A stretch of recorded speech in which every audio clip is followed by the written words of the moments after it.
0514 The Empire's Schism. Having finally discerned the treasure's location, Huang Kaiwen let out a sigh of relief. Even if the treasure remained elusive, discovering a U-boat would suffice as a satisfactory outcome. Otherwise, their search would merely lead them to Rommel's auxiliary command post, leaving an unsettling feeling of incompleteness. Based on the footage left by Rommel, Huang Kaiwen surmised that it was a U-2 submarine, though he was uncertain of its specific variant. Perhaps he had even misidentified the model. After all, the black and white photographs were somewhat distorted, and he was not an ardent enthusiast of naval warfare. His knowledge of World War II German armaments stemmed from his previous engagement with the game Azur Lane and a recent intensive study. "Let us return," Huang Kaiwen declared. "Shall we not search for other clues?" Inzaghi inquired. "Other clues have become inconsequential," Huang Kaiwen elucidated. "If we cannot locate it on Rommel's map, then it is truly lost." "Very well, let us head back now," Kaka nodded in agreement. On their journey home, the group's steps were noticeably lighter. They discarded unnecessary tools, reasoning that they could easily procure replacements in the city rather than burden themselves for hours. Having earned a significant sum from their football endeavors, there was no need to impose hardships upon themselves at this juncture. The primary achievement lay in confirming the treasure's location. The mechanisms left by Rommel instilled a sense of awe in Inzaghi and the others, heightening their anticipation for the treasure. "Chris, what do you wish to do upon finding the treasure?" Huang Kaiwen asked. "Since we've brought the young master along, it would be remiss not to share the spoils with him," he added. "Will I receive a share as well?" the young master asked, eyes wide with excitement. "Indeed, you shall," Huang Kaiwen replied with a smile. "The map belongs to Kaka, thus ensuring his share of the bounty. If need be, I shall cover the young master's portion." After all, it seemed fate had intertwined this child with the illustrious Huang. "I wish to play video games and become a professional player," the young master exclaimed with enthusiasm. "Very well, I support you." Huang Kaiwen embraced the young master, regardless of whether they succeeded in finding the treasure. He planned to discuss this matter with Paolo upon their return. Chris exhibited a maturity beyond Huang's expectations. Allowing him to venture forth would be beneficial. Ultimately, upon returning home, he could inherit old Ma's business. After all, his second and third brothers possessed considerable talent, and even that little rascal Danny could earn a decent living through football. Should the young master take over old Ma's casual wear enterprise, Huang Kaiwen would undoubtedly advise a change in their rather outdated designers. The brand associated with Maldini and Vieri fell a decade behind the times. Upon returning to the hotel that evening, Huang Kaiwen received a call from the young lady. "How was your journey, Flying Eagle?" the young lady teased from the other end of the line. Flying Eagle is the name of the protagonist in Jack Chen's film Eagle Plan. "Quite satisfactory. Aside from Neo's injury, there were no significant mishaps," Huang Kaiwen replied with a grin. "This time, we were well prepared, and despite traversing the desert, we encountered little danger." "That is good to hear. The arrangements you mentioned earlier have been made, though do you think it might be an overreaction?" the young lady queried. "Who can say?" Huang Kaiwen tilted his head, clutching his phone as he admired the French weather presenter on television. He remarked, "Exercise caution to avoid significant errors, as it could involve a substantial sum of money." "You are right. Let us proceed as such." "Do not forget to bring some gifts," replied the young lady on the other end of the line. Huang Kaiwen chuckled. "Let us see what we can uncover. If the amber room were here, I would bring it back for you." The young lady giggled before hanging up the phone. The amber room could hardly be in North Africa, after all. It was seized by Germans in the Soviet Union. It seemed implausible that Rommel would transport it to Africa. However, the Ark of the Covenant from Raiders of the Lost Ark had a slight chance of existence, should it truly be real. Various reports suggested that the Ark was taken by ancient Egyptians, and after so many years, it could well be in the possession of a chieftain. Given Rommel's extensive presence in North Africa, he might have had a reasonable opportunity to acquire it. After concluding the call, Huang Kaiwen summoned the young master into the room. "What is it, Uncle Kaiwen?" the young master inquired excitedly. "Well, even early submarines required 2 individuals to operate, not to mention the need for at least 2 to handle the launch and torpedo departments. Thus, I believe it prudent to prepare in advance. Should we need to navigate a submarine away, you can at least assist," Huang Kaiwen said with a smile. "That is so cool, Uncle Kaiwen," the young master exclaimed, swearing he had never imagined he would have the chance to pilot a submarine. Huang Kaiwen looked at him with a mix of amusement and exasperation. Under normal circumstances, he would prefer not to operate a submarine at all. If something went awry, there would be little chance to escape. Who could ascertain whether that old relic would function properly? However, Uncle Kaiwen, why should we forego other departments? What if we encounter pirates? The young master asked. Huang Kaiwen replied, this is the Mediterranean. The likelihood of encountering American forces is greater than that of pirates. If there are pirates, they are likely just American troops in disguise.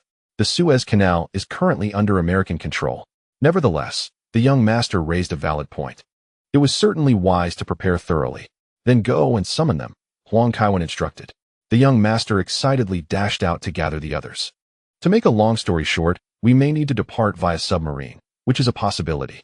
Therefore, prior to that, we will conduct a brief training session. Once aboard, if time permits, I will provide further practical guidance, Huang Kaiwen stated. Fortunately, it was a Type II submarine, which was not particularly spacious. Often, provisions were hung from hammocks or even stuffed into the torpedo compartments. With limited space for food, the same applied to the crew. They would manage, however. Is that true? Kaka asked, rarely posing questions. You can actually operate a submarine, Kaiwen? Yes, I learned during my last visit to Hawaii, Huang Kaiwen replied vaguely. Thankfully, Kaka did not press further. Huang Kaiwen began drawing various buttons, control panels, and potential German phrases on paper, initiating this session of Milan's submarine training course. After several hours of instruction, each participant departed with assignments provided by Huang Kaiwen. Huang Kaiwen serves as both the captain and chief navigator, while the eldest son assumes the role of deputy navigator. Kaka is responsible for radio communications and sonar operations, and under the circumstances, there was little choice but to proceed. As they were not genuinely engaged in underwater combat, Ramos holds the position of missile officer, while Inzaghi oversees torpedoes. Roles akin to electricians and mechanics are designated to ensure the efficacy of prolonged operational missions. The morale among the crew is exuberant, and Huang Kaiwen himself feels an inexplicable thrill. However, as Inzaghi remarked, encountering an American aircraft carrier and striking it with a shot is virtually impossible. Modern carriers possess anti-submarine capabilities. Remaining silent may afford them the chance to survive, but opening fire would inevitably lead to their destruction. On the television, the film Tora is playing, depicting the annihilation of the American Navy at Pearl Harbor. It is rather intriguing. Americans have a penchant for producing films about Pearl Harbor, not out of magnanimity, but because they emerged victorious and reaped numerous benefits. Conversely, Germans are particularly fond of creating reflective films about World War II. Whether they genuinely reflect or not, they seem to be genuinely apprehensive. After watching for a while, Huang Kaiwen prepares to retire for the night. Upon activating the system, he is met with a notification, ding, successfully altered the fate of the first-rate star Inzaghi, earning 1,000 fate points. Confused, he is relieved to find a display of fate below. Clicking on it, a visual emerges, ding. Upon returning, Inzaghi will fervently promote your exploits in North Africa, exaggerating all but the treasure incident by tenfold. The ruthless new generation of Nazis, Rommel's futuristic technological traps, and an exhilarating tank chase, machine guns, RPGs, and even missiles. This is akin to Captain America assembling a team to conquer dungeons. Cassano, intrigued by this, resolves to craft a screenplay to be produced after his retirement. Inzaghi is elated and even invests in the film. However, upon the film's release, Inzaghi is greatly displeased. The plot revolves around a Nazi beauty who becomes infatuated with him. After his rejection, she ends up in bed with Inzaghi. An archaeologist also develops a crush on him, and upon his refusal, she too finds solace with Inzaghi. A tour guide is smitten with Ramos, and after his rejection, she similarly ends up with Inzaghi. A tourist is enamored with Kaka and his bodyguard. After their refusal, she too finds herself with Inzaghi. The final beauty, however, takes an interest in Christian. After his rejection, she completely disregards Inzaghi. This narrative deeply unsettles Inzaghi, who protests to Cassano.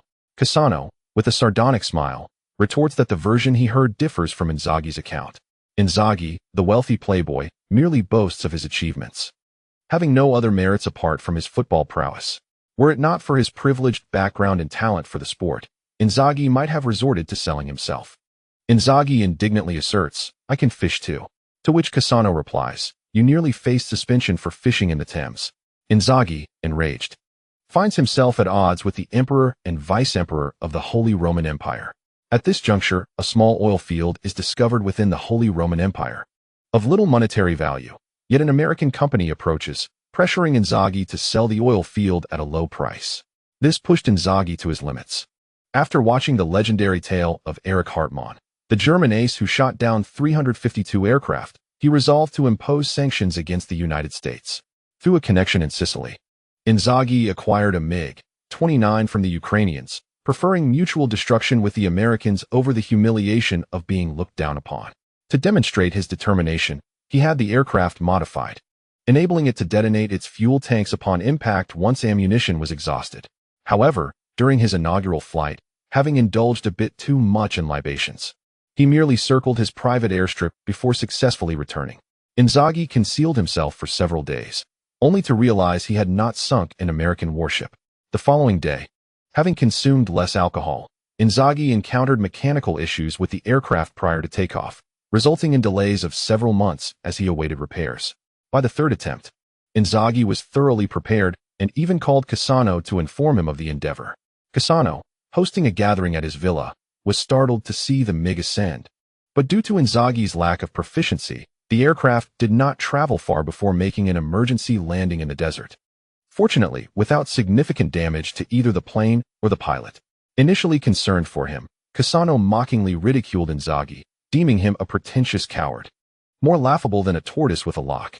Driven to madness, Inzaghi sought to purchase a small nuclear device, leaving the Ukrainians at a loss, as they were merely a human experimentation base for the Americans. However, they recommended a Middle Eastern seller, individuals who would sell anything for money. In preparation for this operation, Inzaghi underwent both physical and psychological preparations, secretly penning a lengthy farewell letter to his son. Upon arriving at Cassano's residence, he noticed a birthday celebration for Cassano's child and thoughtfully left a gift at the doorstep. The operation had the support of anti-American insiders who had prepped to disrupt radar systems, ensuring that if the bombs were dropped at the designated time, success was assured. Yet, even without radar, the clarity of the skies offered little chance for evasion. Throughout the journey, Inzaghi wrestled with his inner turmoil as the Suez Canal drew ever closer, his despair mounting. Just as he prepared himself for the worst, he received word that the insider had been captured, allowing Inzaghi to exhale in relief. Through this experience, Inzaghi grasped the essence of life. Survival outweighs all else. After selling a well-maintained personal item and dismantling the MiG's weapon systems, he modified the aircraft once more. Gazing at his steadfast companion that had accompanied him through trials, Inzaghi felt a surge of emotion and resolved to truly fly it over the Mediterranean. With the help of connections at Sunstone Oil, Inzaghi's MiG-29 was granted temporary landing rights on an American warship. Valuing this rare opportunity, Inzaghi was eager to witness the enemy he had failed to destroy on multiple occasions. As he approached landing, he discovered that his MiG had lost control, forcing him to make the desperate decision to parachute. The uncontrollable aircraft careened across the carrier's deck, colliding with several Fa-24 fighter jets in succession. After witnessing the chaos, Kevin Huang was left speechless. I once believed that Prince of Persia represented the pinnacle of achievement. Yet I was taken aback by the audacious heights reached by his reckless progenitor. Huang Kaiwen is unaware of the costs associated with the Fa-24. But the Fa-18 Super Hornet is priced around $100 million. It stands to reason that subsequent models would be even more exorbitant. Nevertheless, this matter cannot be overlooked by the illustrious Huang Kaiwen. The thought of Inzaghi effortlessly dispatching several American carrier-based aircraft is something Huang Kaiwen himself harbors a desire to accomplish. Huang Kaiwen mused that perhaps he could funnel his finances to his wife before divorcing her, allowing Huang Kaiwen to assist him in procuring a lawyer, leaving him indebted to the Americans for maintenance fees. After all, those in debt are often regarded as the masters. However, upon further reflection, Huang Kaiwen realized that this situation could likely be resolved without any financial expenditure. After all, this involves clandestine dealings between the American military and oil merchants, which undoubtedly contravenes military regulations. This matter concerns the future of many within the fleet. Even if someone wished to speak the truth, consensus would be elusive. The mere allowance of foreign fighter jets to land on an aircraft carrier is no trivial matter. No one desires to find themselves before a military tribunal, jeopardizing their pensions and benefits. The implications extend to numerous families. Thus, it is highly probable that this incident will be reported as a loss. The question remains as to who will shoulder the blame. as an attack on American forces is no trifling matter. Of course, it could also spiral out of control and be reported as a loss. While the situation appears perilous, in reality, it is devoid of any substantial threat. Huang Kaiwen found himself both amused and exasperated. Inzaghi, indeed, possesses an extraordinary stroke of luck. One wonders if the number of damaged aircraft exceeds 5. If it does, Inzaghi would undoubtedly become the sole ace pilot of Shinra. It might be time to call up the developers at Riot Games to suggest a special Inzaghi skin. After perusing this, Huang Kaiwen slipped into a peaceful slumber. The following morning, the group set out to acquire a rare military surplus vehicle, embarking once again on their journey. "Kevin, why do you keep staring at me?" Inzaghi inquired, feeling somewhat uneasy. "Oh, it's nothing. I just find your absurd luck quite remarkable," Huang Kaiwen replied. "It's not that impressive. I often lose to you," Inzaghi retorted with a roll of his eyes. Huang Kaiwen countered, "Who mentioned anything about playing cards?" Kaka, brimming with excitement, interjected, "Some works by Van Gogh and other artists remain missing. Who knows if we might uncover any this time? Don't hold your breath." "Do you think the Germans would transport art from Africa?" The young master scoffed, having studied World War II history. "It's possible," Huang Kaiwen chuckled. "Rommel once served as a subordinate to the Führer, and they enjoyed a friendly rapport. Perhaps the Führer gifted him a few looted paintings, but don't expect too many. Rommel was primarily fond of photography. That would still be something. If we find a Van Gogh, it could adorn your home," Kaka exclaimed with enthusiasm. Ramos, who was driving, nodded in agreement. Huang Kaiwen merely shook his head with a smile. He suspected that many of the artworks might reside with the Swiss, Jewish collectors, or private enthusiasts. At that time, the treasures seized by the Nazis amounted to hundreds of thousands, even millions of art pieces. There were instances of private collections hidden away, which may later have been discovered and sold. To avoid complications, private collectors would surely refrain from disclosing their holdings. Fortunately, there were no unforeseen incidents during our journey. Nonetheless, to exercise caution, the group opted to abandon their vehicle and proceed on foot. Over the course of several days, even the eldest son developed a commendable sense of counter-surveillance. "What is our objective?" Inzaghi inquired. Today, he did not express fatigue, as the prospect of discovering treasure was imminent. "I do not know," Huang Kaiwen replied. "You do not know?" Inzaghi's voice rose slightly. He had anticipated a glimpse of hope, only to be met with this uncertainty. The others turned their attention toward Huang Kaiwen. He elaborated, "The location we seek is by the seaside. It should be a cave capable of accommodating submarines and other items. Rommel concealed the treasures there, and it must be quite discreet. They may have even destroyed the cave's entrance. Even if it remains intact, natural disasters could have altered the site. Do you understand my meaning? So, we need to search for a submarine concealed within the mountains by the seaside, correct?" Inzaghi asked. "Precisely. You had better pray it is not too easily discovered, or we might be found by the locals before we even arrive," Huang Kaiwen cautioned. "Damn it!" Inzaghi spat vehemently. He had not anticipated such a scenario. A location that is easy to find could very well have been emptied. Conversely, if it is difficult to locate, what good is it? From this angle, it all seems futile. The group arrived at the coastline near WWII, where the 5 members split into 2 teams to search. Noticing Huang Kaiwen engrossed in Rommel's diary, Ramos quietly asked, "Any discoveries?" "Yes, but I cannot be certain," Huang Kaiwen replied with a hint of frustration. "There are certain awkward phrases in the diary that lead me to suspect he did not use German." "Not German?" the eldest son asked, intrigued. "Indeed. A simple little trick I had not considered at the time," Huang Kaiwen explained. "What if you were to learn another language but could not remember the pronunciation?" The eldest son quickly answered, "I would annotate the pronunciation in Italian." "Exactly," Huang Kaiwen affirmed enthusiastically. "Rommel was born near Poland, and I suspect these jumbled sentences, with German words substituted by phonetically similar Polish words, will make sense. It is akin to a Chinese person deliberately writing drive out as drive car, car. If one does not understand the language employed and its implications, it would indeed be incomprehensible." Huang Kaiwen had utilized this method while learning English in his youth, but he had not anticipated it would be so straightforward. He had been contemplating more complex possibilities, such as codes. "Do not blame yourself, Kaiwen. You have done enough," Ramos advised. "Indeed, Uncle Kaiwen," the eldest son nodded in agreement. Huang Kaiwen carried himself like a superhero. A minor oversight was hardly worth concern. A few individuals could only persist in their search along the coastline, perhaps necessitating long-term preparations. Tunisia may appear modest on the map, yet the specific shoreline they sought stretched over 70 kilometers. The trio partook of a simple meal of rice and lamb before resuming their quest. The young master pointed towards the sea and inquired, "What kind of fish is that, Uncle Kevin? Have you forgotten what sardines are?" Huang Kaiwen chuckled, affectionately ruffling the young master's hair. "Little one, I am far from the point where you need to worry about me. After all, I am an adult."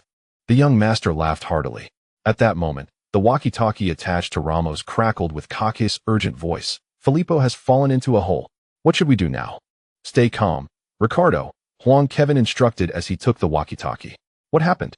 "Filippo and I were searching by the sea when he spotted a rabbit and chased after it. I felt it was unsafe and hurried to follow, but as he ran, the ground suddenly collapsed beneath him, and Filippo fell in," Kaka explained, his voice tinged with anxiety. "Did you call down to him?" Huang Kaiwen asked. "I did, but he didn't respond," Kaka replied. "Wait for us. Do not act on your own. And steer clear of the hole. There are unstable rock formations nearby," Huang Kaiwen advised swiftly, turning to jog ahead. Ramos glanced at the young master and asked, "Do you need me to carry your backpack, IT lad?" "Don't underestimate me," the young master retorted defiantly. However, he had only recently become engrossed in computers, and his physical prowess had not diminished significantly. Indeed, the agility of youth remained strong. After a brief respite, the trio dashed to the location where Kaka awaited, the young master keeping pace despite his burden. Kaka pointed upward, stating, "It's just up there. Let us ascend slowly, secure the ropes nearby. And you and Chris stay back. Sergio and I will approach the hole from either side," Huang Kaiwen instructed promptly. Kaka and the young master offered no objections. Huang Kaiwen shook his head, musing that Inzaghi could not possibly have such good fortune.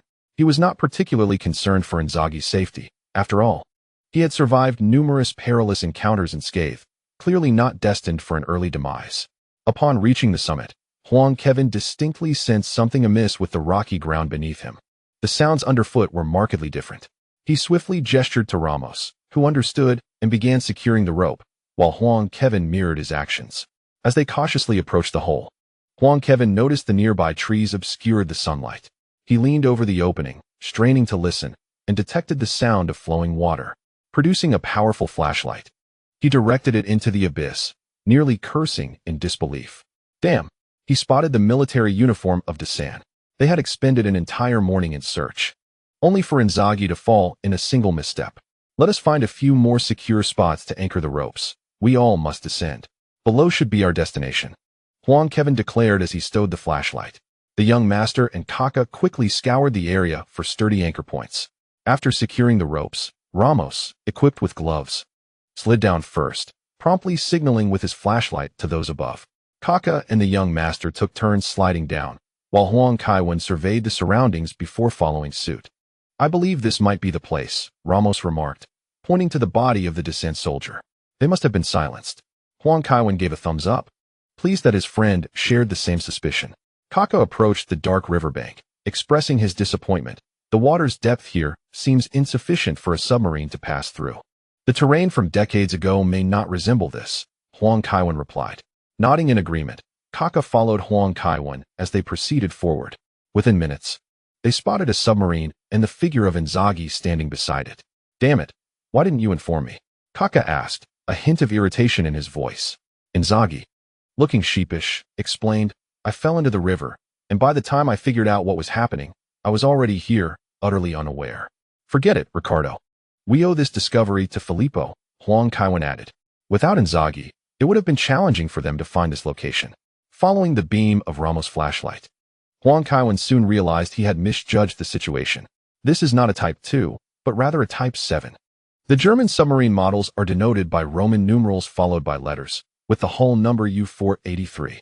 This submarine was already from the mid-war period. "Let us see the legendary treasure," Huang Kaiwen declared, opening the hatch. The group gradually entered the submarine's interior. U-boats come in various types, including mine-laying, supply, and long-range combat. The U-483 was designed for long-range operations, providing ample internal space to store additional supplies and ammunition during wartime. After passing through storage cabinets, the torpedo room, and the launch bay, the group faced an obstacle. Ahead lay the control room, but its door was firmly locked. This time, there were no 3 buttons to choose from. Today's writing was somewhat brief, primarily due to the extensive time required to research the structure of U-boats. Tomorrow would mark the conclusion of this adventure. Lastly, I still seek monthly votes and recommendations. This chapter concludes here. I will post a little later today. If you are not in a hurry, feel free to rest. I am uncertain why the internet is malfunctioning again. It was functioning well while watching anime during lunch, and suddenly it displayed no network connection while I was searching for information. My heart sank at that moment. After more than 10 minutes of urgent troubleshooting, I confirmed it was not a router issue, but rather a network problem. However, I had just replaced my motherboard and CPU and reinstalled the system. Yet the software to connect my phone to the computer was still unavailable. Thus, I cannot type directly on the computer to send it to my phone. I pondered the poor environment of the internet cafe and decided it was best to write it home. Later, you can only transfer the files using a USB drive and then post them at the internet cafe. Therefore, the update is expected to be delayed by half an hour to an hour. I apologize to all my esteemed readers. It seems that writing daily brings all sorts of encounters. I am truly at my wit's end. Should we proceed with a direct cut? Ramos inquired. Considering the possibility of locks, Albert had prepared an array of tools for them, including thermite used in bank heists and films and magnesium oxygen cutting tools, among others. We should exercise caution. If this truly is a control room, we may inadvertently damage something, Huang Kaiwen remarked thoughtfully. What shall we do then? Kaka inquired. Perhaps we could let Filippo give it a try to see if he can unlock it, Huang Kaiwen suggested with a smile. Fortunate Filippo, Inzaghi added, moving closer but failing to unlock the door. Huang Kaiwen examined the door for an extended period before finally discovering a small hidden panel in the upper left corner. Upon pushing it open, he encountered yet another keypad. Without hesitation, he entered the phrase once more. With a gratifying click, the door swung open. Huang Kaiwen shook his head in amusement. Rommel was not loyal to the little mustache. Rather, he was loyal to his country. That phrase is emblematic of his ideals for the nation. What is this place? Inzaghi expressed his disappointment upon finding no treasure, only a collection of pipes. A launch chamber. Huang Kaiwen noted as he approached a table. On it lay a replica of the Treaty of Versailles and currency from the Weimar government, indicating that the individual who left these items was Rommel, for perhaps these were of utmost significance to him. The Treaty of Versailles stipulated that Germany's reparations amounted to 1.8 million tons of gold, a sum that is nearly equivalent to the combined gold reserves of the 5 most powerful nations today. Some individuals at the time understood that this treaty was not merely a peace agreement, especially since Britain and America were reluctant to allow France to reap excessive benefits. The Junker aristocrats of the Weimar government subsequently resorted to rampant money printing to evade their debts. Devaluation was of little concern. Speed was of the essence.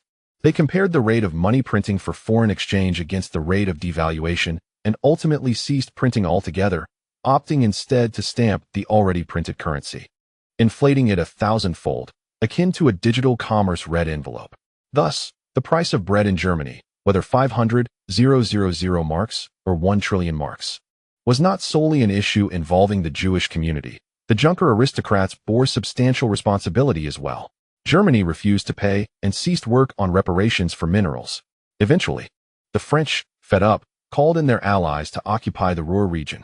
Once more, Britain and America intervened to assist Germany in restoring its economy, thereby enabling it to meet its repayment obligations. Coupled with the dissolution of Austria-Hungary, Germany's geopolitical security was assured, leading to subsequent events. Rommel's solemn collection of these two artifacts clearly indicated his understanding of the reasons behind his nation's plight. Having found no further manuscripts from Rommel, Huang Kaiwen declared, "Let us depart. Perhaps more treasures await us. With the locks in such a state, are there truly treasures elsewhere?" Inzaghi replied weakly, having just fallen from such a great height. As they departed, Huang Kaiwen took the opportunity to educate the group about the internal structure of submarines.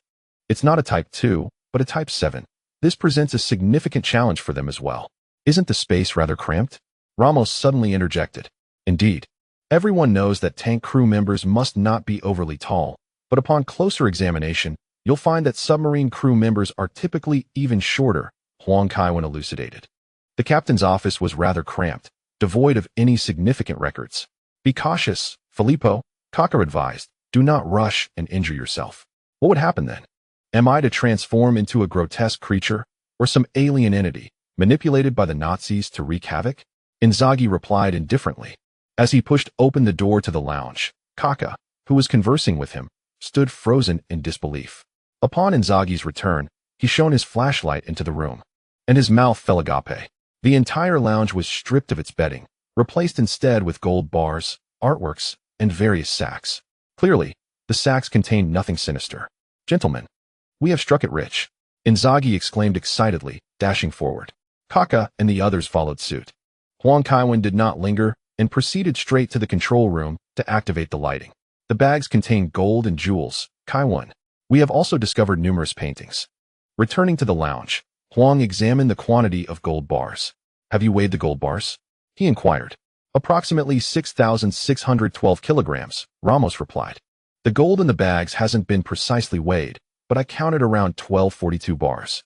Not a substantial amount, roughly over 8 tons, he continued. "Before coming here, I noted that gold was about 2,765 euros per gram. Over 8 tons translates to just over 200 million euros. For Huang Kaiwen. And even for Kaka and the other football stars, this sum did not represent an astronomical figure, even if the bags contained more gold than what was found outside. The total value of gold on the ship was merely over 300 million euros. This was a far cry from Huang Kaiwen's expectation of several billion euros, leaving him with a sense of disappointment. "Kaiwen," Kaka exclaimed. Huang hurried over. It turned out that within a hidden door in the lounge, there were 4 large wooden crates. Kaka looked at Huang and said, "I suspect the contents are paintings." "Let us see," Huang replied, lifting his leg to support himself while cautiously pulling down the crates. Ramos, who had followed closely, promptly handed him a crowbar. Huang inserted the crowbar and with a few forceful pulls, opened the sealed wooden lid. What lay inside was wrapped in waterproof cloth, and Huang was nearly certain they contained paintings. However, upon opening, he discovered instead a series of A4-sized sheets. "Goya's work, the 2nd of May 1808, Huang murmured. "What is this?" Kaka and Ramos asked almost in unison. "This piece, which reveals the French army's devastation of the Spanish people, is regarded by many as one of Goya's most gripping and significant masterpieces." Huang smiled, stating, "Spanish victory bonds, issued by Americans to aid Spain in combating the Axis powers. It is said that few were redeemed after being intercepted. It appears this submarine performed a good deed prior to its journey to Tunisia. Can they still be redeemed?" Ramos inquired. "Certainly, with a face value of $1,000 and an annual interest rate of 9%, over a span of 67 years. The total amounts to an impressive sum of 100,100,697,321.80 per bond. Let us now ascertain the number of bonds to determine their worth," Huang Kaiwen remarked. "Kevin, these are bonds intended to assist Spain in its struggle against the Axis powers. Can we redeem them?" Kaka inquired with a hint of concern. "Of course, Sergio is Spanish. Aiding him equates to aiding Spain." Huang Kaiwen responded nonchalantly. "Such bearer bonds are frequently depicted in films. Possession confers ownership." He estimated there to be fewer than 1,000 bonds, several $100 million that America would not likely default on. 687 bonds. Kaka announced after a few minutes of verification with Ramos. "Over $222 million, which is certainly good news," Huang Kaiwen nodded. "At the very least. This augments our income significantly. Since it is calculated based on annual interest, why not hold on to them for a few more decades?" Inzaghi suddenly suggested. "Indeed. That would yield even more interest," Kaka concurred. "Still, let us redeem them." Huang Kaiwen hesitated momentarily before asserting. "While you may accrue interest, the Americans may not indulge you. It is wiser to secure what you have." The discovery of the bonds elevated everyone's spirits, enhancing their efficiency during work. Ramos opened a box, and upon seeing the bronze pieces, expressed disappointment. Could this be a sculpture made by some artist? Huang Kaiwen glanced and replied, "From the fracture, it resembles part of a statue. This appears to be a torch. Could it be a bronze representation of the Statue of Liberty?" The young master chimed in. Suddenly, Huang Kaiwen clapped his hands and exclaimed, "Legend has it that on the Greek island of Rhodes stood a colossal bronze statue of Helios, holding a torch in bow. It was said to have been damaged in an earthquake, with the remains sold by Arab merchants. Could we have found a fragment of that statue?" Kaka inquired with curiosity. "Who knows? Let us embrace that notion. One must always find a reason to uplift the spirit." Huang Kaiwen chuckled. Regardless of its origin, he had no intention of selling it. Once the Milan residence is expanded, He planned to engage a few artists to construct a statue in the courtyard, incorporating this fragment. Kaka, brimming with excitement, said, "Might we discover the portrait of a young man?" That painting also fell into Nazi hands. Unlikely, according to my research. It went missing under the custody of Hans Frank, the Governor-General of Poland. Frank would not transport a painting over such a distance to North Africa, Huang Kaiwen replied. However, this did not dampen Kaka's enthusiasm. The unboxing of the last 2 boxes proceeded equally smoothly. Inside, Huang Kaiwen discovered numerous works by various artists. While some lacked signatures, their styles provided clues. For instance, Edgar Degas's pieces, which encapsulate the aesthetic principles and vibrant hues of Impressionism while retaining the techniques and lines that the movement opposed. His fondness for painting women in dance made his works instantly recognizable. Some artworks by the author eluded Huang Kaiwen's recognition. The small mustache gifted to Rommel may not necessarily be the work of a master, as it was crafted according to his preferences. The sole painting that left Huang Kaiwen perplexed was St. George and the Dragon. These 2 masterpieces should reside in Washington and Paris, and it is inconceivable that Huang Kaiwen would mistake such renowned works. Kaka expressed his astonishment, exclaiming, "How could Raphael's painting be here?" "I don't know. Perhaps it is a mere imitation," Huang Kaiwen replied, shaking his head, pondering how Rommel had acquired it. "The boxes had all been unpacked," Inzaghi remarked. "So be it," Huang Kaiwen mused, surveying the plethora of items around them. "This time, our bounty exceeds $1 billion, though its precise value will require assessment from experts." With his words, the submarine erupted in cheers. The eldest son, who had yet to earn a penny beyond tending to the lawn at home, was practically bursting with excitement at the prospect of such immense wealth. Inzaghi felt similarly. The amount of money was irrelevant to him. Rather, he relished the exhilarating sensation of sudden fortune. Kaka's face also radiated enthusiasm. Huang Kaiwen believed that his excitement stemmed more from the success of their daring endeavor than from the monetary gain. Ramos remained the calmest, which caused Huang Kaiwen some concern. His good friend seemed disinterested in everything. However, the haul was indeed greater than he had anticipated upon first encountering the gold bars. Huang Kaiwen stated, "The map belongs to Ricardo. He will take 40%. You 3 will each receive 10%, and the remaining 30%, apart from my share, will also be distributed to Neo and for expenses. Is that agreeable?" "Of course," Inzaghi replied eagerly. The eldest son remained silent. Kaka, however, reluctantly interjected, "Kevin, if it weren't for you and Neo, we might have perished along the way. You deserve at least half, and the rest should be divided among us." "That's unnecessary. I will select a few pieces I like for myself," Huang Kaiwen responded with a smile. "That is only fair. I believe you should keep the paintings while we sell the gold, gems, and bonds," Kaka suggested. "We can discuss that later," Huang Kaiwen replied, shaking his head. "The treasure has been found, but we must now confront greater challenges." Noticing that the eldest son was still lost in thought, Huang Kaiwen inquired, "Chris, what troubles you?" "Uncle Kevin, am I wrong to accept such a large sum?" the eldest son asked, somewhat bashful. Though he longed for a fortune, he felt he had contributed little, merely accompanying them on their journey of exploration. Kaka encouraged, "Don't overthink it, lad. Since you were allowed to join us, we are in this together, and everyone deserves their fair share. Indeed, don't dwell on it. Once Ricardo's child is born, you can simply present a gift." Inzaghi nodded in agreement. "Let's not discuss this matter any further," Huang Kaiwen concluded. "We still face numerous challenges ahead. First and foremost, this is a Type 7 submarine, not a Type 2. It requires more operational personnel. Hence, on our return journey, Chris will no longer be needed. We will navigate on the surface, and I can manage it alone. However, radar will be of utmost importance moving forward. Should we encounter the Americans, we might lose everything we have gained." Kevin Huang does not believe that the American military in the Suez Canal will show him any leniency. We are talking about over $1 billion. Even a small portion of that would suffice to enhance their lives post-retirement. Considering the inflated prices of items on the U.S. military's procurement list in Afghanistan, one can easily discern the state of their military discipline. Should we eliminate them? Inzaghi inquired fiercely. "Perhaps we ought to cast you into the sea, so you can infiltrate their aircraft carrier and deal with them, James Bond," Kevin Huang teased. "Let us not entertain that notion," Inzaghi replied. "Are there any other questions?" Kaka asked. "Indeed," Kevin Huang said while tapping the inner wall of the submarine. "As you can see, there is no submarine dock here. I have no idea how the Germans managed to get it ashore. It will not be easy for us to take it away. What do we need to do? Ramos queried. Chris will stay in the radar room to learn, and you will be responsible for observation. Understood, Uncle Kevin. Filippo replied. How are you feeling, Inzaghi? Did you sustain any injuries from that fall?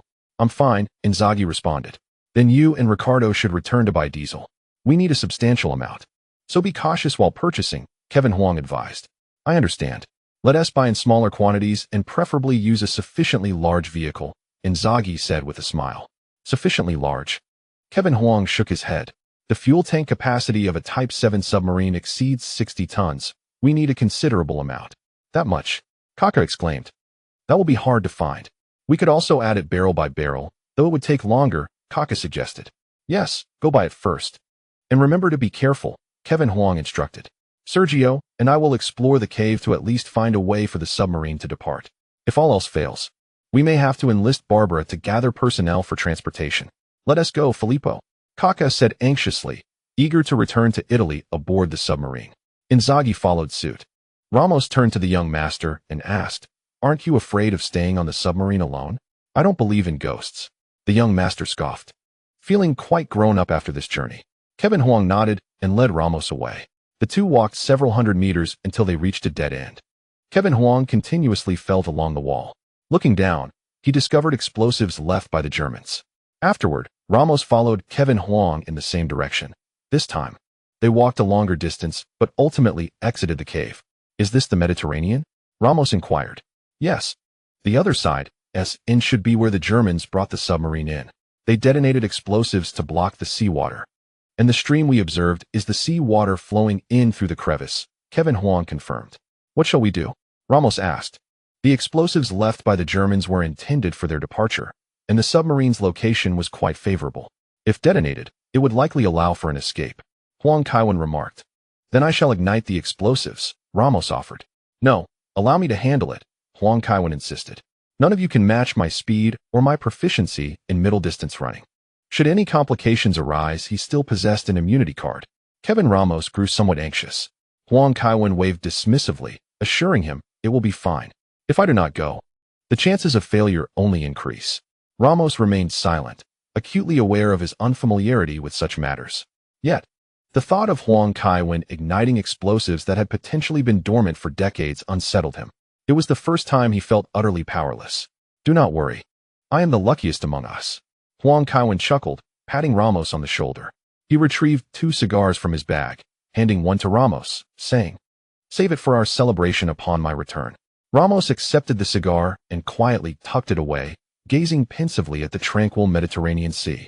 The two returned to the submarine, where Huang Kaiwen instructed the young master on radar operations, with Ramos attentively learning alongside him. As darkness enveloped the surroundings, Inzaghi and Kaka had yet to return. The three decided to have a simple meal outside the submarine. Just as Huang Kaiwen contemplated calling the two, the intercom crackled to life, and Kaka excitedly announced, Kevin, WWII brought back a substantial amount of diesel. Excellent. Just remember not to drive the vehicles up here, Huang Kaiwen replied. The thickness of this mountain may not support such weight. Understood. We will park in advance, Kaka assured. Let us head out and take a look. Chris, join us to clear your mind, Huang Kaiwen gestured. Ascending the rope, they were greeted by the sight of 2 remarkably absurd vehicles. 2 large trucks laden with countless barrels, awkwardly parked at the foot of the mountain. Do you possess the appropriate licenses? Huang Kaiwen rushed down, bemused. Inzaghi chuckled. I will definitely apply for one upon our return. We couldn't locate a tanker, so we had no choice but to return with these, Kaka explained. Let us take a breather. Then devise a plan to get the oil into the cave, Huang Kaiwen said, rubbing his forehead. This journey had presented numerous challenges. A single 200-liter barrel weighed under 200 kilograms, making it arduous to transport and hoist into the cave. Moreover, 5 barrels equated to only 1 ton, a considerable undertaking. Ramos suddenly proposed, what if we drive the trucks to the cave entrance and let the barrels flow down the underground river? Absolutely, Huang Kaiwen exclaimed with enthusiasm. Sergio, you've conceived a brilliant idea. Ramos nodded in excitement, pleased to contribute a useful suggestion. After 20 minutes, the group commenced their labor. Once all the barrels were positioned near the submarine, even Ramos collapsed onto the ground, exhausted. If we are to search for treasure next time, Let us hire some help," proposed Inzaghi. "Aren't you afraid they might see the treasure and eliminate you?" Kaka retorted with a roll of his eyes. It was also his first time engaging in such strenuous labor, which reminded him of Beatrice. "Let us retire early. After 2 more trips tomorrow, we shall be fully prepared," suggested Huang Kaiwen. "Given the circumstances, it is futile to return to the city for lodging. We might as well sleep aboard the submarine for the night." The following day, the 4 ventured further into the city, only completing their preparations by nightfall. On the 3rd day, with the necessary equipment, they spent the better part of the day addressing the submarine's fuel tank. On June 11th, the group finally completed their final preparations. After much persuasion, Huang Kaiwen was granted permission to ignite the fuse himself. Without hesitation, he utilized his immunity card. Huang Kaiwen extended the fuse for several dozen meters until he reached the end. Turning back to his companions, he urged, "Hurry back to your posts, otherwise we may become treasure seekers who find the bounty, but perish due to the submarine's failure to start." He watched them return to the submarine, guided by the beam of a powerful flashlight, before he bent down to ignite the fuse.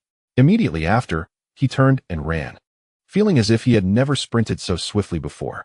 At that moment, even if Usain Bolt were beside him, he would have dared to glance back a few times. After several days of familiarizing himself with the terrain, Huang Kaiwen ran with his head held high. Upon sighting the submarine, he did not relax. Instead, he quickened his pace. He dashed inside, promptly pulling the watertight door shut with a firm turn of the wheel, securing it tightly. "Kaiwen, Uncle Kaiwen," his companions called out. He waved his hand dismissively. "Return quickly. I am fine." Just as the group resumed their positions, an immense noise erupted, followed by a tremor that shook the ground. "Damn it, is there a landslide?" Ramos's voice crackled over the radio in anger. The sound of rocks striking the submarine confirmed Ramos's fears. Even Inzaghi fell silent. All prayed that the submarine would not be breached by the falling debris. At that moment, Huang Kaiwen commanded, "Everyone, brace yourselves. Hold on to your chairs or anything else with all your might." It was inevitable that there would be oversights on their maiden voyage. The submarine certainly lacked seatbelts. When the USS Connecticut collided, the American Navy sustained considerable damage. Fortunately, the situation was not as dire as Huang Kaiwen had anticipated. After the first wave of seawater surged in, the submarine stabilized, and the crew emerged unscathed. Amidst the cacophony, U-482 followed its designated course. Once the submarine exited the cavern, Huang Kaiwen excitedly announced over the radio, "Gentlemen, light your cigars. We are less than 200 kilometers from Sardinia, traveling at 18 knots. In just over 5 hours, we shall reach Sardinia." "Huzzah! Huzzah!" Ramos cheered. Inzaghi joined the jubilation, as did the young master. Huang Kaiwen turned to Kaka and said, "There's no need to linger here. Navigating on the water is no different from sailing with a conventional vessel. I can manage it myself." "Of course not." Kaka chuckled as he extracted his portable music player and unplugged his headphones. Suddenly, the classic theme from Raiders of the Lost Ark filled the air. Huang Kaiwen felt as though he had transformed into Indiana Jones. This journey had yielded considerable rewards, but more importantly, he had shared numerous experiences with friends. Such an adventure, he mused, might only occur once in a lifetime. He lit a cigar to celebrate. After several days of heightened tension, they were finally returning to Italy. Upon reaching Sardinia, a representative arranged by the young lady would be there to greet them. Even if the American forces in Avellino discovered something, they would be powerless to act. By the time they arrived on Sardinia, everything would have been relocated. At this moment, Huang Kaiwen couldn't help but feel a sense of pride. He had successfully avoided the pitfalls depicted in films. Thus, apart from that one exhilarating car chase, their journey had been relatively smooth. Discovering the treasures left behind by the Nazis on the enigmatic African continent was an event that King Huang must include in his memoirs, to be revealed decades later. "This is so dull," Inzaghi complained over the radio. "If you wish, you may step outside for some fresh air," Huang Kaiwen suggested. "No way. Are you trying to abandon me, Zai Kaiwen?" Inzaghi's tone rose significantly. "Certainly not. When the submarine is on the surface, soldiers can stand on the deck," Huang Kaiwen replied. "Is that true?" "Absolutely. Haven't you noticed how the U-boat resembles a ship?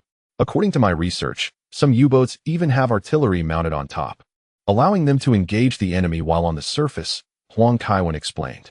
He had recently devoted considerable time to studying this area. "I bet Filippo can't resist." Kaka remarked with a grin. "I think so too," Huang Kaiwen concurred. Not only Inzaghi, But Ramos also joined in stepping out for some fresh air. After days of labor, it felt rather monotonous for them. As they reached the halfway point of their journey, the young master exclaimed over the radio, "Uncle Kevin, I see a ship. A vessel.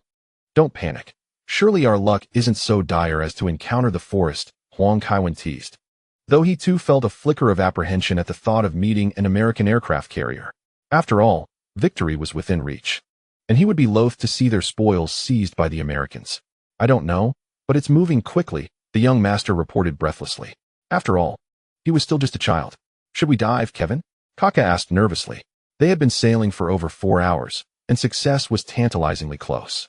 "No, let's continue on the surface," Huang Kaiwen replied without hesitation. What if something went awry during a dive? Their lives were far more valuable than money. But Kevin. Kaka protested, somewhat reluctantly. Huang Kaiwen shook his head, resolutely maintaining their course. If it were indeed the forest, they would not evade it. Before long, Inzaghi rushed down to the control room, exclaiming, "You scared me. We spotted a merchant ship." Huang Kaiwen breathed a sigh of relief. Indeed, the Mediterranean is replete with merchant vessels. Encountering one is far more probable than coming across an American aircraft carrier. Approaching Sardinia, they encountered several merchant ships once again. "We're almost there. Hold on tightly, and let us not end up in the hospital at the last moment," Huang Kaiwen announced over the radio. Subsequently, the submarine became redundant, and they decided to head straight for the shore. Accompanied by a cacophony of friction and violent tremors, U-482 finally made landfall on Sardinia. Lao Yi dashed to the internet cafe. This adventure had finally come to a close. He could only remark that he had tried his best, though he wasn't entirely satisfied with the writing. However, it was what it was. He wasn't particularly skilled at it, and had also battled a fever and internet outages. Lastly, he sought votes for monthly recommendations. A season and the London Olympics had concluded, and he felt a twinge of reluctance reflecting on it. The chapter ends here. With the winter break signings prearranged, Inzaghi embraced Huang Kaiwen and Kaka with his left arm, while wrapping his right arm around Ramos and the young master, his head emerging with a grin reminiscent of Luffy's. The 5 members of the adventure team posed for a photograph in front of U-482, rather than treasure. This submarine epitomized their collective fantasies of adventure. "I heard from Neo that you encountered armed Nazis?" the young lady inquired, gazing at Huang Kaiwen. "They were merely a bunch of petty thieves. Don't let his exaggeration fool you," Huang Kaiwen chuckled. "I'm glad you weren't hurt. Did you enjoy yourself?" the young lady asked with a smile. She had flown in specifically from France to Cagliari, which is located on Sardinia and is the closest port city to Tunisia. "It was all right. This U-boat should still be operational. We just need to find a place for repairs," Huang Kaiwen replied. "You had your fun, but Lily is quite upset," the young lady said gleefully, adding, "You're in trouble now." "What trouble?" "It was just a delay of half an hour. By the way, there's a press conference in Ireland that you need to attend the day after tomorrow. Adriano also wants to discuss transfer matters. And the sponsors have new designs that require your review," she said, exasperated. "You run off to North Africa while neglecting all these responsibilities." All right, I understand." Huang Kaiwen laughed as he wrapped his arm around the young lady's shoulders. "Are these workers reliable?" Huang Kaiwen inquired. Although Neo had taken the initiative to pack things up, the weight was substantial. The submarine's connection to a heap of metal inevitably evoked thoughts of Nazi gold. "Rest assured," the young lady replied with a smile. "These workers are from Algeria. They have no idea they are in Italy. Once unloading is complete, we'll send them back." Huang Kaiwen gave a thumbs up. This could be seen as fulfilling Mussolini's unfinished business, allowing Algerians to labor in Italy. The site was secured, and foreign laborers were present. Most risks had been mitigated. The only remaining concern was how to deal with the submarine. "Don't worry. In a few days, you'll read all about it in the newspapers," the young lady assured him. "Are you hungry? Is there anything to eat?" Huang Kaiwen inquired. He had not had a proper meal in days. "They have already gone." "Let us follow suit," the young lady suggested. Upon arriving at the restaurant she guided them to, Huang Kaiwen spotted Galliani engaged in lively conversation with a group. Upon noticing Huang Kaiwen and Barbara, Galliani hurried over to greet them. Huang Kaiwen glanced at the young lady, wondering if such matters could be shared with Galliani. The young lady nodded in affirmation. Huang Kaiwen gave a thumbs up. "Kevin, the Dutch and Manchester United have reached out to us, inviting you to participate in Van der Sar's retirement ceremony," Galliani announced. "Very well, I shall attend," Huang Kaiwen replied. "Many goalkeepers have played into their 40s. But what distinguishes Van der Sar is that he retired at 41 while still performing at an elite level, a feat that is exceedingly rare for any athlete. Recently, Real Madrid has been in discussions with us. Galliani was interrupted as the young lady shot him a glance, prompting him to say, "Let Kevin eat first." All right. Galliani chuckled, wiping his bald head with a napkin. "Our club president's husband has arrived," Inzaghi remarked in a peculiar tone. "By the way, Filippo Inzaghi will settle his own bill." Huang Kaiwen raised his hand, declaring, "Hey, how can you say that? We are brothers in arms." Inzaghi retorted, a hint of discontent in his voice. "Eat up, a steak 1T silence you," Ramos exclaimed, shoving a piece of steak into Inzaghi's mouth. After this trip, Huang Kaiwen's rapport with Inzaghi had improved considerably. "Uncle Kevin, could you possibly refrain from telling my father?" the young master asked, his expression troubled. "Of course not," Huang Kaiwen replied, wrapping an arm around the young master's shoulders. "Such significant matters should definitely be communicated to Paolo." "Fine," the young master pouted. "Then could you oversee my finances until I come of age? I fear my father will squander all the money." "I will discuss this with Paolo. In principle, I am in agreement," Huang Kaiwen smiled. Kaká and Ramos nodded in accord, and even Inzaghi gave a thumbs up. At present, there is a general lack of trust in Paolo's financial acumen. Over the years, Paolo has dabbled in leisure wear, opened physical stores, and invested in various businesses. Yet none have made a significant impact. While he has accrued honors on the pitch, in terms of investments, he pales in comparison to Inter Milan's captain, Zanetti.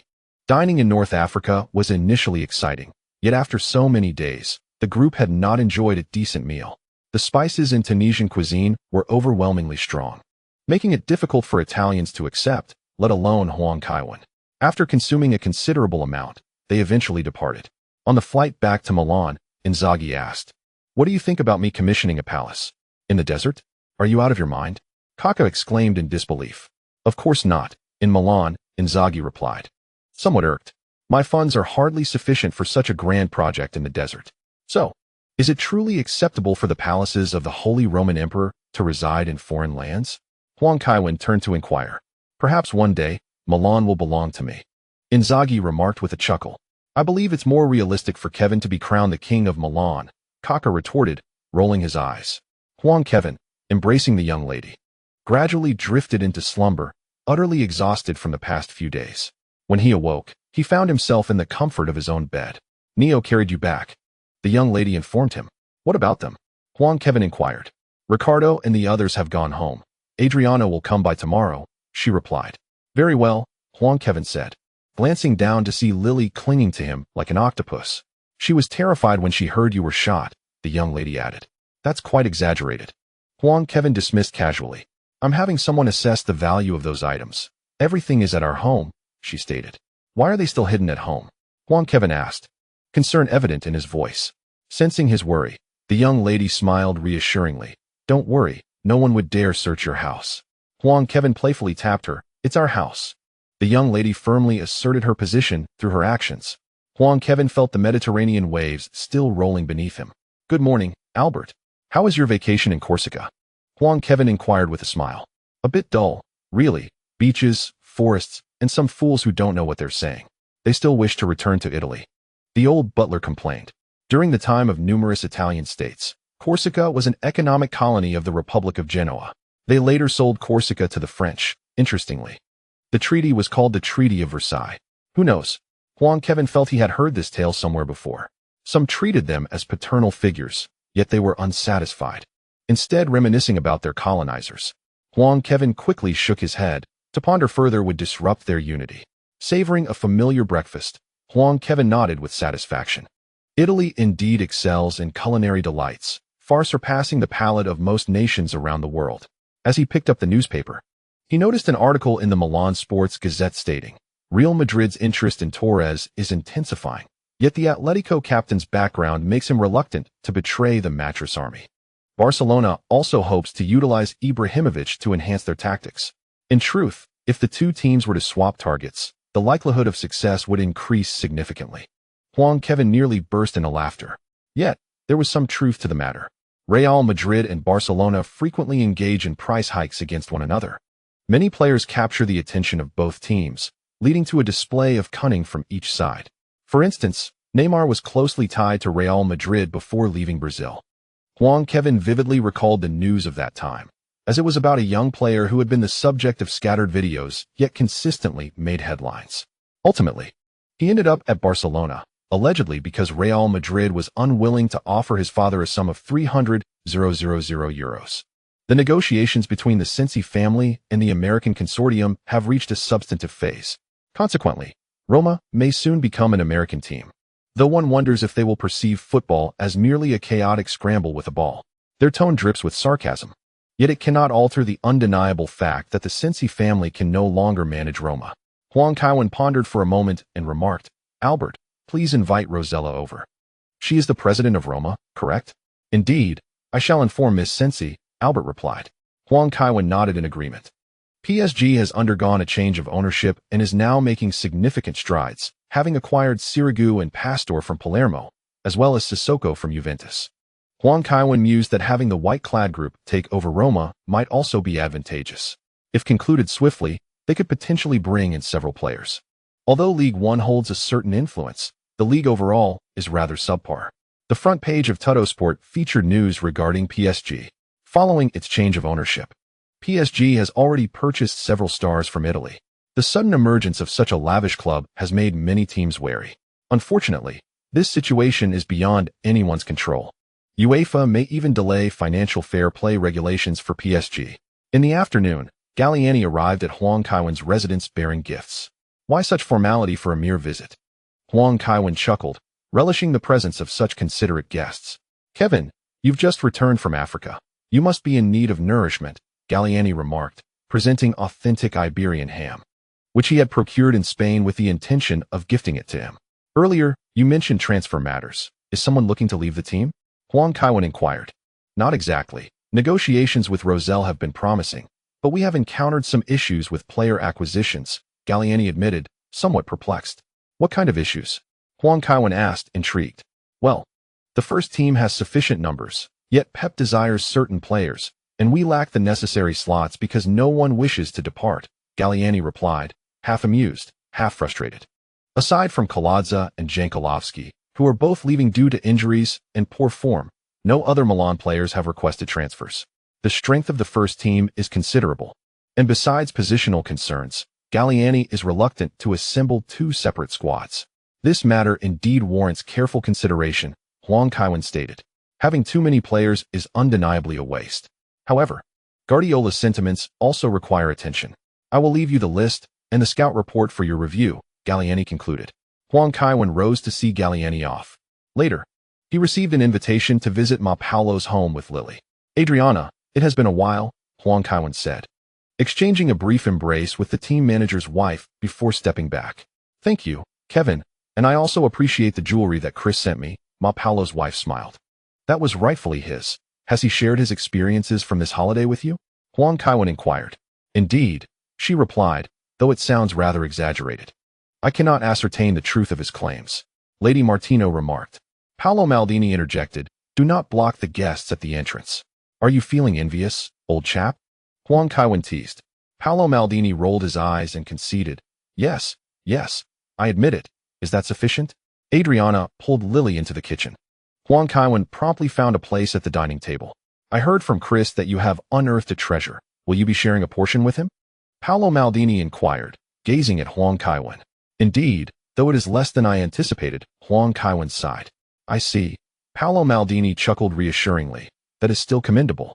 As long as everyone is safe, treasures are not easily found.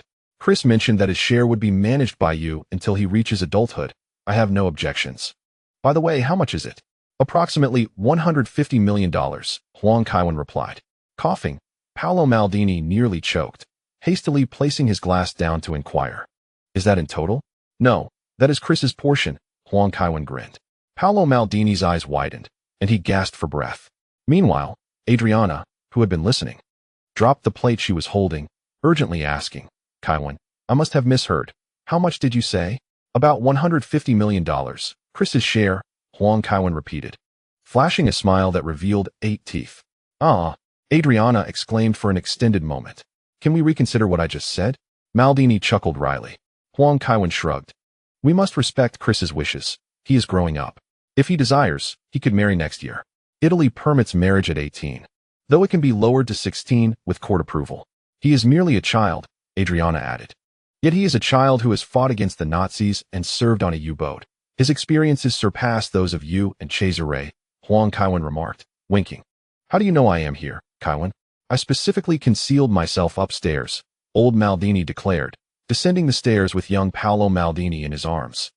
I noticed the shoes at the door. Huang Kaiwen raised his glass to old Maldini, stating, old yet classic in style, very well maintained. I do not believe Paolo possesses such taste, being rather lazy, hence these shoes must belong to you. Old Maldini nodded with a smile. You truly have a keen eye. Your observation is spot on. Uncle Kaiwen, young Paolo exclaimed, leaping into Huang Kaiwen's embrace. Huang Kaiwen could only hold the little fellow. Lily inquired, where are Chris and Danny? Danny heard that Chris made some money and has been pestering him all day to buy him a new pair of Kevin sneakers, Paolo remarked, emphasizing the last few words. I never imagined a pair of sneakers could sell for €570, and that even the children's version would not be discounted. Huang Kaiwen shrugged and deflected responsibility, stating, you should know, I merely have my name attached. It is Adidas that determines the pricing. He never anticipated that the Champions League Final Edition, which slaughtered Real Madrid, would command such a high price. Typically, normal sneakers range around €100, and even the most expensive do not exceed €200. During sales, one could acquire a pair for merely €70 or €80. In essence, this pair of Huang's equates to the cost of several pairs for others. Limited edition items are invariably more expensive. The elder Maldini remarked, during wartime, even our food was in limited supply.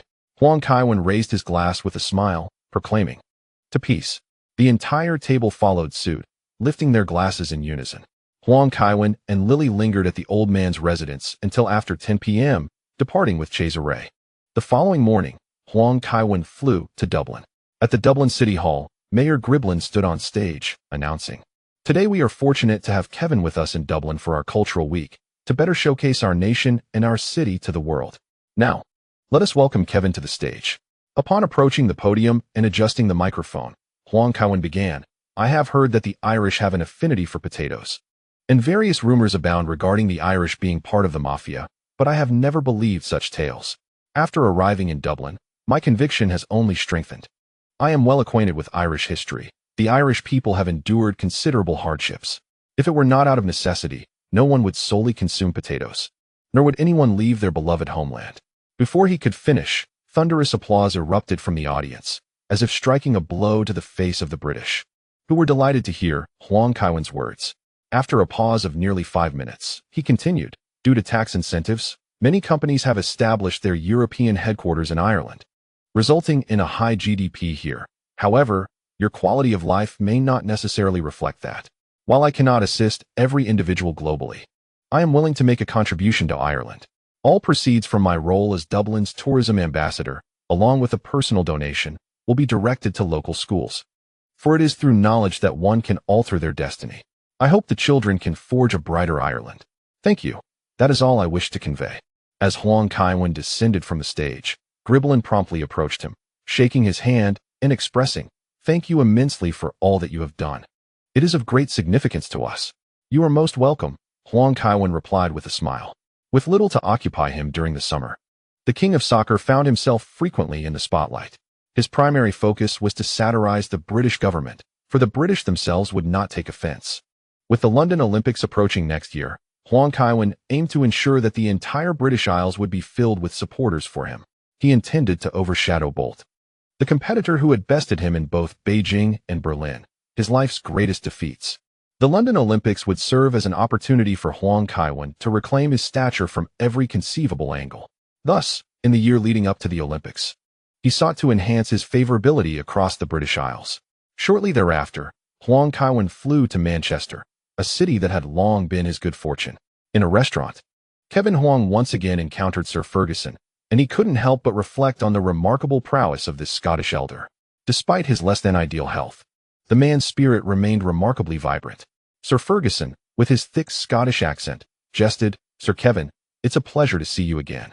This time, I hope you'll inform me about your thoughts on playing for Manchester United. If you can assure me that my post-tax income will exceed 12 million, then perhaps we can discuss it. Kevin chuckled in response. Ahem, let us instead converse about Edwin. Sir Ferguson nearly lost his composure. Last year, Manchester United's total wage expenditure was merely 148 million. Even if that sum were entirely bestowed upon Kevin, it would hardly suffice, considering taxes would claim a substantial portion. Sir Ferguson could only shake his head in lament, acknowledging that good things come at a high cost. Nonetheless, he believed Kevin was indeed worthy of such remuneration, as his impact could rival that of an entire team. What of our protagonist? Kevin inquired. He should be in the honors room at Old Trafford, Sir Ferguson replied. He is on the verge of retirement and must feel quite reflective. Edwin is one of the finest goalkeepers I have ever encountered. The other being Peter Schmeichel? Kevin asked. Provided he doesn't wish to engage in fisticuffs with me. Sir Ferguson laughed heartily. His infamous tirades are not always effective. Once, he enraged Schmeichel to the point where the latter insisted on confronting him.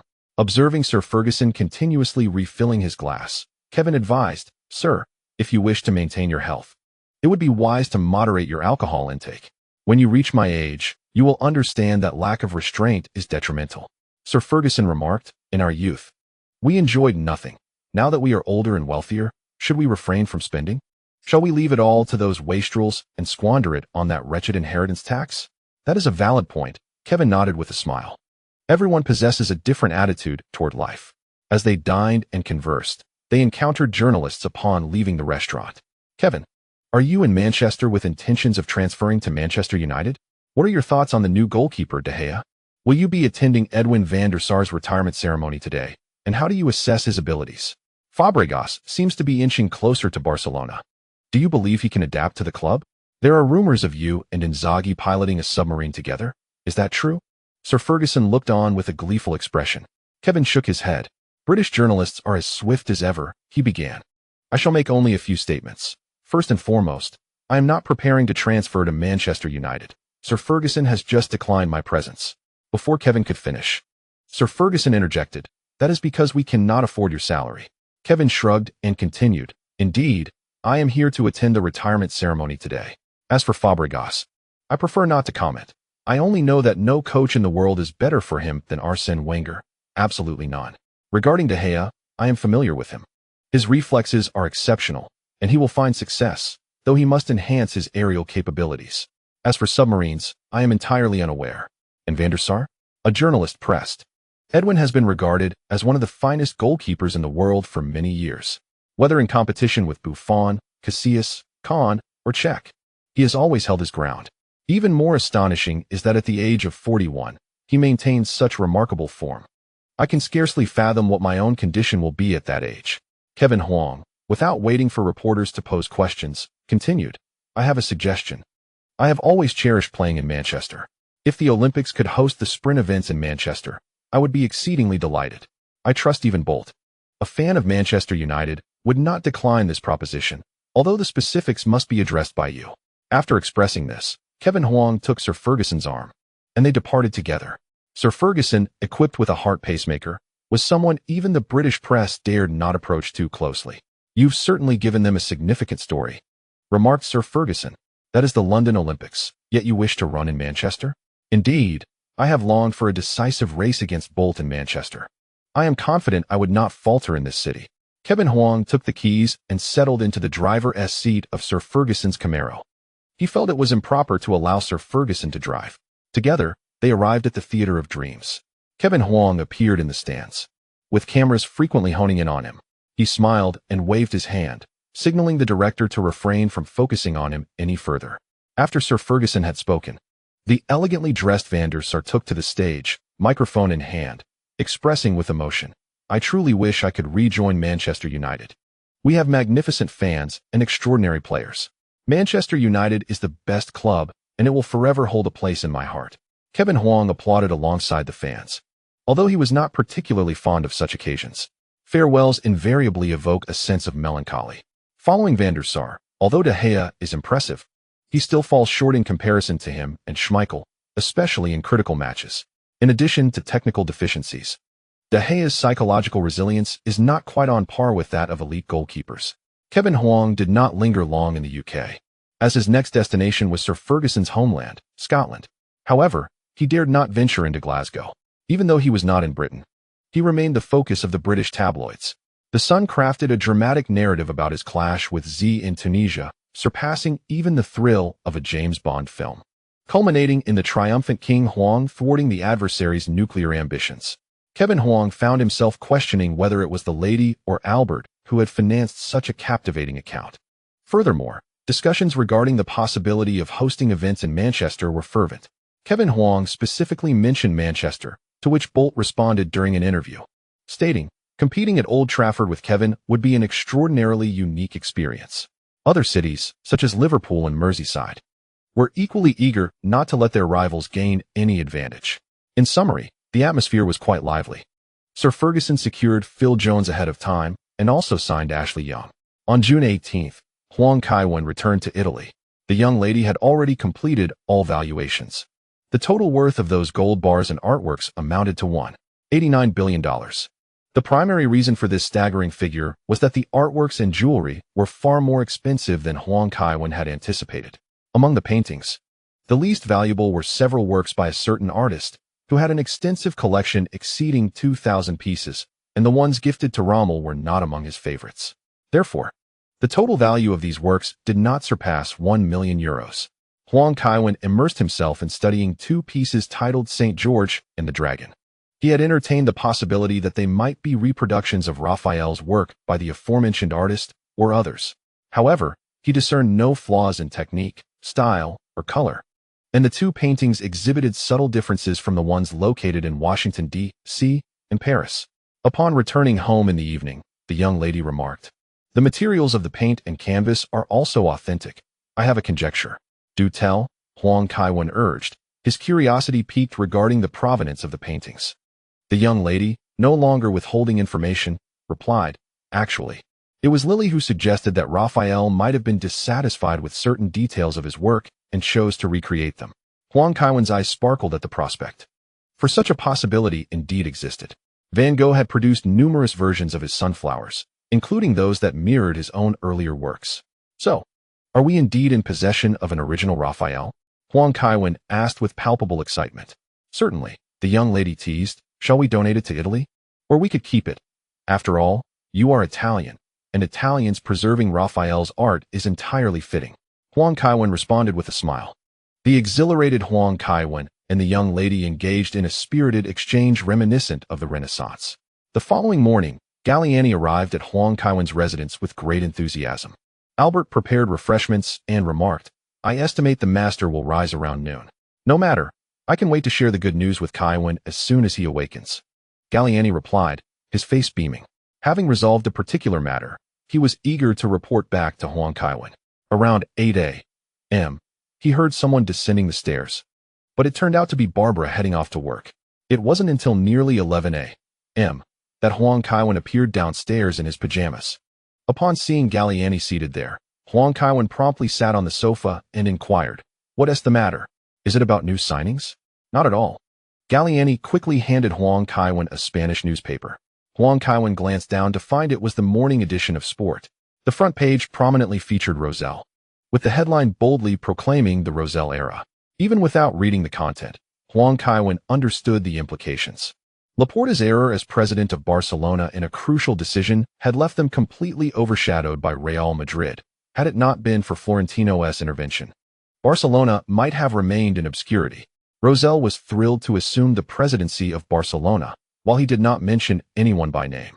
He assured us that he would strive to restore Barcelona to greatness.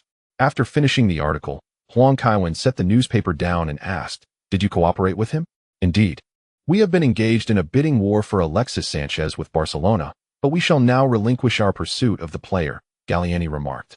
Huang Kaiwen nodded, caught between amusement and exasperation. Galliani's acumen for raising prices was becoming increasingly refined. Huang Kaiwen pondered whether it might be prudent to extract some benefits from other Serie A clubs, as it would be unwise to consistently elevate prices without compensation. "Has Rosell relented?" Huang Kaiwen inquired. In comparison to Sanchez, he was far more concerned about Messi's transfer. "We have relaxed some of the conditions," Galliani replied. "I have consulted with Ms. Berlusconi and discussed it with Paolo. We have unanimously decided to sign this memorandum with Rosell, which will come into effect as soon as it is signed." Huang Kaiwen skimmed through the document. his attention drawn to a particular detail. Messi is set to join AC Milan during the winter break. Gratitude was extended to various supporters for their contributions. We seek monthly votes and recommendations, it concluded. Isn't it a conundrum that you're called Thomas Muller and your jersey number is an issue? Huang Kaiwen remarked, cradling his head. Although the king of football would only join during the winter break, in his youth, it would be unfathomable for him to wear the number 30.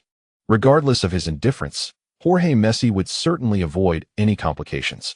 The number 30 would adversely affect Messi's commercial value, as it has always been associated with fringe status. This perception could ultimately diminish earnings for both Messi and Milan. Let us contact Sky TV and other broadcasters, aside from the Asian training camp. We should allow a complete reselection of all jersey numbers this summer, Huang Kaiwen proposed. What do you mean, Kevin? Galliani questioned, somewhat perplexed.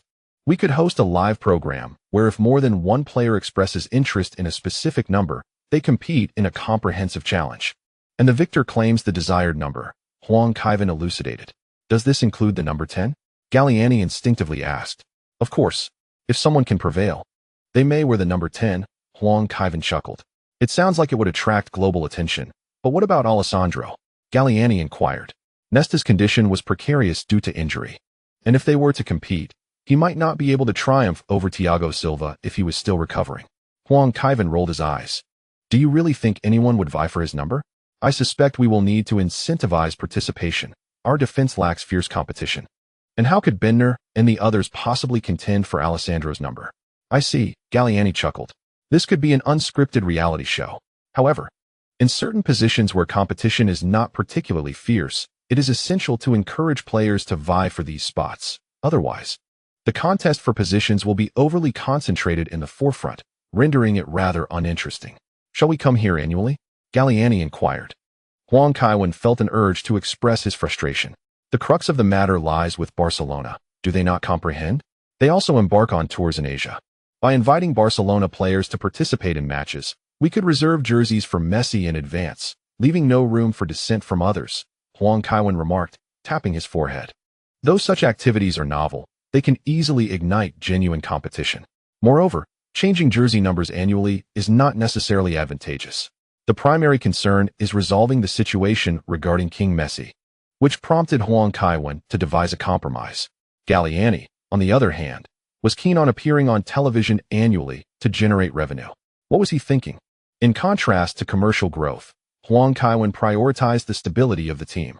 A football club must not evolve into some sort of green pitch Hollywood or a media sensation. Milan already enjoys ample attention, thus requiring no additional off-field controversies. Internal discord among players can be detrimental to the team's value. Reflecting on this matter, Huang Kaiwen lamented Ronaldo's misfortune. During his playing days, players were prohibited from competing in European competitions for 2 teams in a single season. After his retirement, the new regulations permitted such a scenario. Otherwise, Van Bommel would not have had the opportunity to win the Champions League with Milan. Another point of discussion was Andrea Pirlo's request for a salary increase. Should we accommodate him? Galliani asked. Huang Kaiwen paused, recognizing the complexity of the issue. Unlike Nesta and Gattuso, Pirlo still has several peak years ahead and has made considerable contributions to Milan. Can we comply with financial fair play? Huang Kaiwen questioned. Galliani responded with a wry smile. We have devised numerous strategies to address Messi's salary. Under the current circumstances, it is quite challenging to increase salaries for the first team. Milan has too many star players. Even if we suppress wages, they remain higher than those of ordinary teams. Moreover, a portion of Huang Kaiwen's salary is covered by sponsors. Otherwise, signing Messi would be unfeasible. Even if Messi were to join Milan for free, the club would still be unable to afford him. Observing Huang Kaiwen's silence, Galliani advised, perhaps we should consider capitalizing on him now. Ancelotti is quite fond of him, and Chelsea can meet his demands. After all, Kroos and Rakitic are both younger. While this sentiment holds merit, as a club, one cannot solely focus on profit. Huang Kaiwen suggested, let us provide him with some compensation in the commercial contract and discuss this matter with Andrea to see if he agrees. If he declines, then there's little we can do. What does the coach think about this? Huang Kaiwen suddenly inquired. Guardiola's stance is also crucial. Pep mentioned that he hopes Pirlo stays, but it is not paramount, Galliani replied. Huang Kaiwen nodded, sensing that Guardiola may not have a particularly favorable view of Pirlo's temperament. While Pirlo's skills are indisputable, his character can be quite challenging. Italian players may not often engage in internal strife, yet their dispositions are not always easy to manage. From the illustrious leaders like Maldini and Totti to the understated talents like Pirlo, conflicts with coaches have been a common occurrence. It would be prudent to retain him. Among the Italian players who clinched the Champions League title in the 2004-2005 season, it seems that only he and Filippo will remain at Milan in the coming years. Remarked Huang Kaiwen. Galliani refrained from inquiring about Inzaghi. Over the years, he has come to understand that Inzaghi has friends who support him, allowing him to continue playing for AC Milan. Guardiola desires Atletico Madrid's Agüero, and Atletico is keen to sell the player to us. But competition from Manchester City complicates matters, Galliani continued. Our attacking line is sufficient, Huang Kaiwen stated. Guardiola typically employs a lone striker, with three forwards complemented by Kaká or Huang the King playing in a versatile role. We can adequately handle multiple competitions. Galliani remarked with a hint of reluctance. After all, it was he who specifically requested it. Well, then you should give it a try, Huang Kaiwen sighed, expressing his disinterest in the transfer dealings. The Milan first team could soon muster two complete lineups. In the afternoon, Huang Kaiwen went fishing with Inzaghi. The following morning, he encountered an unexpected figure. Diego Luis? Huang Kaiwen exclaimed in surprise. Kevin, so you know him. Godin chuckled, adding, Luis was worried you might not recognize him. How could I forget? The savior of Liverpool. A key player under Dalglish, with 4 goals and 4 assists in 13 matches, Huang Kaiwen replied, reciting the details. Luis Suarez beamed and immediately presented a gift, saying, I've heard Diego mention you often, and since I've always been fond of Chinese culture, I brought a gift to share. The king of the Hanwei New Kingdom. The Book of Han records that in the first year of Emperor An's reign, the king of Hua sent 160 living individuals to request an audience. It is said that this artifact was unearthed in the original site. Huang Kaiwen was certain that what Suarez had brought was not genuine, not even gold. Nevertheless, he accepted it with a smile, handing it to Albert, and invited the 2 Uruguayan players to sit on the sofa, inquiring, You both have come together, surely not just for barbecue? If so, I can arrange something. Godin exchanged glances with Suarez. Suarez quickly responded, Kevin, I've heard Milan needs a forward, so I thought I could give it a shot. Huang Kaiwen replied, What the newspapers report isn't true, and we don't have that much money. With a smile, he added, If you are serious about a transfer, you can reach out to Mr. Galliani. Suarez was momentarily at a loss for words. Godin nudged him, and upon realizing that Suarez still hadn't spoken, he took the initiative. Kevin, Luis thinks the weather in England is rather dreadful. He regretted going there. Indeed, the weather in England can be quite unbearable, Huang Kaiwen acknowledged, recalling how during his time in England, he often found his home moldy due to the excessive humidity. Absolutely, absolutely. Suarez nodded and remarked, Moreover, it was quite chilly. When I transferred there in January, I caught a cold, otherwise my performance would have been better. Playing football in England requires considerable attention to the weather. But once you acclimatize, it becomes much more manageable.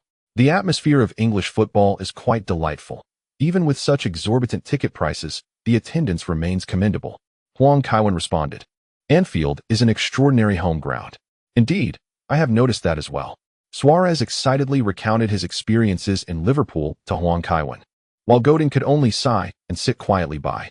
The young national team player evidently forgot the purpose of their gathering that day, as their conversation lingered until noon. Godin pulled Suarez away, lest they both be tempted to indulge in a feast of Argentine barbecue. Watching the two depart, Huang Kaiwen chuckled and shook his head. If they were to recruit another forward, Milan would revert to a vintage formation. However, what Huang Kaiwen did not anticipate was that Suarez's arrival was merely the beginning.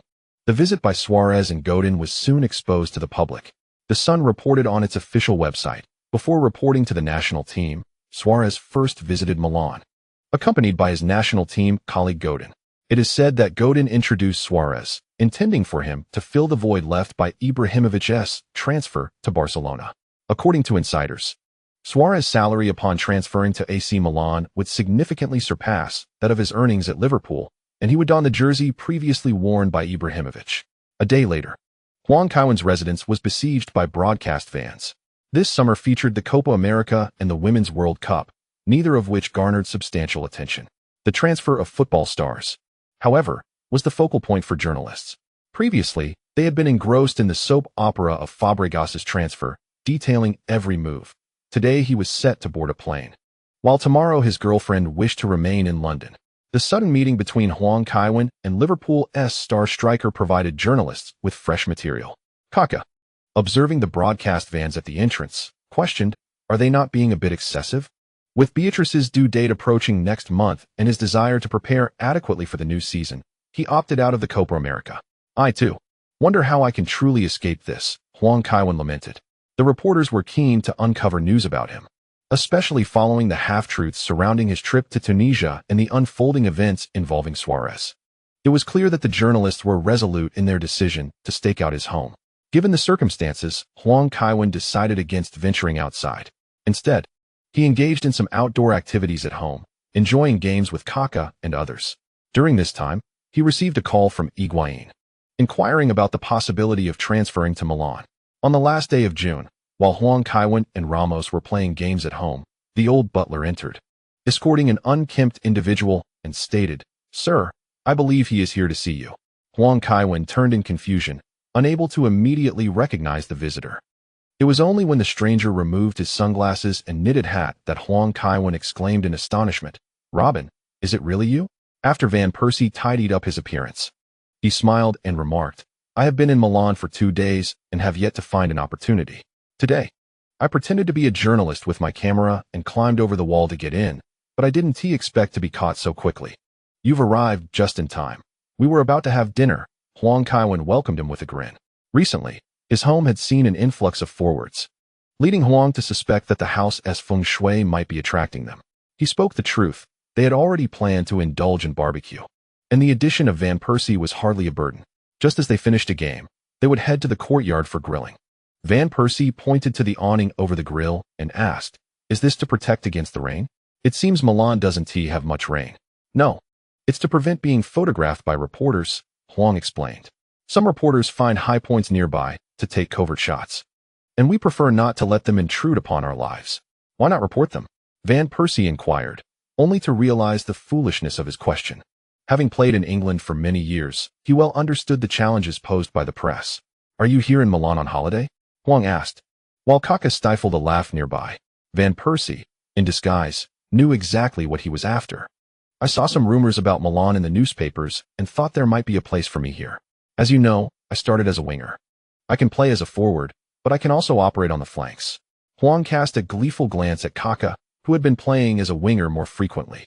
Kaka remarked, "That could work. Kevin doesn't get many appearances. If the 3 of us rotate on the wings, it should be fine, right?" Van Persie retorted. "Bert also suggested I should leave Arsenal. Mr. Wenger is great, and Arsenal is a wonderful club. But I understand that winning the Champions League is beyond reach, at least for the next few years. We always perform well in the first half of the season. But after Christmas, it's a disaster. By February, the team is riddled with issues, and by March, our hopes of winning are nearly extinguished. By April, we're already preparing for the next season." "That is certainly worth considering," Huang replied. He couldn't guarantee anything for Van Persie, but Milan indeed lacked players on the wings. If Guardiola desired Van Persie, negotiations with Arsenal could commence. Moreover, this matter needed to be addressed swiftly once Fabregas departed. Wenger would be unlikely to let Van Persie go. Yet Huang had his reservations. Van Persie wasn't exactly a model player. Despite his current assurances of playing as a winger, it was entirely possible that a transfer could lead him to compete for the central forward position. Such specifics would require further discussion between Galliani and Guardiola. Later, Neo drove Van Persie away. In July, Huang faced another system refresh, and recent shifts in fortune had significantly boosted his fate value to 7,320 points. Special template, Matsuzaka Yumi, 1,000,000 points. Template, Amar, 10,000 points. Ortega, 10,000 points. Maradona, 10,000 points. Skills, Mastery of Players' Psychological Counseling, 5,000 points. Mastery of Fancy Juggling, 1,000 points. Mastery of Breath Control, 100 points. Items, 24-hour Injury Immunity Card, 20 points. Special item, Icardi's Ice Machine, 500 points. Teacher Matsuzaka is a woman accompanied by her own background music. However, her combat prowess is quite difficult to assess. Amy's romantic endeavors have always been tumultuous. After decades of watching, she is yet to find a husband. Whether in Crayon Shinchan or Detective Conan, the technology evolves, and certain characters mature, such as little Aoi and Nene, who transforms from a naive girl into a dark queen. Yet, Shinasuke remains perpetually 5 years old, and that elementary school student continues to be a first grader. The subsequent ordinary template features 3 Argentine number 10s. Messi's idol, Aymar, and the Argentine king, Maradona, are quite renowned. However, the skills of little Donkey Ortega are commendable as well, particularly his ability to halt suddenly and change direction. He can be considered one of Argentina's more distinguished number 10s. After all, post-Maradona, not only did D'Alessandro don the number, but even the goalkeeper has worn it. As for the Icardi's ice machine, Huang Kaiwen suspects there is something more to it. Otherwise, why would Wanda consume it daily? Ultimately, Huang Kaiwen spent 120 points to acquire the immunity card and mastery of breath control. The skill of breath control enhances the functionality of the respiratory system, significantly improving oxygen utilization. This skill proves exceptionally beneficial for Huang Kaiwen. On the field, it suffices, as sprints typically span around 30 meters. However, on the track, this skill is remarkably advantageous, particularly in middle-distance running. Now, Huang Kaiwen finds himself in a quandary, pondering which events to enter aside from the 100 and 200 meters. He wishes to plan his events in advance for scheduling in London, aiming to secure 5 medals across 5 events. Thus, he spent several leisurely days. On July 7th, Huang Kaiwen and his companions visited the hospital. Kaka looked anxiously at the delivery room and asked, "Kevin, why hasn't she come out yet?" "Do not worry. Paul will surely be born safely," Huang Kaiwen replied with a smile. It had already been confirmed that Kaka's first child is a boy. Given that it is a boy, as the godfather, Huang Kaiwen insists he must be called Paul. What is there to be anxious about? This is the finest hospital with the best doctors, Inzaghi remarked. Huang Kaiwen retorted, "Those without children have no right to comment. We shall observe your performance when you have your own." "I will not bear children," Inzaghi muttered. Just as they were conversing in hushed tones, the lights in the delivery room suddenly changed color. Before long, the doctor emerged and announced, "Congratulations, it's a boy." Thank you. Kaka replied, somewhat nervously. "You should go in and meet Beatrice," Huang Kaiwen suggested. "Kevin, may we enter together?" Kaka instinctively inquired. "Forget it. I shall visit her at a later time," Huang Kaiwen replied, shaking his head. Despite the differing physical constitution of European women, the aftermath of childbirth can be quite overwhelming. Thus it is not appropriate to intrude at this moment. Under the nurse's guidance, Kaka changed his attire, feeling somewhat out of place as he followed inside. Beatrice, appearing fatigued, smiled upon seeing Kaka. "You've worked hard," Kaka remarked, touched. "It's nothing. We should have had a child long ago," Beatrice responded with a smile. Kaka cautiously asked, "Do we need a second child?" "Not for now," Beatrice replied directly. Kaka immediately breathed a sigh of relief. He then inquired, "Shouldn't the child be baptized? What age is appropriate in Italy?" "You needn't worry about that," Beatrice assured him with a smile. "The Borromeo family has produced a pope. The child does not have to wait for a baptism day like ordinary children." After exchanging a few more words, Beatrice asked, "Have you decided on the child's name?" Kaka nodded emphatically, Paulo Ervindo Santos Ret. Initially, he intended to include Huang Kaiwen's name in the middle, but Huang Kaiwen declined. Kaka found the experience of discovering Rommel's treasure quite memorable, thus he incorporated the name Erwin, as both Erwin and Ervindo are spelled the same in English. "That sounds delightful," Beatrice remarked with a smile. "Paulo is a classic name from the church." Indeed, it was Kevin who helped conceive it. Kaka beamed with a radiant smile. Beatrice's smile faltered. The news of Kaka's son's birth swept across Europe. Kaka has always been a beloved figure among football fans. The Sun even offered 150,000 for a photograph of the child. At that moment, Milan unexpectedly announced the transfer news. The official AC Milan website stated, following amicable discussions with Arsenal, AC Milan has signed Arsenal player Robin van Persie for 52 million. He possesses the valuable qualities our team requires, and we have high expectations for Robin's performance in the upcoming season. This announcement nearly ignited a frenzy throughout European football. Van Persie became the most expensive player in terms of transfer fees thus far this summer. Previously, the player closest to departing Arsenal was Cesc Fabregas. No one anticipated Van Persie's exit at this juncture. This was also a result of Galliani's concession to Guardiola. Otherwise, he would not have offered 52 million for Van Persie. Aside from Messi, who is yet to be announced but will join Milan during the winter break, this marks the highest transfer expenditure in Milan's history. For Galliani, acquiring a player without any personal accolades at such a steep price is difficult to accept. Due to this matter, Rosell was infuriated. Mundo Deportivo revealed that Rosell vehemently berated Galliani in his office, calling him a swindler, a thief, a damned scoundrel, an incomprehensible viper, and a traitor who strikes from behind. The sum of 52 million euros will undoubtedly complicate Fabregas' transfer. Although Arsenal has consistently sold exceptional players, they seldom part with multiple key figures in a single transaction. This influx of funds alleviates some of Arsenal's financial pressures, making it increasingly challenging for Barcelona to acquire Fabregas. Moreover, Huntelaar has been persistently calling Huang Kaiwen to express his grievances over the situation. After all, they had played together at Chelsea, and Milan's abrupt acquisition of another Dutch forward was hard for him to accept. On July 14th, as the entire team reconvened for training, Milan's attacking line remained intact, with even Kaká, whose son had just been born, opting to return. "Your holiday isn't over yet, Ricardo," Huang Kaiwen murmured. "There's no choice.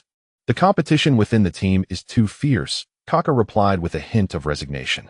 He knew that if he missed the summer training, he could not guarantee that Guardiola would still consider him a starter for the upcoming season. Guardiola, surveying his familiar players, remarked, "I never anticipated that the squad would remain so similar over 2 seasons. I am pleased to hear that no one wishes to leave, yet I harbor some concerns. A lack of player turnover can easily lead to complacency, so do not assume that simply staying will earn you titles, bonuses, and accolades. If anyone's performance during the warm-ups fails to meet my expectations, I will certainly recommend to the club that they be sold." Previously, he would not have spoken so candidly. However, with Milan's lack of personnel changes and his inability to bring in new players, Guardiola felt compelled to voice his displeasure. Van Bommel quietly remarked, "Why does it seem like the coach is in a foul mood?"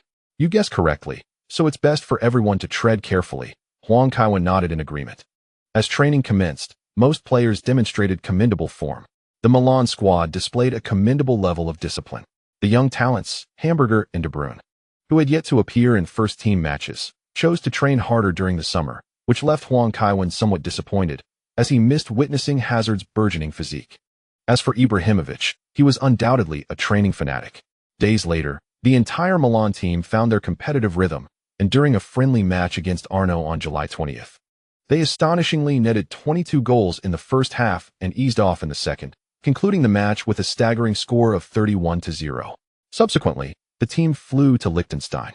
The Audi Cup was set to take place in Liechtenstein and China, an initiative by sponsors aimed at tapping into the Asian market. Several prestigious clubs received additional sponsorship funds and could simultaneously explore opportunities in Asia, leading to no objections. Milan and Inter chose the same hotel for their stay. During a meal, they encountered Zanetti, the Inter captain, who quipped, "Since we're all coming to Japan, we might as well have flown over together." "That won't do." Huang Kaiwen chuckled in response. "If our 2 teams travel together, the reporters will surely write about the downfall of the Serie A giants lacking financial means." "You make a valid point." Zanetti nodded. "Marco was quite displeased that you couldn't attend his retirement ceremony. There was nothing I could do." "I wasn't in Italy at that time," Huang Kaiwen shrugged. The retirement ceremony for Materazzi took place in early June, during which he was engaged in a treasure hunt in North Africa. Huang Kaiwen took a seat with a tray in hand, followed by Kaká and others who joined him. What began as a table for just Zanetti and Cambiasso quickly swelled to 10 individuals. Cambiasso feigned fear and remarked, "Do you always intimidate others with your numbers? This demonstrates our esteem for you." Huang Kaiwen replied with a smile. Van Persie merely settled beside Van Bommel, still somewhat reserved following his recent transfer to Milan. Zanetti sighed, saying, "This Audi Cup is no simple affair. Besides you, we also face Bayern and Barcelona. And soon we must contend with you in the Italian Super Cup and TIM Cup. Frankly, I feel summer training is more grueling than the actual season." Upon hearing Zanetti's expletive, Huang Kaiwen couldn't help but chuckle. "Your strength is formidable. No matter who encounters you, they will find it challenging." Zanetti could only shake his head and sigh. By the end of last season, Sneijder's form had begun to decline, and upon rejoining the team, he appeared noticeably bulked up. As a seasoned veteran, Zanetti felt that this teammate might be on a downward trajectory. Changes in the midfield core would necessitate a complete overhaul of the team. Not wishing to dwell on such matters, Zanetti stated, "You know, the Germans are also residing here. When we first arrived, I spotted the goalkeeper who had previously played for Milan. Neuer." Kaka inquired. "Yes, that's him." Zanetti confirmed with a nod. Huang Kaiwen was surprised to learn that everyone was staying at the same hotel. It seemed to be arranged by the sponsors. As Tokyo is a sprawling metropolis with less than ideal transportation, coordinating 4 teams in hotels of similar caliber would require considerable effort, making attendance at events less convenient. Huang Kaiwen surmised that Barcelona must also be staying here. No wonder the Milan players and coaching staff were assigned to 2 half floors instead of an entire floor, likely sharing the same level with the Barcelona first team. They certainly had a knack for logistics. Huang Kaiwen grew curious about how Xavi and Puyol would react upon seeing him. On July 24th, Huang Kaiwen accompanied his teammates to make an appearance at a television station before heading to Ginza for an event, in addition to a photo book. Various product endorsement activities were all consolidated into this single day. He represented 9 brands in one day, with each brand receiving less than half an hour of his time. By the time he returned to the hotel that evening, Huang Kaiwen felt utterly exhausted. Even after playing a 120-minute Champions League final, he had never felt this drained. He didn't even have dinner or change clothes, collapsing onto his bed and falling asleep immediately. The next morning, when he woke up, Huang Kaiwen felt rather unwell. As he descended the stairs for breakfast with Ramos, he remarked, "Sleeping in my clothes is indeed tiring. Galliani too. Why arrange so many activities?" Ramos complained. Huang Kaiwen shook his head with a smile. Attending events is the real business. Those sponsors are the benefactors of Huang's reign. Once a year, a little fatigue is acceptable, especially considering the endorsement fee of several hundred million euros. Huang Kaiwen sat there, resting his head on the dining table, while Ramos prepared breakfast for him. He was utterly exhausted. Otherwise, he would typically maintain a keen sense of personal etiquette. At that moment, Huang Kaiwen's eyes brightened, and he rose to sit beside a young player, displaying a warm smile as he inquired, "Hello, are you Thomas Muller?" This chapter concludes here. 0518 A first encounter at Burger King today. Fortune smiled upon me, Inzaghi remarked with a grin. There was little enthusiasm among the Milan contingent, while the Bayern team was fully engaged. Thomas Muller had already left the field, but remained seated beside his new teammate Boateng, offering guidance. Van Bommel served as the pivotal communicator for both sides, given his former role as Bayern's captain. Robin took a seat next to Huang Kaiwen, observing a chuckling Van Persie and contemplating how to teach that rascal a lesson in the next national team match. 3-4-5, 6-7-8-9, perhaps? Inzaghi asked, lollipop in mouth, glancing at Boateng. "Blast!" Boateng shouted in response. Muller, positioned nearby, could not intervene in time. After Boateng discarded 4 Js, Huang Kaiwen promptly played 4 As and then followed up with a 3, allowing Inzaghi to clear his hand with a 5. "Shall we continue?" Huang Kaiwen asked with a smile. "Let us call it a night. Dinner is approaching," Neuer advised from the side. At that moment, Muller regained his focus. Glancing at his ink-stained fingertip and hesitantly remarked, "Kaiwen, I just renewed my contract last year." "Not a problem," Huang Kaiwen replied with a radiant smile. "It's all trivial. You can return it whenever it's convenient." "That is splendid." Muller sighed in relief, gathering his teammates to leave. Robin exchanged a brief greeting with Huang Kaiwen before departing. Van Bommel commented, "It's quite astonishing. I never expected to witness such a scene." "This is a positive development," Ramos added. "Kaiwen claims he plays well. Earning 3 million euros must feel somewhat insufficient. A lack of funds can motivate one to perform better, striving for a new contract." Huang Kaiwen raised his thumb in approval. "A true brother indeed, effortlessly revealing my well-intentioned plan." Did Huang Kaiwen truly covet the few million from Bayern players? He could easily secure a regional endorsement without filming commercials, merely by posting photos, without needing such substantial sums. The primary aim was to inspire the Bayern players. If they were in need, they would undoubtedly strive to excel. It is likely that this season, Bayern players would exhibit extraordinary vigor, preparing to challenge Dortmund and reclaim the Bundesliga title. Later that evening, Huang Kaiwen finally encountered Messi. Barcelona had just concluded a commercial endorsement and rushed to the venue. Surrounded by teammates, Messi did not initiate greetings. "Is Ricardo not joining us for dinner?" Huang Kaiwen inquired. "He's video chatting with his wife. It might take a while," Ramos replied, expressing mild annoyance. "Let us go greet the Barcelona players." Huang Kaiwen suggested as he stood up, with Ramos and Van Persie quickly following suit. Van Bommel hesitated but ultimately remained seated. After all, that was his former club. What brings you here? Xavi inquired directly, only to be restrained by Puyol.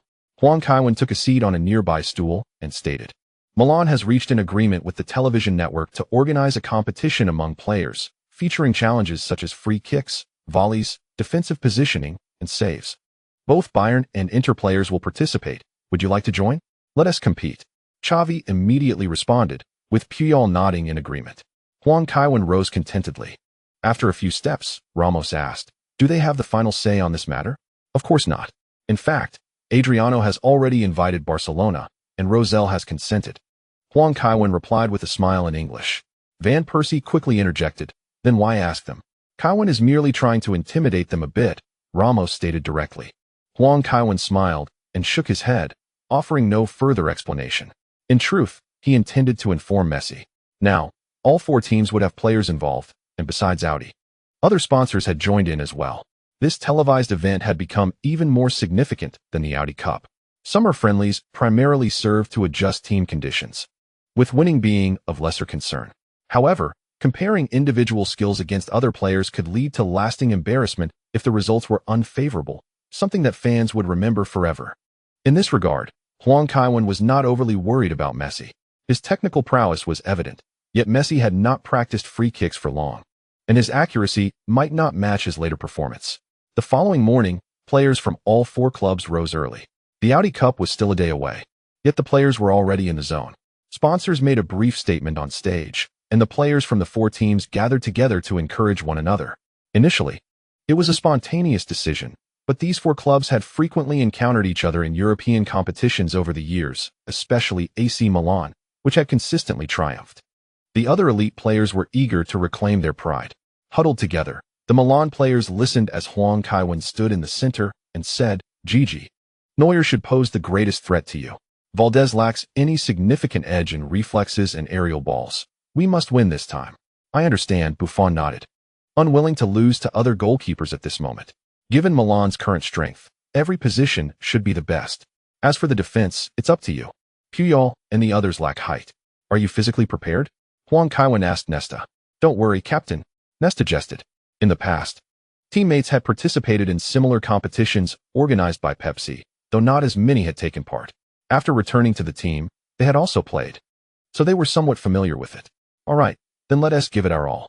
Huang Kaiwen extended his right hand, and once all the teammates joined in, he shouted, Who are we? AC Milan. What is our goal? Championship. What championship? All championships. Let us go, let us go, let us go. Bastian Schweinsteiger crossed his arms, gazing towards the Milan side, before turning to inquire, Manuel, are they always this spirited?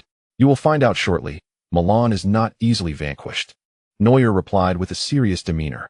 He felt somewhat out of place in Italian culture, and with Hummels also contemplating a departure, he opted for a transfer. Witnessing Buffon clinch the Champions League title stirred a sense of unease within him. The competition among goalkeepers is relatively straightforward, merely utilizing a ball machine to compare their saves and aerial prowess. Such a contest favors both Buffon and Neuer. Valdez, on the other hand, is primarily noted for his synergy with the Barcelona players. A Barcelona goalkeeper has always been an integral part of the team. Furthermore, Valdez shares a vulnerability akin to Ferdinand's, occasionally losing focus. Can Gigi triumph? Inzaghi asked, draping an arm around Huang Kaiwen's shoulders. Huang shook his head, replying, I am uncertain. Although Buffon possesses formidable skills, Neuer and Valdez are no less formidable. Valdez exhibited average form today, yet his quick reflexes masked any deficiencies in his performance. Fortunately, during the second round, Valdez faltered, leading to a one-on-one with Buffon and Neuer. Sweating profusely, Buffon sipped water from a bottle, fixating on Neuer. This young goalkeeper proved to be more formidable than he had anticipated, especially considering his prior tenure with Milan. For this reason, Buffon was determined not to concede to Neuer. Come on, let's continue, Buffon exclaimed, tossing aside the water bottle. This was one of the most serious moments he had experienced since joining Milan. Aside from the Champions League final, soon, Sky Sports approached the management of both teams. The ball machine had its flaws, as its fixed trajectory could easily be deciphered by these elite goalkeepers. After discussions among the higher-ups of both teams, they decided to have the players engage in a penalty shootout, excluding Huang Kaiwen from participation. Galliani explained to Huang, "Rummenigge believes your presence at the penalty spot would affect the goalkeeper's mentality, hence you are not allowed to take part." Huang could only nod, bemused. When it comes to taking penalties, the Germans are indeed quite proficient. With Huang unable to participate, the pressure on his teammates intensified. As another Ballon d'Or winner, Kaká stepped up first to the penalty spot. Milan's initial attempt served as a compensation for Huang's absence. It was evident that the Germans held significant confidence in their penalty-taking abilities, as injuries were minimal, and Kaká had not transformed into a mere shadow of his former self. Huang awaited the outcome from the sidelines, only to be surprised when Kaká's run-up resulted in a weak shot, easily saved by Neuer. An ecstatic Neuer rose, pumping his fist. Huang shook his head in disbelief. Thomas Müller followed suit, directing the ball towards the left side, while Buffon misjudged his dive. Bayern took the lead with 1 goal. Observing Ramos at the penalty spot, Huang gave a thumbs up, but Ramos, in his run-up, struck the ball against the crossbar. Huang nearly lost his balance. Both players had executed their penalties remarkably, yet something had gone awry at this moment. Buffon's expression was priceless. Damn. There is no need to compare penalty skills with the opponent. His teammates were swift in eliminating him. Fortunately, he managed to save Gomez's penalty kick this time. The third to take the spot was Toni Kroos, who, facing his former club, audaciously executed a delicate chip shot that deceived Neuer and successfully found the net. A commendable score of 2-2. However, since AC Milan had the first opportunity, the focus now shifted to Schweinsteiger. If he could convert his attempt, Bayern would regain the lead. Director Zhang chuckled, surprised by the intensity of competition even in a summer transfer period. Schweinsteiger prepared for his run, but alas, he missed. Both teams returned to a level playing field. On AC Milan's side, some disagreements arose. Van Persie seemed eager to take the penalty, while Torres resisted relinquishing his position. Huang Kaiwen intervened, persuading Van Persie to assume the 4th spot. With determination, Van Persie powered through, delivering a stunning strike. Next up was Ribéry, a player renowned for his exquisite technique. He and Robben formed one of Europe's most formidable flanks, despite their frequent injuries preventing them from partnering often. Goal. Ribéry scored. After the goal, Ribéry raised his arms in triumph, racing towards his teammates, while Robben merely smirked. Zlatan Ibrahimovic stood at the 12-yard mark and, after a swift approach, unleashed a powerful shot towards the goal. This time, Neuer misjudged the trajectory. However, Ibrahimovic aimed for the center, and Neuer deflected the ball away with his foot while airborne. Buffon approached the goal, pointing at Ibrahimovic, his meaning clear. "You boast of your skills, but now you're in my territory?" Huang Kaiwen gestured emphatically to the right, prompting Buffon to nod after a moment's delay. Robben positioned himself behind the ball on its right side, as is customary for left-footed players. Upon the referee's whistle, Robben sprinted forward and struck the ball towards the right side of the goal. Trusting Huang Kaiwen, Buffon did not fully extend himself, focusing solely on the right side for the save, effortlessly blocking Robben's shot. Rising, Buffon clapped his gloves together in frustration, realizing that his teammates were not merely acting. They had indeed reached this pivotal moment together. Huang Kaiwen smiled and applauded, approaching Rakitic, advising, "Don't think about tricking him. It's difficult. This guy is physically strong and can save corners without unnecessary movement." "How should I shoot, Kaiwen?" Rakitic inquired, covering his mouth. "Trust your instincts and unleash a powerful strike," Huang Kaiwen whispered. Rakitic nodded in agreement. This match, however, could not fully showcase a goalkeeper's capabilities, particularly in terms of rushing out. Neuer excelled in this regard, rarely revealing weaknesses, surpassing the average goalkeeper. His long throws were particularly remarkable, a skill in which Buffon could not compete. Rakitic took his position behind the 12-yard mark, preparing to run up and shoot decisively.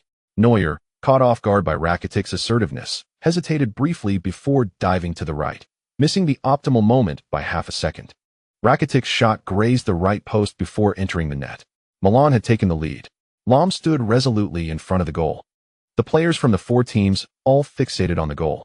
The penalty shootout undeniably stands as the most exhilarating phase of the match. In one fleeting moment, a team may lead, only to find themselves trailing moments later. After 3 intense rounds, Buffon had worked up a slight sweat, a fitting exertion for him.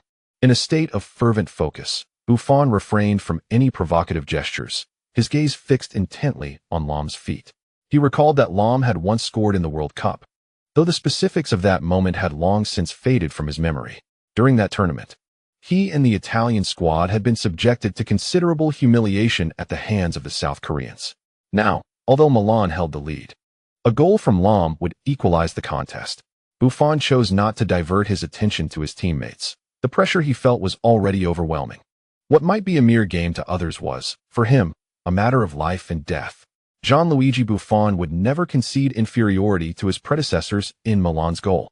And he was off. As Lam moved, he deliberately traced an arc, leaving Buffon with no time to hesitate. Left or right? Buffon instinctively dove to the left side of the goal. In that split second, he averted his gaze, unwilling to anticipate the outcome. Yet the sensation of contact from his arms revealed that he had made the right gamble. Thud! The ball struck his arm, sending a jolt of pain through his forearm. Yet his heart soared with exhilaration. As he landed, he sprang to his feet and forcefully booted the ball away, roaring in triumph. The Milan players surged forward in jubilant celebration, lifting Buffon and tossing him skyward repeatedly. In this contest among defenders, it was an unexpected victor who emerged, Bayern's new signing. Boateng. Huang Kaiwen speculated that perhaps Messi's absence was a factor.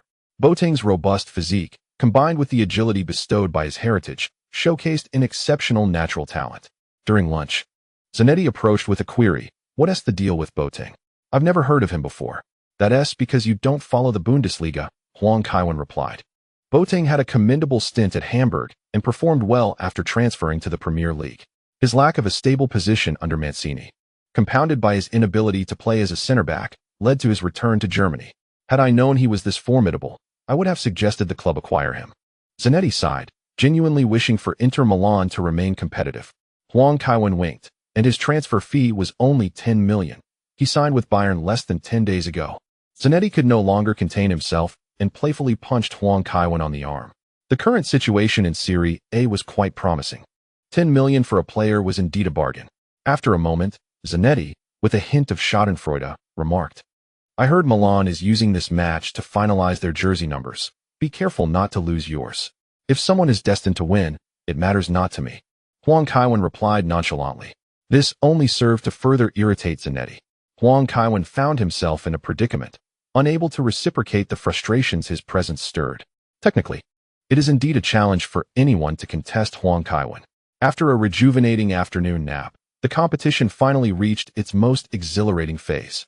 Unlike other teams, a significant number of AC Milan players signed up for the technical challenges, even if it were not for the pride of their jersey numbers. They yearned to measure themselves against their teammates.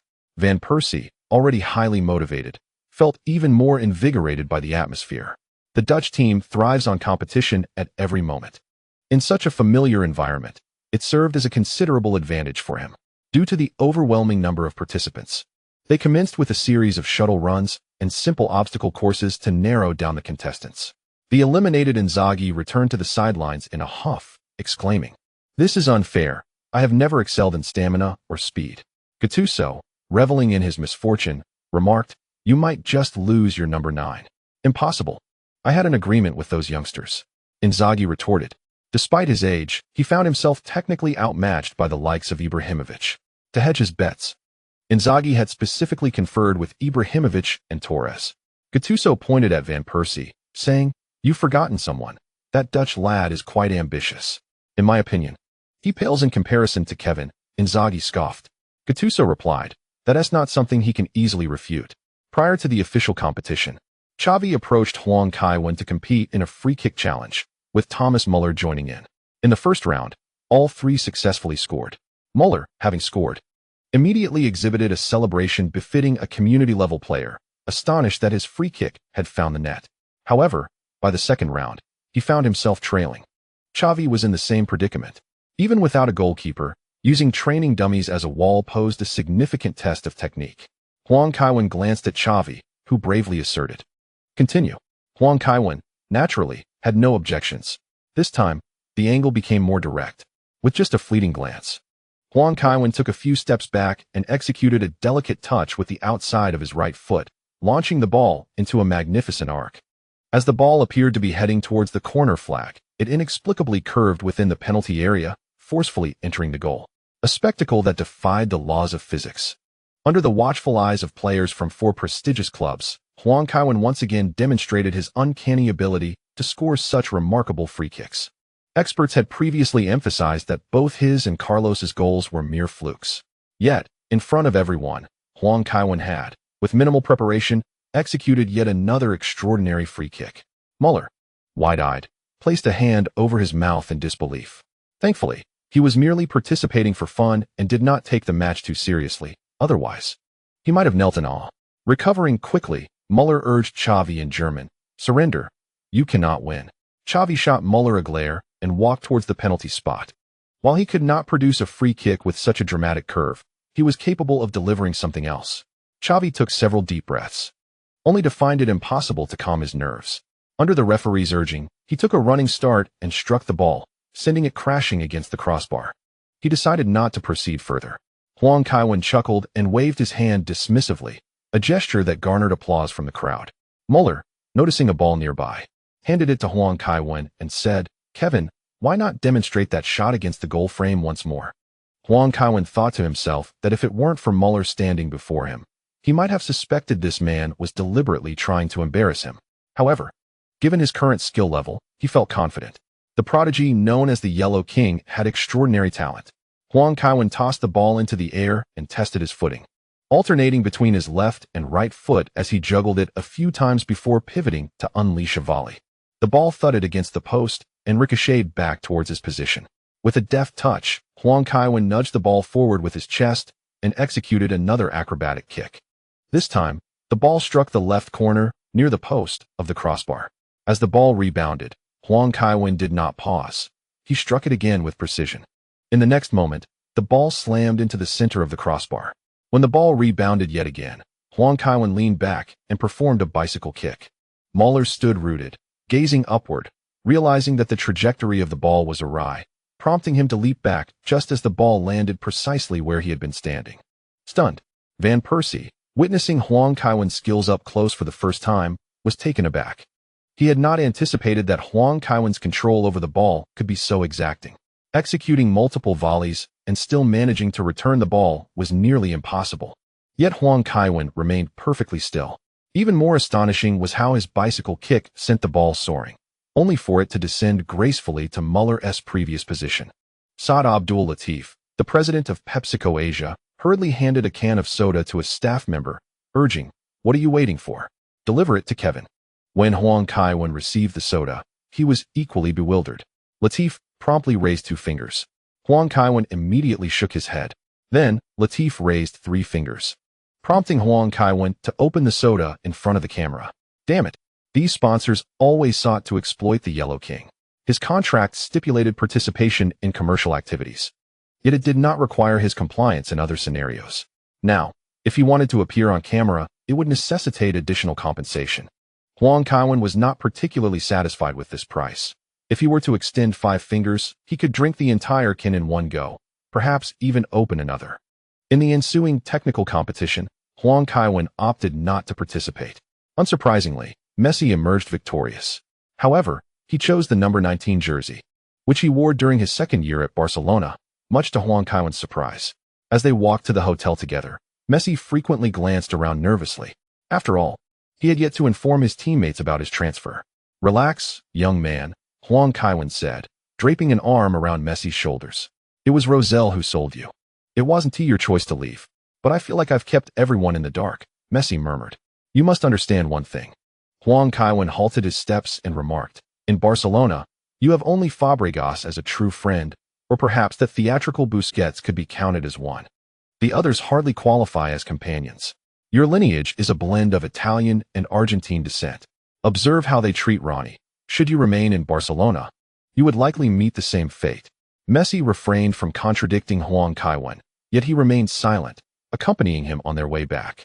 If he were truly inclined to understand, he would have departed from Barcelona long ago. Later, Messi and Torres were summoned by sponsors for a commercial shoot, enduring a prolonged session that kept them from returning to their hotel until late. July 26th, National Stadium, Tokyo. The arena was filled to capacity. Yet the prevailing sentiments among fans rendered the expressions of Bayern's executives less than favorable. Aside from a few scattered Bayern jerseys, the stands were predominantly adorned with Milan jerseys, many of which showcased the freshly released kits for the upcoming season. Honus furrowed his brow, stating, "I remember we had a considerable number of fans in Japan, and even more from China. Why does it appear otherwise here? Just check the numbers on the jerseys." Galliani chuckled. "The fans from Japan are truly dedicated. They not only purchase jerseys, but do so every season. They are the kind of supporters I cherish. If it weren't for the objections of Maldini and Huang Kaiwen, I would have wanted to take Milan on a tour of Japan every summer." Honus, somewhat enviously, commented, "That is solely because of Kaiwen. If we were playing against other opponents, it wouldn't be like this." "Ah, quite right." Galliani nodded, though with a hint of disdain. "Inter Milan has Japanese players, and Serie A holds a unique position in China, being one of the first leagues broadcasted. Competing with Inter for the Asian market may not yield victory." During the pre-match warm-up, every touch of Huang Kaiwen's foot elicited enthusiastic screams from a multitude of fans. Remarkably, some fans even required assistance from medical personnel to be carried away. Inzaghi observed the stands and remarked, "Is the aesthetic appreciation in Asia so vastly different from Europe? I believe we are rather similar. You should consider getting your eyes checked," Gattuso quipped. He acknowledged Inzaghi's charm, but relished in teasing him, as that fellow always enjoyed mocking him. Sighing, Inzaghi lamented, "I had hoped that upon becoming a king, I would garner more popularity. Over there, there's a banner dedicated to you." Huang Kaiwen pointed towards the sidelines. "What does it say?" "I can't read it," Inzaghi inquired. Huang Kaiwen scrutinized it closely and replied, "To His Majesty, the Emperor of the Holy Roman Empire, we hope you swiftly vanquish the Russians and Americans." "Huh?" Inzaghi paused momentarily, asking, "I didn't quite catch that." "The Japanese harbor disdain for both Russia and America, so this is quite normal," Huang Kaiwen elucidated. "Then they have entrusted their hopes to the wrong person," Gattuso interjected. "The Emperor of the Holy Roman Empire may not have heirs. Once this fellow passes, the empire could descend into chaos." "Not necessarily," Huang Kaiwen replied with a smile. "Inzaghi is still quite formidable. Even at his age, he remains capable." As the warm-up concluded, Huang Kaiwen retrieved the captain's armband from his training jacket and placed it upon Inzaghi's arm, gently patting his shoulder. "Your Majesty, it has been quite some time since you last scored. If you don't make your mark soon, you might feel quite embarrassed wearing the number 9, he jested. "Not at all. I believe it's of little consequence," Inzaghi replied directly. Gattuso rolled his eyes in response. "Indeed, those devoid of shame seem to lead a more carefree existence." Huang Kaiwen then strode towards the substitutes bench, where Kaka promptly handed him a packet of snacks, saying, "Adriano told me to tell you, pay up after eating. The more you consume, the more you receive." "Ah," Huang mused. "How refined a figure the King of Yellow is. Yet he has been sullied by Galliani's mercantile pursuits. I must take the time to admonish him. One cannot solely focus on wealth." Huang Kaiwen glanced at the ingredient list, and upon noticing the cameras approaching, he tore open the packaging and began to indulge, nudging Kaka with his elbow as he offered him a piece. Kaka accepted with a smile, savoring the treat, demonstrating a more dedicated approach than Huang Kaiwen in this regard. As he noted the cameras lingering, Huang Kaiwen shoved the empty bag into Kaka's hands, encouraging him to hold it up and grin foolishly at the camera, while Huang chuckled quietly to himself. There was no escaping the memory of that pharmaceutical advertisement. On the sidelines, Guardiola clearly did not share their jovial mood. He gestured exaggeratedly and shouted instructions onto the field. Bayern's overall strength appeared slightly inferior to that of Milan, and despite fielding 3 attacking players, Torres, Ibrahimovic, and Van Persie, the situation was not unfolding as he had envisioned, further fueling his discontent with Galliani. Sanchez was a player he specifically requested, yet Galliani had opted to transfer him to Barcelona instead. "What is this?" Hazard inquired curiously. "Japanese chocolate biscuits. Would you like some?" Huang Kaiwen offered. Hazard, excited, accepted the treat, and Huang, not wishing to display favoritism, rose to distribute the snacks among his teammates. After tasting, Hazard could not help but comment, "They're quite delightful, though I differ from others. I prefer a combination of sauces and meats, complemented by lettuce. I am not particularly fond of sweets." "You might as well just say you enjoy hamburgers," Huang Kaiwen retorted with a hint of annoyance. "Youngster, if you aspire to become a great star, you must exercise restraint with your diet. Have you seen those rascals on the field? That Ibrahimovic fellow practices relentlessly every day and even trains in martial arts to maintain his flexibility. Robin van Persie hardly consumes red meat, and Fernando is much the same. Do you really think you can compete with these elite players while indulging in hamburgers? Hazard stood there momentarily stunned, not expecting such a serious admonition from Huang Kaiwen. De Bruyne, seated nearby, also witnessed Huang's unusual solemnity for the first time. Kaka leaned over to offer some words of encouragement. Kevin means well for you all. If you've seen Barbara's television interview, you would know that Kevin only occasionally indulges in his cravings. Yes, I am aware. De Bruyne interjected, raising his hand like a schoolboy. Kevin even wakes up in the early hours to train. I heard that in the Ghent Youth Academy. They have a poster of London at 4 a.m. Huang Kaiwen lowered his head slightly, feeling a twinge of guilt. If this were to be decades later, the tales would undoubtedly become even more absurd. Huang Kaiwen promptly advised, you should speak to the coach of the youth team. The children are still growing and do not require such stringent demands. We cannot guarantee their rest, and we risk exhausting the young squad. De Bruyne nodded in agreement, resolving to contact a familiar coach upon returning. The first half concluded with both teams locked in a goalless stalemate. Guardiola waved his hand, orchestrating a significant substitution. Hazard joined Huang Kaiwen and others on the sidelines to warm up, unable to contain his excitement even before stepping onto the pitch. Previously, he had only watched Huang Kaiwen's match footage to learn, never imagining that one day he would play alongside him. Huang Kaiwen exchanged a high five with Gattuso as they entered the field, calling out, pass to the younger players more often. Hazard, who had been forced to the right flank, found himself growing fonder of Huang Kaiwen. If possible, he wished to avoid being loaned out. Even as a substitute in Milan, he could still secure a Champions League title. And this warm-up match was an opportunity to showcase his abilities to the coach. As Huang Kaiwen took to the field, Ramos immediately adjusted his position to match up. Upon receiving the ball in midfield, Ramos noted Huang Kaiwen's indication towards the right flank. Seeing Huang Kaiwen not pursuing the ball, Ramos surged forward, carrying it past midfield. Gustavo and Badstuber swiftly closed in. In that moment, Ramos recalled Huang Kaiwen's words, pivoted, and delivered the ball to Hazard, who was waiting nearby. What transpired next astonished Ramos. Hazard, under pressure from behind and with defenders ahead, skillfully maneuvered past several opponents to score. Goal. After a brief pause, Coach Zhang exuberantly shouted, goal, goal. Young Hazard made his debut for AC Milan. Although it was merely a warm-up match, scoring against Bayern in such a manner was no small feat indeed. Had the scorer been Huang Kaiwen or illustrious players like Messi or Robben, it would not have been surprising. However, Hazard's goal against Bayern was truly astonishing. Many had remarked on his lackluster performances while on loan to top clubs, yet this goal unmistakably affirmed Hazard's status as a prodigious talent. In a heartbeat, Hazard had catapulted to fame with that solitary goal. As European giants commenced their warm-up matches, none dazzled quite like this moment. In his excitement, Hazard momentarily forgot his planned celebration, sprinting towards the stands with exuberance. Yet, moments later, he realized something was amiss. Not a single teammate followed him to celebrate. It dawned on him, somewhat awkwardly, that AC Milan players traditionally sought out Huang Kaiwen to share in their joy after scoring. Feeling somewhat out of place, Hazard quickly turned and raced back to Huang Kaiwen's side. Guardiola stood astonished on the sidelines, completely taken aback by Hazard's performance. With Hazard in the mix, who even needed Sanchez? Aside from Messi, Barcelona also had Iniesta who could penetrate defenses, and now with Hazard, Milan's tactical repertoire is significantly enriched. As for Van Persie, he is indifferent whether he plays on the flank or through the center. Having three top-tier forwards is certainly not a burden for him.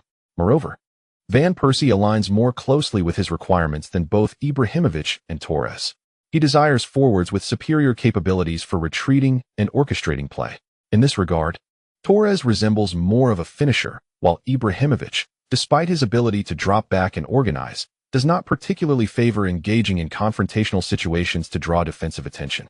What he needs to determine now is how to foster healthy competition among the three forwards. The audience graciously applauded Hazard, and Ramos, somewhat astonished, remarked, Kevin, that lad plays like Messi. Huang Kaiwen chuckled and shook his head. In his prime, Hazard was indeed akin to a miniature Messi. However, he still falls short in various aspects compared to the footballing icon. Occasionally, a highlight reel may suggest a resemblance, but after observing a full match, it becomes evident that there is no other player capable of penetrating through densely packed defenses like Messi. Neither Hazard nor Neymar can achieve that. Hence, they are referred to as the third tier rather than the first tier. Nonetheless, even at their best, the third tier can still determine the outcome of a match. Currently, Milan's roster may be somewhat overly luxurious. Subsequently, Hazard's performance prompted Guardiola to shake his head. He consistently tried to showcase his skills while inadvertently squandering numerous opportunities. Had it not been for Huang Kaiwen's relentless defensive efforts, Bayern might have equalized. Ultimately, Milan secured a narrow victory over Bayern, marking their second win in the summer-friendly matches. On the other hand, Inter suffered a loss to Barcelona, which came as no surprise. In 2011, Barcelona was truly a cosmic team. Their prowess was not significantly diminished by the absence of Guardiola. However, the following day, a piece of news sent shockwaves through the football world. The Asahi Shimbun reported on its second page, during the Asian leg of the tour for 4 major clubs, AC Milan players signed multiple endorsement deals, yielding the club a profit of €37 million, with total earnings from the Asian tour expected to exceed €70 million.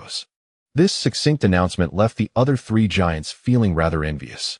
What does €37 million signify? Later, Manchester City diligently developed the Asian market, excelling in aspects such as ticket refunds and consistently engaging Asian fans during festive seasons, with a summer tour income of around £16 million.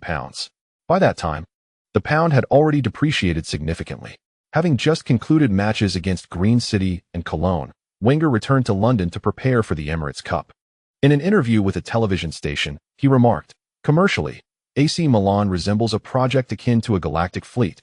They boast numerous star players, all of whom not only excel on the pitch, but also possess striking appearances and diverse nationalities, coupled with the club's achievements.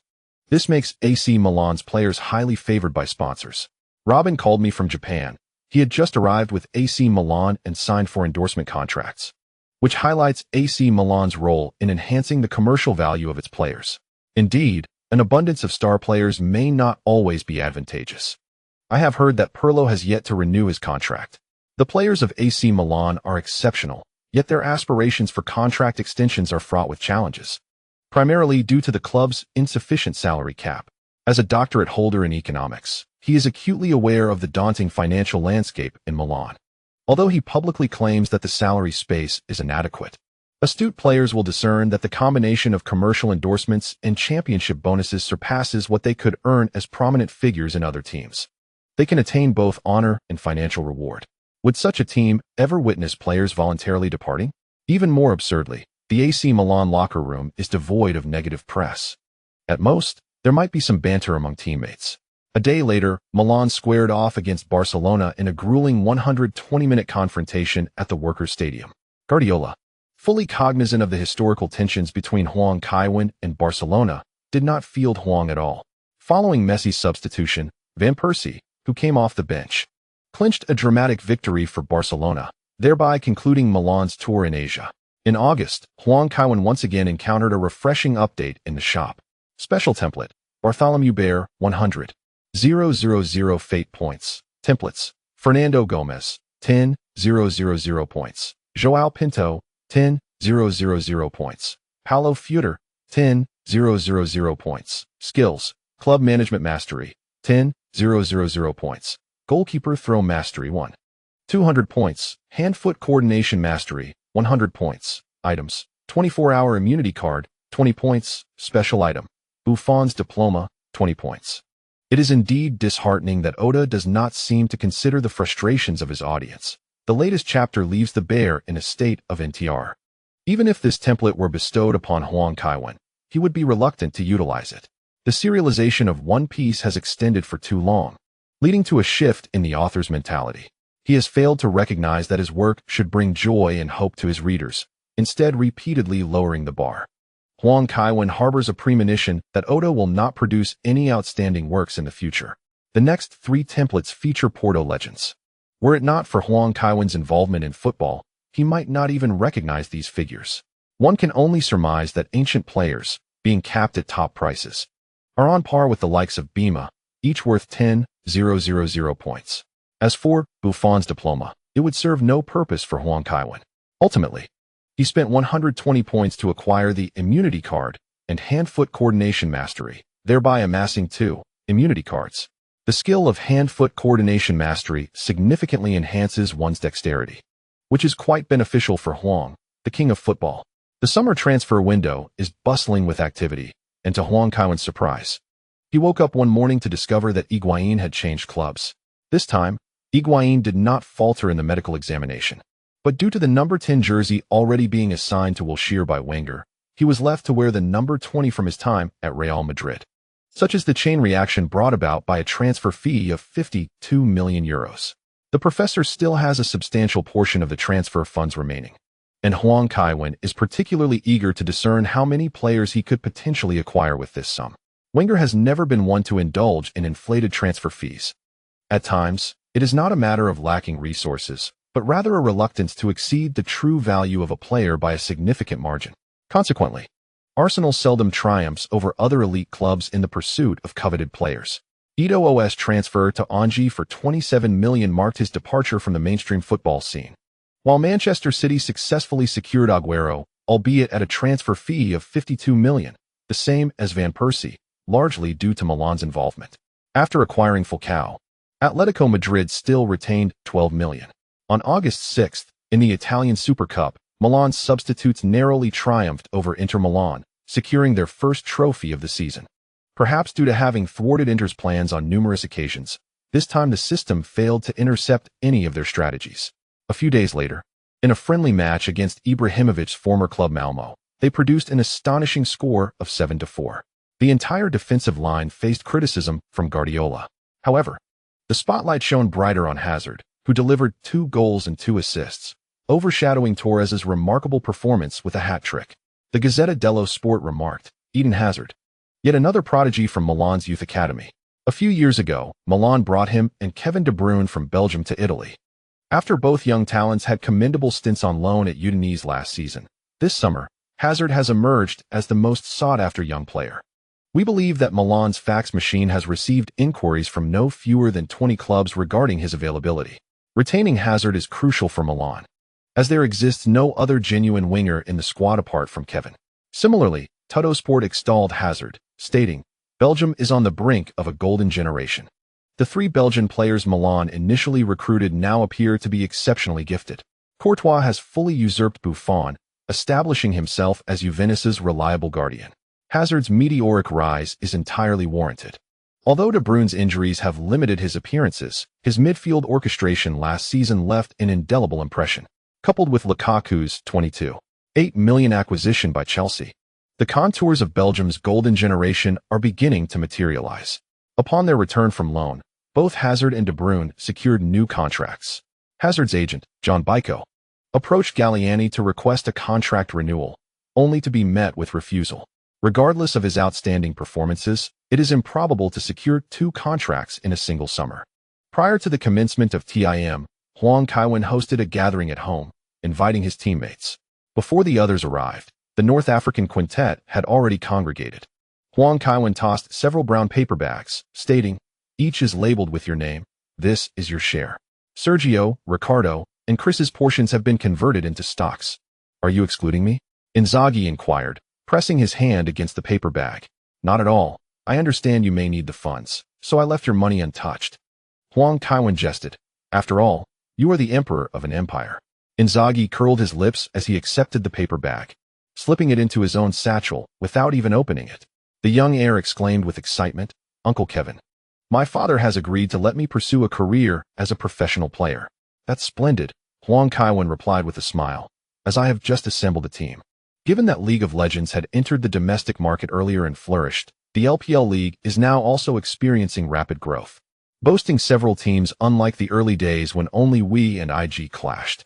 Huang Kaiwen's team was already engaged in recruitment efforts, preceded by arrangements for the vice-captain and sponsors. The team, known as KT, had uniforms comparable to those worn by F1 drivers, adorned with numerous sponsor logos. This might very well be the only team that had begun earning revenue even before playing its first match. In the early days, salaries for LOL players were quite modest, and Huang Kaiwen was determined that his team would not endure such hardships. Thus, he had preemptively discussed matters with his sponsors. Can I invest in your team as well? Ramos inquired. Certainly, but compared to stocks, the profits from a team are not substantial, Huang Kaiwen replied. That's of no concern. I quite enjoy League of Legends, Ramos chuckled. I want in too. Kaka raised his hand enthusiastically. Anyone wishing to invest is welcome. I believe our team will soon achieve remarkable results, Huang Kaiwen said with a grin. Once everyone had settled their financial matters, they gathered in the living room to play games. Inzaghi joined in, making a total of 5 players ready for a cooperative match. In the early days of LOL, 5-man teams often faced opponents of significantly higher ranks, especially during times of low-queue activity. The opposing side was in for a challenge. Aside from Inzaghi, who was not particularly skilled, the rest of the players boasted impressive ranks, with the young heir reaching a professional level. Within just over 10 minutes of employing a global strategy, they had caused their opponents to disconnect. At that moment, the 2 Belgian young talents arrived. Huang Kaiwen stood and announced, "Stop playing, it's time to prepare." "Kevin, this is a gift for you," Azur said with a smile as he handed over the bag. Upon seeing the familiar bottle of red wine, Huang Kaiwen passed it to the old butler and turned to the 2 players, asking, "How have you been feeling lately?" "I feel great. Everything is wonderful. If possible, I would like to stay with the team," Azur stated directly, already eager to compete for a position among the star players. "I'm not so sure," De Bruyne whispered. Despite his efforts, he was acutely aware of his teammates' capabilities and lacked confidence in competing against them. Huang Kaiwen shook his head. De Bruyne could use a girlfriend. A little encouragement from a partner could do wonders. Thinking along those lines, he realized that his good friend Ramos had yet to resolve his own personal issues. As his academic credentials advanced, so too did his expectations. Huang Kaiwen found himself uncertain whether encouraging Ramos to continue his studies was the right decision. "Good day, Kevin." Van Persie entered alongside the old butler, striding towards Huang Kaiwen with a gift in hand. Huang Kaiwen accepted it with a smile, glancing at yet another bottle of red wine, which he again passed to the old butler. In Europe, when visiting someone's home, gifting a bottle of wine is undoubtedly the most impeccable choice. "How does Milan feel, Robin?" Huang Kaiwen inquired with a smile. "Quite well. The weather is significantly better than in London. However, we are currently residing in a hotel as Bukola has yet to find a satisfactory house," Van Persie replied. He and his wife had been married since 2004. His wife, a native of Monaco, shared a profound bond with him. "When you have the chance, you might want to consult Mr. Galliani. He possesses considerable connections in Milan," Huang Kaiwen suggested. In the presence of his teammates, he showed great respect for Galliani by refraining from referring to him by his first name. "That sounds splendid.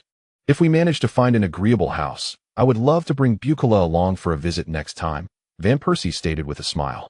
Hazard glanced at De Bruyne, who, being another newcomer, adeptly fostered connections. As more teammates arrived, Huang Kaiwen's home began to fill with warmth. Ambrosini looked at the young heir and asked, "You're not even a first-team member. Why do you always hang out with us?"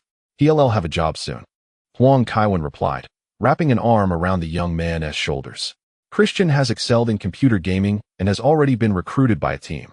He will soon become a professional player." "Really?" Gattuso exclaimed, raising his glass. "Though I have no interest in video games, becoming a professional player is quite impressive. Congratulations, lad."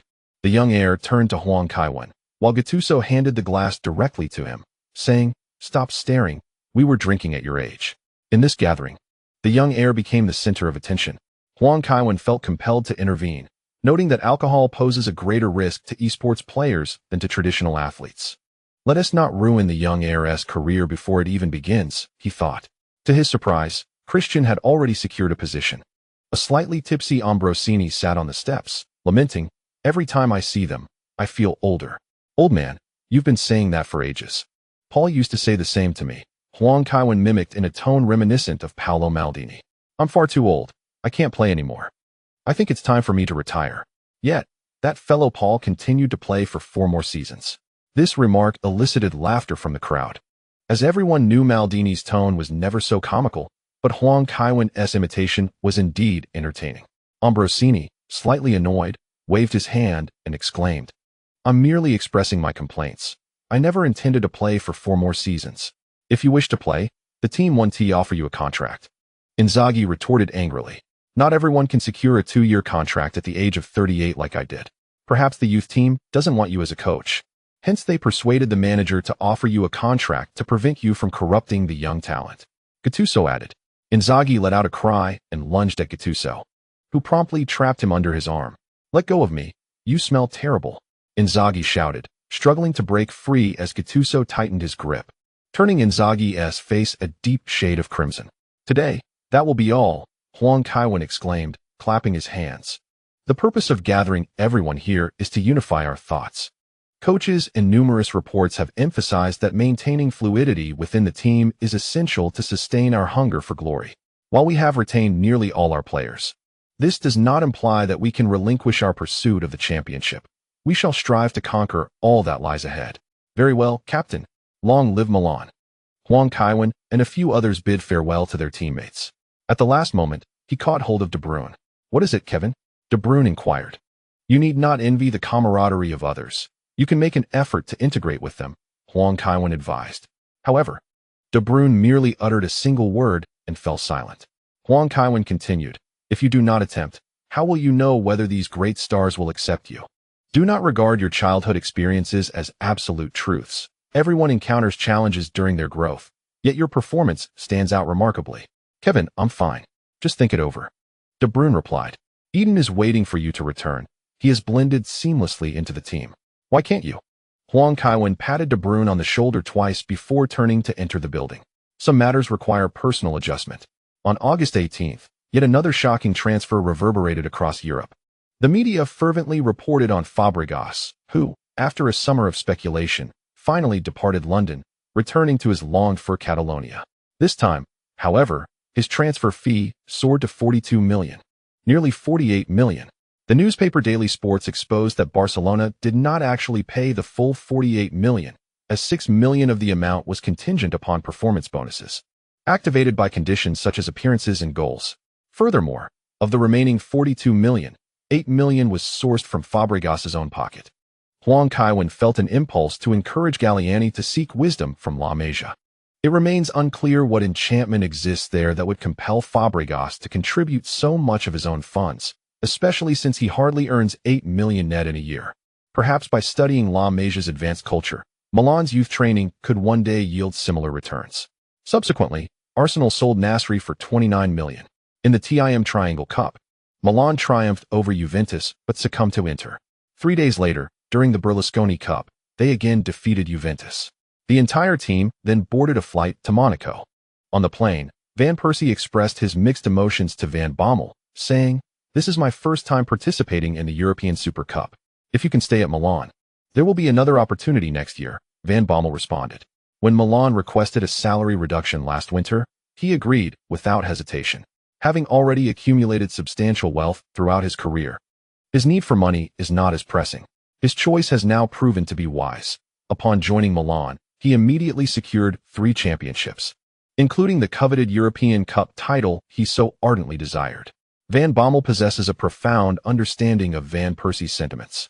At merely 18, he emerged as a supernova, departing from the Netherlands to join a prestigious club like Arsenal, yet to this day, he has scarcely garnered any significant titles. Both his club and national team accolades are lamentably sparse. Observing other teams consecutively lifting the Champions League trophy, it is hardly surprising that he feels a sense of urgency. Contemplating the impending challenge against Porto, Van Bommel is convinced that no obstacles will arise. On August 26th, at the Louis II Stadium, Huang Kaiwen and Guardiola attended a press conference. This marked Huang Kaiwen's first formal appearance of the summer, igniting the enthusiasm of the reporters upon his arrival. "Kevin, is it true what the Sun reports about your ongoing rivalry with Naz?" After the Irish player Robbie Keane scored, he expressed gratitude towards you. What are your thoughts on that? Some say that Van Persie was a player you specifically requested to join the team. Is that the case? Among Porto's lineup, which player has left a lasting impression on you? There are rumors that you are contemplating retirement. Is that accurate? Guardiola glanced at Huang Kaiwen, offering him a look that seemed to say, "Good luck." Huang Kaiwen, taken aback by Guardiola's gesture, chuckled as he took the microphone, adjusting his chair before responding. "You have many questions. I shall provide brief answers. Firstly, I am no comic book hero, thus I cannot soar through the skies or engage in battles with organizations. Those notions are fictitious. By the way, I have not yet contemplated retirement." "And what about Van Persie?" a reporter pressed. Guardiola interjected, "Robin is an exceptional player. You must have witnessed the technical showcase among the 4 elite players this summer. In terms of shooting ability, Robin is undoubtedly among the finest in Europe. This is one of the reasons I encouraged his move to Milan, and it has nothing to do with Kevin. Reports suggest Real Madrid desires Hazard, Pep, would you be willing to part with him? A journalist inquired in Spanish. Guardiola chuckled, scratching his head. Every summer, you help Real Madrid acquire dozens of players. If they wish to pursue any player, they will reach out to Milan. Personally, I do not wish for Eden to leave. He is a promising young talent who can learn immensely alongside Milan's star players. Which Porto player has impressed you the most? Another reporter asked. Guardiola shook his head, replying, I will provide you with a name at the conclusion of the match. Moutinho. Huang Kaiwen interjected. His orchestration in midfield has left a profound impression on me. I believe he is a remarkably talented player. Will he be the key to the match? The reporter pressed. That remains to be seen during the game. Huang Kaiwen smiled. Although I am eager to continue answering your questions, I must prepare for the match with my teammates. Guardiola promptly stood as well. After departing the press conference, Guardiola suggested, You should come to my home sometime. Is this a formal invitation? Huang Kaiwen inquired. No, came the reply. Guardiola shook his head with a wry smile and remarked, It's Maria. She's been troubled by acne lately, and it's changed her demeanor entirely. Having me act as a psychologist doesn't come cheap. Huang Kaiwen jested, Rest assured. I can afford your hourly rate. Guardiola chuckled in response. The two then pushed open the door to the locker room. Inside the locker room, most players were buzzing with excitement for the upcoming match, as it was a clash between the champions of the UEFA Champions League and the UEFA Europa League. However, both Inzaghi and Hazard wore expressions of despair. Inzaghi had been excluded from the squad by Guardiola after being caught playing a few hands of cards, while Hazard had recently gained some weight. The once-cherished new king of the pitch now felt the sting of Guardiola's departure, as the coach who had previously shown him kindness did not even grant him a seat on the bench. Upon returning to Milan, he would have to report back to the youth team. Come on, let us warm up, Huang Kaiwen said after changing into his kit. The Milan players rose with smiles. Teammates familiar with Hazard couldn't resist casting him a glimmer of schadenfreude. As both teams took to the field for warm-ups, the Louis II stadium soon radiated energy, especially felt by the newly joined Van Persie. Though Arsenal was well regarded, it paled in comparison to AC Milan, where one could enjoy a home game atmosphere wherever they went. As Huang Kaiwen stepped onto the pitch, the crowd erupted in chants of his name. Kevin, Kevin, Kevin. Porto's forward Kleber scoffed. One would think they've already won. Why not just let the fans vote? What is the point of playing? The most popular player wins. Don't be ridiculous. Hulk admonished his Brazilian compatriot. Do you realize what you're saying? If the cameras catch this, it won't just be you in trouble, I will be too. I'm not scared. Should everyone like them? Kleber retorted. Hulk rolled his eyes. You may not fear it, but your family back in Brazil might. If you think Kevin isn't performing well, then win the fans over with your own splendid skills, rather than acting like a jealous child. Kleber fell silent. Hulk shook his head. The young man was merely 21. Still too youthful. If Huang Kaiwen relied solely on his looks, Hulk wouldn't be bothered. But the latter's position was earned through hard work on the field. What was there to contest? Watching Kleber seemingly eager to rival AC Milan left Hulk at a loss for words. Despite his own talents, Hulk understood their team could never rival the might of Real Madrid. The previous year's Champions League final demonstrated that AC Milan was operating on a different level altogether. Fortunately, Huang Kaiwen was not in the starting lineup, which relieved Hulk. Even so, Milan took the lead in the 25th minute. Van Persie expertly connected with Ramos's cross, striking the ball without allowing it to touch the ground, leaving the goalkeeper momentarily stunned. Huang Kaiwen couldn't help but admire Van Persie's remarkable volley. Recently, the temperature had dropped significantly, and the heating at home was insufficient, which was quite tormenting. The chapter concludes here. Guardiola, on the sidelines, raised his arms in approval. Van Persie indeed met his expectations.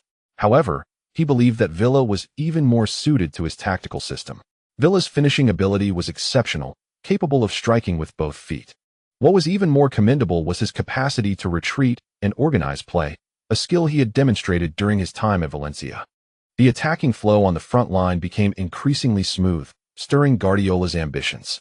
Perhaps he could assemble the strongest team in history. Guardiola glanced back at Huang Kaiwen. Having long felt that utilizing Huang Kaiwen as a winger was a waste of his talents, Huang sat on the bench, engaging in casual conversation with De Bruyne, who was still contemplating whether to remain in Milan to compete for a position or to be loaned out for more playing time. Milan had presented him with numerous options, including the Udinese team he had previously been loaned to last season. However, with the new season approaching, both Milan and the clubs interested in loaning players required a prompt decision. I believe you could continue to be loaned out, Ambrosini suggested. Eden remains because we lack wingers. And he could easily secure playing time. Even if he only plays as a substitute for Kevin, he could still feature in over 40 matches in a season. However, the competition in midfield is extremely fierce. Even if the coach is willing to give you a chance, you'll face substantial rivalry. It would be unfair to you if you played infrequently. Huang Kaiwen replied with a hint of annoyance. For someone like me, playing just one game is worth nearly 10 million euros. How is it fair that others can earn hundreds of thousands from a single social media post? Is that so? De Bruyne turned to Huang Kaiwen. I think that's true, but every situation has its complexities. Huang pointed to the field and remarked, if you were loaned out. Next season the competition in midfield wouldn't necessarily become any less intense. Even if the older players retire, there are still youth players and other potential recruits the coach might want, which could lead to an even larger midfield roster. I'll think about it, De Bruyne said. Initially swayed by Ambrosini's arguments and considering the option of a loan for another season. Yet, he pondered the possibility of returning to a more competitive environment if he were loaned out. Huang Kaiwen remained silent. For young players, such decisions could significantly impact their professional futures. As he observed the match, Huang noted that Porto's success in the Europa League stemmed from their formidable stature. Their coach, Vitor Pereira, placed great emphasis on off-the-ball movement and the utilization of width in the game. Previously, he had mentioned Moutinho, who was responsible for distributing the ball in midfield and facilitating the team's transitions between attack and defense. Moutinho's presence was crucial for Porto. Hulk's commendable skills, combined with his robust physique, ensured he held his ground against Zambrotta. As the first half of the match drew to a close, Van Bommel committed a foul in the backfield, granting Porto a free kick. The position of this free kick was rather distant, likely an indirect one. Hulk positioned himself to take it, leaving the outcome uncertain. If it were indeed an indirect free kick, he should have made a run inside the penalty area to capitalize on the opportunity. The ball found its way into the net. Hulk had equalized for Porto. The curvature of the shot was significant. Abbiati read it correctly and made contact, yet the force of the ball exceeded his expectations. He could only deflect it, causing it to ricochet off the upper part of the goal. Indeed, Hulk's physique is formidable, and with this strike, he rekindled the suspense of the match. Not long after the restart, the referee blew the whistle for halftime. Huang Kaiwen rose and walked back with his teammates. Shortly thereafter, Guardiola entered the locker room, pulling out a tactical board to sketch out his thoughts, stating, "Our opponents today are not to be underestimated. Of course, they often play with their hands," Ramos interjected. Critiquing Porto's rough style of play, Guardiola chuckled and continued, "What appears to be a 4-3-3 formation is, in fact, a 4-5-1. It is a highly mobile setup. You see their aggression, yet they blend Brazilian flair with European discipline and individual brilliance, which has led them to become champions of the Europa League." Noticing the players' rapt attention, he pointed at the tactical board and asked, "Do you notice anything?" "Portuguese speakers?" Huang Kaiwen suggested. Guardiola, gripping a marker firmly, replied, "Aside from their right back hailing from Romania, the rest of the players are Brazilian or Portuguese. This team reminds me of the likes of Carlos, Ronaldo, and Figo, complemented by the local talent of Real Madrid." Huang Kaiwen remarked, "This must be the most severe instance of the Galaxy S first generation being overshadowed." Speed. Guardiola continued, "They possess remarkable quickness and favor direct passes to swiftly breach our defensive line. You have done well in defense, preventing them from exploiting those opportunities." However, the Milan players exchanged glances. Here it comes again. "Hulk has entered our penalty area far too frequently. Gianluca, you and Alessandro must remain vigilant. Do not afford him any more chances, or we will inevitably concede a goal, understood?" Guardiola inquired. Zambrotta nodded in agreement. Hulk's physique is indeed extraordinary. His shoulders are significantly broader than most. It remains uncertain if he will take the field again. Nevertheless, Huang Kaiwen opted to participate in a draw. Ding. You have received a 24-hour experience card for the match between Barcelona and Almeria in La Liga's 2007-2008 season. Upon seeing the mention of the Football King, Huang Kaiwen felt an instinctive anticipation. He swiftly initiated a second draw. Ding. Based on the attributes of player Boyan, you have drawn a 24-hour experience card for the 2011 Champions League final featuring Xavi, Busquets, and Iniesta. As expected, it truly was the trio of Xavi, Busquets, and Iniesta. The thought of Barcelona's formidable trio instinctively crossed Huang Kaiwen's mind. In the attacking line, The impression of MSN or MVP is not as profound, particularly with Pedro, who undeniably made significant contributions, yet when reflecting on his classic matches, one struggles to recall them. It can only be said that Messi's brilliance overshadowed his partners entirely. As the halftime break concluded, Guardiola beckoned to Huang Kaiwen. "What is it, coach?" Huang Kaiwen inquired. "They are struggling to maintain composure. You will be entering the field to play as a defensive midfielder," Guardiola explained. "Ivan and Tony are both too young. They are placing considerable pressure on Mark. I need to substitute one of them." "Understood, coach," Huang Kaiwen nodded in agreement. Playing as a defensive midfielder suited the card he drew today perfectly. As the players returned to the field, Huang Kaiwen was already warming up on the sidelines. He immediately utilized the experience card and the immunity card. Given the style of the opponent today and the position he was set to play, he could not afford to spare an immunity card. Fortunately, he had stored two beforehand. After using one, he still had another in reserve for emergencies. Huang Kaiwen was warming up on the sidelines, ready to enter the game. Indeed, Porto was giving their all today. The European Super Cup held immense significance for them. With Huang Kaiwen's warm-up, the Louis II Stadium was buzzing with excitement. This summer, Huang Kaiwen truly exemplified what it means to be a superstar. Busquets, perhaps? It must be said, Huang Kaiwen is quite popular in Japan. Absolutely. You should have seen Huang Kaiwen at the Ginza event. They even closed the roads. Otherwise, it would have been overwhelming. Wow, does that mean his autograph is quite valuable? It's decent. He has a fair number of signatures, and they are relatively easy to authenticate. He has developed a habit of changing his anti-counterfeiting signature periodically, making it easy to distinguish which period the signature belongs to. "Wow, he's really gone to great lengths with his signatures," one remarked. "I think it's quite good. It makes it harder for forgeries. Otherwise, it's incredibly frustrating to purchase an expensive fake signed jersey."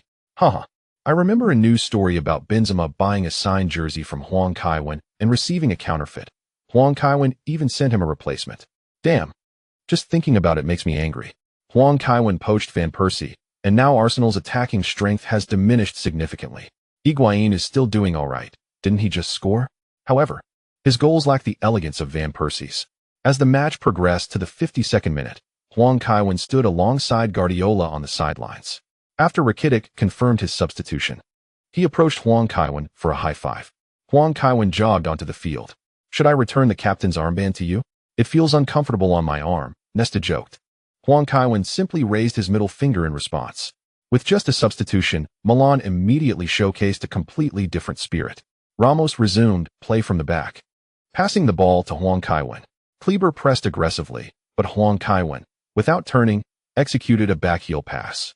After Nesta received the ball, he passed it back to Huang Kaiwen once more.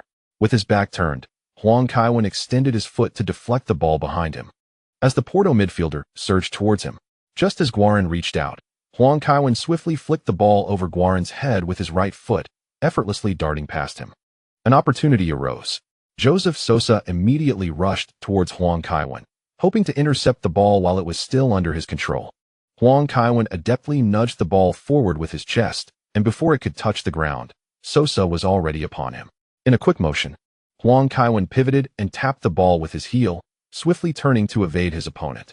With just these two movements, he temporarily freed himself from Sosa's grasp. Without waiting for Sosa to close in again, Huang Kaiwen turned and played the ball forward. Magnificent. His ball control from defense to attack was truly impressive, not only drawing the opposition's defense, but also successfully delivering the ball to Van Persie. Van Persie and Kaká attempted a wall pass, but their intentions were too obvious, allowing Porto defender Otamendi to intercept the ball. Despite the missed opportunity, Van Persie applauded Kaká for the pass, pleased even after squandering a chance. A few minutes later, Porto's fullback, Jorge Fusil, charged forward with the ball, his speed leaving Cruz struggling to keep pace. As Van Bommel prepared to provide support, Huang Kaiwen called out, "I've got this, you wait for the ball." Van Bommel halted, remaining close but cautious. With Ramos absent in the back line, it was imperative to stay vigilant on the right flank. Fusil squeezed past Cruz and continued his relentless run along the sideline. At that moment, Huang Kaiwen surged forward, executing a slide tackle, which Fusil anticipated. Yet, he was a fraction too late, merely brushing the ball as Huang Kaiwen expertly sent it out of play. Rising with a hint of regret, Huang Kaiwen realized he had failed to regain possession. in his efforts to avoid being outplayed by Professor Bu. He had meticulously studied numerous match videos. He noted a distinctive feature in Professor Bu's tackles. Unlike the typical sliding tackles where players shift their weight and glide on the grass, Professor Bu's tackles were perfectly timed. As an opponent approached, he would remain still until the distance was minimal, then suddenly drop to the ground, executing a precise interception. Most players would not react in time. Unfortunately, this time, he only managed to deflect the ball out of bounds. Fusil stood at the sideline, preparing to throw in, yet found no openings as Milan had invested considerable effort in their set-piece defense. Apart from the two players waiting upfield for a counterattack, nearly the entire team was engaged in defense. Porto's winger, Christian Rodriguez, constantly moved to shake off Ramos, who shadowed him closely, causing the Uruguayan winger to grow increasingly frustrated. In a moment of irritation, Rodriguez reached behind and pinched Ramos's leg. What a situation! Ramos immediately pushed Rodriguez aside. What is happening? Huang Kaiwen inquired, blocking Ramos. That bastard choked me, Ramos shouted, pointing at his adversary. Rodriguez, with an innocent expression, stood behind his teammates, hands raised in surrender. Ramos in his temper. Always ready to brawl, he has just returned from suspension. Indeed, both Ibrahimovic and Buffon are still serving bans from European competitions, which is why Abbiati is starting as AC Milan's goalkeeper today. Nevertheless, apart from a minor misjudgment on a free kick, Abbiati performed admirably, especially with his crucial block against Kleber's shot in the first half. Abbiati possesses the capability to be a first-choice keeper at a top club, yet he has remained at AC Milan. The referee issued a decision, resulting in Ramos receiving a yellow card. Ramos ought to exercise more caution and refrain from reckless tackles that could lead to his expulsion. Huang Kaiwen pulled Ramos aside, advising him, avoid physical confrontations whenever possible, or else the sanctions against you will become increasingly severe. What should I have done? The opponent choked him, and instinctively he retaliated. You should have simply fallen to the ground, Huang Kaiwen suggested. After all, it was a foul against you, not a simulation.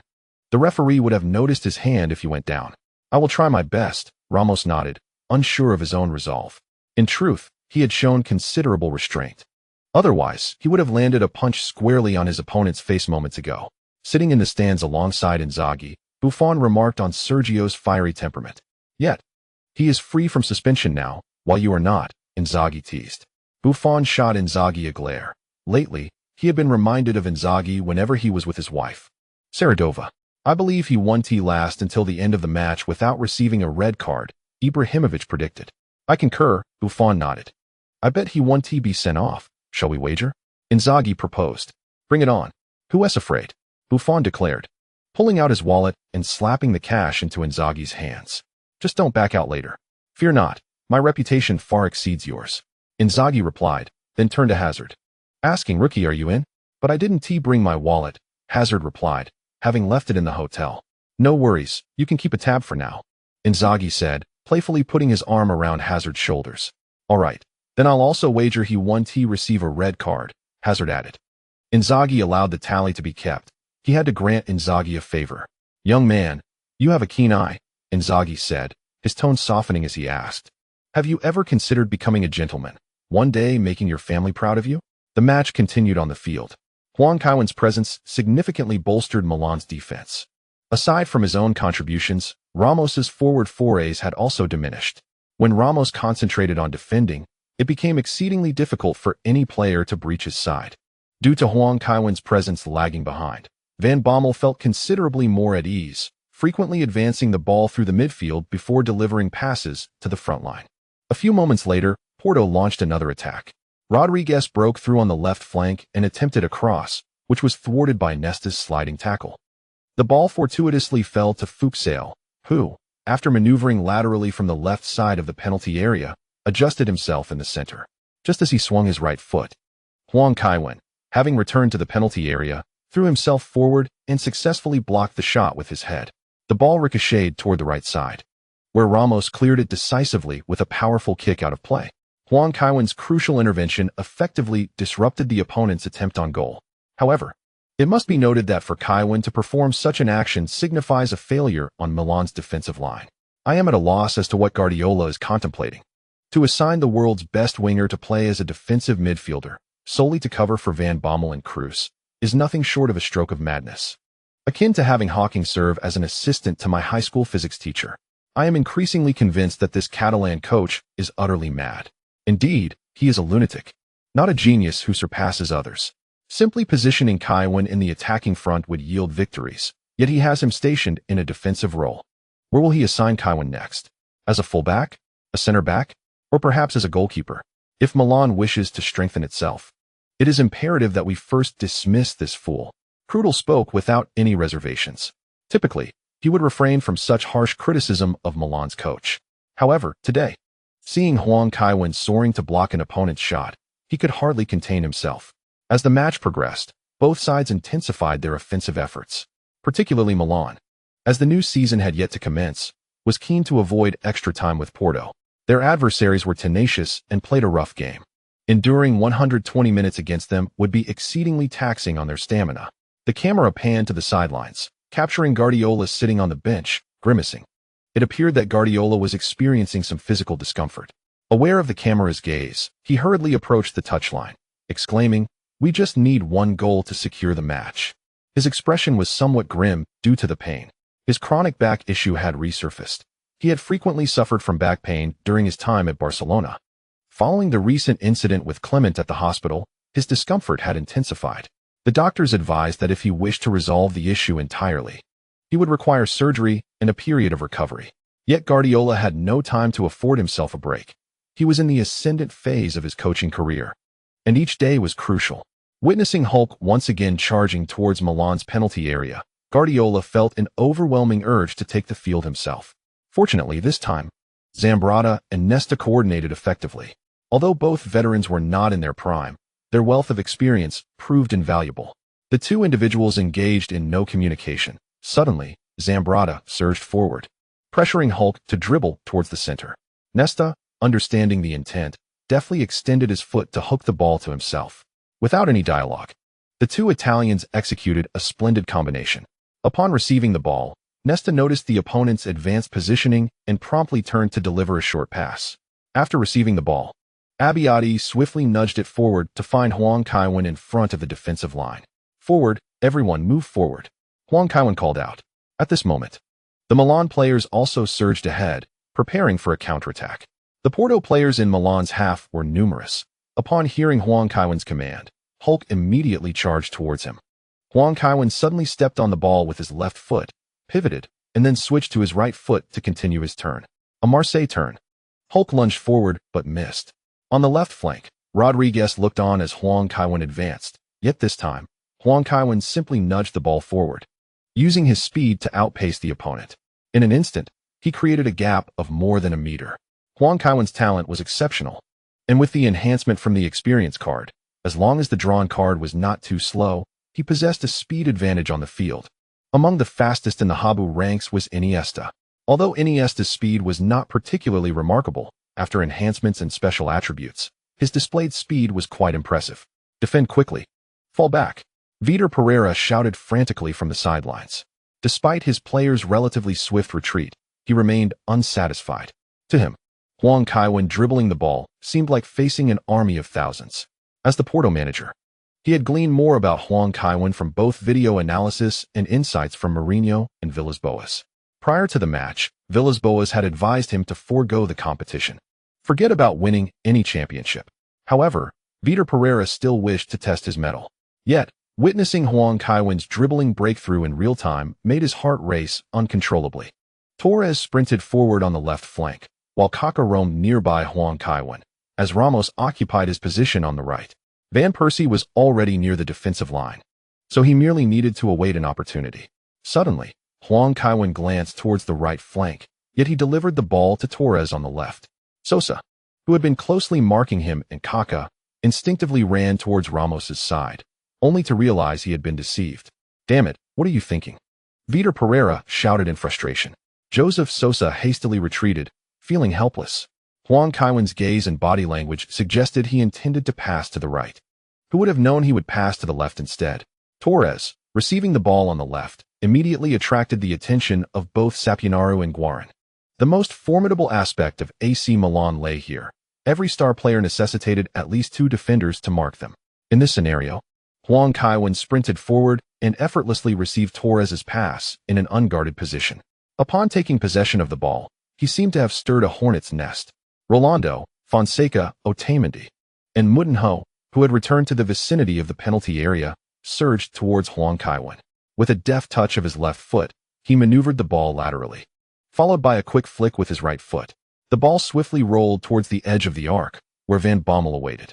He unleashed a powerful shot with his right foot, and with Huang Kaiwen surrounded by defenders, no one could block his long-range effort. The ball soared towards the goal, and Porto's goalkeeper Arruda misjudged the height, allowing it to slip past his arms into the net. Van Bommel, in a fit of exhilaration, pointed a finger at Huang Kaiwen and roared as he raced towards him. Yet, he was a moment too late, as Torres had already beaten him to it. Nevertheless, this did not diminish Van Bommel's joy. At such moments, he felt grateful for the sacrifice of accepting a pay cut. He had never envisioned that he would one day score a decisive goal in a match of this magnitude. Having experienced near misses with both Barcelona and Bayern Munich in pursuit of the Champions League trophy, Van Bommel's desire for European glory had only intensified. Now, he had not only secured the Champions League, but had also delivered a last-minute winner in the UEFA Super Cup. Overjoyed, Van Bommel squeezed into the crowd and embraced Huang Kaiwen tightly. Goal. Mark Van Bommel. After drawing the opposition's pressure in the backfield, Kevin skillfully evaded two players and advanced the ball into the offensive zone, collaborating with Torres to set up Van Bommel for the winning goal. Throughout this sequence, Kevin had outmaneuvered 7 players and engaged in a teammate's involvement. Though he could have opted for a direct shot, he chose to pass to Torres to provide Van Bommel with the assist. Surpassing 7 defenders was not Kevin's limit. It merely illustrated Porto's defensive inadequacies. If Porto were permitted to field substitutes from all levels, the outcome would remain unchanged. The Sun reported that Kevin successfully thwarted the new Z, and I harbor no doubts about that. He merely took a brief respite from his footballing holiday to save the world, nothing more. With just over a minute left in stoppage time, the referee hurried to urge the celebrating Milan players. Porto resumed play, and Hulk charged forward with the ball. Seizing the moment, Huang Kaiwen executed a sliding tackle, successfully retaining possession before using his thigh to direct the ball away. Van Bommel passed back, and Ramos boldly carried the ball towards his own corner flag. Rodriguez, feeling disgruntled, shoved Ramos, prompting the referee to finally blow the whistle to signal the end of the match. Beep, beep, beep. The quartet in suits dashed from the stands onto the pitch. Inzaghi, having procured champagne from an unknown source, sprayed it wildly. Most of Porto's players regarded the team as a mere stepping stone, so losing the championship did not leave them in a state of deep despair. Following the Bosman ruling, teams in the Portuguese Primeira Liga and the Eredivisie gradually transformed into mere factories for nurturing football stars. Once a powerhouse, FC Porto has only experienced a fleeting moment of cohesion during the tenure of their former manager, Jose Mourinho. Kevin. Huang Kaiwen smiled as he applauded the stands. Upon noticing De Bruyne standing at the sidelines, he approached him, pulling him along as they made their way to the lower stands. The fans were quite gracious, with many from the lower tiers reaching out in an attempt to touch De Bruyne. The fervor of the supporters enlivened De Bruyne's expression. How does it feel? Huang Kaiwen inquired with a grin. It's wonderful. Absolutely fantastic. De Bruyne nodded. I have always relished the taste of victory. Then strive for it. Neither victories nor positions will come to you by themselves. Everything you desire must be forged by your own efforts. Huang Kaiwen responded cheerfully. De Bruyne nodded again.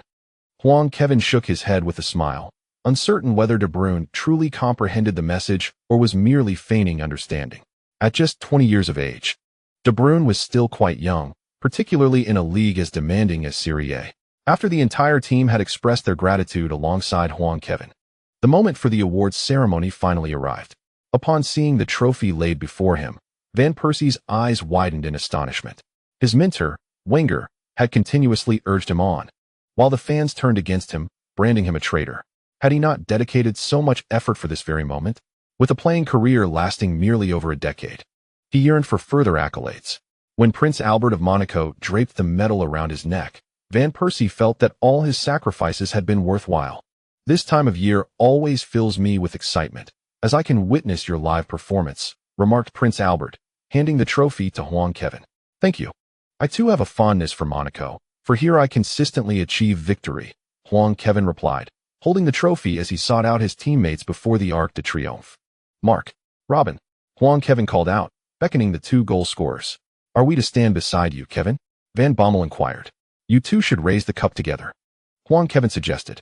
Van Persie's eyes widened in disbelief.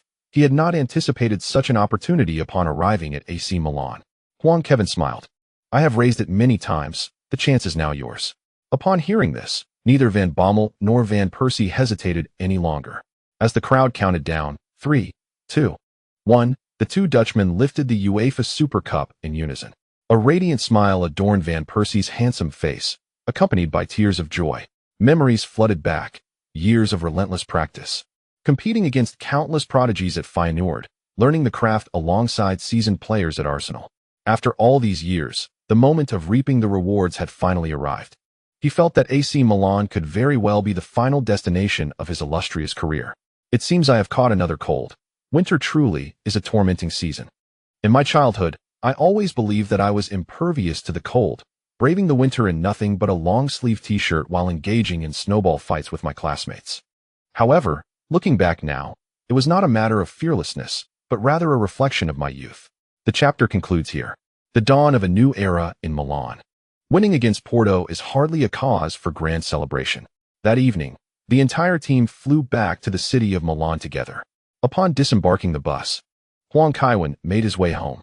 Upon reaching his doorstep, he noticed that the living room lights were still on, presumably left aglow by the old butler awaiting his return. Although both he and the Prince of Monaco share the name Albert, the butler of the Huang family is far more handsome than the prince. Many members of European royalty lack charisma. This is particularly true for Harry of the British royal family. When juxtaposed with a photo of him and Giggs at a bar, Giggs appears far more princely. Upon returning home, Huang Kaiwen was taken aback to find Lily seated on the sofa. After removing his coat and changing into loungewear, he noticed that Lily did not react. Were it not for her open eyes, he would have thought her asleep. "Why are you still awake?" he inquired, wrapping his arms around her. Startled, Lily relaxed upon realizing it was Huang Kaiwen and replied, "I don't want to sleep." "Are you planning to stay awake indefinitely?" he asked with a smile. "Are you waiting for a gift I brought back from Monaco?" "Apologies, I seem to have left that female dealer in my suitcase." "How annoying." Lily playfully swatted him. "Barbara isn't home, and I can't sleep." "Shall I leave then?"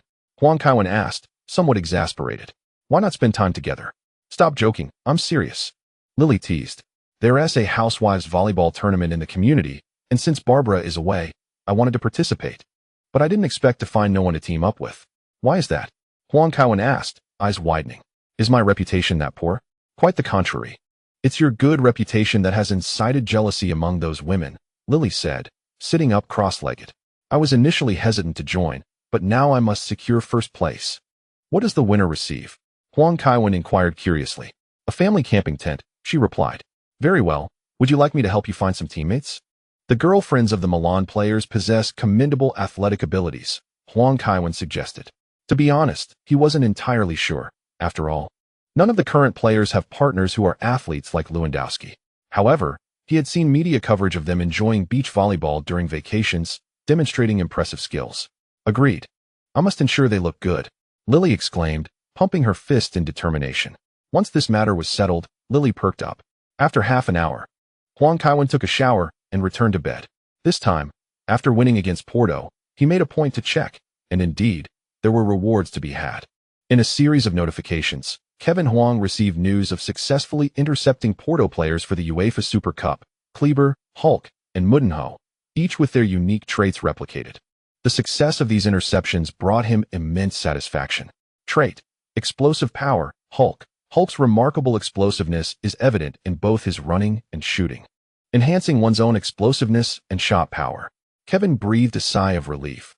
This was indeed a favorable attribute. He had feared receiving something trivial, like a trait linked to a relative of a spouse. Hulk's personal life, marked by his audacious choices, could serve as compelling material, reflecting a certain boldness. His shooting prowess was undeniably powerful. With this trait, King Huang's skills were further augmented. It would be intriguing to see what thoughts Courtois might entertain upon encountering King Huang again. Trait: midfield maestro, Moutinho. After transferring to Monaco, Moutinho showcased exceptional performances on both offensive and defensive fronts. This trait enhances one's tackling and passing capabilities in midfield, a commendable attribute indeed.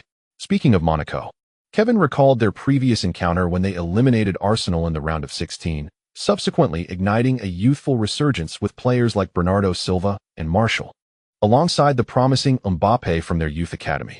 Trait: club legend Otamendi. Rumors of Otamendi joining Real Madrid surfaced as early as 2009, and a year later, he acknowledged receiving an offer from Milan. This trait attracts greater attention and bids from prestigious clubs. Kevin mused that such a trait held little significance for King Huang, who was already under considerable scrutiny. Nonetheless, having 2 out of 3 useful traits was quite commendable. Whenever he intercepted players from other teams, Kevin harbored concerns about negative traits, recalling previous instances like the Marseille own goal. Fortunately, negative traits were scarce, so he had encountered few. The following morning, as Kevin awoke, Lily remained lost in her dreams.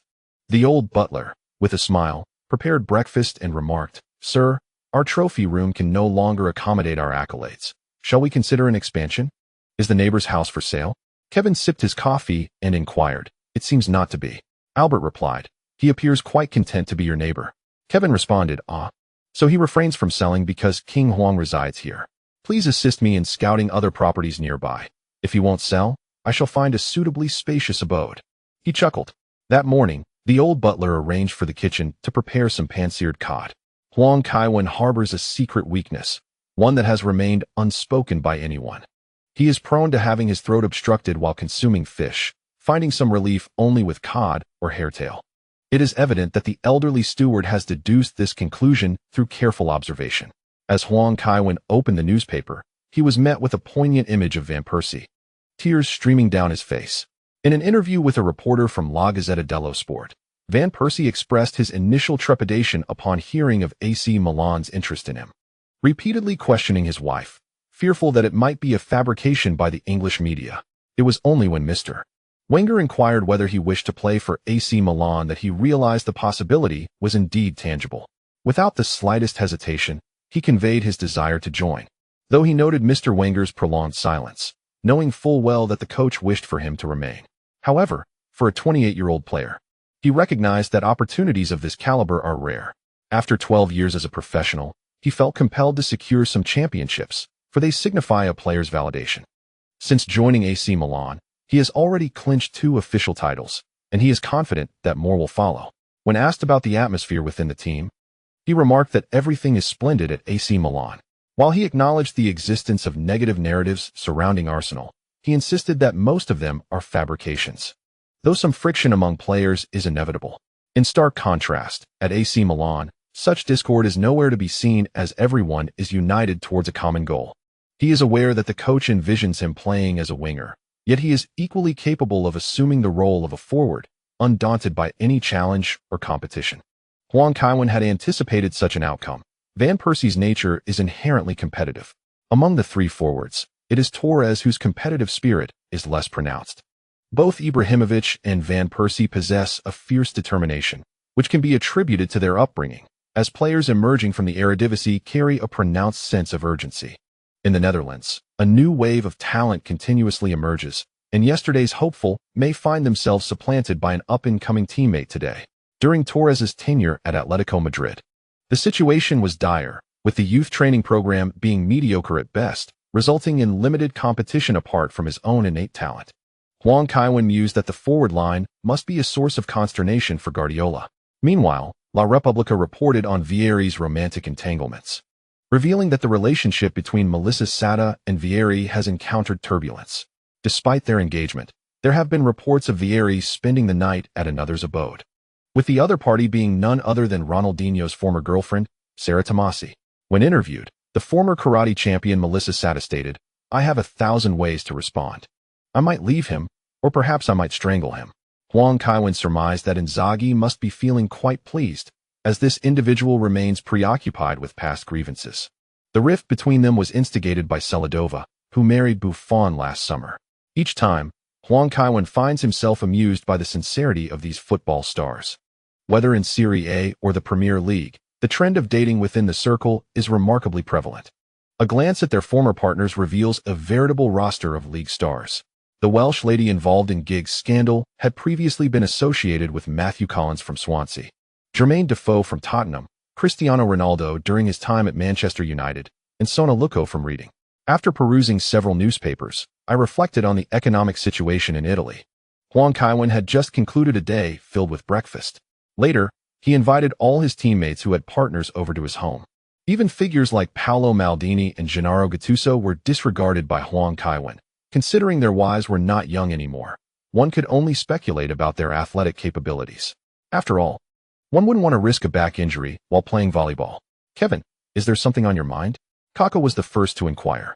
Well, there's a volleyball tournament in the community, but Lily has been ostracized by those women, so I wanted to ask if your girlfriends or wives might be interested in participating. Huang Kaiwen replied with a smile. Absolutely. Van Persie responded immediately. My wife has mentioned feeling a bit bored lately and was considering signing up for tennis or golf. I'm sure she would love to join the volleyball tournament. Van Bommel rolled his eyes, convinced that the young lad was not being truthful. His wife had always been athletic, after all, given that his father-in-law was Bert van Marwijk, and she had inherited her father's athletic prowess. Nevertheless, he decided to inquire further upon returning home. Unlike the younger Van Persie, he valued familial harmony above all. It would be unreasonable to insist on participating if his wife was uninterested. Inzaghi rolled his eyes and remarked, "What do you want me to do about this? Do you expect me to help you find a volleyball player?" "No, thank you," Huang Kaiwen replied curtly. Ramos turned to Kaka, who sighed and said, "Beatrice can't engage in strenuous activity yet. If it weren't for just having given birth, she would be perfectly fine. Her stamina is exceptional. Count me in." Torres raised his hand, stating, "Olea would certainly be willing to participate. It's a good opportunity for her to regain her strength." "All right, please ask those around you," Huang Kaiwen said. "We can't let them get too complacent." "Rest assured, Kevin." Ramos nodded in agreement. Inzaghi's earlier comments had inspired him to seek a girlfriend with good athletic abilities. Perhaps it would be a suitable match. If it didn't work out, they could simply part ways. The following day at the team, Huang Kaiwen noticed something amiss. The news about the volleyball tournament had spread throughout the team, and many had signed up. Even the equipment manager had recommended his daughter, who was currently attending university. Guardiola stood on the sideline, teasing Huang Kaiwen as he looked at the resumes in his hand. "If my household weren't so busy, I could have sent Christina to participate." "Thank you for your kind offer, but that won't be necessary," Huang Kaiwen replied, bemused. He had originally thought it would be challenging to gather participants, but now he found himself in the position of having to select from many. If someone were to be left out, it would surely dampen the spirits of the club staff. After training concluded that evening, Huang Kaiwen lingered a bit longer, waiting for most of his teammates to leave before he promptly made his way to Galliani's office. "Kevin, is there something on your mind?" Galliani inquired promptly. Huang Kaiwen handed his resume to Galliani, stating, "Aside from Lily, please assist me in selecting a volleyball team and finding them a coach. Also, remember to prepare a gift for those who do not make the cut. The expenses for the gifts will not be charged to the club, and you can settle it with Albert later." "All right, leave this matter to me." Galliani readily agreed. Huang Kaiwen seldom sought his assistance, and he was eager for an opportunity to shine in front of him. With the resume submitted, Huang Kaiwen felt a sense of relief. Next time, such matters must be handled discreetly. On August 26th, during the Berlusconi Cup against Juventus, Huang Kaiwen was once again assigned to the defensive midfield position by Guardiola. Milan triumphed over their rivals with a score of 3-1. However, the fans at San Siro were far from satisfied. After the match, Crudelli vehemently criticized Guardiola on Milan TV, stating, "I am perplexed by our genius's intentions. It seems his sole concern is the midfield, which is why Kevin finds himself in the defensive role. And as a sole defensive midfielder at that, placing Kevin in such a position is nothing short of a travesty. Pineapple is delightful, and pizza is wonderful. But one must never create a pineapple pizza. Kevin is one of the finest players in football history, with countless fans eager to witness his brilliance. Yet our coach insists on having Kevin tackle repeatedly. 6 tackles, 2 interceptions, 2 aerial duels won, 1 key pass, 81 passes completed with a success rate of 77, and 3 dribbles with full success. This is Kevin's contribution against Juventus. It is evident that Huang Kaiwen's offensive statistics have significantly diminished in the defensive role. This is not a reflection of Kevin's abilities. Any player in a sole defensive midfield position must prioritize defense, and for Kevin to achieve such figures is remarkable." The host inquired, Do you think we should dismiss Guardiola? The season is about to commence, and there are not many coaches available. What nonsense is this? Crudeli exclaimed dramatically. If you were to call Mourinho now, he could even buy out his contract with Real Madrid and fly to Milan. Mourinho has repeatedly stated that Kevin is his favorite player. Even if I were to coach, it would be preferable to Guardiola. Guardiola shook his head and turned off the television. After just 2 matches placing Huang Kaiwen in a defensive midfield role, the reaction from Milan fans was exceedingly intense. He harbored some concerns regarding this situation. He was not a masochist. If possible, he wished to avoid being booed at every home game. However, within the team, there was no one else capable of fulfilling the sole defensive midfielder role as effectively as Huang Kaiwen. Neither Van Bommel nor Ambrosini could be relied upon in crucial matches. Guardiola grimaced, recalling that Mourinho had once deployed Huang Kaiwen as a goalkeeper. How had he managed to do that? Why had Huang Kaiwen not faced much criticism when playing as a goalkeeper under Mourinho? Somewhat agitated, Guardiola decided to step outside for some fresh air. Later, he returned just in time to witness the draw for the Champions League group stage. He discovered his wife gently lulling their youngest daughter to sleep and quietly pushed open the door to leave. Strolling along the street, his mind was consumed with thoughts about the sacrifices he must make to earn the unwavering support of the fans. With Huang Kaiwen's capabilities in both attack and defense, positioning him as a sole defensive midfielder would best showcase his talents. Despite his diligent efforts on the flanks, they could never compare to his impact in the center. Overall, he felt relatively satisfied with Milan's various aspects. The team's roster was commendable, yet he faced challenges in offloading too many players, and the recruitment process was not progressing as well as he had hoped. However, the players' reluctance to leave indicated his success in fostering a cohesive environment. Guardiola felt content with his accomplishments in his inaugural year at Milan. The children also relished the local weather and surroundings. Unless faced with a significant issue, Guardiola had no desire to depart from Milan. At that moment, he sensed someone approaching rapidly. When he looked up, he saw a young man on rollerblades, brandishing 2 boxes of pizza, barreling towards him. "Watch out," the youth shouted. "Damn it," Guardiola cursed. Why didn't he give a warning sooner? With no alternative, he sidestepped to avoid the oncoming figure. As he collided forcefully with a tree at the roadside, he narrowly avoided the pizza-bearing youth. After exhaling a sigh of relief, his expression shifted. Gritting his teeth, he retrieved his phone from his pocket, dialed Giannini's number, and said, "I apologize for disturbing you at this late hour. I require some assistance." The following day, news of Guardiola's injury and hospitalization overshadowed the Champions League draw. The Sun reported that Guardiola's injury was premeditated, suggesting that some wished to see him sidelined, possibly the Inter Milan fans. Though it was more likely the AC Milan supporters, his injury would mean Kevin would not need to take up the defensive midfield position. The Manchester Evening News noted that Manchester City had been placed in A group of death alongside AC Milan, Villarreal, and Bayer Leverkusen, making advancement from such a group exceedingly challenging. This highlighted the issue of European competition points. Lacking sufficient points, it was easy to be grouped with formidable teams. And one could assume Joe Hart had his own thoughts on the draw. Manchester United, on the other hand, drew favorable matchups against Benfica, Basel, and Panathinaikos, making progression from this group quite manageable, effectively securing their position at the top of the group. According to the Gazzetta dello Sport, insiders revealed that Guardiola had long been nursing an injury, and this incident exacerbated his condition. Even with conservative treatment, he would need to stay away from the pitch for a while. This was, in fact, a fortuitous turn of events for Milan. During our interview with AC Milan's general manager, Galliani expressed his support for Guardiola. Galliani stated, "We will not dismiss Pep at this juncture. He is an exceptionally talented coach, and the entire team is eagerly anticipating his return. During his absence due to injury, the interim coaching position will likely be assumed by his assistant, although it could also be someone else." According to the Roman Sports Gazette, Napoli and Barcelona have been placed in the same group, which has already made their advancement a daunting challenge. Among the Serie A teams, only Inter Milan's group appears to be relatively manageable. Yet playing away in Moscow presents its own trials. If sufficient points are not secured this season, Serie A's Champions League spots will be in even greater jeopardy. In recent years, the European competitions have predominantly revolved around the Milanese giants. Meanwhile, the English Premier League clubs demonstrate formidable prowess in European contests. While La Liga's Real Madrid is experiencing a resurgence, and Barcelona remains consistently stable. Other teams like Valencia, Villarreal, and Atletico Madrid are also capable of emerging from their respective groups. The competition for European ranking points is exceedingly fierce, and Serie A risks slipping to the third position if not cautious. Huang Kaiwen, accompanied by his teammates, visited Guardiola in the hospital, where they learned that he would be sidelined for at least 2 months due to a back injury. This was despite Guardiola's decision to forego surgery, which would have necessitated an even longer recovery period.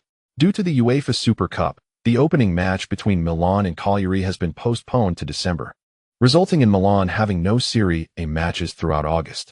On September 1st, Huang Kaiwen faced another shopper fresh. Special template, Kazama Toru 100,000 fate points. Template, Yashin 10,000 points. Zoff 10,000 points. Khan 10,000 points. Skills, goalkeeper hand training 5,000 points. Ball touch mastery 5,000 points. Surfing mastery 100 points. Items, 24-hour immunity card 20 points. Special item, Ten Hag's press conference victory method 10,000 points. Kazama, a character from a humorous comic, has always led Huang Kaiwen to suspect that he is the favorite of Shinizuke.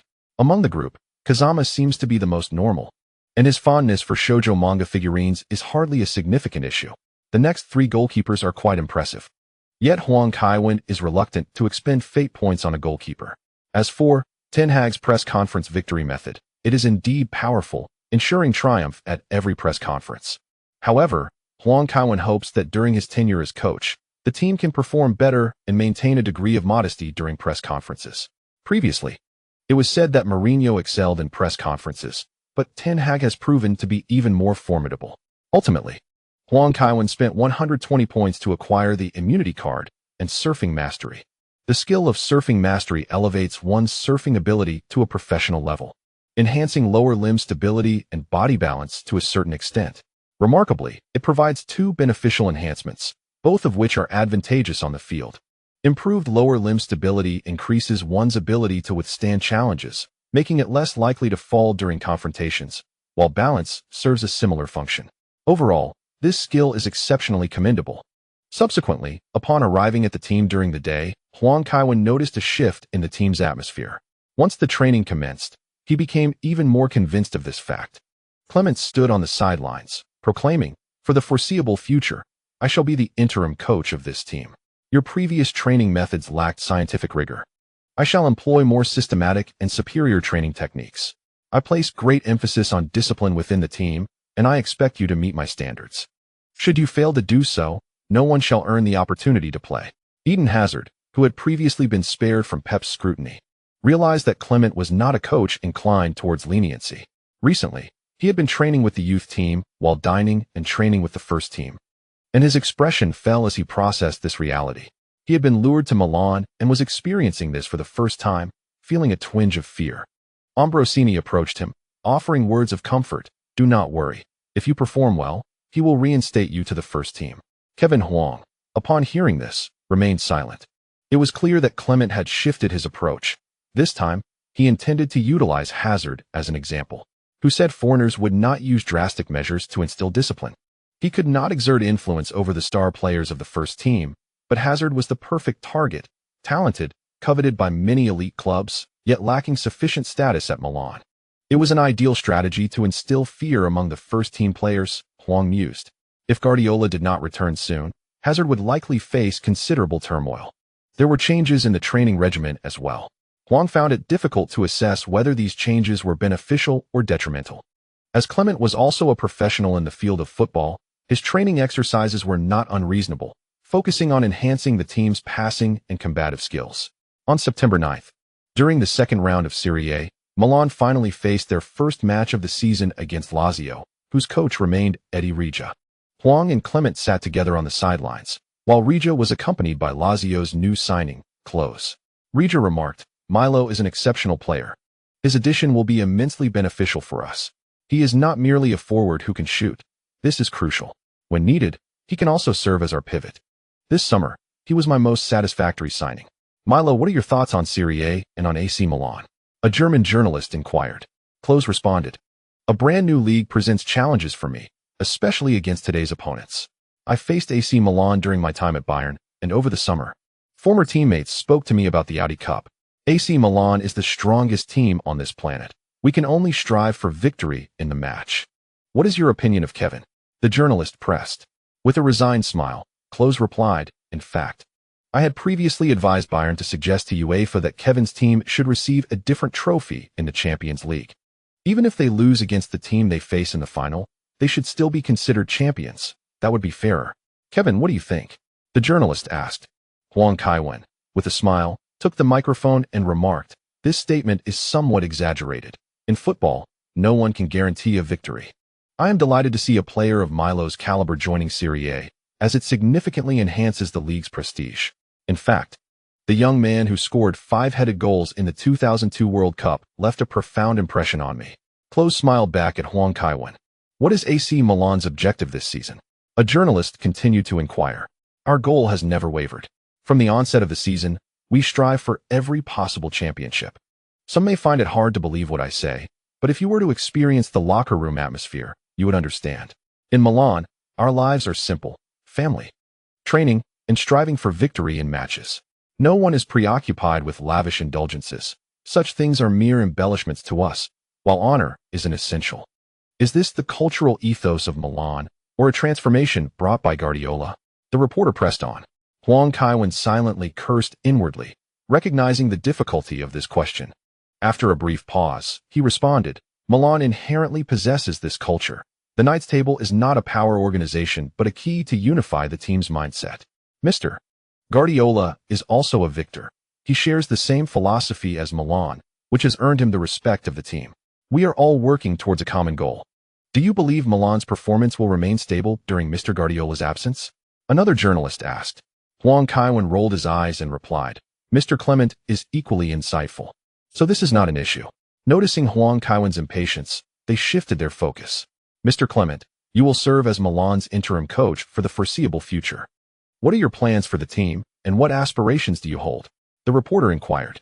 Clement responded with enthusiasm. I have been waiting for this opportunity for quite some time.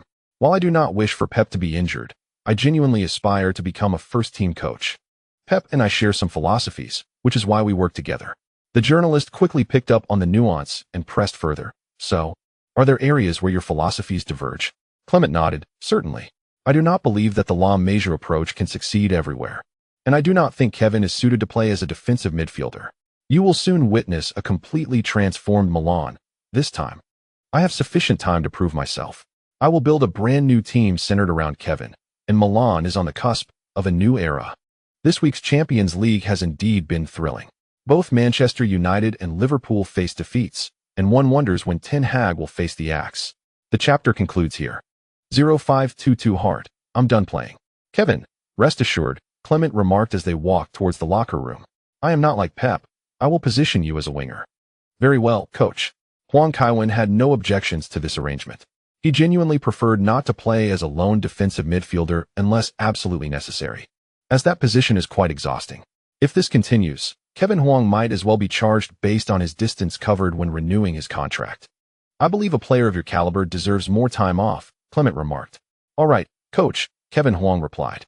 Previously, he rarely sought privileges. But now that he has attained such status, a few perks wouldn't be amiss. Observing the amiable exchange with Kevin Huang, Clement felt a surge of confidence. As long as he could secure Kevin, his position would be solidified. Clement continued, Moreover, I hope to see you achieve even better statistics. So I will ensure you get more playing time. As soon as he uttered a word, Kevin Huang turned to Clement, realizing something. What's wrong, Kevin? Clement inquired. Nothing. It's all good. Kevin Huang shook his head. Just moments ago, he had deemed Clement a decent person. Now, he perceived it all as mere facade. Anyone who plays over 25 matches in a season becomes an adversary of the illustrious King Huang. Returning to the locker room, Kevin Huang changed his attire and pulled out a scratch card. Van Persie, somewhat intrigued, asked, Why did you only buy one, Kevin? That fellow enjoyed scratching cards in the locker room and was remarkably lucky, Inzaghi lamented. He had never witnessed Kevin Huang not winning. Really? Give it a try? Van Persie encouraged, still somewhat skeptical, as the odds of winning were low. He found it hard to believe someone could win every time. With a flick of his right hand, a coin appeared at Kevin Huang's fingertips. The coin bore a photo of the North African quintet before a submarine, with the reverse side inscribed with the date of the submarine's return and the coordinates of Sardinia's landing. This was forged from gold brought back. Kevin had already accounted for the value of the gold, although it had never been sold. The coin was of 986 purity, weighed 187.8 grams, and measured 30 millimeters in diameter. Seeing what Kevin Huang held, Inzaghi couldn't help but scoff. Scratching cards with gold coins is truly extravagant. Kevin Huang chuckled, waving his hand dismissively as he began to scratch. With so much gold at home, why not keep it? As Kevin Huang's fingers moved, the scratch card revealed its design. Van Persie, unfamiliar with the Italian rules, watched as Ibrahimovic cursed. Damn it, he won again. The entire Milan team harbored a singular wish, to witness Kevin Huang scratching a card without a win. What prize did you get? Van Persie inquired eagerly. Just the third prize, Kevin Huang replied with a smile. Third prize, Van Persie said, a hint of envy in his voice. I've yet to win anything. Sometimes I buy one to try my luck. Here, take it. Just say you won it yourself, Kevin Huang said, handing the scratch card to Van Persie. Van Persie paused, feeling a complex mix of emotions, while Inzaghi urged, take it. That kid has billions. He doesn't care about a little money. Van Persie suddenly felt a twinge of guilt, often forgetting Kevin Huang's billionaire status. He tucked the scratch card away, planning to boast to his wife when he got home. Kevin Huang, meanwhile, opted for a lottery draw. Kevin Kaiwen, a player of remarkably intricate heritage, was born in Brazil to a Panamanian mother, a Hungarian grandfather, a Norwegian grandmother, and a Danish great-grandfather. His girlfriend shares a similarly diverse background, hailing from Stuttgart, with a Croatian father and a Serbian mother. Kaiwen relocated to Germany at the age of 15, initially struggling to acclimate to the social dynamics. However, after some time, he developed a desire to represent Germany. Intriguingly, this forward, raised in Brazil, does not embody the quintessential Brazilian style. He himself admits to being less refined with the ball compared to his Brazilian counterparts. Yet, he possesses remarkable explosiveness, a penchant for cutting in from the flanks, and impressive long-range shooting capabilities, combined with exceptional physical attributes. For a period, he was in competition with Miroslav Klose for a spot on the national team. While he managed to evade the shadow of Ronaldo, he was unprepared for Klose's subsequent rise after departing from Kaiserslautern. The technical innovations introduced by coach Joachim Low rendered Kaiwen's position rather precarious, and his international career was not particularly smooth. With commendable speed, he epitomizes the type of experience card that Kevin Yellow favors. Being Brazilian and named Kevin, he chose to utilize it without hesitation. As they prepared to face Lazio, Ramos remarked, Kevin, I've been practicing my writing lately. Why? Kevin inquired. Though his good friend has a somewhat artistic flair, his true passion lies in music. I aspire to pen our North African adventures, Ramos replied. That sounds splendid. Who knows? It might even be adapted into a film, spawning a new and popular spy series. Kevin responded with a smile. Indeed, but I'm currently practicing in a modest manner. Ramos added, that's perfectly fine. Accumulating experience will undoubtedly facilitate smoother writing. How brief is your current work? Kevin asked, assuming Ramos was crafting short sentences or poetry. Children's tales. Ramos admitted somewhat sheepishly, inspired by witnessing Kaká's new fatherhood. The timing was fortuitous, as Kevin's child would soon be able to grow up reading his stories. That does seem rather brief, Kevin acknowledged, and the two friends shared laughter as they took to the field for warm-ups. The San Siro was already brimming with anticipation. Milan's first round had been postponed to December, resulting in them playing one match fewer than the other teams. This marked the commencement of Milan's new season. Spectators had unfurled various banners, celebrating Zlatan and Torres, Kaká and Kevin, as well as Kevin and Ramos, along with tributes to Milan's championship victories. Even the newly arrived Van Persie received encouragement from the fans, though the words on the banners might not have resonated with him. The fans had inscribed, Robin, you may not have won any championships in the Netherlands, but you shall not lose any with Milan. The fervor at San Siro was indeed palpable today. Indeed, we have observed the German fans in the stands, and Klose is an exceptionally popular player, whose arrival has garnered significant attention for Lazio. However, in comparison, the lineup of AC Milan remains unparalleled. The players from both teams have returned to the tunnel. Let us review the starting lineups. For AC Milan, in a 4-3-3 formation with two defensive midfielders, goalkeeper, Buffon, defenders, Antonini, Nesta, Thiago Silva, Ramos, midfielders, Van Bommel, Rakitic, Pirlo, forwards, Huang Kaiwen, Torres, Van Persie. For Lazio. Also in a 4-3-3 formation with two defensive midfielders, goalkeeper, Albano Bizzarri, defenders, Luciano Zori, Andre Dias, Giuseppe Biava, Abdoulaye Konko, midfielders, Ledesma, Anderson Carvalho, Brocchi, forwards, Cisse, Klose. Stefano Mauri. The recently impressive young talent, Hazard, has not made the squad, possibly due to injury concerns. Indeed, Guardiola is recuperating. And assistant coach Clement's tactics have undergone notable changes. Huang Kaiwen has reverted to the winger position. But it remains uncertain how Van Persie's performance on the right flank will unfold. Aside from Klose, Lazio boasts another familiar player, the French international and former Liverpool star, Cisse. Last season, Cisse excelled in Greece, featuring in 43 matches, scoring 26 goals, and providing 9 assists, prompting Lazio to secure his services during the summer. The season Cisse and Klose are anticipated to bring a refreshing dynamic to Lazio. At 3 p.m., Gianluca Rocchi signaled the commencement of the match. Lazio, having lost the coin toss, initiated the kickoff. Van Persie charged forward like a wild dog. Typically, technical players shy away from pressing. Yet the pressure from Milan's other players proved overwhelming for him. Cisse, not wishing to engage in an immediate press, swiftly turned and played a back pass.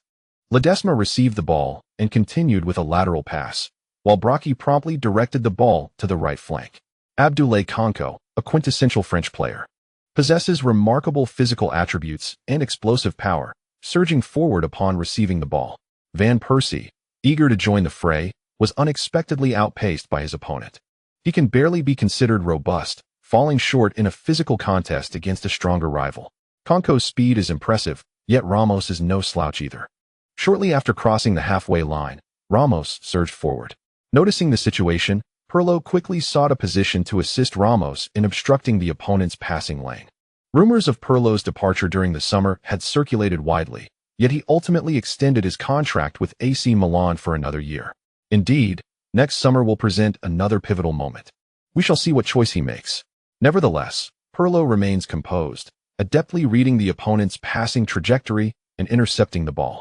He promptly relayed it back to Thiago Silva, who directed a pass behind the opposing defense. The speed of this delivery was commendable, yet the positional judgment appeared somewhat amiss. As Huang Kaiwen sprinted forward on the left side of Dias, while Van Persie positioned himself on the right side of Biava. As the two players sprinted, they both realized the ball was beyond their reach. Huang Kaiwen was the first to decelerate, closely followed by Van Persie. Biava, stationed in place, leaped and attempted to head the ball, but failed to clear it effectively. Huang Kaiwen shifted slightly and extended his right foot. The pursuing Zori had now arrived behind Huang Kaiwen. Witnessing Huang Kaiwen gain possession of the ball, he was filled with fury, roaring as he charged towards him. Attempting to distract Huang Kaiwen, Anderson Carvalho had also arrived behind Huang Kaiwen. However, Huang Kaiwen deftly deflected the ball forward with his right foot, swiftly maneuvering past Carvalho to the right. Van Persie, still observing Huang Kaiwen's movements, prepared himself for a potential pass. The advancing Torres cursed under his breath and charged directly into the penalty area, bypassing Van Persie. Did Huang Kaiwen still require assistance? It would be wiser to position himself for a second strike within the box. At that moment, Huang Kaiwen struck the ball with his right foot, sending it soaring. Bang! Both Van Persie and Torres felt a tremor near their ears. They had drawn considerable defensive attention, allowing Huang Kaiwen's long-range shot to easily penetrate the defensive line and head towards the penalty area. This shot, taken rather hastily by Huang Kaiwen, bounced before reaching the goal. Yet this very factor caused Bizzarri to misjudge, and the ball sailed past his outstretched arms into the net. Van Persie's eyes widened. Torres had already dashed towards Huang Kaiwen. Regaining his composure, Van Persie felt a tinge of regret, but Huang Kaiwen was already embraced by Ramos and Torres' goal. Goal! Goal! Kaiwen scores. In the inaugural match of the new season for Milan, Kaiwen netted the first goal merely 47 seconds into the game. In this goal, I must commend Van Persie. Aware of his own limitations in technique, he applied pressure to alleviate some of the burden on Kaiwen. His pressing compelled Lazio to hastily shift possession, hastening their offense and ensuring the ball reached Milan swiftly. Thiago Silva's long pass was somewhat lacking in precision, However, this posed no issue for Kaiwen. The significance of this goal far exceeded its aesthetic merit. As such a strike wouldn't even rank in the top 100 of Kaiwen's career. Just look at Van Persie, the poor lad, whose goal was so unremarkable that he forgot to celebrate. All I can say to him is, keep pushing, Robin, welcome to the realm of the divine. Clement, on the sidelines, executed a series of military-style punches, wildly expressing his excitement. If the club had not yet provided him with a substantial contract, he might have considered hiring someone reliable to oust Guardiola. However, as Guardiola's assistant, even if he achieved success in coaching, it would not be easy for him to become the head coach of AC Milan. Clement cherished this opportunity, which would likely last about 2 months, and he was unwilling to settle for merely being a temporary coach. As Huang Kaiwen made his way back, Van Persie approached him, saying, "Kaiwen, I've noticed your numerous shots from outside the box. Thankfully, they're all quite similar. I can also shoot from inside the box." Huang Kaiwen smiled in response. Van Persie shook his head vigorously and said, "What I mean is, you score a multitude of goals from outside the penalty area. How do you accomplish that?" Kevin Huang gestured and replied, "It's because the defense near the box is too tight. I don't wish to run extra steps and attempt to dribble repeatedly, so I simply shoot from outside the area." "No, I mean how do you score?" Van Persie said, a hint of urgency in his voice. He genuinely wanted to learn Kevin Huang's secret. Huang chuckled and said, "I just lift my leg and strike. The ball goes in." Van Persie felt as though he had been tricked. Noticing Van Persie's expression, Huang became serious and said, "I was joking, but the essence is somewhat similar. You are a striker yourself. There are moments when you feel inspired. You believe that a volley directed to the right side of the ball will score. And then it does. When I score, I experience that same sensation. If you ask me for any specific technique, I truly cannot articulate it." Ramos chimed in. "Kevin isn't deceiving you. He is a remarkable genius. Don't think you can simply emulate his methods. When you can play a few rounds of archery and win an Olympic gold medal, then you may be worthy of discussing techniques with Kevin." Van Persie rubbed his hair vigorously, undoing his meticulously styled look into a disheveled mess. Initially, he had thought that Huang was deliberately withholding knowledge from him. However, Ramos's words reminded him that Huang was indeed an extraordinary talent. He recalled hearing from Sneijder that Huang had easily outplayed Robin in tennis, despite Robin having practiced since childhood. Moreover, he had heard Robin mention that Sneijder nearly cried while playing table tennis against Huang. It seemed that truly outrageous talents existed in the world. Van Persie could only spit on the sidelines to vent his frustration. He had always considered himself a top-tier genius, yet Huang's presence shattered his perception of greatness. Van Persie could hardly fathom how terrifying Huang would be if he devoted himself solely to football without numerous distractions. That goal instantly jolted Lazio awake. All the aspirations for the new season vanished in an instant, leaving only the desire to escape unscathed from San Siro. Eddie Ray, however, was not particularly disheartened. He had anticipated such a scenario. Damn it, the assistant coach of AC Milan must be insane. Who doesn't he know about Lazio's reputation? He thought, incredulous that Huang was allowed to start. At that moment, Ray greatly missed Guardiola, who was receiving treatment in the hospital. He believed that Guardiola's character would never have permitted Huang to start. Although the final result would likely be similar, defeat, the impact of conceding a goal so early in the match was significant. Ray walked to the sidelines and shouted, "Pay attention to our formation. We should focus on counterattacks and not push too far forward, especially the fullbacks."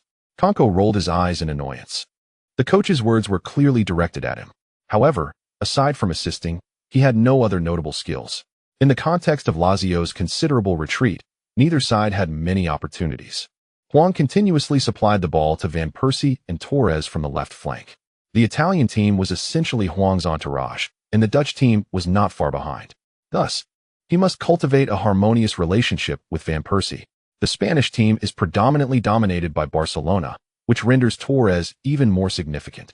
Football is not merely a brutal contest. With a 1-goal lead, Huang Kaiwen remains unperturbed.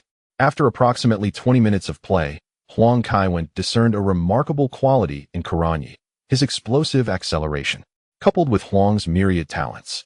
There is no need for excessive maneuvering against Lazio players. A simple display of explosive power suffices. Today, Van Persie has been notably lively. Indeed, despite not being entirely familiar with his teammates, his enthusiasm on the pitch is palpable. It is evident that he yearns to integrate into the team. This embodies the mindset that every player should possess. Regardless of positional familiarity, one must play earnestly. Now, I must mention a certain individual. Verone's transition to the Premier League has not seen him perform at the same caliber as he did in Serie A, whether at Manchester United or Chelsea. However, within a prestigious team, it is challenging for the entire squad to revolve around a single player. And Verone has faltered in this aspect. He has not adapted his playing style, rendering it difficult to find an appropriate role. Ramos surged forward with impressive speed. I believe that when Spain lacks wingers, he could be deployed to charge ahead. What an impressive display. Not merely overtaking, but also maneuvering past Zori. That was quite audacious. A back pass triangle. Huang Kaiwen. A stunning long-range strike. Huang Kaiwen unleashed a shot of remarkable velocity. Indeed, Ramos's pass effortlessly found Huang Kaiwen.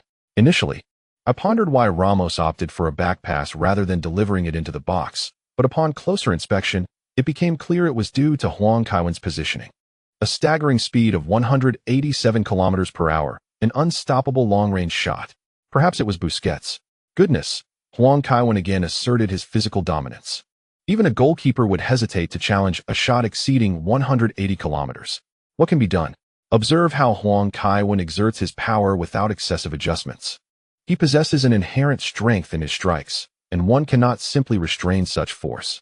Only a few days ago, I concluded watching Adidas's press conference, where they proclaimed that their new technology ensures the ball's resilience, allowing it to withstand several high-intensity matches without deforming. Now, the Lazio goalkeeper has approached the referee requesting a ball change. They may not have considered Huang Kaiwen. After all, it is futile to defend against the king of the yellow ball's explosive shots, so they likely disregarded him. Ha ha ha, when problems cannot be resolved, one pretends not to see, right? I am also curious how Ramos has become the assist king. How is it that he consistently finds Huang Kaiwen with precision? I find it intriguing, as Ramos does not exhibit such accuracy when passing to others. Whenever Huang Kaiwen is fouled, Ramos is always at the forefront. I feel as though this chap has been brainwashed by Huang Kaiwen. Huang Kaiwen possesses an extraordinary charm. During his time at Real Madrid, he had 5 Eagles. And at Chelsea, both Huntelaar and Higuain followed him to transfer. Ramos and Huang Kaiwen have played together at 3 clubs now, which surely qualifies Ramos as Huang Kaiwen's loyal aide. Goodness, during interviews, Ramos has claimed that he now possesses several hundred million, all thanks to Huang Kaiwen's investments. If I could amass such wealth, anyone who dared to touch Huang Kaiwen would face my wrath. Klose gazed at the circle of Milan players, then glanced at his own goalkeeper, whose face was etched with concern. It was utterly inconceivable that the individual who had executed such an outrageous shot had previously been lauded at a press conference. The youth of today are indeed formidable. At that moment, he found himself questioning the wisdom of competing in Serie A. However, he was not a defender, and no matter how formidable Huang Kaiwen might be, he would not exert excessive pressure on him. For heaven's sake, don't give him a chance, shouted Albanobi Zari. Giuseppe Biava turned back, giving a thumbs up. He could not concern himself with others, but he had to show respect to his Argentine compatriot. Biava remarked, "Even if you're angry, it shouldn't be to this extent." "What do you mean?" Zari inquired. "I heard your voice elevate several degrees, accompanied by a falsetto and tremor," Biava replied. Zari dismissively waved his hand, as if I care. I was merely startled. Moments ago, when he turned to retrieve the ball, he noticed that the leather on its surface was not only cracked but also disintegrating into powder. What kind of force could reduce leather to such a state? Zari had no doubt that if that kick had struck him, a fracture would have been the best outcome. Meanwhile, in front of the television, Joe Hart was in a frenzy. Even after all this time, he still longed to play for AC Milan. Yet, witnessing Huang Kaiwen's long-range shot brought back memories of a past incident. His girlfriend, Kimberly Crew, anxiously asked, Joe, what's wrong? Are you having a seizure that you haven't told me about?" "Damn it, hold on." Hart's teeth clashed, and he stammered, "Absolutely not." "What is not okay?" Crew pressed. "What is wrong with you?" Hart remained silent, continuing to mutter about what was unacceptable. His behavior left Crew in a state of distress. In a moment of desperation, she snatched Hart's sock and stuffed it into his mouth. Hart finally lost consciousness. Nevertheless, the match continued. Ledesma delivered a long pass from the backfield, and Klose jumped Nesta to head the ball back. This victorious challenge invigorated Klose, but alas, Brocchi's follow-up long shot soared into the stands. Several years prior, Nesta's defense had left a lasting impression on him during a match against Italy. Like many players, Klose considered Nesta one of the most formidable adversaries. Buffon turned to receive the ball from the ball boy and noticed an opening on the right flank, promptly executing a short pass. Ramos received the ball and flicked it forward. The ball was sent behind Van Persie, who quickly sidestepped, allowing the ball to bounce before arriving at his feet. Luciano Zori utilized both hands and feet, but was unable to intercept.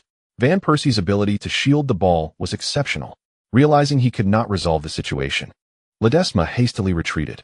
Zori and Van Persie engaged in a tussle as they surged toward the right corner flag. Aware of an opponent trailing behind, Van Persie deliberately created some space, maintaining a distance from the ball. This strategy effectively prevents Ledesma from making contact with the ball, while simultaneously providing him with ample space to maneuver. Arriving at the corner flag, Van Persie swiftly pivoted and unleashed a powerful strike with his right foot. Zori quickly adjusted his position to block Van Persie's pass. However, Van Persie's footwork was impeccable, even with his non-dominant foot. He executed a flawless curved pass that soared from the right corner flag towards the edge of the penalty area. Huang Kaiwen, keenly anticipating the ball's trajectory, turned and charged forward. Andre Diaz, rushing towards the ball, sensed impending trouble but misjudged the landing point. After a single step, he abruptly halted and redirected towards Huang Kaiwen. At that moment, Huang Kaiwen had already leaped into the air, his weight shifting backward as he struck the ball with his right foot.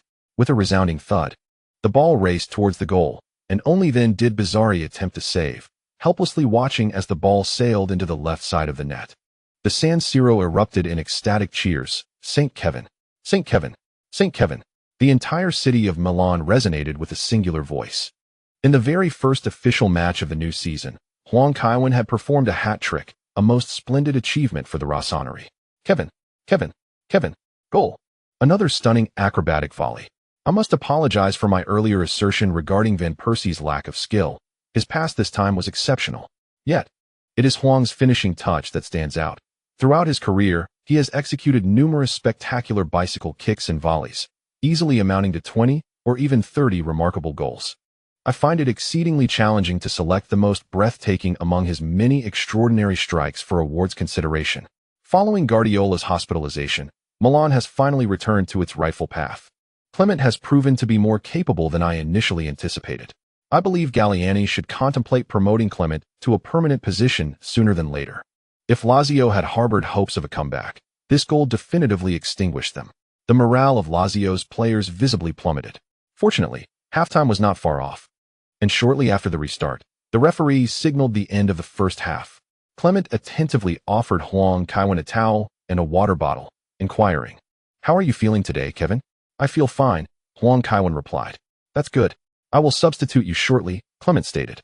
"Pep often takes you off before halftime, and I believe such practices lack respect, so I shall wait until the break to make the change."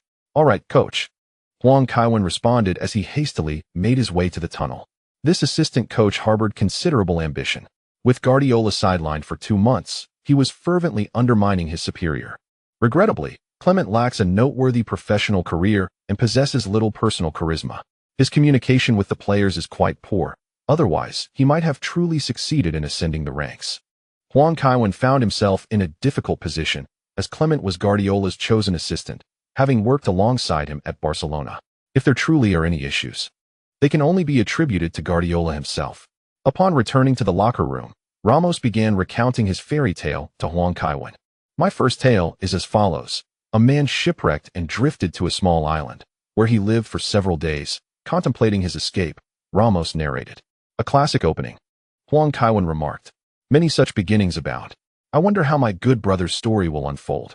Ramos continued. "So he went fishing, caught numerous fish, and tied a line to them. When the seagulls approached, he tossed the fish into the air, and the gulls, grasping the fish with the line, took him away from the island." Before Huang Kaiwen could respond, Gattuso interjected, "I dislike such stories. Damn it, this is a fairy tale." Inzaghi, initially intending to mock Ramos, decided to reprimand Gattuso first. "Well, I dislike it too. I prefer to exercise and leave on a bamboo raft. The notion of birds carrying one away sounds absurd." Gattuso retorted, "You'd perish on a bamboo raft. That too is quite ludicrous."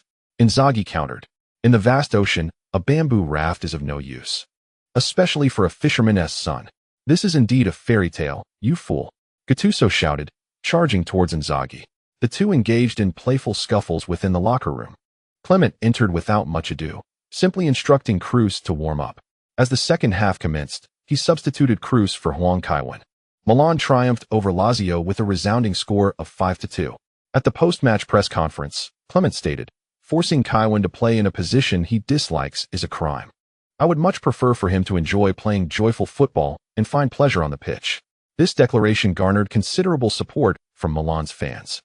Just as the entire Milan squad was en route to Manchester, the Sun's official website abruptly reported, England's national goalkeeper and Manchester City's first-choice keeper, Joe Hart, has been hospitalized due to a relapse of depression. Further updates will follow. Kane has been performing remarkably well at Bayern. Today, Manchester United faces Luton. The last time they lost to Luton was over 120 years ago. I wonder if Ten Hag can erase that shameful record, as it seems he consistently loses to weaker teams. Seeking monthly votes and recommendations. The chapter concludes. 0523 We are an attacking football team. Manchester City's manager, Roberto Mancini, granted an interview before the match.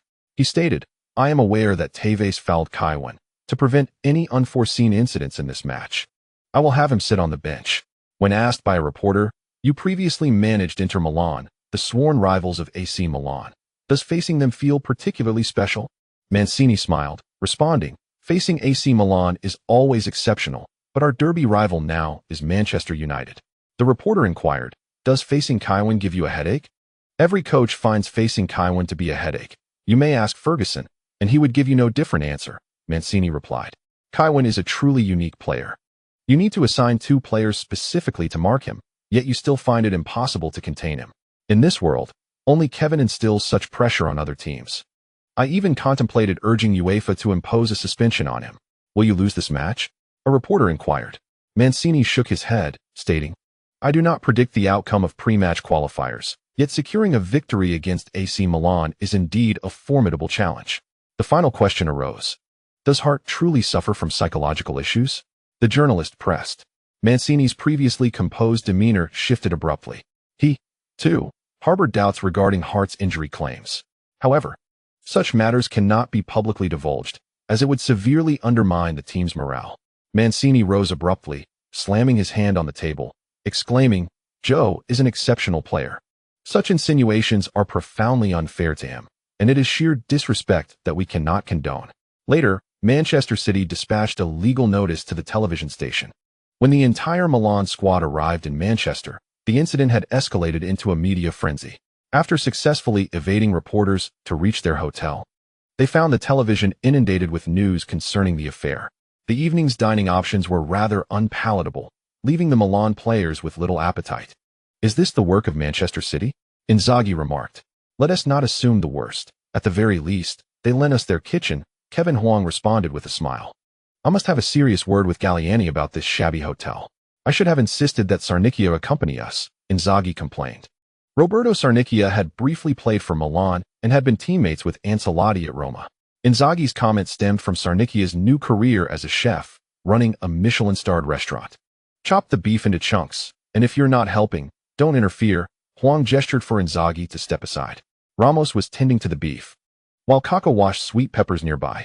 Cruz and the Bender brothers were preparing traditional German cuisine. Gattuso and a few seasoned veterans huddled together, seemingly concocting something. "1 spoonful of sweet pepper powder and flour, a dash of black pepper, and mix well," Huang continued. "I didn't realize you could cook Hungarian cuisine," Kevin, Kaka remarked, chuckling as he sliced the accompaniments.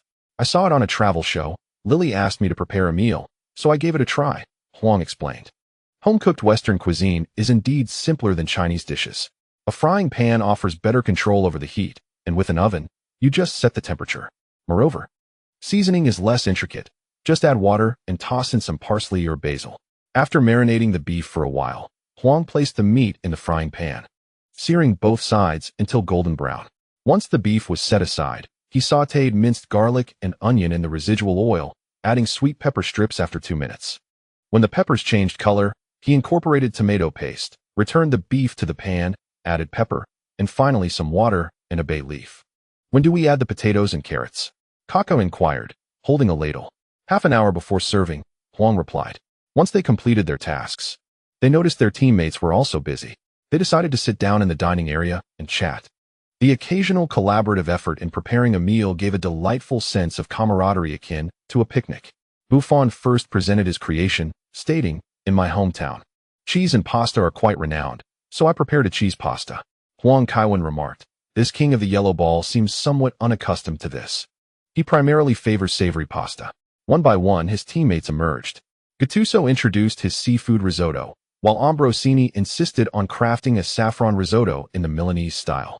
Huang Kaiwen recalled vividly from his childhood the portrayal of saffron in historical dramas, often associated with themes of miscarriage and palace intrigues. "This is Bavarian cream mushroom," Lars Bender announced. "We often enjoy this in our apartment. I heard you are not particularly fond of beets, Kevin, so I fried some pork chops," Cruz chuckled. Huang Kaiwen finally breathed a sigh of relief. "Mine is Swiss-style fried meat, a patty made from minced pork, onions, and eggs, served with German sauerkraut," Rakitic explained. Although he plays for the Croatian national team, he was raised in Switzerland. Just then, Kaka brought over his Hungarian beef stew. Inzaghi promptly opened a bottle of wine. Gattuso remarked, "We will play in the Champions League the day after tomorrow, so no drinking tomorrow." Inzaghi cheerfully poured a little for everyone. Noticing that no one had started eating, Ambrosini teased, "Are we to have a pre-meal prayer? Or perhaps let Kevin say a few words? I do enjoy hearing him speak." Buffon encouraged him. Huang Kaiwen waved his hand with a smile and said, "I shall keep it brief. Until today, we never envisioned cooking for ourselves in a hotel. Life often presents unforeseen journeys. We must not take victory and championships for granted, as they are what we strive for. Lastly, here's to victory." To victory. The players' culinary skills were rather ordinary. After all, many seldom cooked. Without girlfriends, they usually dined at the club or in restaurants. With girlfriends, it was typically the partners who cooked. Nevertheless, everyone relished the meal. Inzaghi quietly inquired, "How do you always manage to articulate such sentiments?" "What do you mean?" Huang Kaiwen asked. "Your words resonate perfectly with the current situation and inspire everyone," Inzaghi replied. He felt that as a national leader, he would need to deliver many speeches in the future. "Read more, accumulate knowledge, and add a touch of spontaneity," Huang Kaiwen advised. Public speaking requires skill. Overcoming stage fright and engaging the audience's emotions is already half the battle. The rest depends on the content. The Milan players were generally satisfied with their meal. However, the following day, due to rain, training was hastily concluded. Instead, Clement organized a small press conference at the hotel. Huang Kaiwen sat beside Clement. Clement smiled and remarked, "Italian coaches tend to favor defense, but I am accustomed to Serie A. I will find a way to deal with Mancini. As for Kevin's participation, I cannot disclose that. I can only say that I will utilize Kevin wisely. I hold deep respect for his achievements on the field, and I will not regard him merely as a player." "Kevin, what is your opinion on Bowie?" inquired a reporter from the Manchester Evening News. "What kind of opinion?" Huang Kaiwen retorted. "Are you suggesting I evaluate him?" "No. After all, Bowie once led Leeds United to victory over AC Milan. Milan is not formidable," a reporter reminded. A rare smirk of disdain appeared at the corner of Huang Kaiwen's mouth as he remarked, "Many teams have triumphed over Milan, and numerous players have scored against them. Yet very few have claimed the Champions League title. I would not say I am unfamiliar with Bowie. After all, a player of such dubious character is exceedingly rare even within the player community. That violent individual seems to be lost in his fleeting glory. Yet people will not remember his goals against Milan. They will only recall how he intoxicated his girlfriend and invited teammates to join in the revelry. But Ramos also frequently resorts to violence," interjected a reporter from The Sun. Before Huang Kaiwen could respond, Clement vehemently countered, "Sergio is not a bad person. His aggression on the field is merely a means to protect technically gifted players, a manifestation of his love for the game. Moreover, he holds a master's degree. If you lack a similar level of education, you have no right to judge him." Huang Kaiwen replied, "While I appreciate this interim coach's defense of his friend Ramos, such remarks will likely invite ridicule." "What are your thoughts on Hart's condition, Kevin?" the reporter inquired. Huang Kaiwen expressed, "I am truly sorry for Joe's predicament. It was an unfortunate incident on the field, and no one wished to see him in such a state. I hope he returns to the pitch soon." Noticing the reporter's disinterest in him, Clement abruptly stood and announced the conclusion of the press conference. On the way back, he continued to grumble about the uncouth nature of English journalists. Huang Kaiwen chuckled but remained silent. English journalists are rather pragmatic. If you lack newsworthiness, they naturally lose interest. Being English, they are unlikely to interview you. September 14th. Manchester City's home ground has just been renamed Etihad Stadium. Before the warm-up, Clement halted Huang Kaiwen and disdainfully remarked, "They simply cannot compare to Milan. They are merely nouveau riche. Kevin, you need not play today." "Well, shall I sit in the stands?" Huang Kaiwen inquired. "Ahem. No, you remain on the bench," Clement replied. Should things go awry, he might still need Huang Kaiwen on the field. Since he was not sitting in the stands, Huang Kaiwen participated in the warm-up but did not wear the captain's armband. It was expected that Huang Kaiwen would be a substitute today. Indeed, the official lineup was announced, and Huang Kaiwen was confirmed as a substitute. He had recently scored a hat-trick in Serie A, so a day of rest was understandable. This was likely Buffon's final match of suspension. With both teams missing their starting goalkeepers, Ibrahimovic's suspension had ended, yet he was not included in the starting lineup. Huang Kaiwen returned to the bench to converse with Ibrahimovic.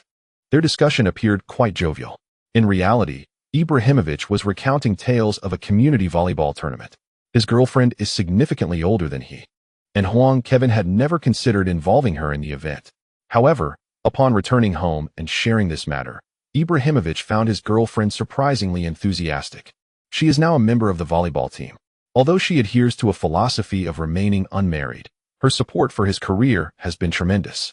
This bears some resemblance to Modric's wife, who delivered an ultimatum to Levy regarding her husband's transfer. She stated that if he were not released, she would announce his retirement the following day, ensuring that Levy would gain nothing. Ultimately, Kane seems to lack a supportive partner. "The Manchester City lineup appears formidable," Ibrahimovic remarked. "Indeed, it is," Huang Kaiwen responded, observing the field. In terms of sheer talent, their starters are scarcely inferior to those of leading clubs. Nasri, Silva, and Touré are all top-tier players, with the exception of Barry, who falls slightly short. Ibrahimovic, raising an eyebrow, inquired, "And what of their forwards? Hazard and you share a similar height, yet he lacks your technical prowess." "Aguero possesses decent skills, though he is not as powerful as you," Huang Kaiwen replied. Ibrahimovic's question revealed his curiosity about the opponent's capabilities. "And what about Tevez?" he continued. "That is hard to gauge. His physicality may surpass yours." Given his lower center of gravity, Huang Kaiwen stated, even if he wished to praise Ibrahimovic, he could not utter falsehoods. Although he harbored a dislike for Tevez, the latter's physical confrontational ability was undeniably remarkable. This illustrates the ferocity of Manchester United in their prime. At that time, the trio of Rooney and Tevez were not considered elite in terms of skill, yet they were incredibly challenging to dispossess, complemented by a peak Ronaldo, whose athleticism was extraordinary. Were it not for Kaká's divine intervention, other teams might have struggled to contain Manchester United. During that season in the Champions League, Kaká epitomized individual heroism. Huang Kaiwen, watching the field, felt a twinge of concern. Clement had implemented significant tactical changes for the team. Today, City focused on exploiting the flank defended by Godin and Ramos. With Ramos' position high, Godin struggled to swiftly cover the defensive gaps. Shortly after the match commenced, Kolarov surged forward and delivered a cross, which Aguero deftly redirected with his heel, breaching the goal defended by Abbiati. Sergio! Sergio! Sergio! The Etihad Stadium erupted in thunderous applause. If Milan were to suffer a humiliating defeat today, it would outweigh any victory. In the VIP box, Manchester City's chairman, Khaldoun Al-Mubarak, smiled and remarked, "Our summer acquisitions have already shown significant impact. This goal is crucial for us." Galliani nodded in agreement, but remained silent. The lady of the house had no time to watch the match, typically seated beside the opposing chairman. Today's performance by Milan left much to be desired. Galliani, knowledgeable in the game, noted that while Milan attempted to play through the ground, the players frequently drifted wide, straying from the central area, which diminished their threat. Should the team falter today, Galliani was prepared for a thorough discussion with Clement. As Clement turned toward the substitutes bench, the tension in the air was palpable. Huang Kaiwen inquired, "Coach, do you need me to warm up?" "No need, Kevin. We won't require your assistance against Manchester City," Clement replied with a forced smile. "Ibrahimovic, get warmed up. Let us bolster our offensive strategy." Huang Kaiwen shook his head, observing his anticipation level had reached a perfect 100, prompting him to opt for a draw. Ding! You have obtained a 24-hour experience card for the 2011 FA Cup Final, Manchester City vs Stoke City, featuring David Silva. David Silva? He is indeed a symbolic figure in Manchester City's rise. Silva is renowned for his exceptional passing ability and remarkable ball control. Most crucially, during wall passes, he often delivers incisive through balls that catch opponents off guard, swiftly penetrating the defense while they focus on his teammates. This exemplifies the intelligence of a footballer. While many possess technical prowess, few possess such tactical acumen. Early in his career, Huang Kaiwen often watched footage of players of this caliber. Drawing Silva today against Manchester City feels like a twist of fate. The King of Yellow must pay homage to Manchester City. Today, AC Milan's offense is faltering. Indeed, young De Bruyne has also begun warming up, yet is it not somewhat perilous for him to debut in the Champions League? De Bruyne replaced Pirlo, and Clement is truly taking a gamble. With only one substitution left for AC Milan, should they fail to score soon, Huang Kaiwen may be called upon. Busquets, perhaps? It's been ages since I've witnessed such a scene. Yes, it feels like an eternity since I've seen a moment when Huang Kaiwen was needed to exhibit his prowess. Primarily because the teams he plays for are so formidable that even without him, they seldom falter. Clement is indeed impressive, leading AC Milan against Manchester City in such disarray. Tactically, he has been utterly outmatched by Mancini. Mancini's tactical acumen is not to be underestimated. Previously, when he managed Inter Milan, their inability to triumph over AC Milan was understandable, particularly as Huang Kaiwen was also in Serie A at that time. However, even Mancini's Inter had its strengths.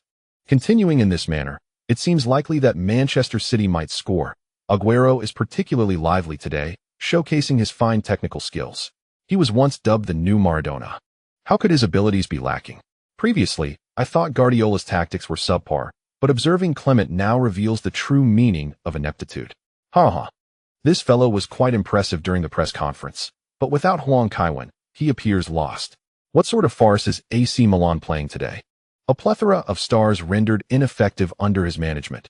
Van Persie was substituted after attempting to deliver balls into the box. Pirlo has also grown anxious, repeatedly sending balls into the box without regard for positioning. Hart's theatrics have not gone unnoticed. Is Hart feigning injury? Certainly.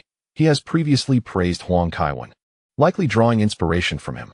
If he wishes to avoid playing against Huang Kaiwen, he might as well succumb to a bout of depression. In terms of personnel, Milan undoubtedly possesses superior talent. However, tactically, Clement is significantly lacking. The star players of Milan are striving diligently, yet they remain unable to find the back of the net. In the 79th minute, Clement finally called Huang Kaiwen to the sidelines and said, "Kaiwen, you see the current situation, we need a goal. So I've decided to bring you on." "All right, coach," Huang Kaiwen replied, discarding his training jacket onto the ground and commencing a light jog along the sidelines. Clement hurriedly picked up Huang's jacket and neatly arranged it back on the bench. In the 83rd minute, Huang Kaiwen entered the pitch, seizing a corner kick opportunity, and made his way directly to the corner flag.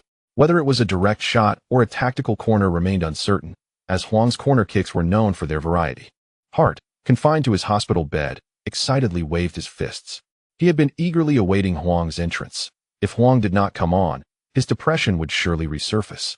Hart fixated on the television, wishing for Huang to inject some intensity into his teammates. Though Costel Pantilimon was not an elite goalkeeper, he had been performing admirably of late. Hart dreaded the thought of Pantilimon losing his position upon his return to the team. Players from both sides jostled for position within the penalty area, prompting the referee to frequently remind them to be mindful of their actions. De Bruyne deliberately positioned himself on the right to support Huang Kaiwen, who began his run-up. 1 step, 2 steps. After 2 strides, he struck the ball with his left foot. Bang! The ball sped through the air with remarkable velocity, its curvature modest yet imbued with a vigorous spin. A flurry of players leapt in the penalty area. Spotting the towering Ibrahimovic, Huang sensed the moment was ripe. Indeed, both Lescott and Torres misjudged the trajectory, failing to make contact. Ibrahimovic leapt, executing a deft header that sent the ball effortlessly into the left side of the net. Goal. Kaiwen. Ibrahimovic scores. How long would it take for Milan to equalize when trailing? If Huang Kaiwen were on the field, it would merely take 3 seconds, the time it took for the ball to travel, not the time Huang required to create the goal. If those wretched sponsors could craft a sturdier ball, I believe Huang's strikes would surpass the speed of sound. a matter of desire rather than capability. Roberto Mancini, after his failure at Inter, joined a team that offered him more than Moratti ever could, wielding his financial prowess to entice any player he desired. Even poaching from giants like Arsenal and Bundesliga champions Wolfsburg, he indeed commanded a formidable squad. However, no matter how stellar his team, it merely elevated the perceived worth of the failures standing before Huang. De Bruyne intelligently surged towards Huang Kaiwen, while Ramos found himself surrounded by teammates and Manchester City players. Unable to secure the initial touch, Ibrahimovic, the goalscorer, remained stationary, elegantly gesturing towards Huang. After numerous attempts to approach Huang, Ibrahimovic had learned to conserve his energy, opting not to run to avoid falling behind. Clement, on the sidelines, was fervently pumping his fists. He felt his position was secure. Perhaps even without having to contend with Guardiola, he might be permanently appointed by the club, having taken over mid-season and clinched multiple championships. Clement was already envisioning the accolades awaiting him at the season's end. He is undoubtedly poised to become the next young manager adored by the European media. Following in the footsteps of Mourinho and Guardiola, Agüero cast a wry smile towards Torres, who responded with a playful grimace. The two had spent some time playing together at Atletico Madrid, and Torres was well aware of Agüero's aspirations to play in Milan. However, despite their amicable relationship, Torres was reluctant to see Agüero don the Milan jersey, given the fierce competition at the club. Following the conceded goal, Mancini swiftly made substitutions, bringing on the more defensively adept Kolarov in place of the left-back. This summer, Manchester City had lured several players from Arsenal. And with the significant acquisitions by Milan and Barcelona, Arsenal found itself stripped of a substantial portion of its starting squad. It is indeed a commendable feat for the professor to maintain a top-4 challenge each season. Upon the restart, it was evident that the Manchester City players were eager to press forward. Many were unaware of the impact Huang Kaiwen would have upon his introduction, mistakenly believing Milan was the same team they faced in the first half. Touré carried the ball through midfield, quickly distributing it to Nasri on the left flank. De Bruyne rushed in to defend, only to be skillfully evaded by Nasri's deft footwork. Van Bommel attempted to cover, but Nasri swiftly shifted the ball to the right side. David Silva's ball control was exceptional, yet Zambrata's experience proved invaluable. Having assessed Silva's technical attributes over the course of the match, Zambrata seized the moment when Silva was focused on the ball's descent, launching himself forward unexpectedly. Silva, caught off guard, instinctively shifted to secure his position, only to find Zambrata feinting and maneuvering in front of him, successfully using his chest to direct the ball ahead. Rakitic quickly advanced to seize the ball, with Gareth Barry not far behind. Faced with the situation, they opted for a swift exchange of passes. With a resounding thud, the ball soared high into the air, descending toward the center circle. The towering company nodded the ball forward, sending it directly to the right flank. Huang Kaiwen, stationed on the right, was caught by surprise by this unexpected opportunity. He extended his left foot to intercept, and without waiting for the ball to settle, he pivoted and struck it with the inside of his left foot. With precision, the ball threaded between Kompany and Lescott, arriving at Ibrahimovic's feet. Although Ibrahimovic did not possess a distinct speed advantage, as Kompany and Lescott hurried to close in on him from the left, the pass was exquisite. Ibrahimovic, upon reaching the edge of the penalty area, made his first touch after a couple of strides. Before Lescott could position himself in front of him, he opted for a left-footed shot, sending the ball swiftly past the advancing Pantilimon and into the net. In a moment of exhilaration, Ibrahimovic leapt into the air, mimicking Huang Kaiwen's celebratory gesture. Upon landing, he spread his arms wide and exclaimed, "Shoo!" Meanwhile, Huang Kaiwen, standing in midfield, felt a twinge of uncertainty, pondering how Cristiano Ronaldo would perceive this moment. Ibrahimovic, yet another standout. Indeed, it was unexpected that it was Ibrahimovic, rather than Torres, who made a significant impact during the counterattack, primarily due to Ibrahimovic's advanced positioning, allowing him to surge forward rapidly, while Torres remained engaged in defensive duties. After the introduction of Huang Kaiwen, AC Milan truly transformed. Even in injury time, the pressure shifted entirely to Manchester City. Should they prioritize a defensive stance to minimize losses, or continue to bolster their offensive efforts? A substitution was made, and Mancini provided his answer. Adam Johnson replaced the highly active Nasri, whose stamina was nearly depleted. The former Arsenal player received applause from the Etihad crowd, affirming his commendable performance. Clement wore a cold smirk, Mancini had intended to solidify the defense, yet now seemed poised for an offensive surge. How could a coach, unsure whether to attack or defend, lead his team to victory? He was already contemplating what to articulate at the press conference. Impatient, the Manchester City players resumed play with a series of passes, seeking openings. However, with AC Milan's illustrious history of championships, they showed no signs of vulnerability. Instead, Touré's lofted pass to Agüero was intercepted neatly by Nesta, who promptly distributed the ball to the left flank. Zambrotta advanced swiftly, and Rakitic executed a wall pass with De Bruyne, surging past the halfway line. AC Milan's counterattack was underway. Rakitic found Ibrahimovic, who faced numerous defenders. Opting for a backward pass to Huang Kaiwen, Huang deftly sidestepped Yaya Touré and unleashed a stunning shot. His pass threaded through 4 defenders to reach Ibrahimovic, who struck powerfully from the right side of the penalty area. Goal. He scored. Ibrahimovic completed a hat-trick in just 9 minutes, with all assists courtesy of Huang Kaiwen. Ibrahimovic turned, but wait, Huang Kaiwen collapsed on the pitch. The Milan medical staff, renowned for their speed, rushed onto the field. Clement knelt at the sidelines, covering his face in disbelief, and moments later shouted for the medical team. Johnny Nani squatted down, not yet assessing the situation, but immediately inquired. "What's wrong, Kaiwen?" "A muscle strain, perhaps, but it could also be a cruciate ligament issue," Huang replied uncertainly. He had felt something amiss when he turned, yet managed to pass the ball before succumbing. "Let us get you on a stretcher," Nani jested. "With all your injuries, you'd be able to diagnose yourself. Should you retire, want to join the medical team? I could teach you." Huang chuckled. "If you can persuade Galliani to offer me over 100 million euros, I might consider becoming a doctor." Nani's words caught in his throat. If not for Huang's own admission, he often forgot the extent of Huang's earning potential. He too speculated that Huang might retire one day, considering he was a billionaire who played solely for passion. After an examination on the sidelines, he couldn't ascertain the specifics of Huang's injury and would need to return to Milan for further evaluation. Milan triumphed over Manchester City with a score of 3-1. Yet, Clement found little joy in the victory. At the post-match press conference, he began speaking without waiting for the journalists to pose their questions. "Everything here is utterly dreadful. The weather is atrocious, rendering my players physically vulnerable. The Manchester City pitch is abysmal, entirely unsuitable for technically gifted players. I even suspect they might have sprinkled sand before the match." "Nonsense," Mancini retorted, unable to restrain himself. "If you have doubts, you can investigate. If your pitch is fine, why did Kevin sustain an injury?" Clement countered. The injury to Huang Kevin was a significant blow to him. Clement had cast aside any pretensions of future managerial decorum. "How would I know? Kevin has always had his share of injuries," Mancini responded.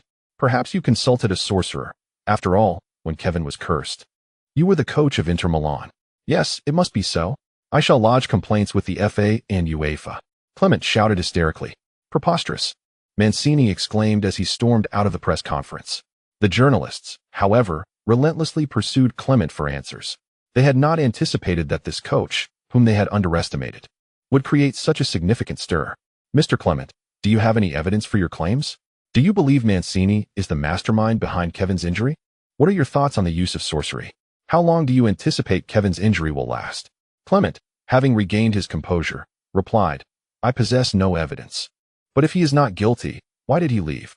Today we played attacking football. His style is antithetical to the game, always resorting to defense.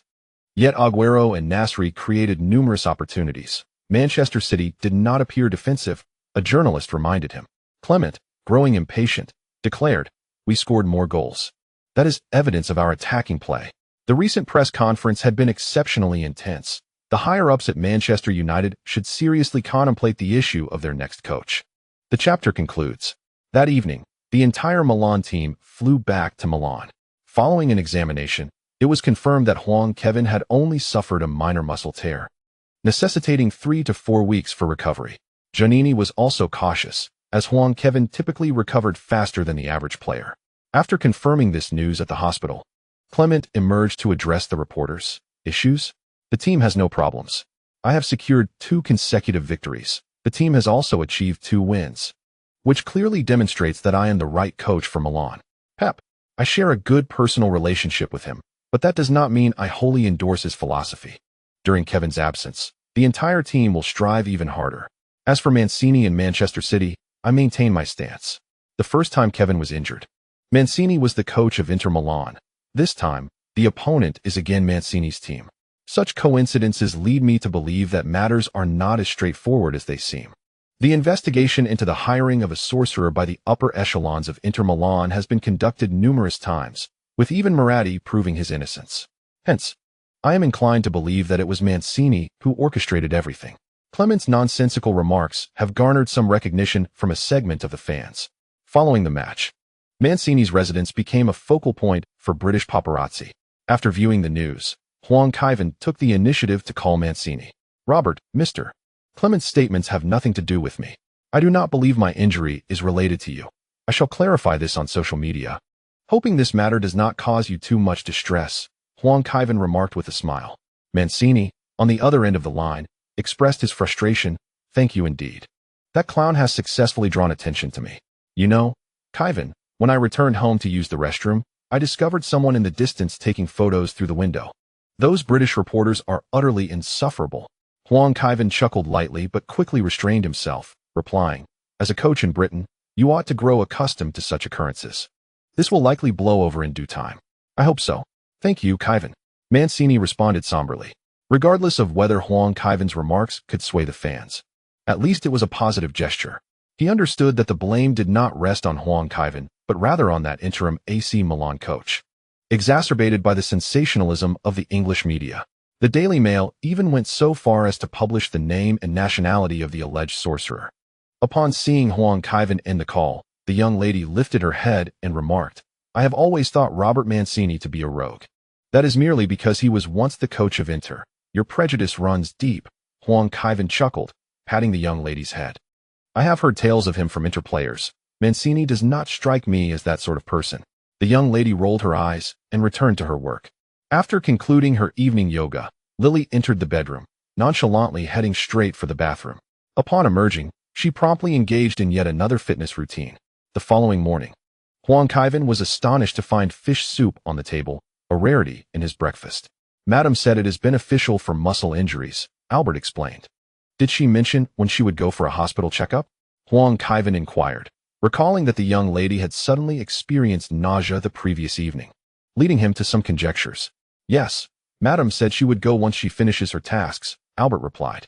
Huang Kaiwen shrugged, saying, "Money can be endlessly earned, but health is paramount, wouldn't you agree?"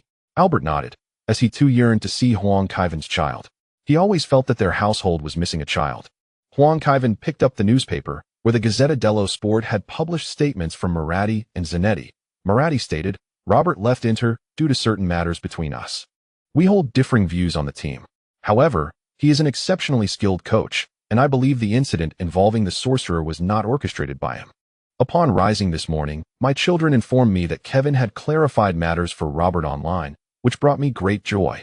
For Kevin also believes we are not the vile sort of individuals, a notion that holds significant importance for us." The captain of Inter Milan remarked that this situation appears more like an excuse from the interim coach. Kevin's injury necessitates finding someone to shoulder responsibility, as he lacks the talent to uphold a team of AC Milan's caliber. I reviewed the match footage, and it was evident that AC Milan performed poorly before Kevin's entry, not at all commendable. If we were to encounter such an AC Milan during the Milan Derby, it would indeed be a fortuitous circumstance for us. The Turin Sports Daily conducted a serious analysis of Huang Kaiwen's injury, stating that should Kevin fail to recover promptly, he will miss the match against Juventus early next month. Without Kevin, AC Milan transforms into an entirely different team, and Juventus might seize the opportunity to break their humiliating winless streak against AC Milan that has persisted since April 14, 2001. It must be noted that Juventus has faced considerable hardships in recent years. Prior to Huang Kaiwen's arrival, they were dominated by the attacking line, led by Shevchenko. Securing a victory has proven elusive since Huang Kaiwen joined Milan, even if he were to transfer away. The majority of encounters between the two teams have culminated in Milan's triumph, with only rare instances resulting in a draw. As of this year, Juventus has failed to conquer Milan for 9 consecutive seasons across all competitions. Should they continue this trend, the record will extend to 10 seasons, a feat that many players have not achieved during their tenure at Juventus, as their careers have remained overshadowed by Milan. The Rome Sports Daily published an exclusive interview with Cardinal Accelerati, a bishop who has authored several books. He expressed, "Our enemies do not emerge from the surface, but from deeper layers. We are unaware of the nature of their organization, yet it must be vast, possibly with a nation backing them." Kevin's injury is directly linked to this matter. Heretics, dissidents, or other adversaries, we must remain vigilant to avoid succumbing to rigid traps. Embracing transformation and employing new thoughts to combat the enemies of this new era. Had it not been for seeing his name in the newspaper, Huang Kaiwen would have forgotten about this bishop, who once had a significant connection to football. However, in recent years, he seems to have focused solely on writing. His works resemble grand adventures rather than religious texts. Huang Kaiwen is certain he does not possess the valor depicted in those books. After breakfast, Huang Kaiwen sat in his study, engrossed in reading. He was perusing educational materials concerning the enlightenment of German football. In many European countries, efforts are made to render training enjoyable for young players, igniting their interest in the sport. Huang Kaiwen believes this approach is equally beneficial for first-team players, as the monotony of training often contributes to players' reluctance. In fact, he feels that youth football development in Japan is commendable, especially considering that a high school match can be broadcast nationwide, an impressive feat on a global scale. Regrettably, the knowledge accumulated there spans several decades, making the learning process rather arduous. Just as he was engrossed in his reading, the phone rang. Upon answering, the young lady on the other end exclaimed with excitement, "I have delightful news for you. Has Lily awakened yet? That girl is still asleep. Are you expecting?" Huang Kaiwen inquired with a smile. "How annoying. You've taken away all the surprise," the young lady retorted. "Thank you," Huang Kaiwen replied. "Thank you for what?" she questioned. "For everything," he responded. "The doctor estimates the child is about 3 weeks along. I tend to react early. After some calculations, the due date might coincide with the Champions League final." The young lady teased. "Well, we can always forego the Champions League final," Huang Kaiwen said as he moved to the window. "Even if I miss a year of the Champions League final, it won't be a problem, right? Just a thought." The young lady promptly shifted the topic. "Let us discuss this further tonight." She placed greater importance on Huang Kaiwen's achievements than he did. After hanging up, Huang Kaiwen drew back the curtains, gazing at the brilliant sunshine outside, feeling that this year's summer in Italy was particularly delightful. He deliberately withheld the news from Lily. But when the young lady returned home that evening, she shared the news, prompting an angry Lily to unleash a flurry of punches at Huang Kaiwen. Fortunately, the girl was easily placated. Sitting between them, Lily inquired, "Have you decided on a name for the child?" "Of course," Huang Kaiwen replied. "If it's a boy, we shall name him Paul. I have awaited this day for a long time." "And for a girl?" the young lady asked. "Daisy, Isabella, Vivian," Huang Kaiwen instinctively suggested. "All these are rather classic names. Since we are choosing a foreign name, it must be a name of significance, considering Huang, the king of football, has an ambiguous relationship with the Vatican." The young lady playfully slapped Huang Kaiwen, saying, "You can't be so casual." Lily nodded in agreement. Huang Kaiwen's expression turned serious as he proposed, "How about Jessica? This name signifies someone who is under divine attention." "Never mind. Let us decide," Lily replied with irritation. She always felt that Huang Kaiwen placed more importance on the name Paul. Had they not been together for so long and understood Huang Kaiwen, she would have certainly thought he preferred a son over a daughter. The following morning, Huang Kaiwen awoke to find Kaka seated in the living room. Even more astonishingly, the floor around him was strewn with baby supplies. "Kevin, good morning," Kaka greeted with a beaming smile. "Ricardo, did you bring all this?" Huang Kaiwen inquired, gesturing towards the splendid baby crib. "Indeed," Kaka affirmed with a smile. "I prepared this long ago, and now it has finally come into use. I was so thrilled when I heard Beatrice mention it last night that I hardly slept a wink." "Well," Huang Kaiwen said, amused yet exasperated, "it feels as though you're more excited than for your own son's birth." Kaka sheepishly scratched the back of his head. "You have training today, don't be late," Huang Kaiwen reminded him. At this moment, Kaka snapped back to reality and nodded, saying, "I completely forgot. Kevin, I must take my leave now. But I shall return this evening." Huang Kaiwen replied, "The child has yet to be born. Even if you come back tonight, you won't see anything." As Kaka dashed out, Huang Kaiwen shook his head in bemusement. Little did they know, Kaka's departure with a cart full of baby supplies had been captured by reporters. Not long after he left Huang Kaiwen's residence, the news had spread like wildfire. Numerous media outlets published similar speculations on their websites. The Milan sports newspaper reported, "On training day, Kaka visits Kevin's home with baby supplies. Kevin's child is imminent. The Rome Sports newspaper proclaimed, St. Kevin II is about to arrive, marking the year's most significant event. Given Kevin's condition, he may very well play until the child ascends to Milan's first team, as the entire world of football finds itself under the reign of the Kevin family. They evidently overlooked the fact that Huang Kaiwen's surname is not Kevin. The Times reported, according to our sources, Chelsea owner Abramovich has flown to Milan on a private jet, suggesting that his relationship with Kevin is not as dire as some media outlets have claimed. Marca stated, Calderon promised to bring Kevin back, but he cannot fulfill that promise. We recommend he sign Kevin's son immediately. The World Sports newspaper echoed similar sentiments, asserting on their website, to rectify Laporta's mistakes, Rosell must secure Kevin's child in advance. No child in this world is more eagerly anticipated than Kevin's. Huang Kaiwen received countless phone calls. Later, the entire Milan first team arrived at his home. He could only ask the old butler to prepare a barbecue at the last minute. While Ramos tended to the grill, he kept glancing at Kaka, surprised that Kaka had beaten him to the punch this time. Inzaghi, sitting beside Huang Kaiwen, teased, should we grant the child citizenship in the Holy Roman Empire? I could bestow upon him the title of Duke. Unless you can make Manchester his fiefdom, be it in England or America, Huang Kaiwen jested. There is indeed a place in America called Manchester, the largest industrial city in New Hampshire, which bears a resemblance to its English namesake. Moreover, its name is derived from the city that hosts both Manchester United and Manchester City. Inzaghi, sipping his drink, coughed and chuckled dryly. Given our relationship, I would certainly not hesitate to bestow gifts upon the child, but we still lag behind the Americans in terms of power. Ambrosini curiously inquired, Fernando, why would you choose to join that rogue nation? Because I lost a bet, Torres replied helplessly. Inzaghi was quite persistent, and Torres found it difficult to withstand Inzaghi's relentless teasing. The atmosphere during the meal was lively. Gattuso raised his glass and declared, this is a momentous occasion. Kevin is not just our captain, he is family, a brother, the leader guiding us toward victory, the sun illuminating our path. In both life and work, he has provided us with immense support. Here's to Kevin.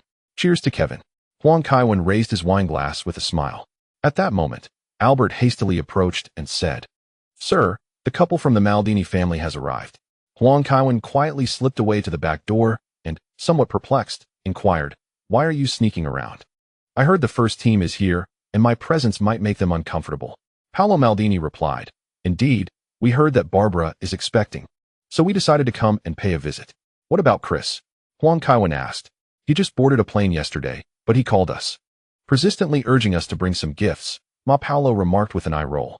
The eldest son is more concerned about your family than his own, Huang Kaiwen chuckled. I am his Uncle Kaiwen. The LPL is expected to commence its pre-season in January.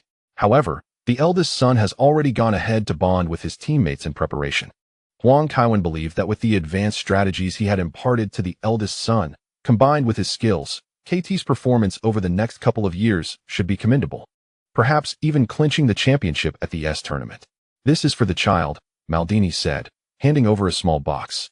Upon opening it, Huang Kaiwen discovered a golden longevity lock and inquired with a smile, This isn't an Italian custom. Maldini playfully punched Huang Kaiwen and said, All right, the gift is delivered. We shall return home. We will visit again after the child is born. Huang Kaiwen jestingly pointed out Maldini's slip of the tongue. Are you implying that we won't see each other until after the child is born? Maldini simply raised his middle finger in response. By the time Huang Kaiwen returned, he was at a loss for words. The Milan first team had indulged excessively, with even Kaka and Ramos, who usually helped Huang Kaiwen tidy up, sprawled on the ground. Inzaghi clung to Gattuso's leg, mumbling, I don't envy them at all. I am the emperor. I am the emperor. Huang Kaiwen, bemused, summoned the old steward and Neo to escort everyone home, as they lacked the energy to care for so many inebriated individuals. Later that evening, Huang Kaiwen received a call from Pelé. The legendary footballer earnestly asked if Huang Kaiwen could allow his child to represent the Brazilian national team. He even mentioned that should Huang agree, he would gift him a luxurious mansion in Rio. Huang Kaiwen was quite speechless, recognizing Pelé's considerable expectations for his son. However, Huang, the king of football, would not sell his child for merely a house. On September 19th, during the pre-match press conference ahead of the third round of the league, where Milan faced Napoli away, Clement donned the season's Armani suit and smiled as he stated, "Kaiwen is an integral part of our team. His injury is regrettable for all of us. During his recovery, we will stand united and strive for victory. I have heard about Kaiwen's girlfriend's pregnancy, and today, I intend to celebrate this wonderful news with a resounding victory." Unfortunately, the Milan first team was not in good form.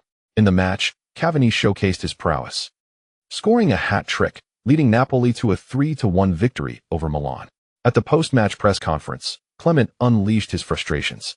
"It is evident to all that during Napoli's first goal, a player stood directly in front of Buffon, positioned offside.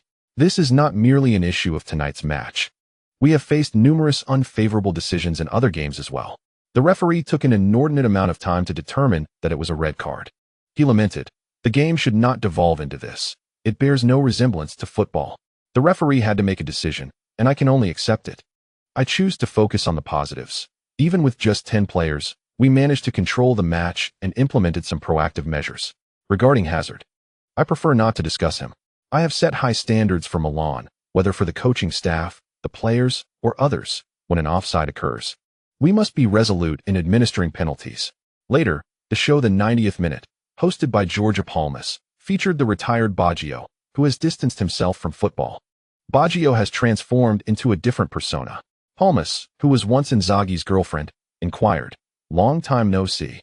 I heard you live in Vicentina, 15 kilometers from your birthplace, Caldonio. But few have the chance to see you." Baggio nodded in agreement.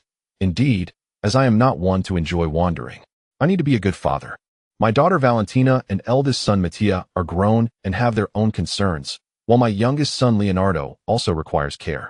Palmas asked, "What prompted you to accept our invitation and appear on our program today?" Baggio replied with a wry smile, "It was Mattia. He has always been a fan of Milan and has been dissatisfied with their recent performances. Upon hearing that the television station invited me, he urged me to participate in the show." Palmas continued, "How do you evaluate Milan's recent performance? Does Clement's coaching ability merit being at Milan?" Baggio took a moment to organize his thoughts before responding. "A new coach inevitably brings new tactics, which can feel unfamiliar to the players. The lack of time to adapt to a different tactical approach at the season's outset poses a challenge for any player. However, this does not excuse Milan's loss to Napoli. Even with Kevin injured, AC Milan's starting lineup is more than capable of purchasing the entire Napoli club, including their stadium. Do you believe Clement's coaching is the issue?" Palmas probed further. Baggio affirmed, "Yes, I watched that match, and AC Milan's performance felt alien to me. Nesta had to resort to fouling to disrupt the opposing team's attack, which led to his red card. This surprised me greatly, as Nesta rarely received red cards throughout his career. If he had a slightly better temperament, he would have received even fewer." Baggio also shared some insights from his personal life. Meanwhile, in Madrid, Mourinho, during an interview with Marca, scoffed, "Clement, who is he? I have never heard of such a coach. What titles has he won?" The AC Milan roster is formidable. They could even field Robin van Persie and Fernando Torres, relegating Zlatan Ibrahimovic to the bench. No other team in the world boasts a more luxurious attacking lineup than AC Milan. Yet, they succumb to Napoli. If AC Milan favors an assistant coach, I would suggest they reach out to Andre Villas-Boas, or my assistant Rui, who would certainly be a more distinguished choice than any Clement. Due to media scrutiny, Clement has become somewhat sensitive. Many players within the Milan squad have expressed grievances about the tense atmosphere in the first team. That inexplicably promoted assistant coach even meddles in their choice of vehicles. On September 25th, Milan triumphed over Cesena with a score of 1-0, but the victory did not come easily. This has rendered Clement's position even more precarious. Fans outside Milanello have begun organizing protests. They cannot fathom that a team must rely on star players to secure a win against a relegation-threatened side. On September 29th, prior to the Champions League match against Villarreal, Clement addressed the media, stating that the lackluster performance was merely a matter of luck and that the team's tactics were sound. He insisted that they would proceed with their original plans and objectives. The match was fiercely contested, with several contentious moments. Both teams scored, and Ibrahimovic executed a remarkable maneuver by knocking the ball into the net while on the ground. Ultimately, the match concluded in a 4-4 draw at San Siro. Cruyff, in the broadcast booth, audibly called for Clement's dismissal. On September 30th, Huang Kaiwen woke to find Galliani seated in his living room. "Good morning, Adriano." Huang greeted with a smile. Good morning, Kevin. Gallieni replied. It's not just the fans. We are also under pressure from our sponsors. Did our contracts not stipulate such demands? Is it not sufficient to guarantee results? Huang retorted, somewhat irked. I can understand the fans' unrest, but the sponsors can take their distance. They too are reacting to the media's narrative, hence their call. The fans' discontent undoubtedly affects their advertising efficacy. After all, during such times, fans are not inclined to purchase their products. Gallieni explained with a smile. Do not mind them. Have you spoken with Cesare? Huang inquired as he sat down to breakfast. Yes, after breakfast, we shall visit him, Gallieni affirmed. You haven't had breakfast yet, have you? Join me, Huang invited.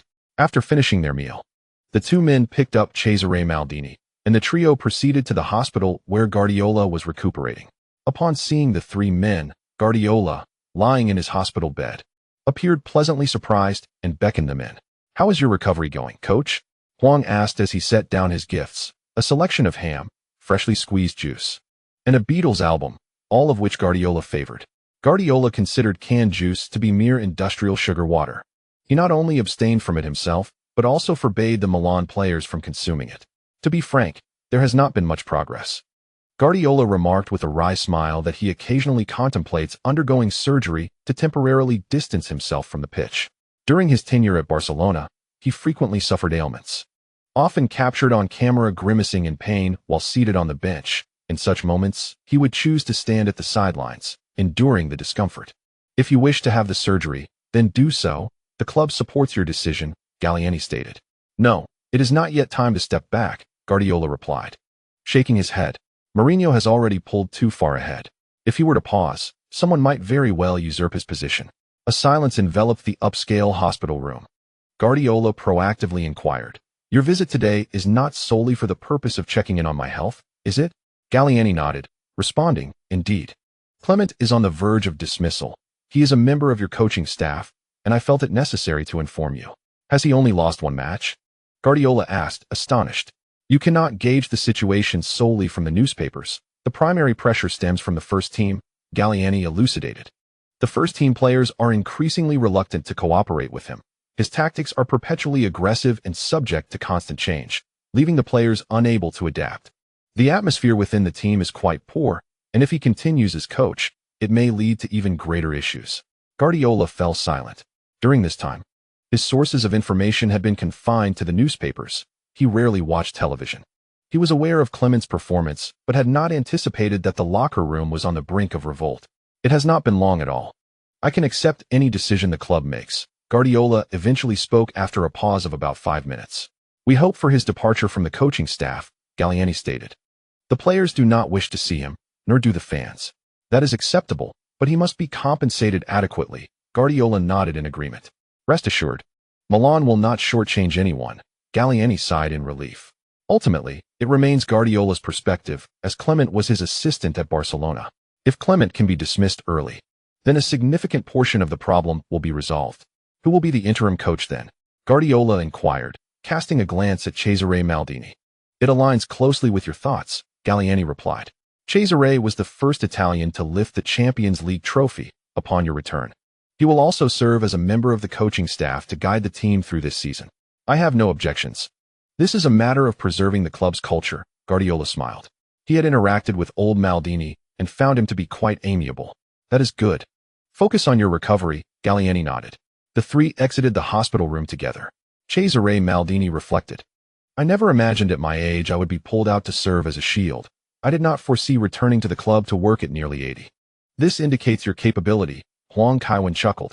Gallieni promptly remarked, Indeed, Kevin thought of you immediately. None could be more fitting than you. Our Hall of Fame still showcases your photograph with the trophy. Cesare Maldini halted his steps, gazing at Huang Kaiwen, and said, I have grown old, unable to keep pace with the times. You may proceed as you wish. If the team falters, I shall bear the responsibility. Everything you have done for Milan, for Italy, and for the Maldini name, I can never repay adequately. Huang Kaiwen flashed a broad smile, revealing 8 teeth, and replied, You think too much.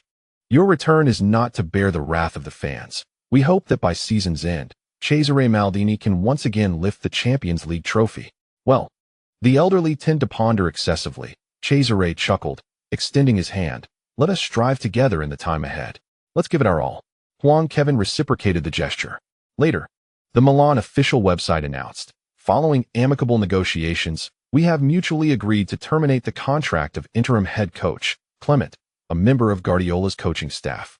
We express our gratitude for his contributions over the past year and wish him all the best in his future endeavors.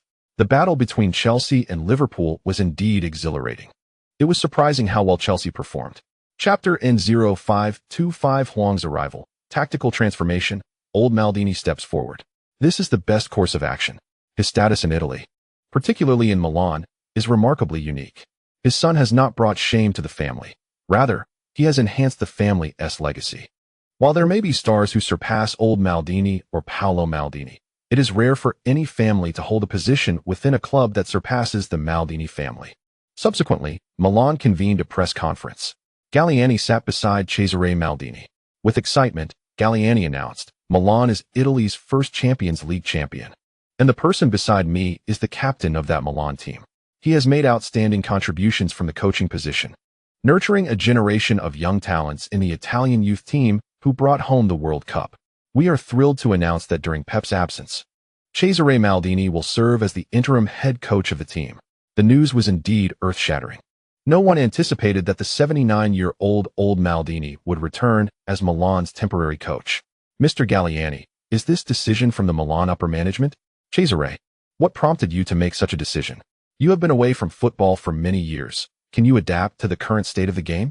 Is AC Milan's decision a desire for someone to take responsibility, thereby diminishing the Maldini family's prestige? If Cesare were to step down, who would be the next coach? The reporters were abuzz with excitement. The Maldini surname itself represents news. In recent days, they had been covering Christian Maldini's venture into esports in China. And now it seemed that his grandfather had also made a significant announcement. Galliani smiled and remarked, "This is a decision we have carefully contemplated. At this juncture, assuming control of Milan indeed carries certain risks. However, we require someone to step forward, and it is evident that Cesare is that individual." The elder Maldini promptly added, "I am aware of the multitude of questions you may have, and I too harbor uncertainties. Nonetheless, Milan is ensnared in a whirlwind, and I am willing to endeavor with all my might to uphold the dignity of the club. As for the conspiracy theories, let us not dwell on them. This is a pursuit I wish to undertake." "Who will be your assistant, Mr. Maldini?" a reporter inquired. "I shall not assemble my own coaching staff. Pep's team has sufficient personnel, and even Kevin is among them," the elder Maldini replied with a smile, deliberately mentioning Huang Kaiwen last. Although Galliani implied that Huang Kaiwen would not bear the responsibility, he also wished to observe Huang Kaiwen's coaching capabilities. If Huang Kaiwen were to falter, he would gladly shoulder the blame, as Guardiola's return was imminent, and things could not possibly deteriorate too much. The crucial point was to preserve Huang Kaiwen's reputation. "What about the tactics for Milan?" another reporter asked. "I had forgotten about that matter," the elder Maldini stated. "I need to meet with the lads first before determining the team's strategy." This press conference concludes here. Upon leaving the venue, Cesare Maldini remarked, "The enthusiasm of the reporters is truly overwhelming." "That is because there are expectations for you," Galliani replied with a smile. The early returning Huang Kaiwen did not watch the press conference. Instead, he sequestered himself in his study. Although he had prepared extensively for this day, he realized that he needed to do even more as the moment approached. Other matters seemed trivial by comparison. The first priority was to solidify the team's tactics. Last year, Dortmund triumphed over Bayern, relying on Klopp's methodology. For a considerable time ahead, the positioning of elite clubs will continue to rise. The clashes among these giants have transformed into oppression and counter-oppression, pressing and breaking the press. Guardiola's philosophies at Milan and Barcelona share striking similarities, underscoring his keen insight. Coincidentally, Guardiola's tactical evolution follows a discernible pattern. Last season, Milan became familiar with Guardiola's tactical framework, and the training direction was largely aligned. Thus, Huang Kaiwen believed he could implement a more advanced strategy than Guardiola's current tactics, specifically a 3-2-4-1 formation. From Barcelona to Bayern, Guardiola has always favored inverted wingers and occasionally employed a false nine, along with a series of maneuvers such as inverting fullbacks and transforming Lahm into a defensive midfielder. Despite being lightly mocked by Bayern fans for not securing the Champions League, Lahm himself expressed appreciation for Guardiola's innovations. while Robben delivered stellar performances during that period. The utilization of wingers significantly influences the tactical system. Although Kaká operated primarily on the right flank, favoring his dominant foot, he also employed an inward cutting style. When both wings cut inside, the central area becomes more crowded, compressing the available space. During his time at Manchester City, the two wingers clung closely to the touchline, leaving vast gaps in the channels for midfielders like De Bruyne and Gundogan to deliver passes and make late runs. He consistently employed this strategy alongside the overlapping fullbacks and the holding midfielder, who jointly managed ball control and defensive duties. In Milan, Guardiola made certain adjustments, drawing inspiration from Barcelona. Tactically, it bore a resemblance to his early days at Bayern. The dynamic interplay of the Yellow King and Kaká on the flanks, with forwards pressing the defensive line, allowed midfielders to engage and combine with the cutting-in wingers, seeking opportunities in the opponent's penalty area. However, the exceptional individual prowess of the Yellow King often rendered repetitive passing in front of the opposing defensive line unnecessary, making Milan's play appear less monotonous. Essentially, Guardiola had not entirely moved away from the tactical framework of Barcelona. Regardless of whether Milan deployed 3 or 4 defenders, their wingers cutting inside were undoubtedly more adept than those who stayed wide. Nevertheless, numerous teams had begun to master Milan's style of play. The last encounter against Manchester City illustrated this, as Mancini intensified the pressing through the center. Although forwards Dzeko and Aguero did not drop deeply, their movements between Milan's defenders created opportunities for rapid pressure on the defensive players, allowing for swift transitions into attack. With Dzeko as the pivot and Aguero participating in the build-up, Clement's idea of having Milan players stretch the field was commendable. Yet his tactics were overly aggressive and did not afford players the requisite freedom, leading to a disjointed performance from those accustomed to Guardiola's methods. Furthermore, tactics must be attuned to the player's characteristics. During his 3 consecutive Champions League victories at Real Madrid, Zidane employed various formations tailored to his players' distinct attributes. The formation at Real Madrid was ever-evolving, not confined to a single strategy. Isco frequently withdrew to position himself parallel to the 3 holding midfielders, addressing the problem of inadequate width with a 3-man midfield. However, Isco's stamina could not sustain such a role indefinitely, nor could he consistently maintain the 4-1-4-1 shape, with James Rodriguez dropping back. Casemiro facilitated ball distribution from in front of the defensive line. In reality, Zidane's formations exhibited remarkable flexibility. Huang Kaiwen's choice of 3-2-4-1 was a nod to the lineage of Guardiola's tactics. On the other hand, once mastered, it could easily evolve into several similar tactical setups. Even during Guardiola's treble-winning season, his 3-2-4-1 formation often lacked brilliance. Without delving into tactical minutiae, the player configuration fell short of his ideal standard. The positioning of Stones was a critical factor in the Champions League final. Internazionale disregarded this aspect as Stones' passing capabilities did not meet the theoretical tactical requirements. Conversely, in Milan, both Thiago Silva and Ramos excelled in this regard.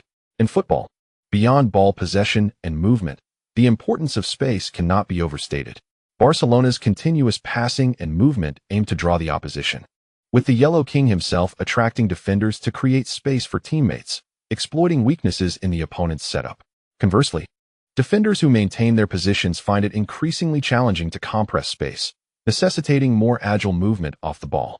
In that UEFA Champions League final, Inter Milan executed their strategy exceptionally well.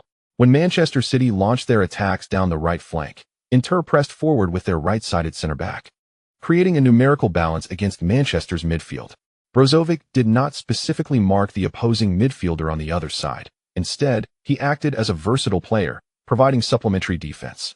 In Milan, Pirlo was unable to fulfill such a role, yet players like Van Bommel, Rakitic, or even Ramos could emerge as another Brozovic, adept at compressing space through their movement and swiftly reinforcing defenses to thwart extensive opponent transitions. As Huang Kaiwen continued to jot down notes, he increasingly perceived the depth of Guardiola's tactics. Milan's roster was entirely capable of achieving the desired results. However, due to the advanced nature of his tactical framework and the fact that the players had not developed within such a system, progress was not rapid. The 3-2-4-1 formation can be seen as an evolution of the 4-2-3-1 strategy. Teams like Benitez's Valencia and Klopp's Dortmund employed a high-pressing 4-2-3-1, where players frequently exhibited relentless energy, exchanging stamina for space and compressing the opponent's area. After regaining possession, they would swiftly surge forward to penetrate the opponent's penalty area. Even in defense, they ensured at least 4 defenders were present. Even if goals were elusive, conceding was not immediate. Essentially, this approach was opportunistic, constantly leveraging pressing to reclaim possession and space, attempting to breach the opponent's goal, which also explains why Dortmund places such high physical demands on their players. Huang Kaiwen recognized that he could not expect Milan's star players to adopt such an intense style of play, while Van Persie, Ibrahimovic, and Torres exhibited vigorous pressing.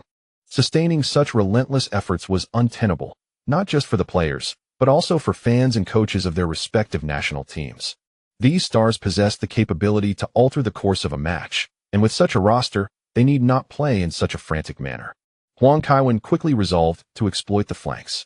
High pressing necessitates tight spatial compression, making it challenging to stretch formations extensively. By reducing some pressing, Milan could widen their formation, allowing players to seek opportunities through collaboration. In the course of continuous passing, should the opponent falter, players like Kaká and Torres could suddenly spring into action, breaching the opposing defense. Even if they failed to score, they could draw significant defensive attention. By shifting the ball, opportunities could be easily created. Several of Milan's midfielders possessed the ability to make runs into space and deliver incisive passes. Moreover, this strategy has the additional benefit of compensating for individual player deficiencies. It is not always feasible to find players like Robben or Messi who can cut in effectively. However, locating a capable winger to receive the ball is not overly difficult. Having clarified his strategy, Huang Kaiwen settled on the approach of widening the formation and encouraging midfield runs. This does not imply that players cannot cut in. Rather, it establishes a general direction. Should Kaká indeed cut in and score from distance, Huang Kaiwen would not reprimand him. Once the players become familiar with the formation, they will be able to assess the situation on the pitch and choose whether to widen the formation or compress space accordingly. It is akin to the dynamic tactical variations employed by Zidane. An exhilarated Huang Kaiwen commenced deliberating on the starting lineup for this formation. Without a doubt, Gianluigi Buffon would be the goalkeeper, presenting no issues whatsoever. Buffon's distribution skills are commendable, having been further honed under Guardiola's guidance. Last season, he faced criticism for a perceived lack of mobility. Thus, it would be prudent to assign him additional responsibilities, thereby expanding his area of influence. Given Buffon's extensive experience, he should adeptly balance the moments he stands at the goal line versus when he positions himself within the penalty area. Crucially, Buffon can maintain an impressive level of performance over an extended period. A reliable goalkeeper significantly enhances communication along the defensive line. Selecting the 3 center-backs proves to be somewhat challenging. Huang Kaiwen is uncertain whether Diego Godin can adapt to a 3-man defense. Thiago Silva or Sergio Ramos could occupy the defensive midfield position, allowing for a reversion to a 4-man defense during defensive phases.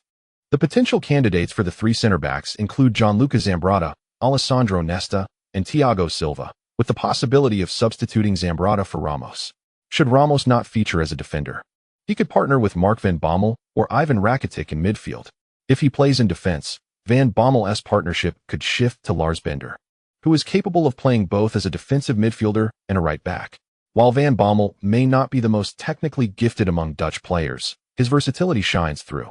He is proficient in ball advancement, possesses decent passing skills, and exhibits commendable accuracy in long balls. Most importantly, he has defensive capabilities. Next comes the arrangement of the 5-man forward line. Among Milan's quartet of forwards, Robin van Persie is undoubtedly the most well-rounded, making him the ideal candidate for the lone striker role. Zlatan Ibrahimovic's physical prowess has also seen improvement, whereas Fernando Torres exhibits the most singular characteristics. Previously, due to a lack of wingers and in the absence of Huang Xiaowang, either Torres or Kaká would often fill in as a makeshift left winger. However, with Eden Hazard's presence, such adjustments are no longer necessary. The composition of the attacking line remains somewhat indeterminate, prompting Huang Kaiwen to decide to confer with the venerable Paolo Maldini. Thus, September passed for Huang Kaiwen, busy in his study. As he awaited the new month as shop refresh, the special template, Sangwa Tengji, with 1,000,000 fate points. Templates: Paul Van Himst, 10,000 points. Jan Selmans, 10,000 points. Enzo Schifo, 10,000 points. Skills: Low Position Defense Mastery, 10,000 points. Inward Cutting Mastery, 500 points. Bicycle Kick Mastery, 100 points. Items: 24-hour immunity card, 20 points. This iteration lacks special items. However, Huang Kaiwen found it difficult to critique the peculiar template of Sanguitingji, who is akin to the foolish son of a landlord, possessing little beyond his extraordinary abilities. As for the subsequent 3-player templates, they all hail from Belgium. Paul Van Himst is considered Belgium's first superstar, a rarity in his era for ascending to the first team at the tender age of 16. Real Madrid once envisioned him as the successor to Alfredo Di Stefano, yet Van Himst was reluctant to leave his homeland. Before the Basque Act, many prestigious teams from various nations truly boasted superstars. Take, for instance, Huang Kaiwen, who spent 120 points to acquire the immunity card and bicycle proficiency. The skill of bicycle proficiency elevates one's cycling ability to the professional average, enhancing leg frequency to a certain extent. The notion of increasing leg frequency sparked excitement in Huang Kaiwen. Such an enhancement was immensely practical for him. The importance of stride frequency on the football pitch is self-evident, and this skill would also prove outstanding on the athletics track. Satisfied, Huang Kaiwen finally drifted into a peaceful slumber. The following morning, Ramos came to pick up Huang Kaiwen. As they arrived at the entrance of Milanello, they were greeted by the sight of reporters outside the training base. Ramos pressed the accelerator, driving straight towards them. Huang Kaiwen chuckled, remarking that the journalists would not dare to stop him, but it would not have been so easy for Ricardo to escape their clutches. Whether they are interested in your children or the new assistant coach, I am not particularly fond of it, Ramos scoffed. Huang Kaiwen rarely discussed his private life in the media, and the reporters' focus on him had become a disturbance. While Ramos would never actually collide with a journalist, he still sought to express his dissatisfaction in his own way. I'll head to the office, you go to the training ground first, Huang Kaiwen said as he exited the vehicle and noticed old Maldini's Fiat. He walked towards the office building and saw that the coach's office was already illuminated. Come in, came the call from within. Huang Kaiwen pushed the door open. Cesare Maldini, seeing Huang Kaiwen, exhibited no surprise and gestured towards the sofa, saying, "Make yourself comfortable. There's no need for formality between us." Huang Kaiwen retrieved his notebook from his bag and handed it to old Maldini, who accepted it and adjusted his glasses with a smile. "I need reading glasses now. That's the change time bestows upon us. You don't need to consult me. I am merely an outdated relic of this era." Yet, he began to peruse the pages. Huang Kaiwen shook his head with a smile. Despite old Maldini's words, he clearly held reservations. His life revolved around family and football, and the only ties he couldn't sever were with Milan and the Maldini family. As he continued to flip through the pages, a new expression emerged on old Maldini's face. Huang Kaiwen sat quietly on the sofa. After approximately half an hour, Cesare Maldini set Huang Kaiwen's notebook aside and, astonished, inquired, "Are all these your own ideas?" "Yes, I began my coaching courses quite some time ago," Huang Kaiwen replied with a smile. "For a lengthy period, I have been contemplating tactical issues. This is my initial attempt, and I intend to refine it continuously." Cesare Maldini paused for a moment before responding. "I see a great deal from this. Bold and progressive ideas. At the very least, your coaching ability exceeds my expectations. I cannot predict whether you will succeed, as your tactics are laden with demands for individual player capabilities, but I believe it is worth a try." "Hearing you say that puts my mind at ease," Huang Kaiwen remarked. Huang Kaiwen inquired, "Do you have any suggestions regarding the forward combination?" He acknowledged that while he had written extensively about the player's characteristics, his understanding of them paled in comparison to that of old Malatini. "Why don't we select the suitable individuals during training?" Old Malatini replied. "Very well, let it be so." Huang Kaiwen stood up, reminding, "Don't get too engrossed. We have an early meeting to conduct this morning. Rest assured, I am not an ordinary Italian." Old Malatini winked, playfully poking fun at the timekeeping habits of his compatriots. Though Huang Kaiwen had yet to fully recover, he still made his way to the locker room to change his attire. When you stay at a training facility, one must always don appropriate gear. As Rakitic was changing, he caught sight of Huang Kaiwen and greeted, "Good morning, Kevin. Are you ready to train?" "Not yet, but I can engage in some light activity," Huang Kaiwen nodded in response. Observing Huang Kaiwen change, Rakitic decided to wait by the side. I'm headed to the youth team for a bit. You go ahead and train, Ivan, Huang Kaiwen suggested. All right. Rakitic finally rose to leave. After changing, Huang Kaiwen proceeded to the youth team's training ground. Due to Clement's influence, Hazard had completely integrated into the youth team, even training there. Clad in training attire, Filippo Galli spotted Huang Kaiwen and dramatically extended his arms, exclaiming, "Look who has graced us with his presence. The king of football has come to the youth team." Huang Kaiwen playfully scanned the surroundings, feigning confusion. Where are Pelé and Maradona? I don't see them. If we disregard their international achievements, combined they cannot hold a candle to you, Galli remarked. You would be in trouble if anyone else heard you say that. Huang Kaiwen retorted with a light punch to Galli. Are you here to watch him? Galli nodded towards the training ground.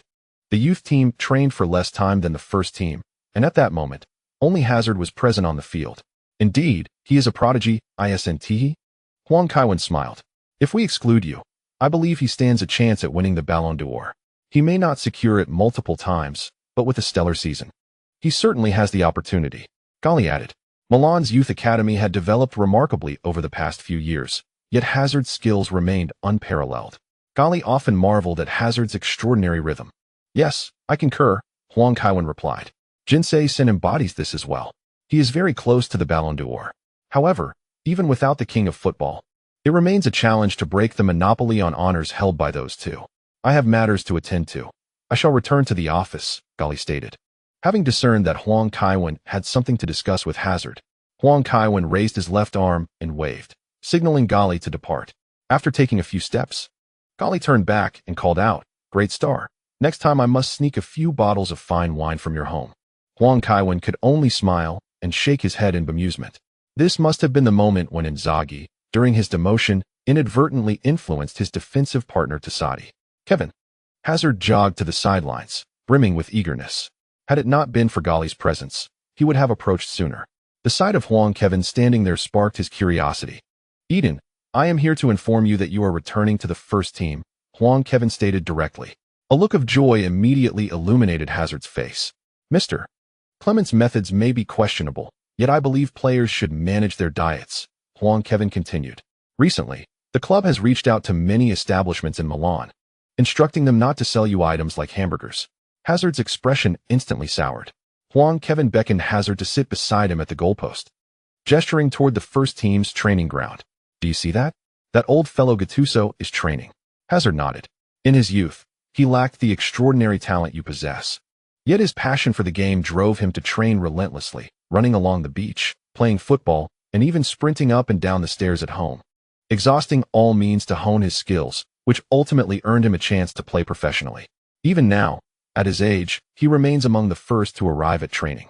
Huang Kaiwen remarked, I do not wish to use examples of exceptionally gifted players to illustrate my point, for you must be aware of the stories of Adriano, Ronaldinho, Gascoigne, and even George Best. There are countless such examples in football. To attain what you desire, you must be willing to sacrifice. You must have seen Barbara's interview. I, too, have dedicated considerable effort. Is my talent any lesser than yours or that of others? No. As Hazard prepared to respond, Huang Kaiwen swiftly waved his hand to continue.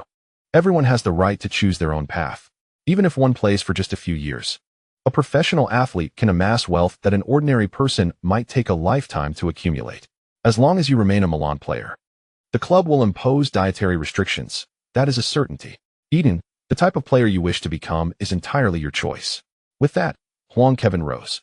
Hazard followed him toward the first team's training ground. As they passed by Gattuso, Hazard stole a glance at him.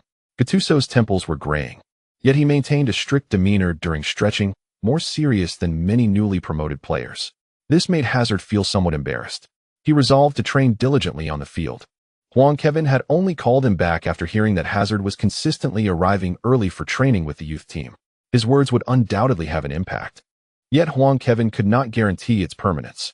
A person's mindset inevitably shifts with time and circumstance. To the fans, Hazard and Bale's situations seemed regrettable, but in terms of personal choices, they were not particularly significant. As time passed, Milanello gradually became lively. The Rossoneri arrived even earlier than the players, gathering in groups, curious about the forthcoming changes within the team. By 10 a.m., The entire squad finally congregated on the training ground. Huang Kaiwen stood directly beside Cesare Maldini. After scanning each face, Cesare spoke. I trust you are all aware of the recent events surrounding the team. I understand that the Englishman is not particularly popular. However, he is not devoid of merits. Otherwise, he would not have ascended to the role of a competent assistant coach, whether you are acquainted with me or not. Allow me to introduce myself. I am Cesare Maldini, father of Paolo Maldini. I raised the Champions League trophy at Wembley 48 years prior to your time. So I urge you to temper your arrogance. Everyone is a member of this team. There is nothing exceptional about any one of you. Am I right, Gigi? The named Buffon chuckled and nodded. Indeed, coach. Despite the passage of years, he still felt a twinge of respect for the elder Maldini. During Cesari's tenure as coach of the Italy U21 team, Buffon, Totti, and Cannavaro were all key players, with Vieri being one of his favorite protégés. Excellent. It appears our communication is smooth, Cesare continued. At the start of the season, Kevin was one of the coaching staff. Now he serves as my assistant coach. You are all familiar with him, but do not think for a moment that you can slack off. If Kevin shows leniency towards you, he too will face consequences. Huang Kaiwen nodded in agreement. Cesare patted Huang's arm, and Huang remarked, this afternoon, the coaching staff will discuss specific tactical details in the strategy room. The purpose of today's meeting with the coach is singular. We need to unify our thoughts. In our last 3 matches, we have only secured 1 victory, which is unacceptable for Milan. Tomorrow we face Juventus, and we must emerge victorious. Is there any dissent? No. Louder. No. Disperse and train with the coaching staff. During the first team's training session, Huang Kaiwen stood alongside Cesare Maldini at the sidelines. Cesare remarked, you possess more authority than I anticipated. I thought these star players would not heed your guidance. If you can lead them to multiple championships, they will regard you as a father figure. Huang Kaiwen smirked. Cesare chuckled softly. Huang, youthful in appearance and ever cheerful, often forgot how formidable he could be against elite teams. Watching Buffon on the field, kneeling and tossing the ball back and forth with the goalkeeping coach, Cesare recalled how Huang had previously given his protégé a tough time. He had been astonished that Buffon would eventually become a columnist. Now, as Buffon played for AC Milan, it seemed a dream realized. The atmosphere during the morning training session was quite pleasant. Cesare commanded respect, and Huang Kaiwen was no less impressive. He could easily be elected as the Secretary General of the United Nations, with the first team likely supporting him wholeheartedly. At lunch, Inzaghi joked, I never imagined you would truly become a coach. Were you afraid I would take your job when you wouldn't let me coach? Take a look in the mirror. Huang retorted, not amused. Very handsome, Inzaghi replied, pulling out a small mirror to check his reflection. Huang Kaiwen silently picked up his plate, and after tidying up, he summoned Ambrosini and Gattuso to his side. What is it, coach? Ambrosini inquired with a smile. Your appearances will diminish in the upcoming matches, but the team still requires your presence. You will gain more opportunities in less significant games, and the locker room needs your leadership, Huang Kaiwen stated. Is this due to Paul's father's decision? Ambrosini asked. No, it is my decision, Huang Kaiwen replied firmly. Cesare Maldini is merely a figure for the journalists. Even in the first team, Huang Kaiwen would not shift the responsibility onto the elder Maldini. Suddenly breaking his silence, Gattuso remarked, if it benefits the team, I am willing to accept. Huang Kaiwen turned his gaze toward Ambrosini. After 2 minutes, Ambrosini hesitantly nodded. Thus began the coaching era of the King Huang.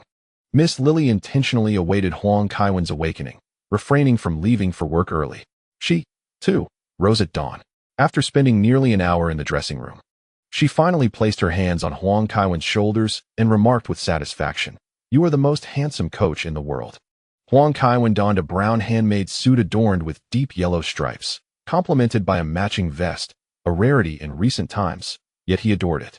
Beneath was a light blue-gray shirt paired with a Milan club tie. His cufflinks, though somewhat worn, were a gift from Sir Ferguson, a memento from the time when the Scottish gentleman gained fame as a player. The watch strap on his wrist bore the imprint of the World Championship title. Lily suggested he pin a gold rose near the pocket of his suit jacket, but Huang Kaiwen declined. Such a low-key, meaningful ensemble aligned perfectly with his preferences. Given the nature of journalists, who delight in scrutinizing players' and coaches' attire, the King Huang would undoubtedly be analyzed from head to toe post-match. As Huang Kaiwen descended the stairs, he immediately noticed the transformation at the dining table. Kiwi fruit? He inquired.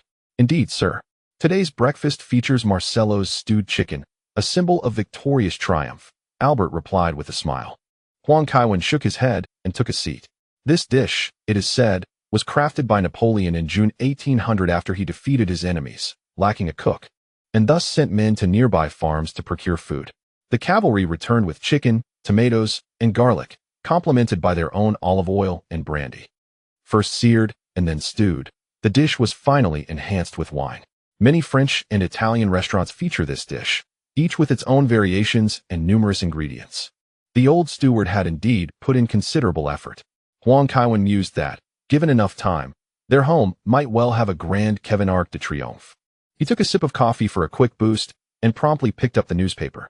The Gazzetta dello Sport reports that this marks Cesare Maldini's inaugural match as the coach of Milan, and there is considerable anticipation surrounding the team. However, fans must remain composed.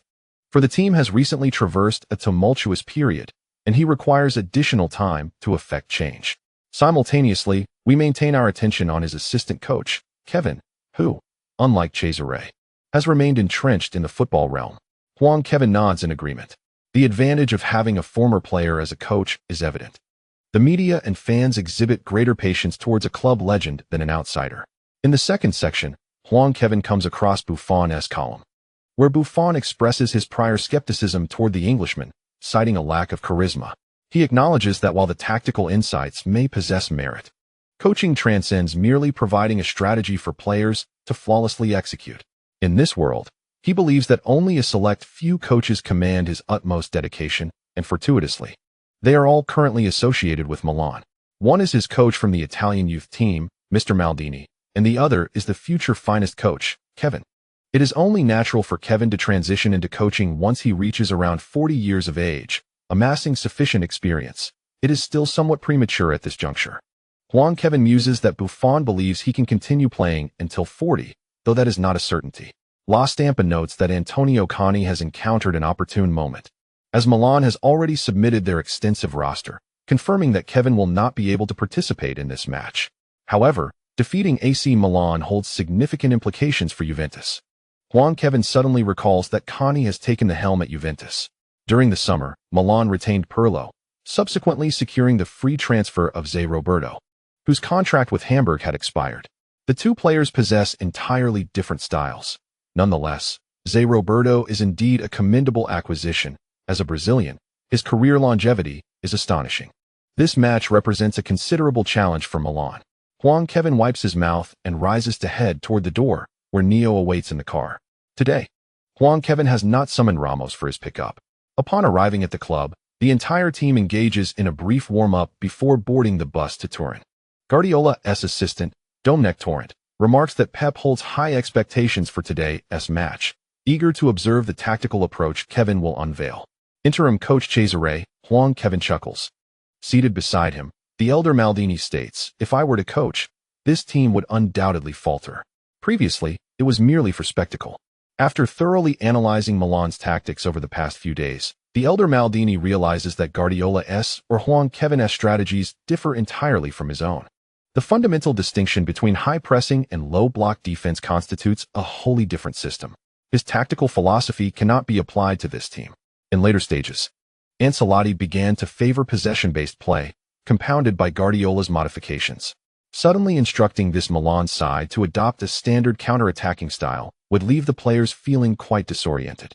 The journey of less than 2 hours passes swiftly. Huang Kaiwen declines the invitation to attend the press conference, instead delegating the responsibility to Nesta, who dons the captain's armband. Huang Kaiwen sat in the locker room, contemplating the previous arrangements, striving to identify any tactical flaws. Noticing Huang's serious demeanor, the Milan players changing their gear lightened their movements. Kaka, seeing that Huang had not spoken for a while, sat beside him and urged, "Kevin, do not place such immense pressure on yourself. Even if you cannot take the field, we may still triumph over Juventus. It is not merely a matter of winning or losing, nor whether I am on the pitch." Huang replied, "Once a tactic is devised, one must take full responsibility for it. Rest assured." Kaka clapped Huang on the shoulder, saying, "After we secure victory today, we plan to celebrate at your home." With a smile, Huang rose and walked to the center of the locker room, stating, "You are all aware of the situation. Currently, I am responsible for the team, and this responsibility makes me more anxious than when I first donned the Milan jersey, for it encompasses the entire team, including the coaching staff and medical team. Facing Juventus with such a weight of responsibility, I am curious to see if we can win. Fear not, coach, Gattuso shouted. We haven't lost to Juventus in quite some time. Indeed, Ambrosini chimed in enthusiastically. Huang smiled and waved his hand, saying, a positive mindset is essential.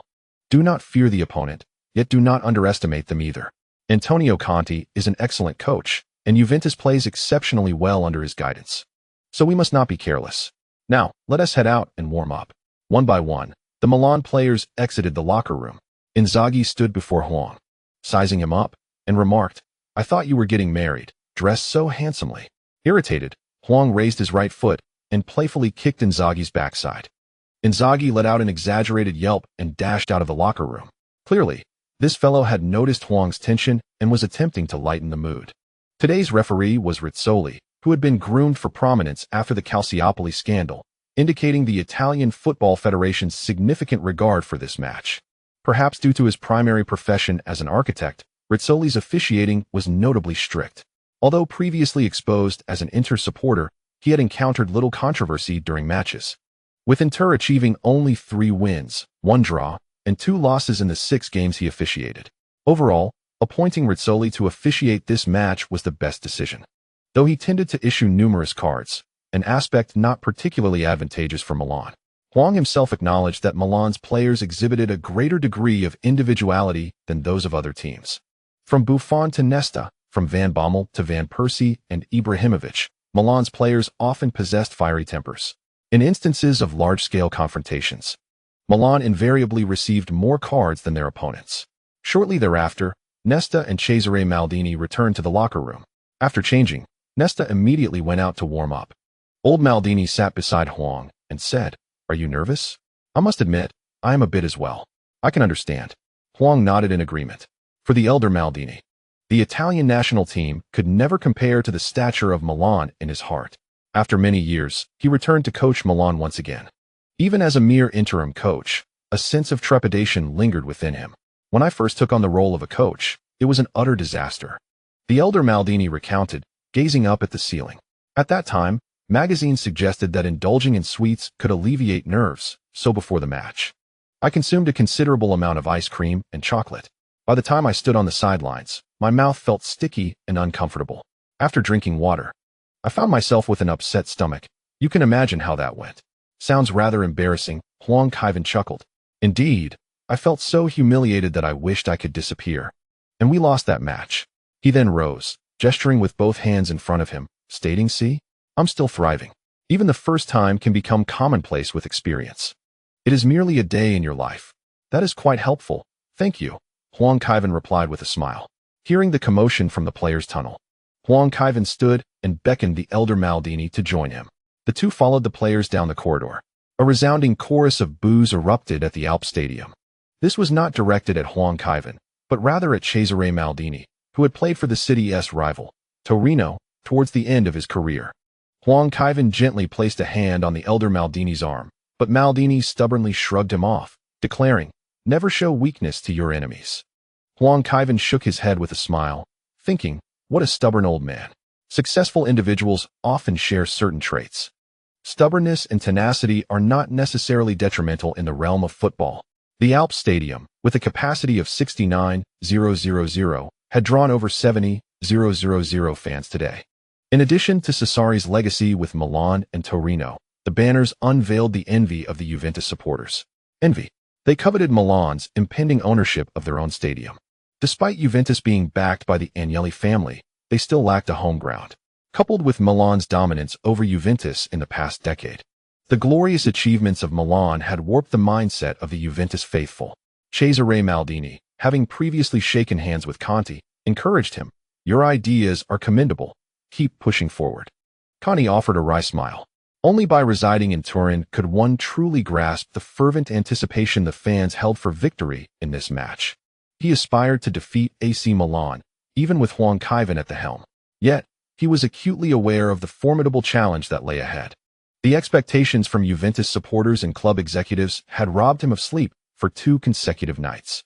Alessandro is a good lad, remarked the elder Maldini upon returning to the coaching bench. Yes, but unfortunately, luck hasn't been on his side, Huang Kaiwen replied. Nesta lost the coin toss, allowing Juventus to choose the venue first. In an afternoon match, being able to select the venue almost entirely avoids the blinding glare of the sun, significantly impacting the flow of the game. Thus, evening kickoffs are favored not only for the fans' enjoyment, but also to mitigate the sun's influence on the players. As Huang Kaiwen approached the sidelines, it became apparent that the veteran Paolo Maldini was not in peak physical condition, seemingly reversing their roles. Indeed, while Huang Kaiwen is a capable assistant coach, he still lacks the extensive experience that a seasoned coach possesses. As the match was about to commence, let us first examine the starting lineups, which have provided quite a surprise from AC Milan today.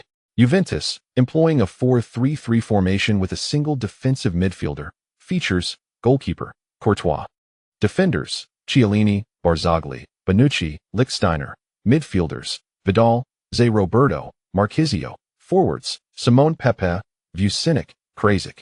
AC Milan, on the other hand, has adopted a 3-2-4-1 formation with two defensive midfielders, comprising goalkeeper Buffon, defenders Zambrotta, Nesta, Thiago Silva, midfielders Hazard, Van Bommel, Kaká, Toni Kroos, Ramos, Van Persie, forward Ibrahimovic. AC Milan's tactical shift is significant, and the starting lineup exhibits considerable variation. We shall witness the rare implementation of a three-defender setup in contemporary football. Notably, the young talent Hazard has returned to the first team, a delightful surprise indeed. Having scored a splendid goal in the UEFA Super Cup before being relegated to the youth team shortly after returning to Italy, it remains uncertain how he currently fares. With a managerial change akin to a sword being swapped, Juventus currently leads AC Milan by a single point at the top of the table, transforming their matchup into a genuine title clash, arousing anticipation worldwide for this encounter. The attention garnered by Milan's performance is unmistakable, reflected in the viewing figures. Esteemed European coaches are keenly observing the effects of Milan's managerial shift, while fans are naturally curious to see if this formidable squad can flourish under the guidance of their legendary mentor. At precisely 3 o'clock in the afternoon, Rizzoli blew the whistle to signal the start of the match. Ibrahimovic initiated a lateral pass to Van Persie, who received the ball on the right flank. This position felt somewhat awkward for him, as he had not played as a winger for quite some time. Yet his technical prowess shone through, allowing him to control the ball effortlessly while keeping his head up to monitor his teammates' movements. The Juventus players were not particularly swift in their pressing. Huang Kaiwen understood that Conte is a coach who thrives in defiance of the prevailing trends. While more teams are adopting high-pressing strategies, Conte prefers a low defensive block, constricting the opposing team's space within his side. This strategic inclination prompted Huang Kaiwen to deploy two inverted wingers, allowing Hazard and Van Persie to penetrate the penalty area and engage in intricate combinations to exploit Juventus' defensive vulnerabilities. Upon realizing that opportunities were scarce, Van Persie opted for a backward pass. Ramos, upon receiving the ball, similarly returned it. The defenders relinquished their positions, allowing Buffon to collect the ball. By the time Buffon received it, he stood outside the penalty area, with the three lines of Milan's formation remarkably compact. Vucinic, unable to contain himself, surged forward to pressure Buffon, while Simone Pepe positioned himself in front of Zambrotta, with Krasic and the advancing Marchisio confronting Nesta and Zambrotta. Observing this situation, Buffon refrained from a short pass and instead launched a powerful kick toward the midfield. Interestingly, Zé Roberto and Ibrahimovic stood near the center circle, yet he refrained from supporting the Juventus players. The disconnection between Juventus midfield and front line was quite pronounced. Conte preferred to seek opportunities through long passes. Although Ibrahimovic was not fond of engaging in crowded confrontations, his physical prowess was evident, as he effortlessly overpowered Zé Roberto to head the ball back to a teammate. Van Persie skillfully controlled the ball with his chest and executed a Marseille turn to evade the retreating Pepe, with Vidal pursuing him closely, ready to tackle. This tackle clearly caught Van Persie on the heel, causing him to stagger momentarily before regaining his balance. Surrounded by both Vidal and Zé Roberto, he deftly maneuvered the ball, delivering it to the advancing Ramos.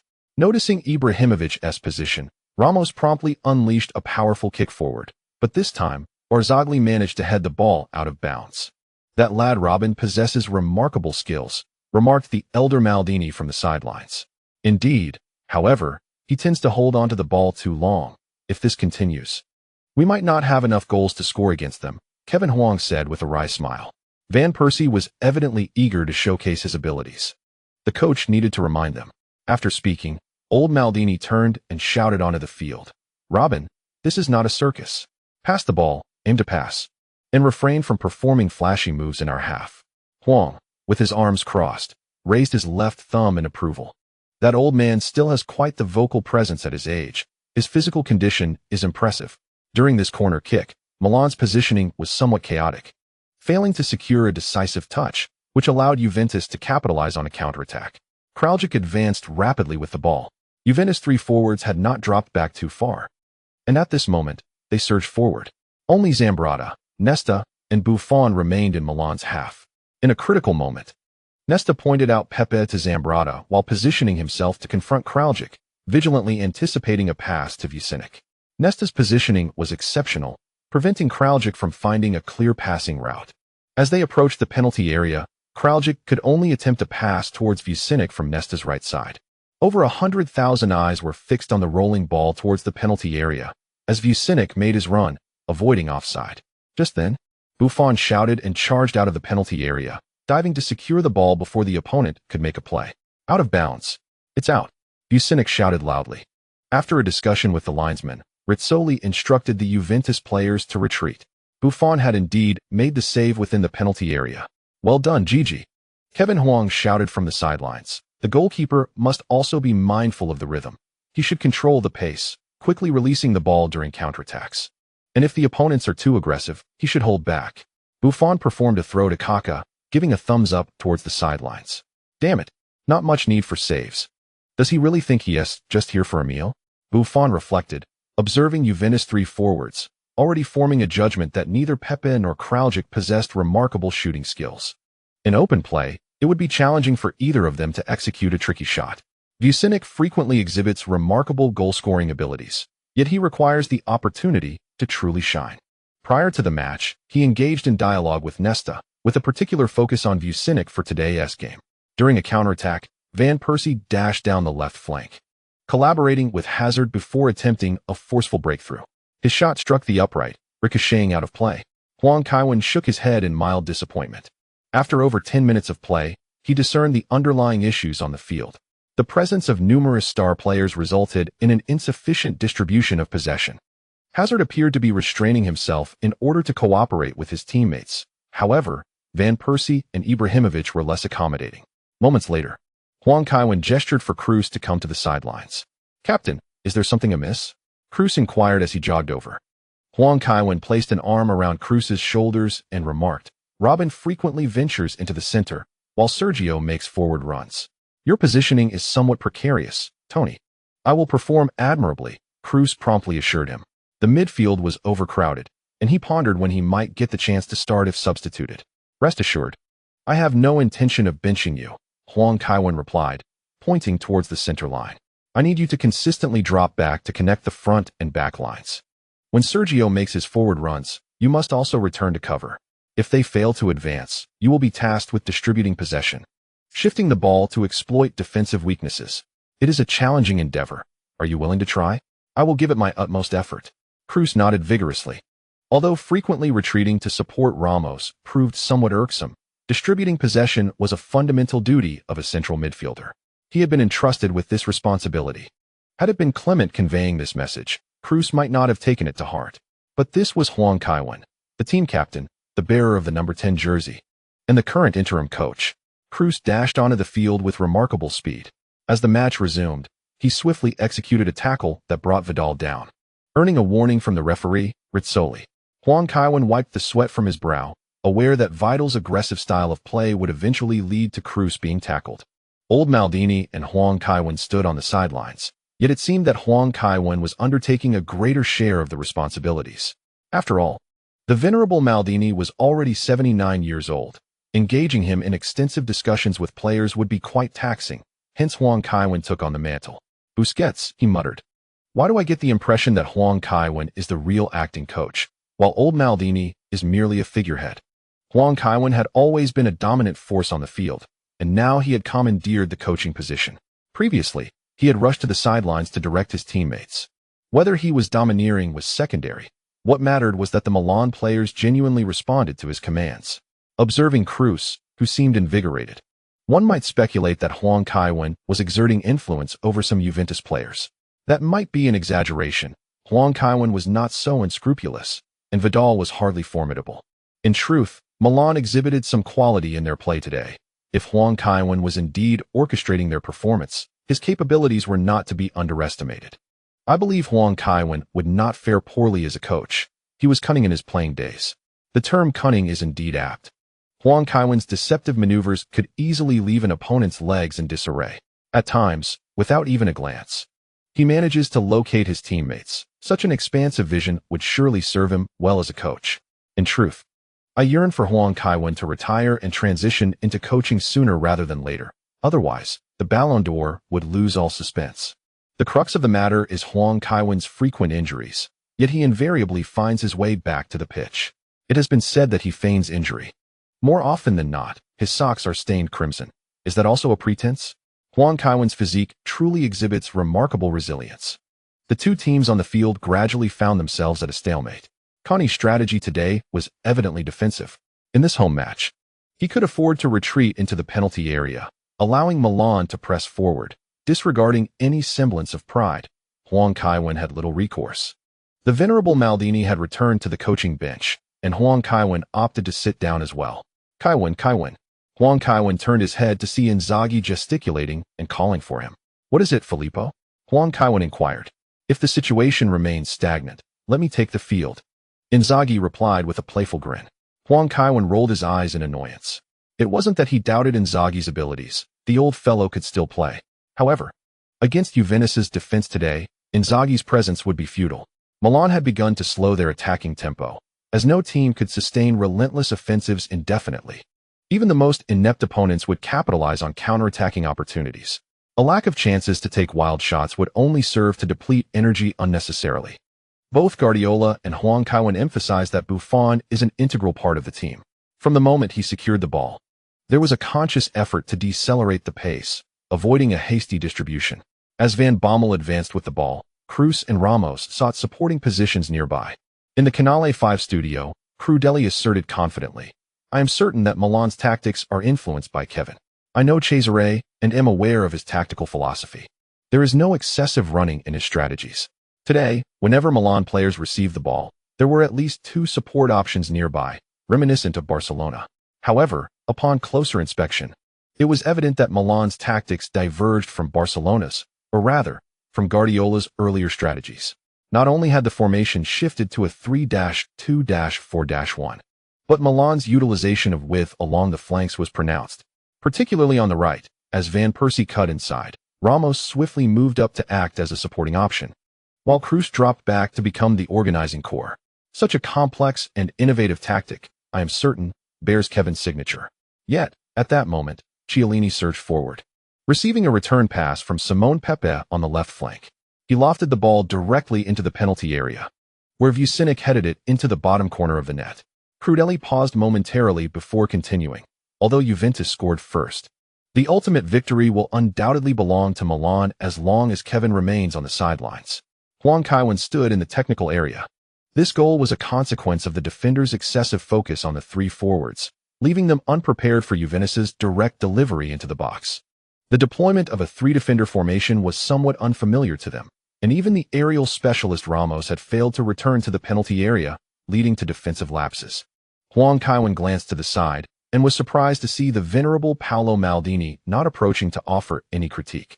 Instead, he observed the seasoned coach applauding from the sidelines, evidently not mocking him. With nearly 40 minutes of the first half elapsed, it seemed likely they would head into halftime trailing. Huang Kaiwen gestured to his team, urging Milan to intensify their offensive efforts. They are struggling. Let me take the field. Inzaghi leaned toward the sideline, ingratiatingly voicing his desire to play, as some fans had already inquired on social media why he remained on the bench. The Emperor was eager to break the deadlock at such a crucial moment. However, Huang Kaiwen, lacking patience for his antics, waved him off, stating, return quickly. I will call for you if I need a substitution. Inzaghi pouted and sulkily retreated to the substitutes bench. Milan created another opportunity with a long pass. Ramos maneuvered the ball and lofted it towards the left side of the penalty area.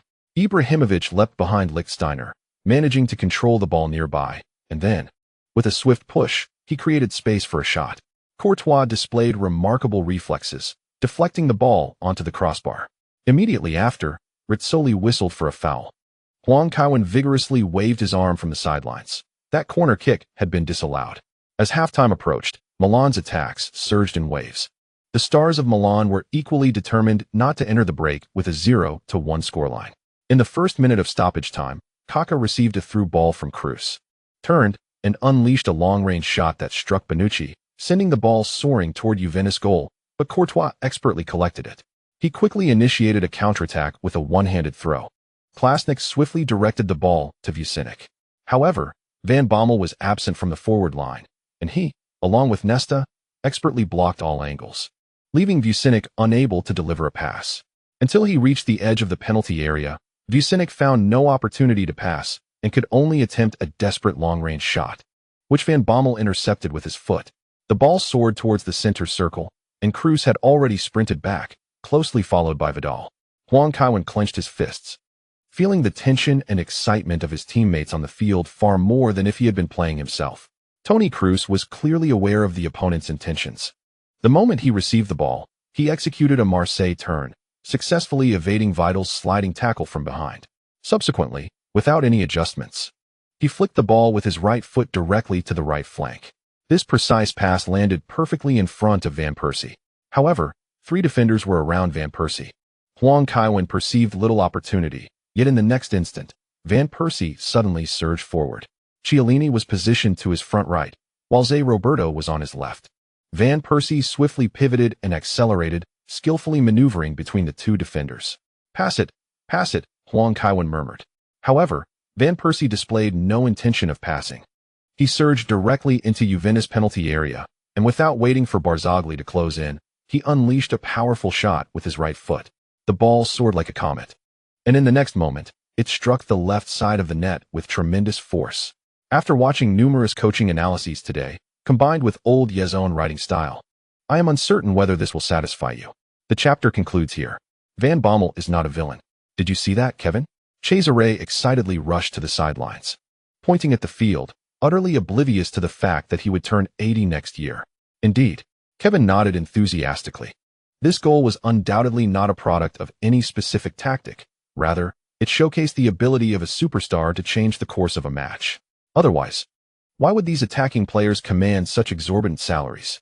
Van Persie's remarkable strike, from the breakthrough to the shot, was entirely executed on his own, leaving Juventus players no opportunity to thwart the attack. This was precisely why he had agreed to Van Persie's signing in the first place. Huntelaar is commendable and willing to make tactical sacrifices. However, in terms of innate talent, he simply cannot compare to the likes of Van Persie.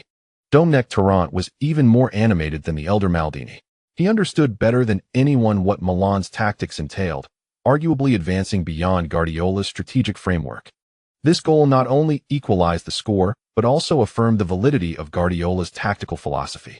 As a devoted admirer of Guardiola, he felt on the verge of witnessing the dawn of a new era. The once boisterous Alpine Stadium fell into a palpable silence. Juventus players gazed at Van Persie in disbelief, and even Ibrahimovic, with his typically defiant demeanor, wore an expression tinged with perplexity. He had always believed himself to be only slightly inferior to Kevin, perhaps just a player or 2 behind. After all, he was among the top 5 players in the world. Yet, witnessing the skill displayed in Van Persie's goal, from the physicality to the dribbling, culminating in that world-class strike, left Ibrahimovic astounded. He had not anticipated such strength from this Dutch lad. However, just moments later, Ibrahimovic lifted his head, convinced that given the opportunity, he could perform similarly. The reason he said similarly was primarily due to his lessened proficiency in cutting inside from the flanks. Nevertheless, he was confident in his ability to shoot directly from the wing. What could possibly intimidate him? Hazard was equally taken aback. He had once believed he stood a chance of succeeding Kevin and donning the number 10 jersey at Milan. Yet now, it was apparent that the stars of the first team were anything but ordinary. This goal effectively became a watershed moment in the match, significantly denting Juventus morale. Fortunately, after resuming play, Rizzoli blew the whistle for halftime. Kevin approached the sidelines to greet the Milan players who were about to enter the field. Well played. Remember to utilize the flanks. Don't hold onto the ball too long. He waited for Hazard to descend from the pitch before heading back. How do you feel, Eden? Kevin inquired with a smile. It's an entirely different experience. The tactical intricacies are overwhelming, and one must constantly consider their responsibilities. Leaving little room for complete immersion in the game, Hazard explained. In the first half, he did not make much of an impact. Huang Kaiwen patted Azur on the shoulder and remarked, in any prestigious team, tactics are quite intricate. Everyone must adapt. Once you acclimate, you will find it rather effortless. Unless you possess extraordinary talent. Azur nodded, mistakenly believing Huang Kaiwen was referring to himself. In truth, Huang Kaiwen was alluding to the upcoming winter transfer. After the winter break, he would be able to soar alongside Messi on the wings while also standing in the technical area to coach him. This prospect had Huang Kaiwen brimming with anticipation. He could hardly fathom the discomfort the opposing defenders would endure. The atmosphere in the locker room was pleasant. The flow of today's match was satisfactory, especially with Van Persie's exquisite goal. Inzaghi, animated and gesticulating, declared, I could score a similar goal. I've had my share of long runs. Conversely, Ibrahimovic had grown notably quieter. While he enjoyed bantering with the media, in the locker room, he preferred to let his prowess speak for itself. Huang Kaiwen did not impose any pressure on his teammates. Instead, he clapped his hands and asked, after tonight's match, let's South gather at my place. What would you like to eat? I'll have Albert prepare it in advance. Anything but barbecue. Gattuso exclaimed. Although barbecue was delectable, he was becoming weary of it after each gathering. Inzaghi nodded in agreement. All right, let us go with seafood. It's not too troublesome to prepare. Huang Kaiwen looked around at his teammates and asked, does anyone have any objections? When no one spoke up, he promptly took out his phone to text the old steward. Although seafood was the main dish, he intended to include some international cuisine to cater to his teammates' varied tastes. It was his steadfast principle that inviting others to dine should ensure their enjoyment. As a member of the team, Huang Kaiwen did not seek to assert his presence like the venerable Maldini.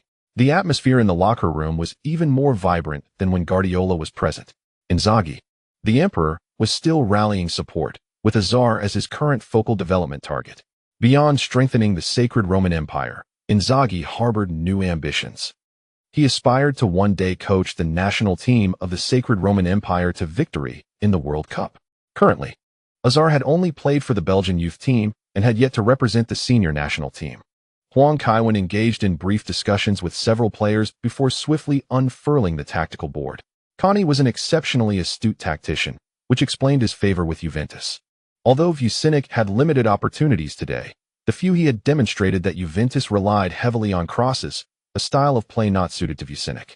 Suggesting a likely substitution for Matri, Huang Kaiwen pointed to the defensive zone on the tactical board, instructing Sergio, retreat to cover and limit forward incursions. Tony should frequently drop back to support his teammates. All right, Ramos replied decisively.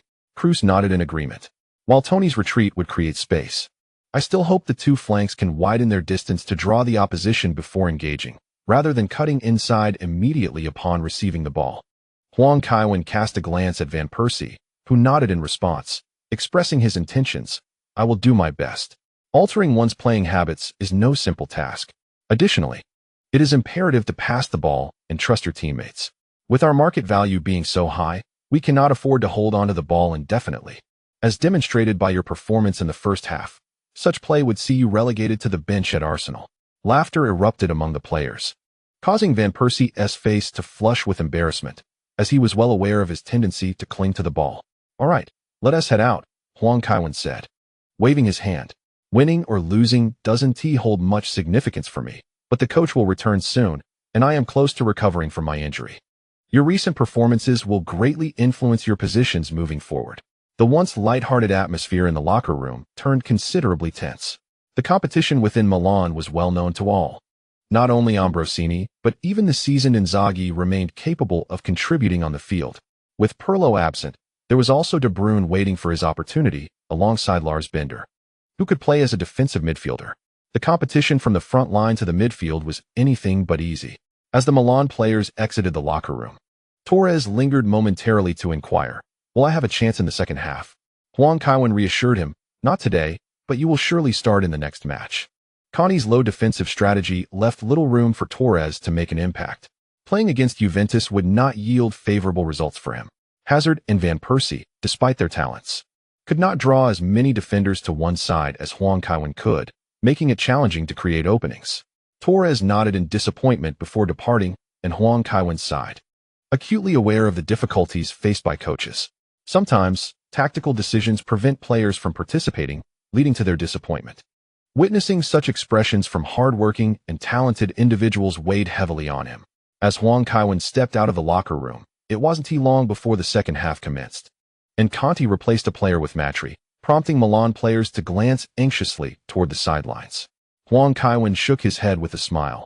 The situation was easily predictable. Juventus had resorted to long balls, necessitating a focal point up front, with Vucinic failing to serve as an effective pivot. The only options on the bench were Matri and the veteran Del Piero. It was evident that Matri would take the field at this juncture. "Is our attack somewhat lacking in fluidity?" Old Malatini turned to inquire. "Indeed, players are restraining their instinct to cut inside, which leads to missed opportunities," Huang Kaiwen elucidated. Conti's defensive setup in the center is quite stringent, and given their persistent low block, if we do not exploit the width, we will be forced into a central tussle, where the absence of space hinders both dribbling and passing, ultimately undermining our technical advantages. "That is true." Old Malatini pondered for a moment before nodding in agreement. "With age, my reflexes have slowed, you must understand." Huang Kaiwen refrained from responding, recognizing that Old Malatini was intentionally flattering him. After all, what had he not experienced in his long career? His mental acuity had certainly not diminished before returning to Milan. Thus, it was clear he was downplaying his presence intentionally. These seasoned veterans are quite astute. In the early stages of the second half, both sides have settled down considerably. After a period of probing in the first half, they have a clear understanding of each other's strengths and tactics. Milan's offensive prowess far surpasses that of Juventus, with the latter's two wingers retreating to defend, leaving Matri to stand alone in the front line awaiting counterattack opportunities. As the stalemate persists, Huang Kaiwen calls out from the sidelines, "Sergio, make a forward run to apply pressure." Once Ramos advances, Van Persie will inevitably drift towards the center. This creates a situation where both the flanks and the middle are occupied, allowing Milan to apply pressure on Juventus from three fronts. Huang Kaiwen, arms crossed, observes Barzagli on the pitch. He truly is a formidable presence in Juventus defense, making encounters with him particularly challenging. Huang contemplates whether to recommend him to Chelsea during the winter break, hoping Abramovich might secure his transfer. Milan and Juventus cannot overtly undermine each other, yet Huang, the king of tactics, has his own ingenious strategies. Milan maintains their dominance within Juventus half, leaving the fans at the Alp Adria Stadium in a state of anxious anticipation. It is evident that Milan's players are somewhat unfamiliar with the tactics today. In the Canale 5 broadcast, Crudelli remarks, "Kevin has provided a rather comprehensive strategy. We can observe Kevin making several adjustments from the sidelines, and the results have been quite apparent. However, Clement has only been dismissed for a few days and did not afford Kevin sufficient time to implement his plans. Additionally, someone has even driven a large bus into the stadium today." During his playing career, Antonio Conti was known primarily for his defensive prowess, lacking in flamboyant skills. If we were to draw a comparison, his style resembles that of the early Gattuso, even though Gattuso has improved in organization and progression. Conti has yet to reach that level. It is easy to foresee the tactical approach Conti would adopt as a coach. Juventus' formation is severely disjointed. Lacking any organized offensive strategy, they focus solely on defense and interception, launching the ball forward with a long pass for their forwards to contest, and upon regaining possession, they retreat to defend once more. If they were not Milan's adversaries, I would have little desire to watch even one of Conti's matches, as his football exudes a sense of despair, epitomizing the most typical 1-0 philosophy.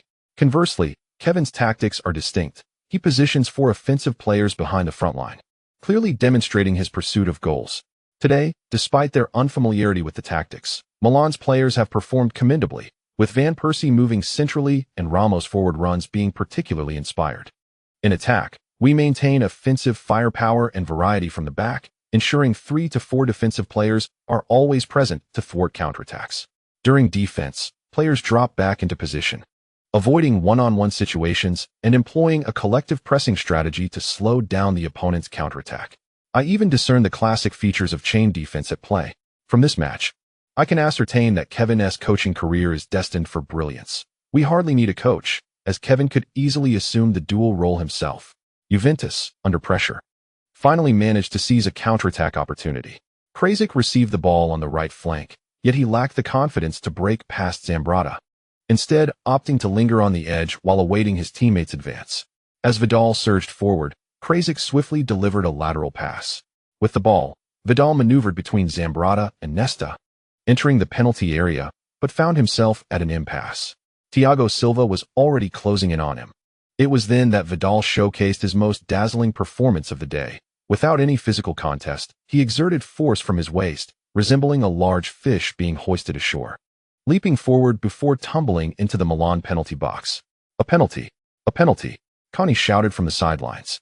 Huang Kaiwen rolled his eyes in exasperation, vociferously declaring, "Diving. This is absolute diving."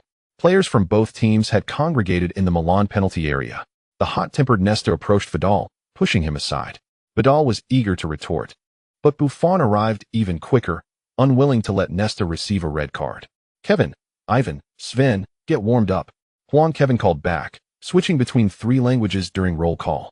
He had even learned the Croatian pronunciation of Rakitic's name for this occasion. In one breath, Huang Kaiwen summoned De Bruyne, Rakitic, and the young Bender, indicating he was preparing for substitutions. Coach Zhang chuckled, remarking, "Perhaps he is consulting with the old man, Maldini. He is quite shrewd, really. He doesn't want Huang Kaiwen to truly become Milan's coach. Such is the current state of Milan, with a roster brimming with star power. Any coach who steps in is expected to succeed, while failure invites immediate criticism. Even if Huang Kaiwen were to direct from the sidelines, he could not assume the mantle of head coach." Today's tactics from AC Milan were impressively striking. Beyond Van Persie's individual brilliance, Ibrahimovic's retreat to orchestrate the attack, facilitating passes to Kaká and Van Persie, was commendable. In the face of Juventus's steadfast defense, Milan's players were employing repetitive movements and passing to stretch Juventus's backline. Yet Juventus performed admirably today. Conte is indeed an astute coach. Rizzoli issued yellow cards to both Ibrahimovic and Nesta, while Vidal also received one, leaving the AC Milan players dissatisfied as they surrounded the referee. Huang Kaiwen clenched his right fist in frustration, not due to Rizzoli's decisions, but because of Nesta's antics. "Alessandro, you're the captain. Are you unhappy for not receiving a red card? Must you surround the referee?" Huang Kaiwen shouted. "Stop arguing with the referee and get back." Nesta often struggled to control his temper. Although Huang Kaiwen had not initially intended to substitute him, he now found it necessary. "You'll come on for Hazard. Let Kaká move to the right, and Van Persie to the left. We'll switch things up. Just keep moving, understood, Ivan?" Huang Kaiwen said, draping an arm around Rakitic's shoulders. Rakitic nodded vigorously. "Siwen, you should replace Nesta and heed Gianluca's guidance during defensive plays. The defensive zone is simple, from the left flank to the center. When contesting aerial balls or facing attacks from the opponent's side, you must carefully consider your positioning." Siwen's mentor nodded in agreement. Huang Kaiwen embraced the 2 players as they stood at the sidelines. Meanwhile, De Bruyne awkwardly continued his warm-up, waiting in place. Upon returning to the technical area, Huang Kaiwen seized De Bruyne's arm and inquired, "Do you comprehend why I have chosen to field Ivan?" "It is because he excels in defense and is industrious in his movements." De Bruyne responded somewhat sullenly, "Indeed, and he is capable of playing on the wing." Huang Kaiwen gestured towards the pitch, asserting, "Even if Kaká were to win the Ballon d'Or, he must be versatile in his positioning. If your role is confined to central midfield, your tactical influence will undoubtedly be limited. Milan's midfield is not lacking in passing ability. If there are deficiencies in defense, you must compensate with greater offensive contributions." "I understand, Captain," De Bruyne acknowledged with a nod. Huang Kaiwen patted his shoulder, signaling him to return to the bench. A minute later, Ibrahimovic's long-range shot sent the ball out of play. Nesta and Hazard were substituted off the field. Huang Kaiwen handed a water bottle to Hazard, ushering him back to the bench before directly addressing Nesta. Nesta's expression was not favorable. At this moment, Huang Kaiwen spoke candidly, "You are the captain's armband. It is not merely a symbol to rally the supporters in the stands. If someone suffers a malicious foul, I have no objection to you teaching them a lesson." But you must be aware of the implications of your yellow card. Nesta met Huang Kaiwen's gaze. Huang Kaiwen maintained his steady look. After a few seconds, Nesta shifted his eyes to the side and admitted, "It was my fault. I failed to control myself." Huang Kaiwen gave his arm a light pat and said, "I often miss matches. Gigi has only recently joined. Gianluca comes from Juventus, and Ricardo lacks leadership. There are few suitable captains left. You ought to reflect on what it means to be a captain rather than resorting to brawling as you did previously. If you are feeling uncomfortable, I can arrange for Simone Inzaghi to come and spar with you tomorrow. Get lost." Nesta chuckled, unable to maintain his composure. Young Inzaghi had once been his loyal subordinate, though he was quite upset after Nesta's transfer. During their confrontation, young Inzaghi had even bitten him. Perhaps Suarez drew inspiration from this moment. "Well done," remarked the elder Maldini. "In my experience with the Chinese, they often struggle to express their opinions directly. They tend to be roundabout in their speech, caring for others' feelings and subtly voicing their discontent." Huang Kaiwen inquired directly, "Is that so?" "Indeed. They articulate much yet take time to convey their grievances, often when the issue does not even pertain to them. All while being considerate of others' emotions," the elder Maldini replied. "This is tied to cultural factors." Huang Kaiwen refrained from further explanation, recognizing the complexity of the topic. As a science student, it was not his forte. "Hence, you have surprised me," the elder Maldini remarked. "I have grown accustomed to it." Huang Kaiwen pointed towards the field, chuckling as he recounted, "In the earlier days when I had just arrived in Milan, I frequently encouraged my teammates, occasionally speaking firmly. As a coach, I find it is not much different." "Dida, is it?" the venerable Paolo Maldini inquired with a smile. Dida often remarked in interviews that Huang Kaiwen had saved him. Huang nodded and then shook his head. On the field, Juventus launched another offensive, pressing forward with vigor. Upon entering the match, Benitez displayed commendable form, collaborating with Zambrotta to execute a successful interception. Cruz, retreating, swiftly seized the ball and immediately sent a long pass. Huang's gaze followed the ball's trajectory. From the moment Cruz struck it, he anticipated its landing, and now it merely validated his thoughts. What a splendid play! The ball indeed found Ibrahimovic near the halfway line. Even more remarkable was Ibrahimovic's execution. Facing the long pass, he lifted his right foot and deftly flicked it with his heel, propelling the ball ahead, effortlessly bypassing Juventus's defensive line. Bonucci, tightly marking Ibrahimovic, swiftly turned to chase back. However, the disparity in their physicality was glaring. Bonucci committed a critical error by gripping Ibrahimovic with his left hand, leaning his weight onto him. Although Ibrahimovic's speed was not overwhelming, he surged forward, leaving Bonucci's footing in disarray, causing him to stumble to the ground. Before Ibrahimovic stood only Courtois, with no other Juventus players in sight. On the left flank, Chiellini was desperately sprinting back, yet the distance between him and Ibrahimovic remained considerable. As Ibrahimovic decelerated just outside the penalty area, he effortlessly controlled the ball and charged into the box, with Chiellini unable to close the gap. Once inside the penalty area, Ibrahimovic wasted no time. With a deft touch of his right toe, he nudged the ball past the outstretched Courtois, sending it rolling into the net. Applause erupted as Huang Kaiwen raised both arms in appreciation. Standing on the sidelines, he had a better perspective on the magnificence of the goal than when he was on the field. During this attack, Ibrahimovic had skillfully handled 2 high balls. The finesse displayed in that single touch was worth at least 20 million. The jeers from the Alps stadium grew louder. Ibrahimovic, a former Juventus player, had departed the club after the Calciopoli scandal. Neither he nor Zambrotta was particularly welcomed at the Alps stadium. Even Buffon, who had left for Courtois and additional funds, faced significant booing from the fans. Though the upper echelons of Milan and Juventus may have conspired, the rivalry between their supporters was far from amicable. They were the most direct of adversaries. After scoring, Ibrahimovic unexpectedly turned and sprinted away. The camera focused on him, capturing the curiosity of not just photographers but the entire world regarding Ibrahimovic's intentions. As Ibrahimovic approached, Huang Kaiwen instinctively extended his right hand. However, to his surprise, Ibrahimovic bypassed the handshake and enveloped him in a bear hug, lifting Huang with deliberate force. All right, Zlatan." Huang Kaiwen laughed. "If you squeeze any harder, my ribs will pierce my lungs. I have long desired to do this." Ibrahimovic, releasing Huang Kaiwen, said with a smile. "Substituting?" Huang Kaiwen inquired. "I wish to continue playing." Ibrahimovic replied. Huang Kaiwen waved his hand, urging him to return to the game. Ibrahimovic's reluctance to leave the pitch was understandable, as he had performed admirably today, contributing significantly to the offensive organization. Contini substituted Jarek for Krasic. Huang Kaiwen swiftly turned to signal Torres to warm up at the sidelines. Juventus intensified their offensive efforts. It was evident that Contini was unwilling to accept defeat. At this moment, Torres found himself in a position to shine, with no major injuries.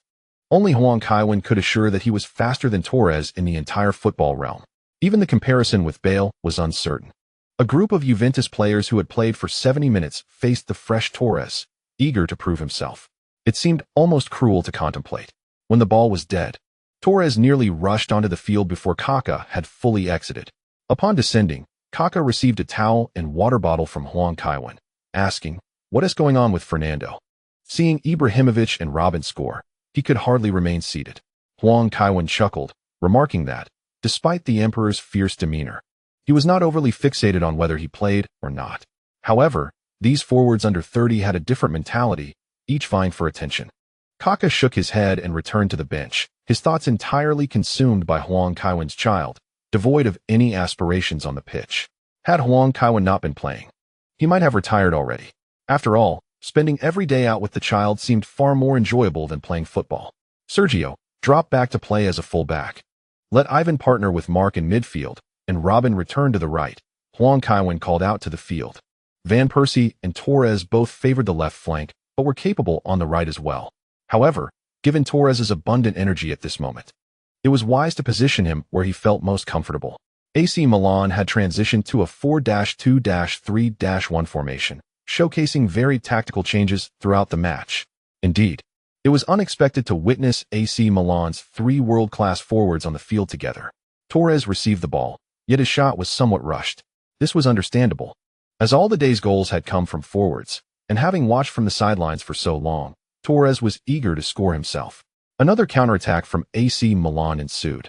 But this time, Juventus's defense was focused on Torres. He surged in from the left side, and Lichtsteiner failed to make a challenge. He shot. A goal. Torres found the far corner beautifully. Fernando Torres, having been on the pitch for merely 4 minutes, pierced Juventus's goal. This substitution truly had an immediate impact. Huang Kaiwen was shouting instructions from the sidelines, likely advising AC Milan's players to remain vigilant in defense, as there were approximately 15 minutes left in the match, including stoppage time, and it was not out of the realm of possibility for Juventus to equalize. Indeed, I have observed numerous fans lamenting the lackluster performances of powerhouse teams in major tournaments.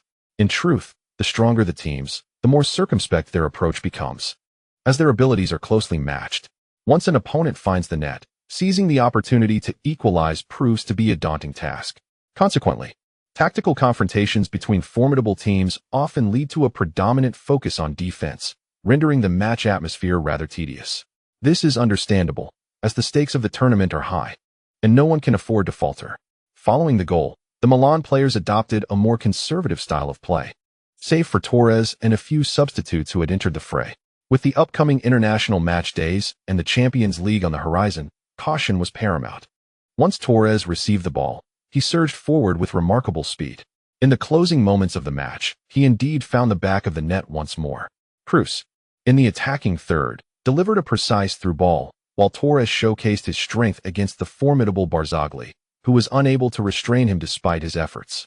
With a deft shot from the edge of the small box, Torres secured the final score at 4-1. The referee, Rizzoli, finally blew the whistle to signal the end of the match. The elder Malatini and Dominic Trollent rushed onto the pitch.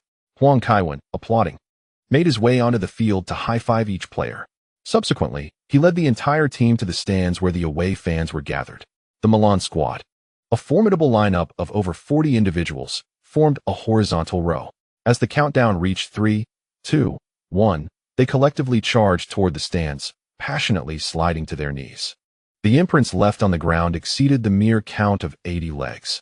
"Let us go, now you can't escape," the elder Malatini jested, noting that the reporters were likely brimming with inquiries for Huang. "Ask away," Huang Kaiwen shrugged in response. Originally, the intent behind approaching the elder Malatini was to provide a transparent explanation. It resembled the role of Sir Ferguson as an assistant coach. Huang was still quite young, and there were bound to be concerns, which is why they sought out Cesare Malatini. Moreover, one could never predict when Guardiola might return. If Huang were merely an interim coach, some fans might secretly wish for Guardiola's dismissal, a scenario Huang wished to avoid. The two men eventually made their way down the tunnel. Suddenly, Antonio Conte emerged, fixing his gaze on Huang Kaiwen. "You were the one in charge today, were you not?" Huang glanced at the elder Malatini, who feigned ignorance. Reluctantly, Huang nodded in affirmation. "Next time, I won't let you defeat me," Conte remarked, adding, "and instruct your players to exercise restraint." "Restraint? What do you mean?" Huang inquired, perplexed. "Before you entered, Vidal and Cruz had an altercation, and Van Bommel took Vidal down," Conte stated before departing. Huang muttered, "Damn, even after the match, there's another red card. Had it not been for Conte's complaint, I would have been none the wiser." In the press room of the Alps Stadium, a stir arose as Huang Kaiwen and Cesare Malatini entered. Once seated at the podium, reporters eagerly began their inquiries. "Kaiwen, why were you in the technical area today?" "Cesare, do you feel overshadowed by Kaiwen, who devised the tactical details for Milan today? Did you tactically contain Juventus?" In the final stages, Torres made his entrance and scored 2 goals. Was it a mistake to have him on the bench today? After the match, Van Bommel received a red card. Will he face internal penalties? Huang Kaiwen smiled as he took the microphone and directly stated, "If I were not standing in the technical area, would you prefer to see an 80-year-old in that position? Wouldn't that be a bit cruel?" 79. Interjected Cesare Maldini. "All right. 79. Huang Kaiwen chuckled. The elder Maldini continued, "The bond between Kevin and me is stronger than you might think. If it weren't for his reluctance, I would gladly have him as my son and send Paolo packing. Thus, there is no question of one overshadowing the other. Kevin has consulted with me on many matters, and he is the most polite young man I have ever encountered." "What about the tactical details?" a reporter pressed. Huang Kaiwen responded, "The tactical nuances are the collective achievement of the entire coaching staff, including Mr. Guardiola. Let us talk about Torres," the elder Maldini remarked. "Fernando's speed is truly remarkable, but the decision to bench him was based on tactical needs, not form. All our forwards have been performing excellently in training, but after studying Mr. Antonio Conte's tactics, we deemed it wiser to have him as a substitute." "Will Van Bommel's red card affect your preparations for the upcoming matches?" a journalist inquired. Huang Kaiwen quickly took the microphone, stating, "Mark is an invaluable member of the team. His absence will certainly have an impact. However, we have many other players, and the coach will ensure others step up to fill his role. As for the red card, I did not see it. But I know one thing, Mark Van Bommel is not a bad person." While watching a football program on a green software platform, Huang Kaiwen noticed that Florenzi was also participating. "This can't be right. At this rate, Milan will be completely decimated," he thought. After bidding farewell to his teammates post-dinner, which concluded around 10 o'clock, Huang Kaiwen found that Lily and the young lady had already drifted off to sleep. He poured himself a glass of warm water and tuned into the nighttime football program. The Italian football shows often lack professionalism, as they tend to rely on female hosts to attract viewers, which is why various mothers of football frequently emerge in Italy, with Wanda even having her own program. Most viewers seem to prefer this style. Huang Kaiwen then caught a glimpse of an English television channel airing Match of the Day 2. The original Match of the Day aired on Saturday, and since today was Sunday, it was the second installment. During the glory days of Serie A in the 1990s, they even produced a dedicated show titled Gazzetta Football Italia. Gary Lineker held a cup of coffee while Ian Wright munched on a hamburger, both discussing the Sunday matches. The Big Four had 3 teams that played on Saturday, with Liverpool triumphing over Everton with a 2-goal victory. This weekend, Chelsea's match garnered significant attention as they achieved a resounding 6-goal victory over Bolton, with Huntelaar delivering a stellar performance of 3 goals and 2 assists. Fulham also secured a commanding 6-goal win against Queen's Park Rangers. Swansea 20 Stoke City. Tottenham's recent triumph was a tactical victory, though Wenger's substitutions left much to be desired, remarked Lineker. In the North London derby, Spurs triumphed 2-1 over Arsenal. Ian Wright commented, "The main issue was the lack of substitutes. Higuain was effectively neutralized by Ledley King, significantly impacting our attacking line. We can't realistically expect Park to take the field." The Park he referred to as Park Ji-sung. Indeed, when discussing tactics, one cannot overlook an earlier match. Lineker continued. "Oh, which match?" Ian Wright inquired with curiosity. "The recent Italian derby, Juventus hosting AC Milan," Lineker exaggerated. With Kevin sidelined due to injury, this was Juventus's golden opportunity. Is that so? I didn't catch that match, as I was preparing for tonight's program, Wright responded obligingly. The large screen behind Lineker began to showcase highlights. Milan had predominantly controlled the game against Juventus, and the condensed highlights only reinforced this, revealing Juventus's scarcity of attacking chances. As the few minutes of highlights concluded, Ian Wright exclaimed dramatically, "Isn't this akin to AC Milan facing a lower-tier team in a cup match?" Indeed, it was Juventus. With Del Piero seated on the bench, Lineker, wielding a stick, pointed at the screen, stating, "After several reviews, I grasped just how formidable AC Milan's tactics were." As he spoke, the camera shifted to Ramos. When an offensive opportunity arose, Ramos supported Van Persie, who, upon cutting inside, saw Ramos swiftly transition to the flank. In the latter half, as AC Milan adopted a defensive posture, Ramos reverted to his role as a fullback, covering an impressive distance of 13,000 meters throughout the match. Lineker continued. Crucially, he delivered 6 crosses and completed 77 passes, of which 72 were accurate, alongside 3 key passes. His defensive statistics were equally remarkable. I felt as though I was witnessing a wide version of Gerrard. Indeed, quite impressive, Wright nodded in agreement. From this match, it felt as if AC Milan played with an extra man. Yes, because Kroos was tirelessly running, Kaká was active, and Ibrahimovic was also on the move. They were all relentless. The screen displayed the statistics. AC Milan's average running distance was 112 kilometers, including the goalkeeper's data, as Buffon covered more ground than Courtois, nearly doubling it. Juventus, on the other hand, averaged 794 meters. Even without Courtois, their average distance barely reached 10,000 meters.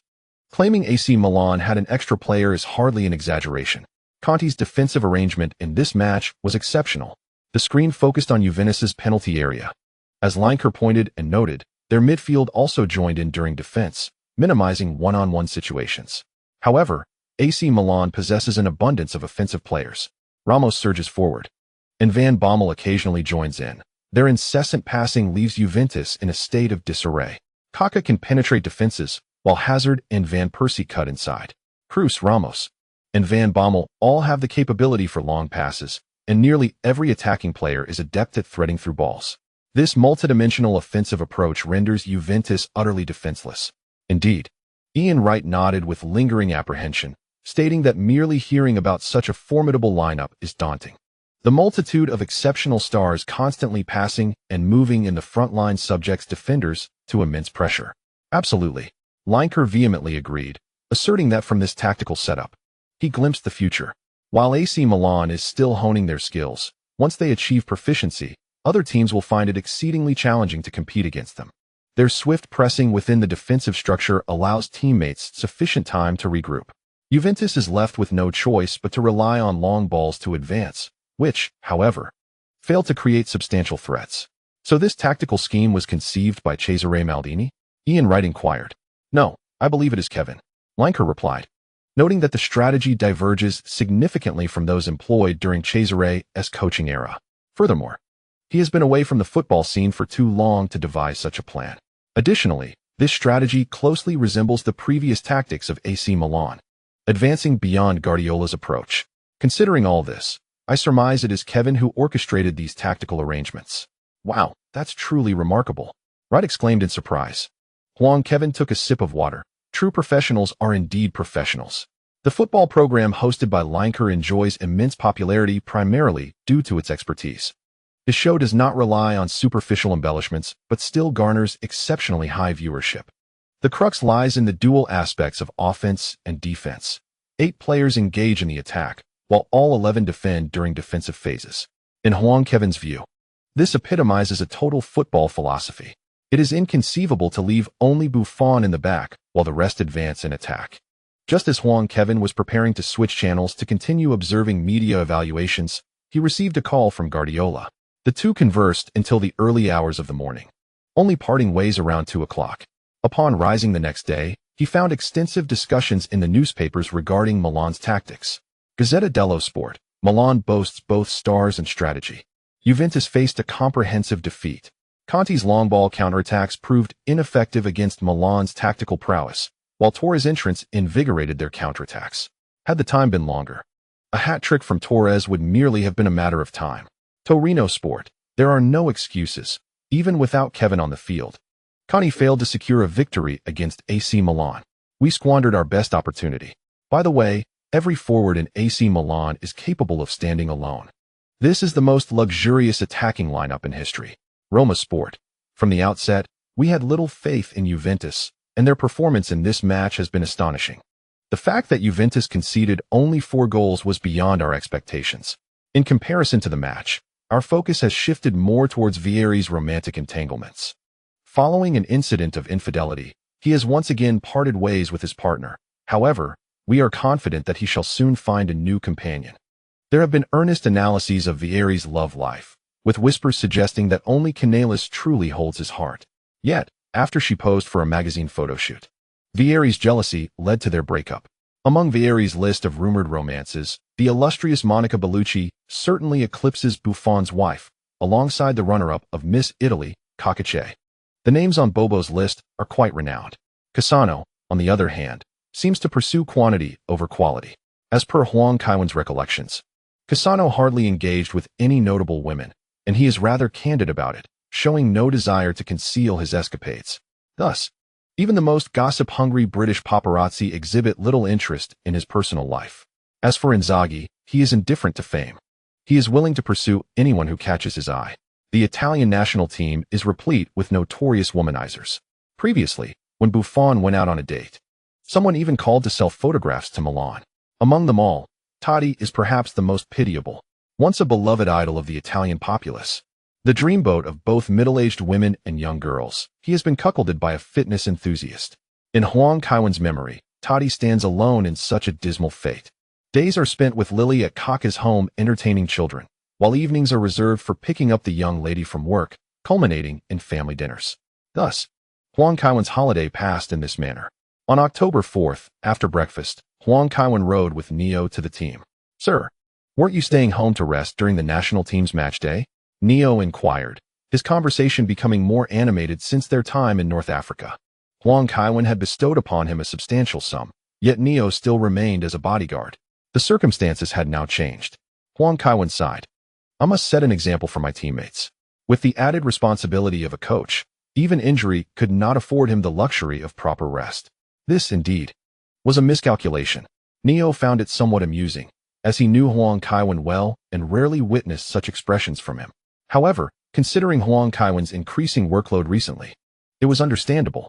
His body had nearly recovered, prompting him to head to the locker room to change gear. While changing, he was surprised to see Hazard enter. And he asked, "Eden, hasn't the Belgian national team called you up?" "It's merely a friendly against Egypt. I believe it would disrupt my form," Hazard replied directly. He placed great value on opportunities to represent his national team. However, given the circumstances at Milan, any injury sustained during a friendly could have significant repercussions. After contemplating, Hazard decided to decline the national team's invitation, opting for the classic excuse of feeling unwell. Huang Kaiwen felt a bit awkward upon hearing this and nodded. "Feigning illness is easily exposed. Do refrain from such tactics next time." "Understood, coach," Hazard replied with a chuckle. "Call me captain," Huang Kaiwen retorted, somewhat exasperated. "Very well, captain. I shall take my leave." With a swift change of attire, Hazard darted out of the locker room. Observing his enthusiasm, Huang Kaiwen couldn't help but smile, at least. The current version of Hazard was quite commendable. After changing, Huang Kaiwen made his way to old Maldini's office to enjoy a cup of coffee before heading to the training ground for some acclimatization drills. With the prime players called up by the national team, Milan was left with a mix of the aged and the inexperienced. The Emperor had once again been overlooked by the Italian national team. While juggling the ball, Inzaghi lamented, "It seems my record with the national team cannot be extended." "But you are the emperor of another nation," Huang Kaiwen quipped, blinking playfully. "Yet I am also the 7th highest scorer in Italian history. Give me a few more matches, and I shall surpass that scoundrel Del Piero and perhaps even Baggio," Inzaghi retorted with discontent. He currently boasted 25 goals for the national team, while both Del Piero and Baggio had netted 27. "Perhaps Mr. Prandelli compared your intellect with Balotelli's and opted for the more astute forward," Huang Kaiwen teased. Inzaghi immediately lunged at Huang Kaiwen in jest. He had never ventured into a women's prison, though the thought had crossed his mind. Huang Kaiwen, favoring his uninjured leg, was cautious not to overexert his injured one. Nevertheless, he maintained control of the ball, effortlessly maneuvering around Inzaghi. I wager that before Inzaghi exhausts his stamina, he won't even lay a finger on Kaiwen, Hazard remarked while observing from the sidelines. I concur, Thiago Silva nodded in agreement. Having sustained a minor injury, he had refrained from reporting to the national team. Milan, excelling in every aspect, exhibited a formidable presence in discussions with the national team. They absolutely forbade the call-up of injured players. Huang Kaiwen was also wary of players being swayed by coaches into participating in meaningless friendlies despite being unfit. The incident involving Southgate had utterly ruined Phil Jones. The fragile player had only just recovered and was now left in tatters by Southgate's decisions. Huang Kaiwen remained curious about Jones's thoughts. After all, it was his career at stake. Were it not for Manchester United's compassion in sustaining him, he would have long been without a salary. Once heralded as a prodigious defender with immense potential in the gaming realm, he had failed to cherish his health after enduring numerous injuries. Few would heed others' advice to play while being injected with anesthetics for a friendly match, especially when it was not a World Cup final. Since that incident, Huang Kaiwen had sensed that Southgate was quite exceptional. The ability to persuade players to such an extent was indeed remarkable. In the afternoon, Huang Kaiwen visited the team physician for a physical examination.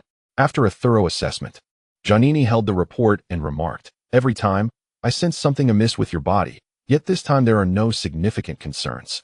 Nonetheless, for the sake of your health, I recommend you refrain from playing for at least 10 days. Rest assured, I shall comply." Huang Kaiwen nodded. Their next opponent was Palermo, not particularly formidable, yet their tactics had indeed garnered considerable attention. During an interview with Marca, Real Madrid's head coach Jose Mourinho remarked that AC Milan's tactics revealed to him some innovative concepts. He asserted that this perspective does not stem from the notion of merely imitating someone who claims not to overly rely on any particular player. As for Kevin, he expressed no surprise, noting that Kevin sometimes orchestrates tactical adjustments for his teammates on the field. When they collaborated at Chelsea, Kevin enjoyed considerable freedom, almost acting as a coach on the pitch. Although Mourinho has yet to delve deeply into Kevin's tactical approach, he affirmed that Sergio Ramos occupies an exceedingly pivotal position and is currently one of the finest right-backs in the world. Similarly, Arsene Wenger commented on AC Milan's tactics, describing them as a highly advanced philosophy that minimizes defensive players and emphasizes immediate counterpressing. Even if possession cannot be regained, it effectively delays the opposition's counterattacks. The intricate movement in the attacking front adeptly disrupts the opponent's defensive line, resembling a tactical framework akin to Barcelona's, yet surpassing it in sophistication. Kevin Huang, however, did not perceive Wenger's praise as excessive, acknowledging that this indeed reflects the evolution of Guardiola's later tactics. It is entirely reasonable for Wenger to recognize this advancement in Barcelona's strategy, as these coaches possess an extraordinary discerning eye. Not only renowned figures like Wenger, but even lesser-known coaches can occasionally astonish with their insights. Of course, not all feedback received by Kevin was laudatory. The legendary Pelé publicly criticized him for being sidetracked, suggesting that he should contemplate coaching only 10 years hence and focus his energy on the pitch for the time being.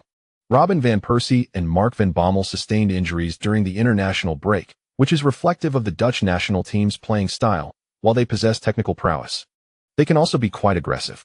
Yet, despite these challenges, Milan delivered an impressive 9-0 victory over Palermo.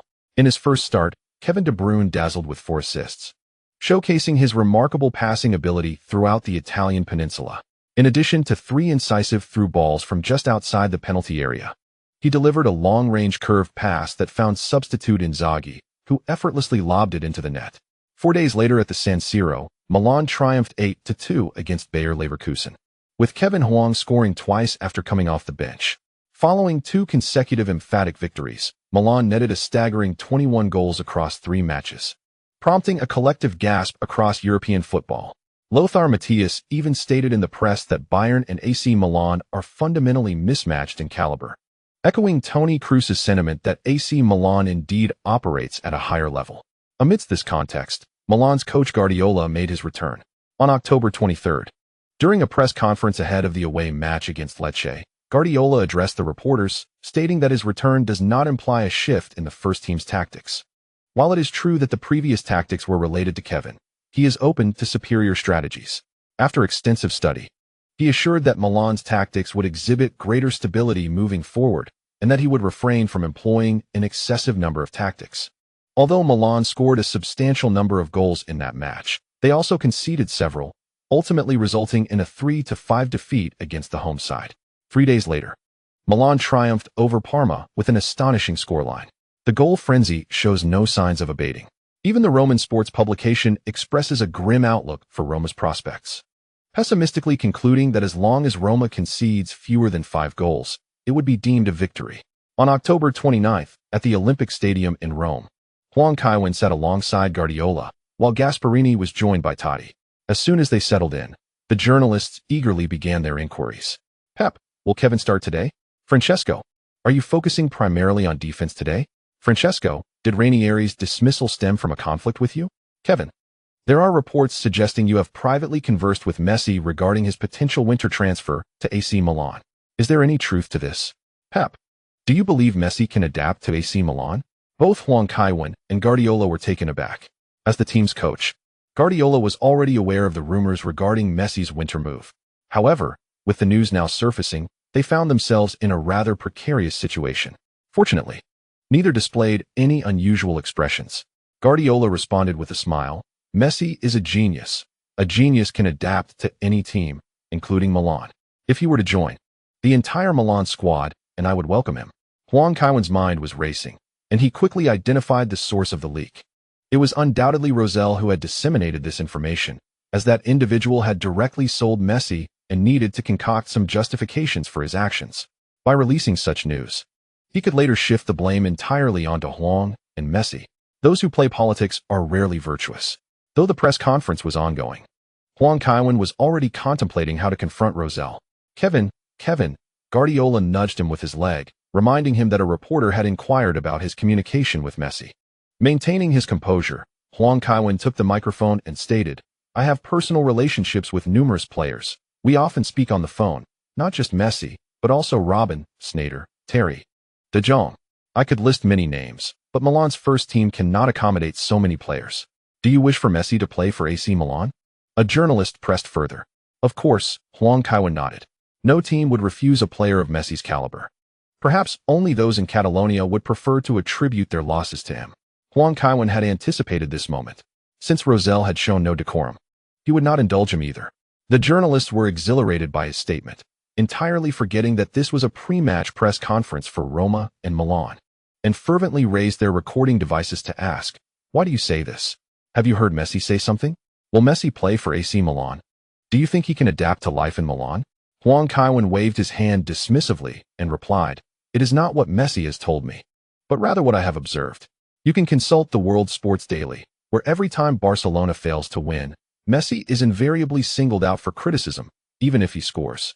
I was never aware that the responsibility of not winning lies with the player. Is Messi merely the name of a team, or is he one of 11 players?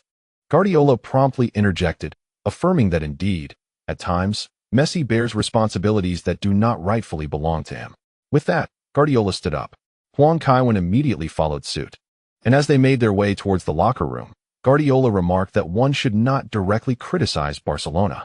Huang Kaiwen replied, stating that if they remained silent now, they would inevitably be branded as thieves of Barcelona's players come transfer time. Guardiola fell silent for a moment, internally agreeing with Huang Kaiwen's sentiment. Both Laporta and Rosell excel at shifting blame. I'll make a few calls and warm up later, coach, Huang Kaiwen declared. All right, I understand. Guardiola responded without pressing Huang Kaiwen for details, as he already had his suspicions. Upon entering the locker room, Nesta immediately rose and suggested that they should warm up once their captain and coach had changed. You all go ahead. I have some matters to attend to, Huang Kaiwen said with a smile. Following his words, the Milan players began to leave, while Ramos and a few others exchanged concerned glances. Huang Kaiwen merely returned their gaze with a smile. Once Guardiola had exited, he retrieved his phone and made a call, saying, Albert, I have some articles about Barcelona in my study. They have instructed reporters to besmirch Ronaldinho and Messi, fabricating negative news about the players during contract negotiations. Have you seen it? Yes, regardless of its authenticity. Have the reporters revise it and disseminate it, while also concocting some negative news about Rosell, alongside the reports of him selling Messi in the summer. Yes, This is to create some trouble for him and diminish Messi's prominence in the transfer saga. The deal was finalized by Rosell and Adriano, just like that. After hanging up, Huang Kaiwen began to change clothes. There are numerous advantages to this course of action. The documents in his study are genuine. After all, Barcelona truly seeks to tarnish its players' reputations. If British reporters were to delve into this matter, they would easily uncover the truth, leading the world to believe that the players' departures from Barcelona were coerced. While some negative news about Rosell may be fabricated, the truth remains that he did indeed sell Messi prematurely. As evidence gradually surfaces confirming his actions, fans are likely to accept the veracity of the negative reports as well. By winter, Messi would have departed, leaving Rosell to bear the brunt of the fans' ire. Fortunately, he had anticipated this. Rosell, that scoundrel, indeed wishes to shift the blame onto them. After reflecting and finding no loopholes, Huang Kaiwen tossed his phone into the locker and stepped out of the room. To Huang Kaiwen's bemusement, the Olympic Stadium in Rome was more vibrant than usual. The banners hanging in the stadium clarified the reason for this. The city's arch-rival has always been associated with the Nazism ideology, and the article from The Sun, titled Superstar vs. New Nazis, had significantly boosted Huang's popularity in this stadium. Roman fans believe that Huang Chang has struck a blow against Lazio. What a ridiculous notion. Huang Kaiwen muses that if this continues, he might as well become the protagonist of a superhero film. In such a movie, kicking a satellite to smithereens wouldn't be out of the question. "Hey, Kevin," someone from the Roma half called out. Upon turning, Huang Kaiwen recognized his former teammate from Real Madrid, Gago. With a smile, he nodded in acknowledgement. There had been an unpleasant rift between Gago and Higuain over a woman. But Huang Kaiwen chose to feign ignorance regarding the matter. Higuain has been performing quite well at Arsenal, yet he hasn't had an opportunity to join the national team. Highlighting a significant conflict, Huang Kaiwen did not presume his influence was substantial enough to mend the rift between Gago and Higuain with mere words. Having returned to the bench, he seemed to be preparing for the upcoming Champions League. Indeed, AC Milan has recently been prolific in scoring. Yet it is vital to remind the fans that players' form may not remain consistently high. Today, Totti was also not in the starting lineup. With De Rossi donning the captain's armband for Roma, AC Milan has suffered its share of injuries. Van Persie and Van Bommel did not accompany the team for the away match, illustrating the considerable impact of international fixtures on club dynamics. Gasperini was recently dismissed by Inter Milan, yet he remains steadfast in his three-defender formation. Conversely, Guardiola reverted to a 4-3-3 setup. Van Bommel plays a crucial role in Milan's three-defender system. The team requires such a versatile player, even if he is not exceptional in every aspect. His ability to drive the ball forward and distribute it, coupled with defensive prowess, suffices, leaving the rest to his teammates. Pirlo cannot shoulder the responsibilities of a lone defensive midfielder when Ramos makes forward runs. Rakitic possesses similar qualities, yet his youth and inexperience deter Guardiola from taking the risk. Thus, the team underwent several tactical adjustments. In the 17th minute, Ibrahimovic connected with a cross from Ramos, heading the ball to break the deadlock against Roma. However, it wasn't long before Berdisso equalized with a header. A confrontation between Kroos and Janik resulted in a red card for a foul from behind. Milan, reduced to 10 men, began to find themselves on the back foot. The primary culprit was the dreaded FIFA virus. The players had hardly settled back into Milan before fatigue began to take its toll. In the second half, Milan found themselves in dire straits. Observing this, Huang Kaiwen decided to take a chance. Ding! Obtained a 24-hour experience card for the 1981-1982 Serie A 7th round. Roma vs Cagliari, featuring Paulo Falcao. Goodness, this truly is a Roma legend. Paulo Falcao was once celebrated alongside Zico and Socrates as part of Brazil's Iron Triangle, a quintessential Brazilian midfielder. Since he drew this card, Huang Kaiwen saw it fitting to pay tribute to the Roma legend. In the 63rd minute, Rakitic was brought down by De Rossi while in possession of the ball, granting Milan a free kick opportunity. Huang Kaiwen promptly made his way to the sidelines.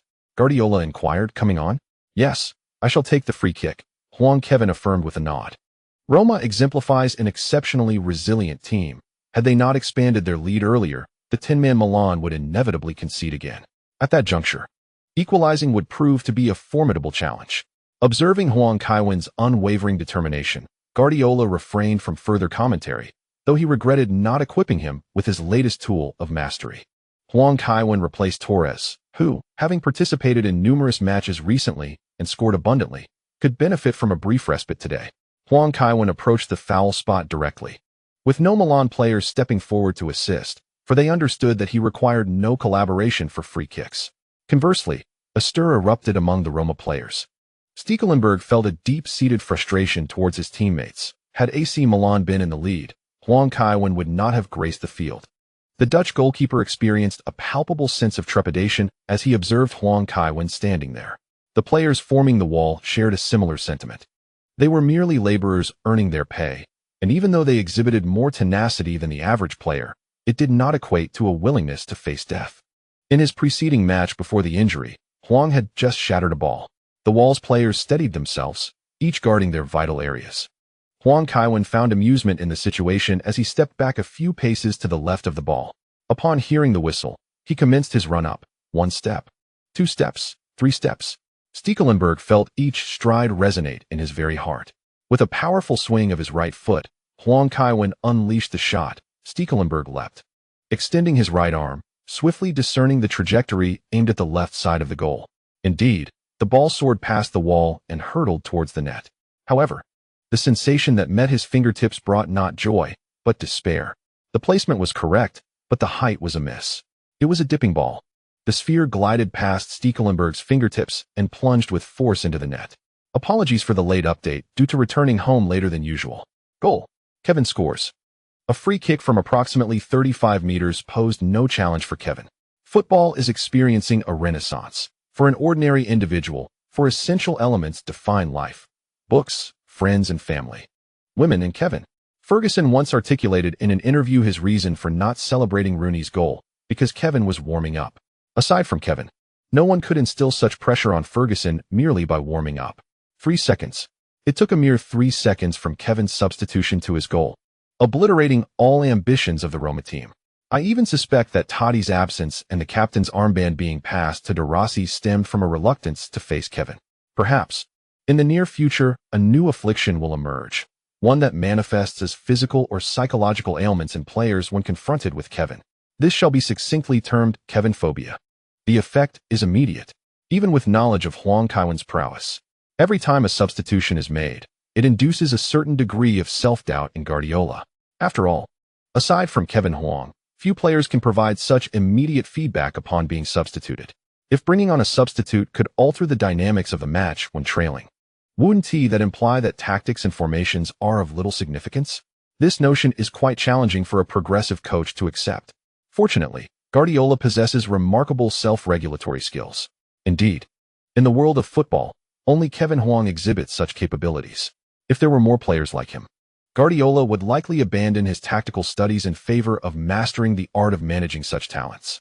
It is astonishing, remarked Cesare Maldini as he approached the sidelines. Indeed, Kevin is quite exceptional. Guardiola nodded in agreement. There are always extraordinary geniuses in this world. For instance, while I can conceive of formidable weapons like the meteor hammer, there are others who can invent devices that obliterated Hiroshima. To this day, I cannot comprehend the composition of such things, as it is not my forte, old Maldini chuckled. Just as Guardiola was about to nod in acknowledgement, he paused momentarily. To claim he was not adept at football would be somewhat inaccurate, considering he was once the captain of Barcelona. Yet, compared to Kevin Huang, asserting his proficiency in the sport would indeed seem absurd. Guardiola could only smile and shake his head. With Huang excluded, everything reverted to normalcy. Let us not be complacent, shouted Huang, clapping his hands fervently. We are down a man. Roma will undoubtedly strike back, so let us not afford them too many opportunities.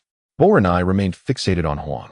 As soon as Huang returned, he raised his hand, but halfway through, he hesitated and lowered it again. He had joined Chelsea in the summer of 2007, albeit as a youth player. Under Abramovich's ownership, Chelsea had scouted numerous promising young talents from around the globe, and WWII was merely one among them. Before departing Chelsea, he had only made a 10-minute appearance in a cup match, his sole record with the club. The thought of Huang's stature made WWII anxious. He feared that Huang might not recognize him, leading to an awkward encounter. To his surprise, Huang merely smiled and nodded in acknowledgement. Such a simple gesture filled WWII with a profound sense of admiration for Huang. During his time in Chelsea's youth team, Huang was regarded as a deity in London. For Italian players, Huang holds a uniquely special status. The goodwill emanating from such a figure left WWII feeling buoyant, almost dizzy. With a clap, the game resumed. And WWII immediately executed a back pass, significantly more focused than before. "Hurry up and pass the ball, you fool," Janik shouted. Only then did WWII send a return pass. After receiving the ball, Pizarro hesitated to release it immediately, biding his time for a Milan player to press forward. Gasparini stood at the sidelines, furrowing his brow. With Milan down a man and only a one-goal lead, they were sure to play conservatively. However, allowing Roma to attempt to breach Milan's defensive fortress was not something they excelled at. Today, the trio of Gago, De Rossi, and David Pizarro deployed as defensive midfielders represents a combination characterized by a lack of offensive prowess and a robust defensive capability. Gago has been transformed into a player tasked with performing the less glamorous duties at Real Madrid. The vice-captain of Roma, De Rossi, possesses a formidable presence and passing ability.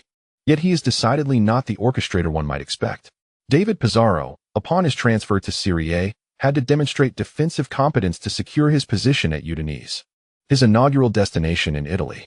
Hence, this midfield ensemble is unlikely to yield any significant offensive output. The notion of substituting a defensive midfielder has not even crossed his mind. Even in the absence of Huang Kaiwen, Milan's attacking capability remains formidable. The outcome post-substitution is uncertain in terms of who will benefit more. Milan's retrieval of possession has led to a tense standoff, yet the wild-spirited Roma ultimately cannot contain their eagerness and begin to press forward in attack. Cassetti receives the ball and drives forward. In the absence of wingers, the forward surging of fullbacks becomes crucial. However, before reaching the halfway line, upon spotting Huang Kaiwen, he promptly lateral passes to De Rossi, opting against attempting to breach Huang Kaiwen's defense. Nevertheless, as he advances, Huang Kaiwen keeps pace, forcing De Rossi into a predicament. In Roma's attacking maneuvers, it is uncommon for both fullbacks to surge forward simultaneously.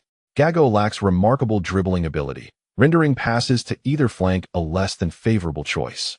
Under such circumstances, De Rossi is left with no option but to take a risk, lofting the ball toward the edge of the penalty area.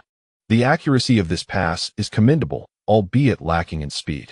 WWII positions himself well to receive the ball, but Godin leaps from behind, heading the ball away from above WWII. What a remarkable display. Indeed, AC Milan's defenders possess an extraordinary aerial ability, with only Zambrotta slightly trailing in this regard. However, this is merely a relative shortcoming. Zambrotta's awareness and positioning remain exceptional. Upon receiving the ball, Huang Kaiwen notices Hazard hastening back to the right flank. Following Huang Kaiwen's entry onto the pitch, Hazard has shifted to play on the right. Huang Kaiwen returns the pass, and Ambrosini once again finds Huang Kaiwen. Splendid. Huang Kaiwen, executing a non-stop outside foot-long pass, directly locates Ibrahimovic on the left flank in the attacking third. Ibrahimovic receives the ball and enters the penalty area, takes a shot.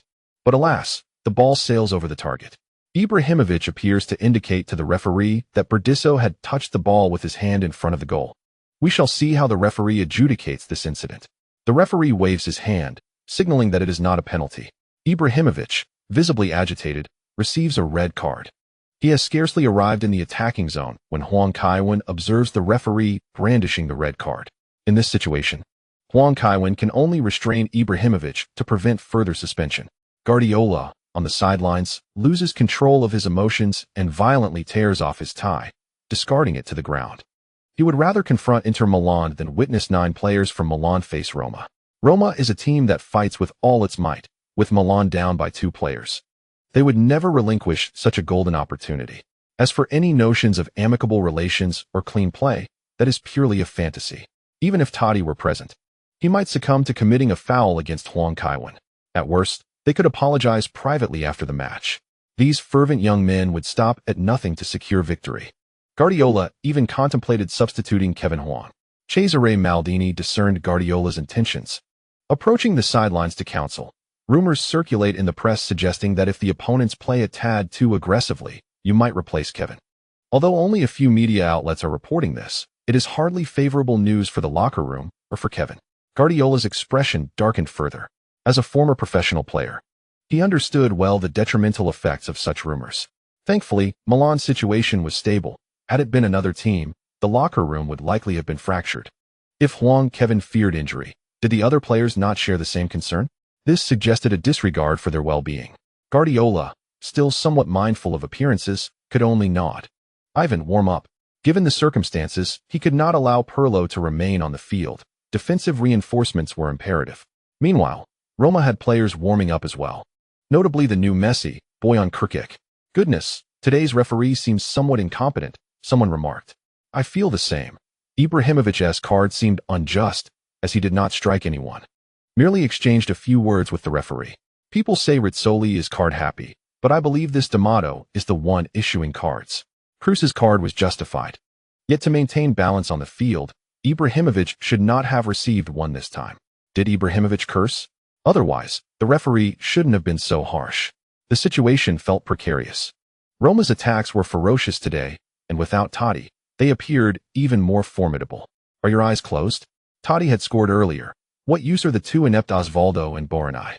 AC Milan is not in danger. I have already envisioned the upcoming script. Huang Kaiwen is omnipresent in both attack and defense, compelling Roma to push further upfield. And his precise long pass once again led to a goal. Hey, to be fair, your script does resemble reality quite closely. After all these years, I've grown accustomed to it. The more perilous the situation, the more flamboyant Huang Kaiwen becomes. Neither team allowed their players to fully warm up, hastily proceeding with substitutions.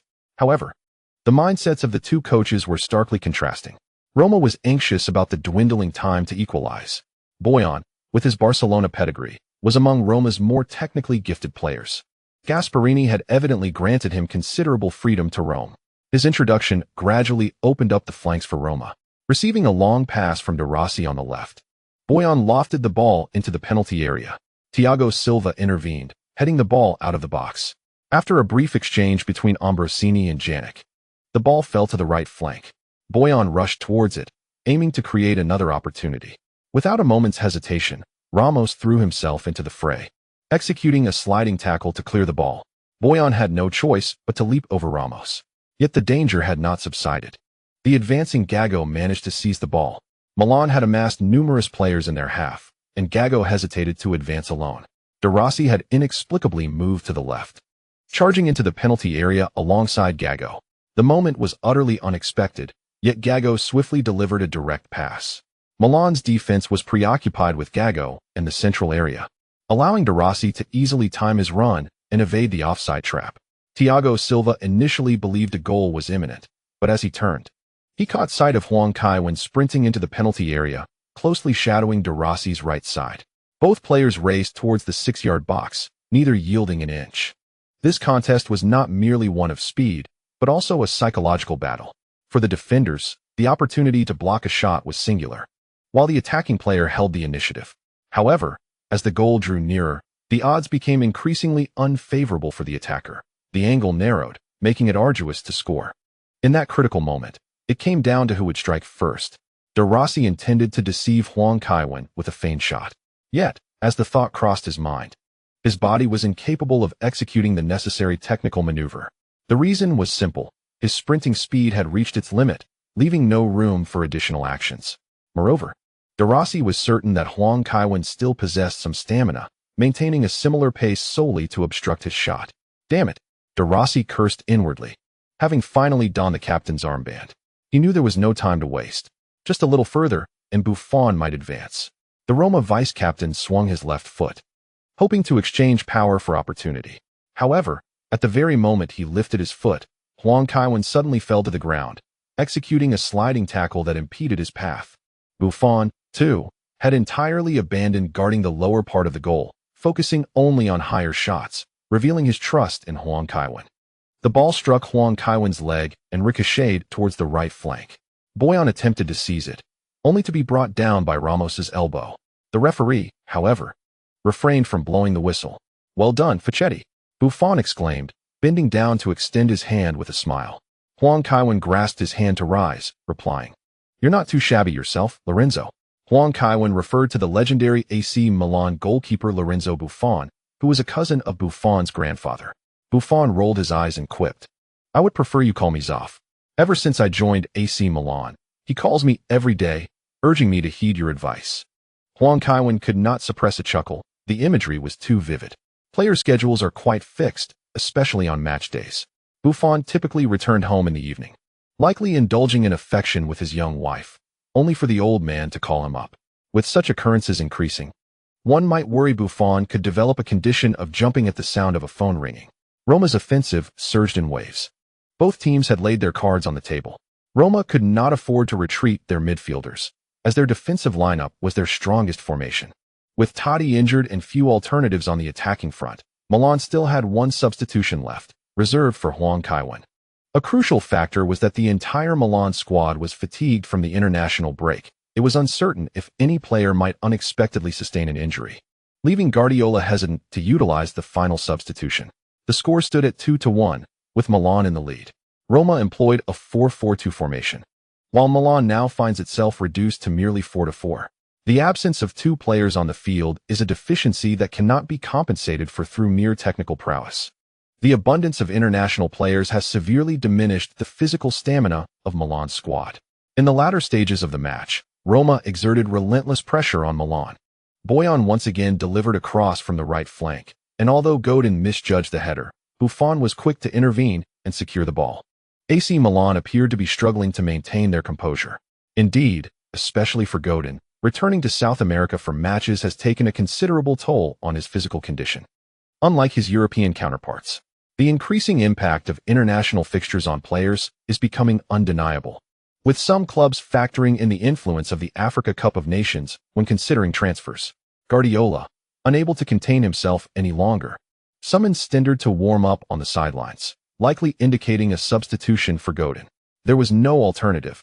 Godin's movements had become distorted, and failing to make a change could lead to injury, especially given the heightened risk of harm when one's physical reserves are depleted. Once more, Roma orchestrated an offensive maneuver, with De Rossi carrying the ball past midfield. Huang Kaiwen pointed decisively at Rakitic, charging ahead. De Rossi was startled to see Huang Kaiwen sprinting with such fervor. He exaggeratedly feinted to avoid an oncoming truck, but Huang Kaiwen merely dashed past him without any confrontation. Slightly irked by the mockery, De Rossi had yet to react when Rakitic intercepted the ball. Brilliant. Ramos seized possession on the right, and Huang Kaiwen surged into the penalty area, surrounded by numerous defenders. With no forwards available, Ambrosini boldly advanced into the center of the box. However, he found himself with only Cassetti as a defender nearby, as Roma's focus remained on Huang Kaiwen. Ramos displayed great acumen, controlling his pace with the ball until Gago and De Rossi rushed to apply pressure, at which point he swung his right foot to deliver a cross. Excellent. Huang Kaiwen, spotting the ball, gave Ramos a thumbs up in appreciation. Although the cross was somewhat high, it landed within his vicinity.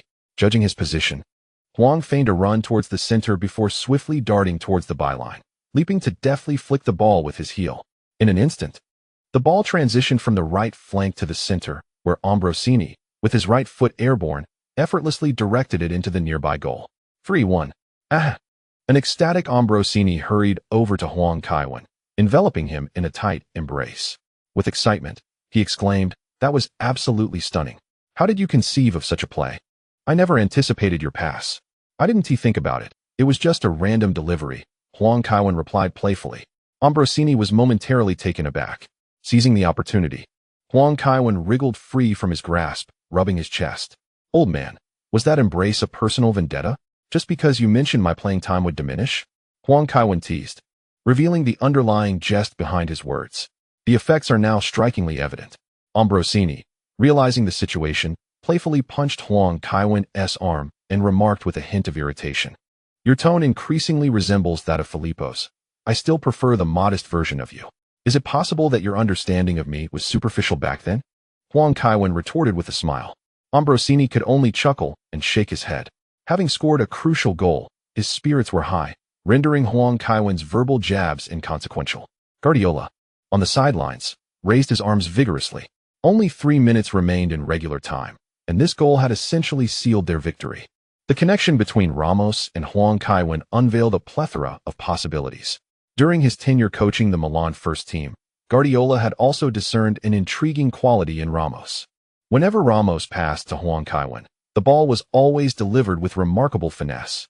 In casual play, Ramos's passing might align with Van Bommel's level. Yet when it came to assisting Huang Kaiwen, his short passes rivaled Kaká's precision, while his long passes resembled Pirlo's artistry. It was as if he transformed into an entirely different player.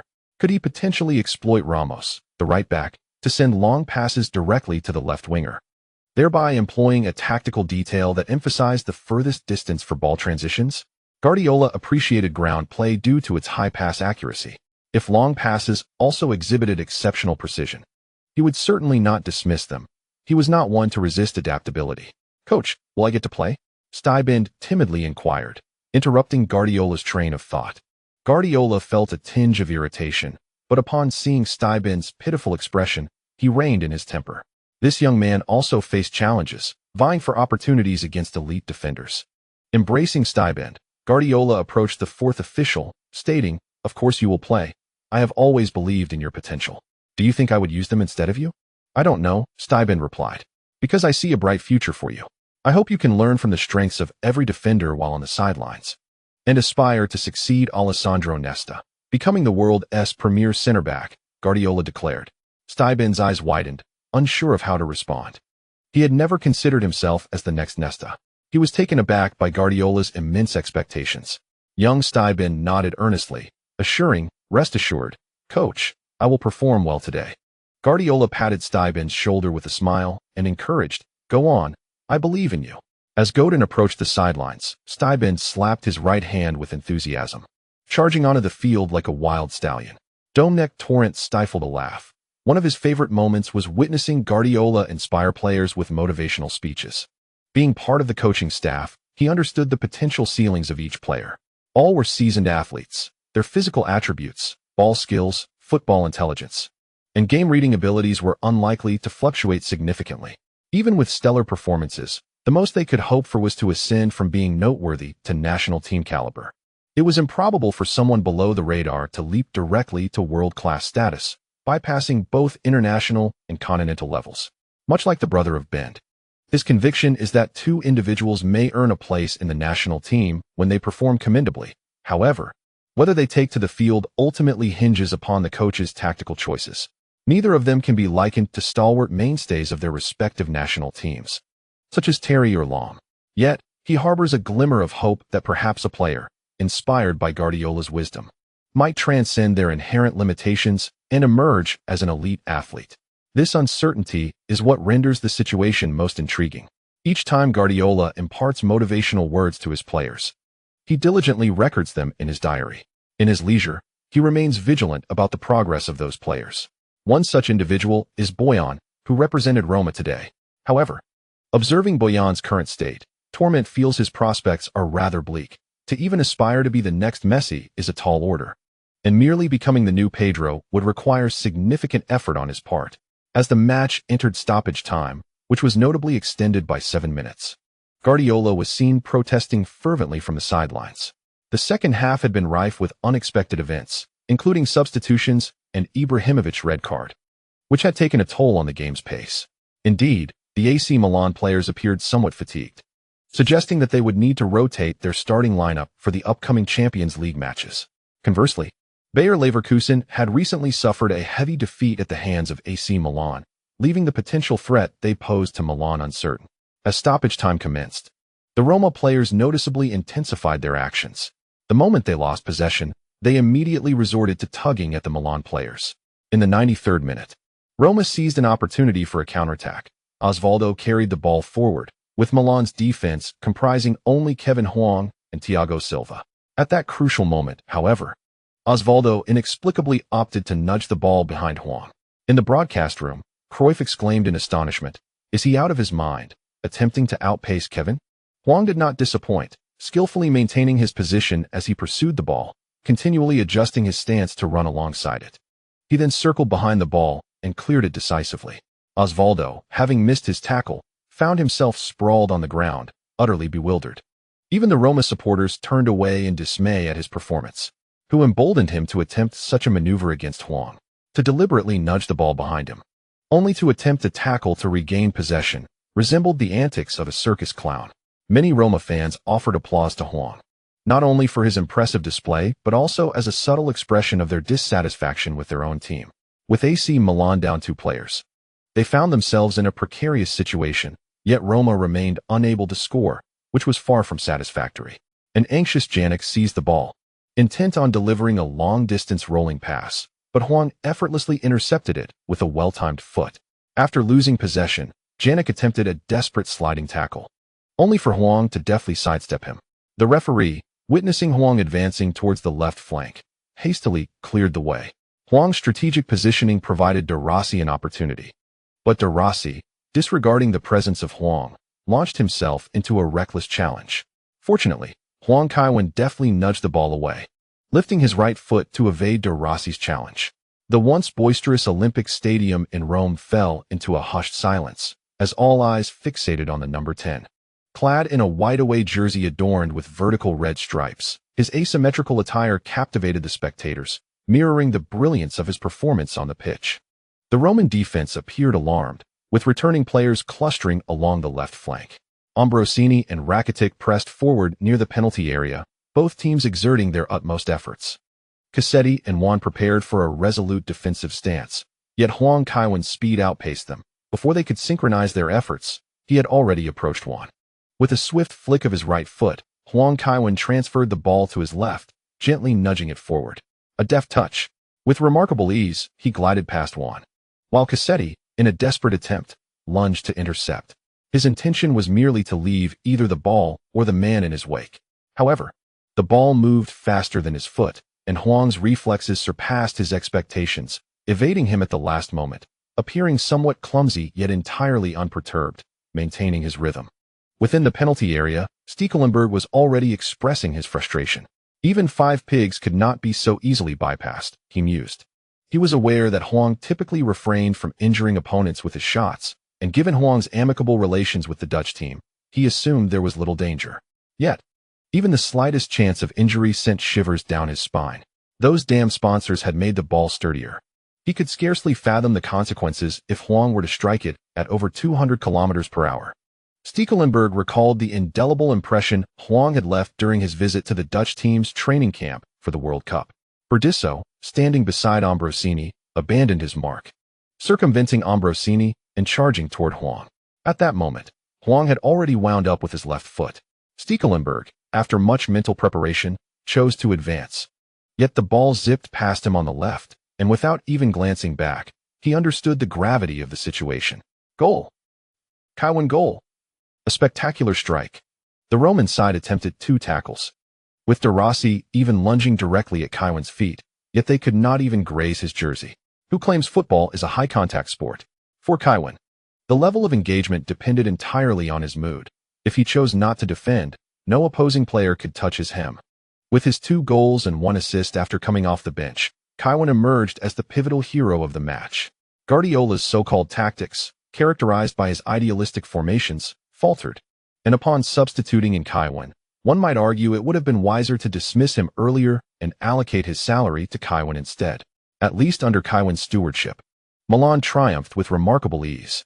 As the game resumed, Roma executed a series of passes in their defensive third, culminating in De Rossi unleashing a cathartic long-range shot.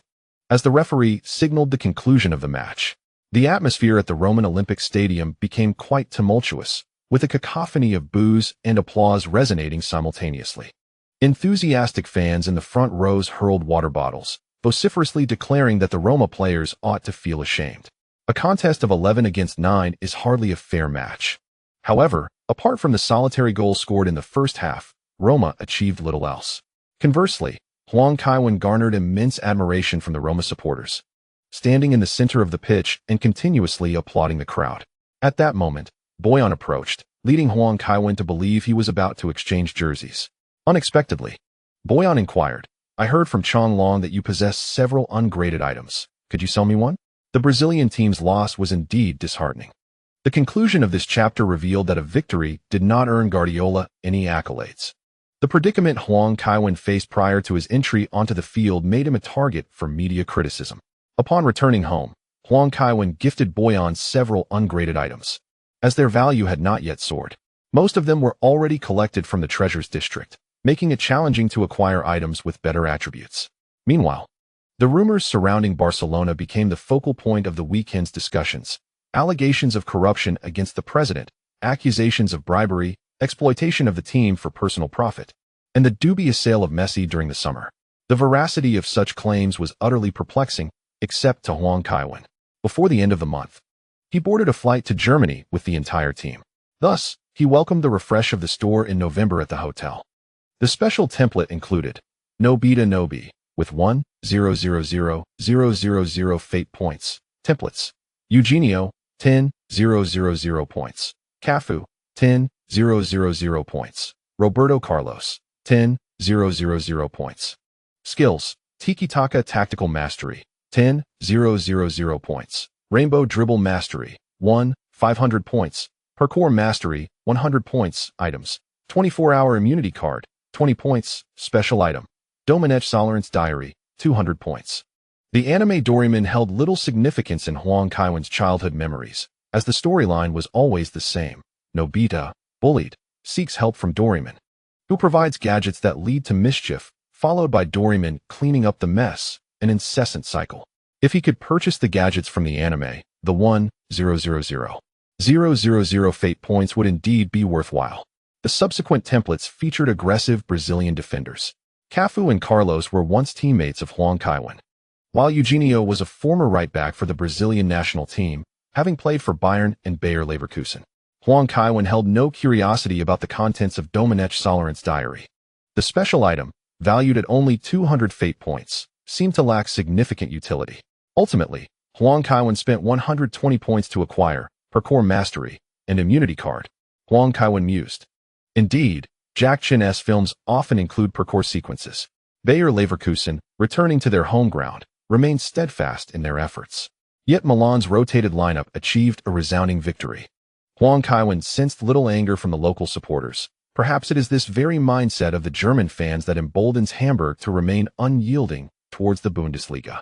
Had Hamburg's plight occurred in Turkey or Scotland, both the management and the players would have received threatening correspondence. Following their triumph, Milan chose not to return overnight. The first-team players had already traveled extensively. Instead, the entire squad remained in Leverkusen to rest. The Bender brothers hail from Munich 1860, but prior to their transfer to Milan, Lars Bender had already been with Bayer Leverkusen's youth team, while Sven Bender went to Dortmund. This small town, with a population of 200,000, lacks notable attractions. Apart from the Bayer pharmaceutical plant, the pastoral scenery is commendable, whereas museums and theaters pale in comparison to those in larger cities. In the afternoon, the team boarded their flight home. At least the food during this away trip was satisfactory. I haven't started in a long time. Could you mention it to the coach? Inzaghi leaned in closer to Huang Kaiwen and asked, "Damn it, your breath is on my face." Huang Kaiwen replied with a hint of disdain, moving away slightly. "If you stay this close, I might just punch you. But I want to start," Inzaghi said weakly. "Last week, that little rascal Simone even called to ask if I had retired, oblivious to the fact that I'm still playing for Milan. Isn't it nice to earn a salary without playing, with bonuses at the season's end? Why not let someone else take on that role? They might not want to retire even at 70, Huang Kaiwen retorted. "That's fair," Inzaghi conceded, "but one shouldn't merely focus on money. I am already quite wealthy. I should seek loftier aspirations." Huang Kaiwen, somewhat taken aback, replied, "Are you on a quest for the meaning of life?" "I believe the pursuit of physiological truths suits him better," Gattuso chimed in from beside Inzaghi, eliciting laughter from nearby players. "Prandelli is blind to my ambitions. I can only aspire to the Champions League records. The single-match goal record still belongs to me." Inzaghi expressed his dissatisfaction. Kaka smirked, "Without Kaiwen's assists, you wouldn't have scored so many goals. Thus, Kaiwen and I are a golden partnership." Inzaghi replied playfully, "Talk to the coach about letting me play, and we could aim for a 10-goal match." "Sorry, I can't do that," Huang Kaiwen replied. Inzaghi immediately raised his finger, signaling him to pay up. Huang Kaiwen merely shook his head. Even Inzaghi, now affluent, recognizes the pursuit of honor. The King of Yellow cannot fall behind either. Primarily, the previous price was too low. Had it been small Gaddafi, the bids would likely have been higher. On November 6th, Milan triumphed 6-0 against Catania at home, with Huang Kaiwen coming off the bench to score once and provide 2 assists. Regrettably, His Majesty the Emperor still did not have the opportunity to play. On November 19th, Milan underwent a significant rotation and achieved a 2-0 victory against Fiorentina away, finally surpassing Juventus in the standings. Antonio Conte's Juventus displayed remarkable stability. Upon his assumption of the role, remarkable results were evident almost immediately. Concurrently, Huang Kaiwen became aware of a scandal involving K-League players engaging in match fixing, with several athletes embroiled in the controversy. News surrounding Barcelona also proliferated, with certain damaging reports having been verified as factual. The British media took the lead in this affair, although both Marca and AS were not far behind, embellishing the narratives and complicating an already convoluted situation. Huang Kaiwen had several discussions with Messi, advising him to refrain from making any public statements on the matter. Regardless of what he might say, doing so before his departure would render him vulnerable. The Catalan media could hardly be expected to stand in solidarity with Messi. Any utterance could easily be distorted by the press.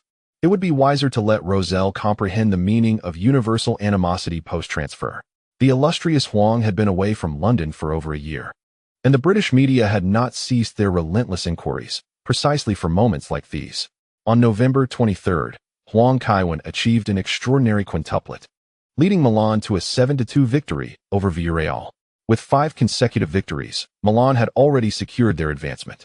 However, in the match against Chievo on the 27th, Huang Kaiwen did not even make the squad, as Milan triumphed 4-0 over their opponents. November concluded with a perfect record, which alleviated some of the pressure on Guardiola. Yet, the forthcoming month of December posed a significant challenge for the entire Milan team. In addition to a rescheduled match, they faced the Club World Cup. Meanwhile, the reactions of the lady of the house regarding her pregnancy had notably diminished, as she continued her daily routine seemingly unfazed. In December, Huang Kaiwen refreshed his inventory, acquiring the immunity card and figure skating proficiency for 120 points. The skill of figure skating proficiency elevated his skating abilities to the average level of the Russian national team, slightly enhancing his physical balance. The sudden increase in standards seemed rather excessive, yet Huang Kaiwen remained unconcerned, as he had no intentions of participating in the Winter Olympics. The halfpipe was the only event of true value at the Games. Under such pressing circumstances, Huang Kaiwen showcased an incredible streak of 5 consecutive hat tricks, leading Milan to victories over Cagliari, Manchester City, Genoa, Bologna, and Cesena. The team then set off for Japan, where the Club World Cup was to be held, with the final taking place in Yokohama. Van Persie, participating in such a tournament for the first time, displayed great excitement. Ibrahimovic retorted, "Didn't you just go to Japan this summer? How can it be the same? This is the World Cup final." Van Persie defended himself, remarking, "Not having won any championships leads to this kind of attitude." Ibrahimovic scoffed, "Can you even claim a national team title?" Van Persie shot back defiantly. Both players were technically skilled and had recently clashed in competition. Ibrahimovic quickly countered, "My teammates do not include Robben, Sneijder, Huntelaar, and Van der Sar." Van Persie raised his voice in response. "Is Huntelaar even considered a forward? At least he scores plenty." Ibrahimovic retorted dismissively. Huang Kaiwen observed for a while, feeling as if he were witnessing a quarrel among kindergarten children, and, finding it somewhat tedious, took out his gaming console to play Monster Hunter Portable 3rd. "Kevin, do you think Hart's depression is genuine?" Ramos whispered. "It seems rather coincidental that his condition improved right after Manchester City played against us." "Who knows?" Huang Kaiwen chuckled. "We ought to be more tolerant towards those who are unwell. If everyone were to dig so deeply, the legendary Huang would have been exposed long ago. As a senior, one cannot simply focus on their own recovery while obstructing the paths of others. Otherwise, one may inevitably become the next Huang San. While others summon soul rings online without a care, Kaka, seated in the front row, turned around and remarked, "Japan has its merits, but the variety of television programs is excessive." "Indeed." Ramos nodded, slightly apprehensive. "Japan represents a vast market, and both clubs and players place significant emphasis on commercial development there. For instance, Kaka's endorsements in Japan surpass his salary. Who wouldn't he be thrilled about going to Japan? It might even lead to additional endorsements. However, those television programs can indeed be quite exhausting. I'll have a word with Adriano about sending the younger players next time," Huang Kaiwen whispered. "We mustn't let Cruz and the others hear this. It could tarnish the illustrious image of the Huang." Kaka immediately nodded in agreement with a smile. After a while, the group succumbed to slumber. The 14-hour flight posed a challenge for everyone. It was unclear how long they had slept when Galliani's voice echoed, reminding them, "We are about to land. Please tidy yourselves up and ensure your appearance does not detract from your earning potential. Understood, esteemed stars? Laughter erupted on the plane, clearly influenced by Huang Kaiwen's demeanor, which had also affected the Milan players. Ramos retrieved a CD featuring Wang Lihong and handed it to Huang Kaiwen, who briefly inspected the disc back. Apart from his slightly disheveled hair, everything seemed in order. A messy hairstyle was hardly a concern. Even if the Huang's hair were flattened, Japanese magazines would declare it a new trend. In their realm, even a strong person's flatulence would be regarded as fragrant. The group landed at Haneda Airport, and upon exiting security, the players were once again engulfed by the fervor of Japanese fans. As Huang Kaiwen made his appearance, many players covered their ears, overwhelmed by the shrill screams of young girls and housewives. Some even fainted amidst the chaotic scene. The fans at the airport surged against the barricades, prompting the airport staff to swiftly produce a loudspeaker for Huang Kaiwen. Taking the microphone, Huang Kaiwen addressed the crowd. It's been half a year since we last met. How have you all been? A thunderous cheer erupted in response. The decibel level surpassed that of a plane taking off or landing. After a full 5 minutes, as the cheers began to subside, Huang Kaiwen continued. We have just flown for 14 hours and have a match ahead, so may we take a moment to rest? Finally, the fans parted to clear a path. Van Persie marveled, seeing their enthusiasm. I thought it would be challenging, but their civility is quite impressive.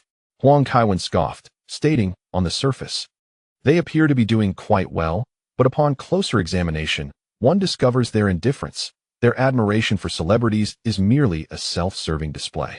Moreover, they are unwilling to assume any responsibility for their actions, opting instead for bowing or kneeling as a means of evasion. Indeed, the Japanese have a penchant for bowing. Ramos concurred, recalling his previous visit to Japan with Huang Kaiwen, during which he noted the frequent bowing and apologies for even the slightest missteps. The group arrived at their hotel for dinner, and after a brief period of leisure, fatigue overtook them, leading them into slumber. The following day, during the match against Al Sadd, Milan fielded a starting lineup composed of the youth and reserve teams. Although this decision disappointed the fans, the tight schedule left them with no alternative. In the first 2 weeks of December, Milan had played 5 matches, followed by a flight to Japan for the Club World Cup. After the tournament, they would return to league play. Despite these challenges, Milan secured a comfortable 4-0 victory. However, the Chowri News expressed dissatisfaction with Guardiola's decisions, publishing on their front page that the Catalan was cunning and treacherous, suggesting that his background with Barcelona led him to deliberately exhaust AC Milan's first team, preventing them from competing effectively in the semi-finals, much to the dismay of ticket-holding fans. Huang Kaiwen nearly burst into laughter upon reading the news, astonished that the Japanese would cast aspersions on Guardiola. The other team advancing was Santos. Huang Kaiwen had previously seen Neymar in reports, who at that time sported a mohawk hairstyle reminiscent of a punk aesthetic. He mused that during the finals, he should provide Neymar with a live tutorial. Cruz and his fellow young players were thoroughly exhausted by the antics of the Japanese television crew, who took liberties with their requests. As the players entered the elevator, a mechanism activated, causing the floor to open unexpectedly and sending them down a massive slide, measuring how far each could slide to determine the outcome. The fear of the unknown left Cruz and the other young players quite shaken. Interestingly, the 3 individuals visiting the television station were all German. Meanwhile, Huang Kaiwen and Kaka participated in a sponsor event, where Huang Kaiwen held a signing session at Takashimaya in Yokohama. Finally, the date arrived, December 18th, at the Yokohama International Stadium. 4 hours before the match, the organizers began ushering fans into the venue. The order at the scene was not particularly commendable. The Japanese did not exhibit the high standards of conduct that had been touted. Santos, the team of the legendary Pelé, was invited to the event due to the unique relationship between Japan and Brazil, and several Brazilian media outlets broadcasted the match. Before the game commenced, Pelé, in an interview, smiled and stated, Neymar is quite impressive. However, he still has a considerable gap to bridge compared to Kevin. I believe he has the potential to become a leading figure in Samba football. As for catching up to Kevin, they are not even on the same track. Neymar must first achieve the accolades of Ronaldo and Ronaldinho before he can claim to be in pursuit of Kevin. Brazilian media shares a similar perspective. After all, Huang Kaiwen's record is indeed formidable. In the context of South American football's decline, comparing a young Neymar, who is yet to make his mark in Europe, to a player of Huang Kaiwen's caliber seems rather inappropriate. As fans gradually took their seats, the Yokohama International Stadium, with a capacity of 73,237, had unmistakably transformed into the home ground for AC Milan. Even in San Siro, the away stands were sparsely populated with only a few hundred to 3,000 away supporters. However, at the Yokohama venue, there was scarcely anyone clad in Santos jerseys. The crowd was predominantly adorned in the iconic red and black stripes, with some in casual attire, merely blending into the sea of Milan jerseys. During the warm-up, Huang Kaiwen was treated like a superstar. Each of his movements elicited thunderous applause, regardless of whether he had the ball. The atmosphere was electric, with cheers echoing as if it were a concert for a global icon. The organizers had preemptively stationed numerous ambulances outside the stadium, underscoring the significance of this match. The Milan players were accustomed to such fervent support. They had encountered it many times before. However, the Santos players found it utterly bewildering. Previously, when they faced other teams, Japanese fans had rallied behind them. How could their own supporters vanish so swiftly? Your idol is right there. Shouldn't you go over for an autograph? Ganso teased, juggling the ball and winking at Neymar. Let us swap jerseys after the match. Assuming we don't lose too embarrassingly, Neymar chuckled. That morning, he had risen early and applied extra hair gel. The Santos players regarded this match with great earnestness. Beyond their admiration for Huang Kaiwen, there was a palpable sense of defiance. Even though they recognized AC Milan's strength, they aspired to deliver a remarkable performance and earn the respect of their illustrious opponents. As the players returned to the tunnel, the camera focused on Pelé. Indeed, Santos is Pelé's home club, and now it boasts the prodigious talent of Neymar. Yet, AC Milan has long been enriched by Brazilian players, including Dida, Cafu, Serginho, Ronaldinho, Ronaldo, and currently Kaká.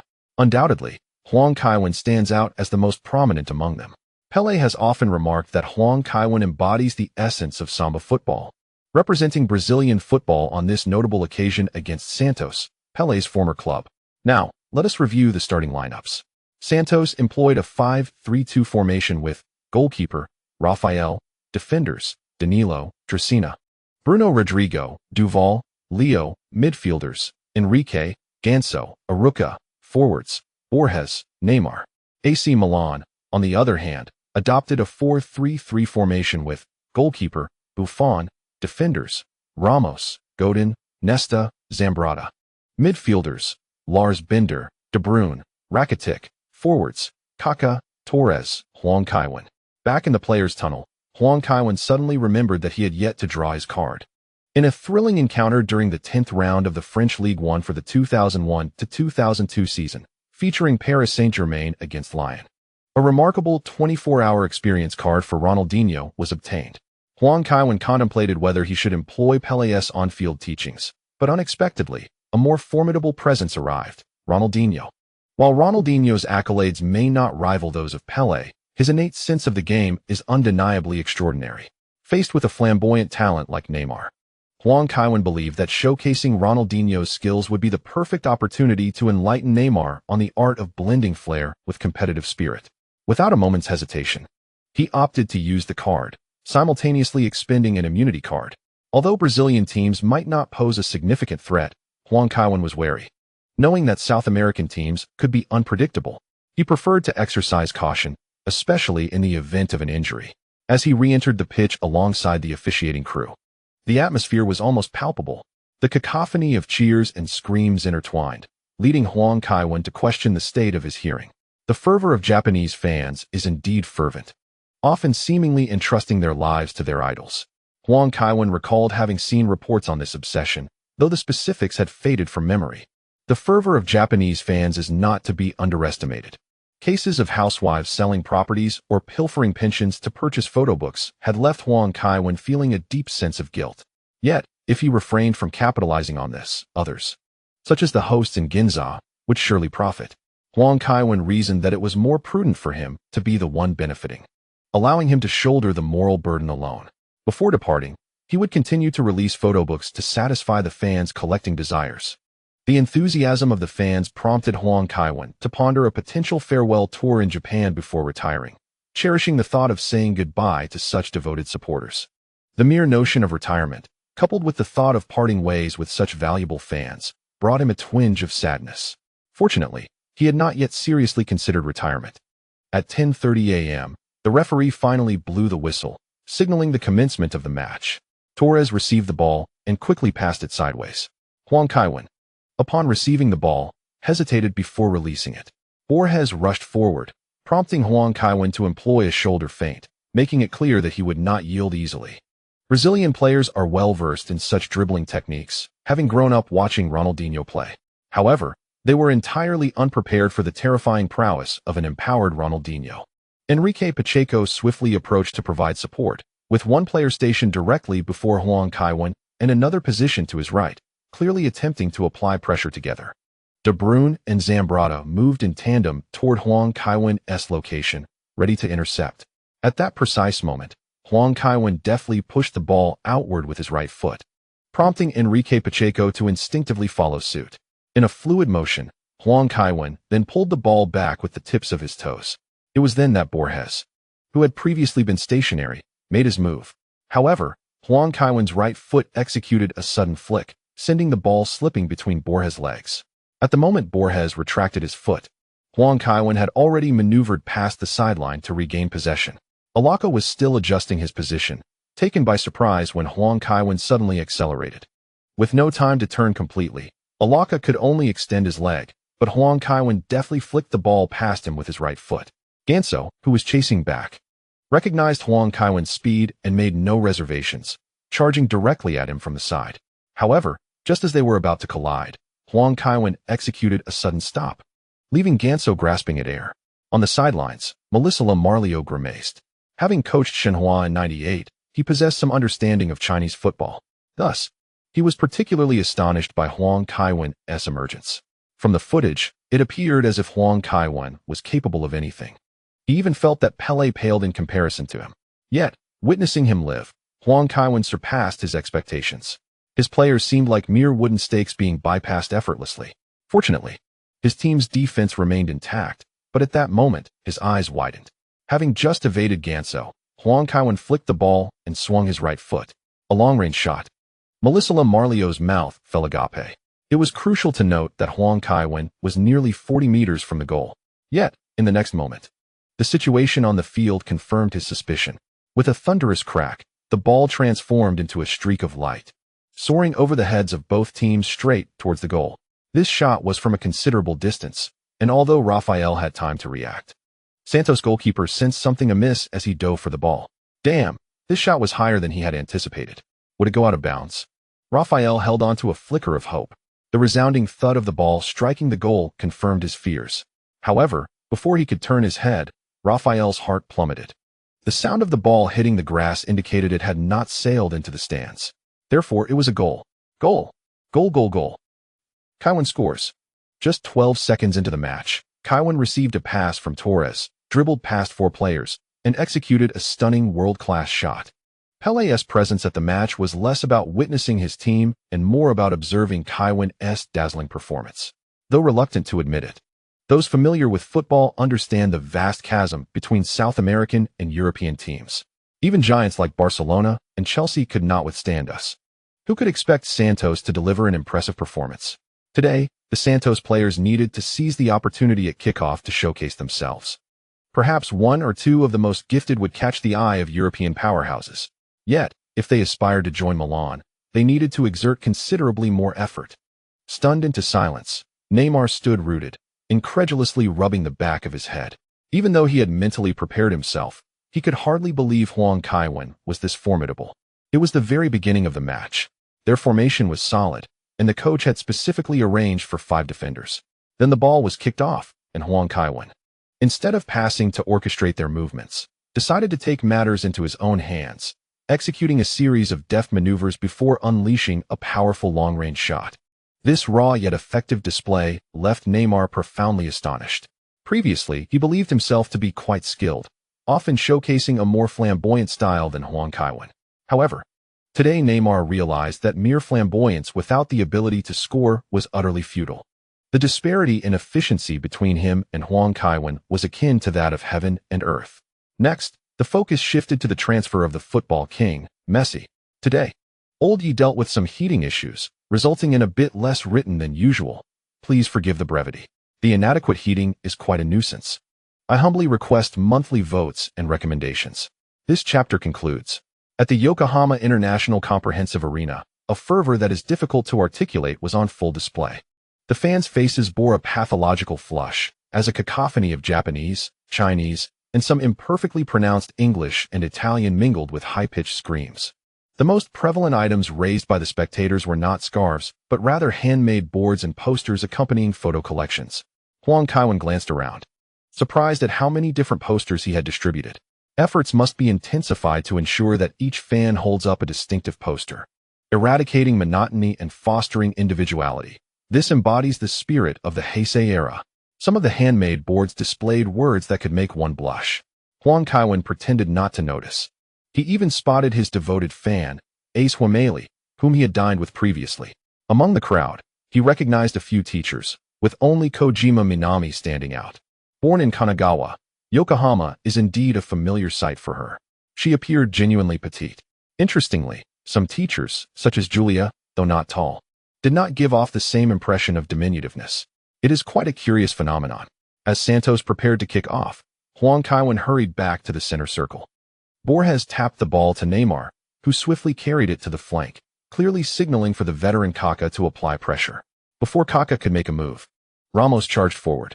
The two faced off on the wing as Neymar darted about, and at the moment Ramos lunged, Neymar deftly nudged the ball, momentarily leaving Ramos off balance. However, just as he took a step forward, Lars Binder aggressively intercepted the ball, causing the already unsteady Neymar to tumble to the ground. He raised his hands in appeal to the referee, but received no response. Binder quickly rose and sent a direct pass forward. After receiving the ball, Kaká surged ahead. This attack, initiated by a steal from the front line, saw Santos maintain a well-organized formation. After bypassing Enrique Pacheco, Kaká found himself unable to advance further. He decisively controlled the ball with his right foot, dragging it alongside Pacheco. Subsequently, he delivered a precise pass to the left flank. Just as Huang Kaiwen received the ball, De Bruyne darted past him into the left wing, ready to support. Seizing the hard-earned opportunity, De Bruyne was exceedingly proactive. Danilo rushed to mark him. But after receiving the ball, Huang Kaiwen executed a deft stop with his left foot, pushing it forward and sending a long pass. The trajectory of the ball was remarkably exaggerated, soaring over Devara's head and landing in the right side of the small penalty area. Rakitic, charging forward, leapt into the air with his right foot, executing a mid-air kick with his left, swiftly transitioning back to his right foot to strike the ball from behind. The Santos goalkeeper, Rafael, was utterly helpless. He barely had time to react before the ball nestled into the back of the net. A chorus of excitement erupted from the stands, accompanied by a wave of chaos, as some spectators were carried away. Rakitic, still basking in the euphoria of his goal, was embraced by Ramos and Torres, while De Bruyne, nearby, sprinted with fervor. Yet, he hesitated, realizing he had missed the opportunity. The camera panned to Pelé in the stands, whose expression was far from pleased. Despite acknowledging AC Milan's prowess and Huang Kaiwen's extraordinary talent, he hoped for a more spectacular performance from his former club, Santos, to showcase the allure of South American football and Brazilian soccer to the world. However, given the current state of play, Pelé felt concerned that Santos players might need psychological counseling upon their return, fearing they could be met with rotten eggs from fans. He pondered whether to send a message to Huang Kaiwen, urging him to show some restraint. Yet, the thought crossed his mind that Huang Kaiwen might not see it, especially if he was similarly engrossed in the game during halftime. Pelé restrained himself, wary that sending a message could diminish his standing in the eyes of the young player. Alas, the fault lay with Santos for their lack of competitiveness. Pelé's gaze remained fixed on the pitch, hoping Ganso and Neymar could make an impact. Borges opted for a backward pass, as Neymar had seemingly lost Ganso's trust for the moment. When Ganso received the ball, Torres charged at him. Any player in possession would feel immense pressure facing Torres's relentless pursuit, prompting Ganso to swiftly maneuver the ball to the side. As Araujo gained possession, Huang Kaiwen was already upon him, deliberately pushing him towards the sideline, rendering Araujo incapable of making a pass. Just as he turned, Rakitic successfully intercepted with a timely tackle. Huang Kaiwen, in possession, executed a swift 1-2 with De Bruyne, transitioning the play from the left to the right flank, not just shifting the ball, but repositioning himself. Santos found it nearly impossible to retain possession. AC Milan's tactical framework was far superior, and Santos struggled against such intense pressing. Moreover, Huang Kaiwen appeared particularly exhilarated today. A motivated Huang Kaiwen could overwhelm even Mourinho's Real Madrid, let alone a South American side.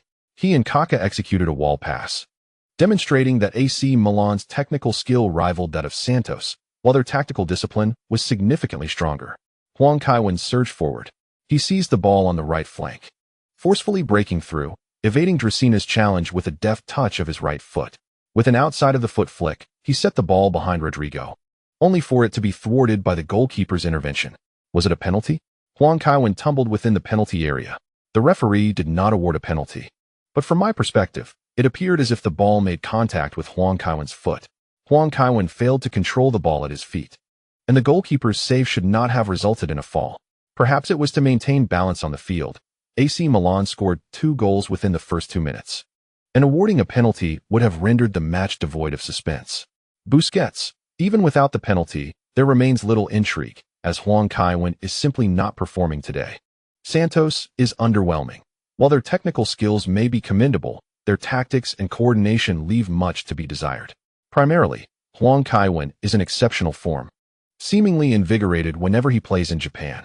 If it were you in his position, you'd likely feel the same excitement. Huang Kaiwen has amassed considerable wealth in Japan over the years. That lad named Neymar possesses quite the skill, having even outmaneuvered Ramos. It could be said that he exhibits a certain audacity. Should he attempt such a feat again, merely leaving the pitch upright would be considered a testament to Ramos's resilience. Haha, Ramos is not a villain. You must be Huang Kaiwen himself, correct? If only I were Huang Kaiwen. It's not as if he spends his idle time chatting with you all online. His days are filled with various endeavors. This is a classic case of digging with a golden shovel. Huang Kaiwen also engages in online gaming and has recently established a League of Legends team. Speaking of AC Milan winning the Club World Cup, might they offer some discounted skins? Moderators. We have a League of Legends player here who is still spending money. Time to get to work. Galliani observes the match. Both Neymar and Ganso have had contacts with Milan. Ganso's agent, Bruno Miserelli, visited Milan in March, engaging with both AC Milan and Inter Milan in hopes of leveraging competition for better offers. However, Huang Kaiwen directly persuaded Milan to abandon negotiations and encouraged Galliani to cooperate with Inter Milan. Ganso's agent did not secure the desired terms, and the complexities surrounding player ownership and buyout clauses hindered a transfer to Inter in the summer. His buyout clause with Santos stands at 50 million euros. Moratti currently cannot afford such an expensive player, especially with 45 of the player's rights held by Diaz Company. Inter Milan is also reluctant to deal with players whose ownership is so complicated. Huang Kaiwen has informed Galliani that Neymar is relatively superior. Yet now, upon reflection, he finds Neymar to be rather ordinary. Galliani even felt a surge of impulse to sell off most of the team's star players, opting instead to utilize local Italian talents and youth academy players, saving the funds to increase Huang Kaiwen's salary. He speculates that this approach might yield better results for AC Milan. Finally, Santos, having been pressed into their half, managed to orchestrate a coherent attack. Ganso, unchallenged, delivered a beautiful left-footed through ball. Neymar received the pass on the left flank, once again facing Ramos. Rakitic rushed to support. Neymar, stationed on the right, raised his right foot, feinting with the ball. As Ramos reacted, he quickly shifted the ball from his right foot to his left, deftly nudging it behind Ramos with the tip of his left foot. Neymar then surged forward, only to be unexpectedly brought down by Ramos's turn. The referee hurried over to caution Ramos. Ramos glared at Neymar, feeling somewhat irritated by the antics of the young lad. Huang Kaiwen approached Ramos and said, "Do not stoop to his level, he is yet to reach 20. Ramos, pointing menacingly at Neymar, replied, "You better watch yourself, kid. Next time, I might just break your legs." Neymar felt an urge to retort, but upon witnessing Ramos's expression, he swallowed his words, sensing that a single additional comment might provoke Ramos into physical confrontation. Even in Brazil, he had heard of Ramos's notorious reputation, a defender known for accumulating red cards each season, yet still performing robustly without facing any stringent repercussions. Santos was awarded a free kick, with Ganso positioning himself on the left wing. The players engaged in a tussle within the penalty area, and Huang Kaiwen nearly chuckled. thinking the disparity in skill levels was glaringly evident. The Santos players were generally slender and agile, while Godin stood firm, effortlessly holding back Araujo and Devara. In such circumstances, Huang Kaiwen refrained from joining the fray in the penalty box. When the whistle blew, Ganso took a run up and struck the ball with the outside of his foot. The shot was precise, and Buffon easily deflected it out of the penalty area with his fist. Rakitic received the ball, but was immediately pressured by Ganso, prompting him to pass it swiftly to De Bruyne ahead. From the backfield, De Bruyne swung his right foot, sending the ball soaring diagonally across much of the pitch towards the left flank. With the ball approaching from such a distance, Huang Kaiwen, with his back to the play, deftly nudged it with his right foot, allowing it to drop gently. He then turned, feigning a run to the byline, but instead, he returned the ball directly to the advancing Zambrotta. Zambrotta, upon receiving it, promptly passed back to Huang Kaiwen. Executing a clever back heel, Huang Kaiwen completed a 1-2 with Zambrotta. Both Danilo and Enrique Pacheco pursued, yet Zambrotta ran astutely, using his body to restrict their positioning. Danilo, left with no option, could only slide to send the ball out of play. Huang Kaiwen made his way to the corner flag. With a single motion, he ignited considerable physical contact within Santos's penalty area. The defenders sought to assert their positions, but in terms of physicality, they were no match for the Milan players. The camera captured Santos' defenders exerting force, while the Milan players remained steadfast, leading to an undeniably awkward scene.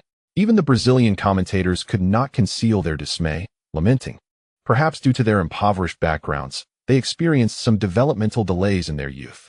Fortunately, Thiago Silva was not on the pitch today, otherwise, this explanation would have been directly challenged. In Serie A and the Champions League, Thiago Silva, the Brazilian defender, has exhibited exceptional prowess, standing among the best in terms of physical confrontational ability. Huang Kaiwen contemplated a direct corner kick attempt, but noticing his good friend Ramos' positioning, who was surprisingly not contesting in the penalty area, but rather stationed near the edge, sparked alternative thoughts within him. Upon hearing the whistle, Huang Kaiwen took a run up and curled the ball towards the right side of the penalty area. The players on both sides prepared themselves for confrontation within the penalty area. Suddenly, Huang Kaiwen made a decisive move, rendering them unable to advance immediately. Ramos did not disappoint Huang Kaiwen, striking the ball with conviction, which soared past the crowd and nestled into the left side of the net, breaching Santos' goal once more. Kaiwen, St. Kaiwen, Huang Kaiwen. A chorus of astonished gasps erupted within the stadium. Following his shot, Ramos turned and dashed away. Kaiwen, Ramos' goal. We often perceive the divine as an indifferent, inhumane entity, distanced from our existence, uncaring, and at times, cruelly demanding. Yet, this goal epitomizes the love that the divine holds for humanity. The difficulty of scoring from the corner flag is nearly negligible, yet he chose to share this moment with Ramos, teaching us the virtue of generosity and the folly of self-interest. Poor Santos faced yet another setback. This was a trial on their path to success. Both Neymar and Ganso have had exceedingly smooth journeys through life. Without encountering adversity, they would struggle to grasp the true value of success. We are selected to bear the name of the divine during perilous, painful, and challenging times. There is no greater honor than this. After being overwhelmed by Milan today, these so-called prodigies will undoubtedly gain deeper insights. Morales Lamario shook his head on the sidelines, murmuring to himself. The course of the match had turned out to be tenfold worse than he had anticipated.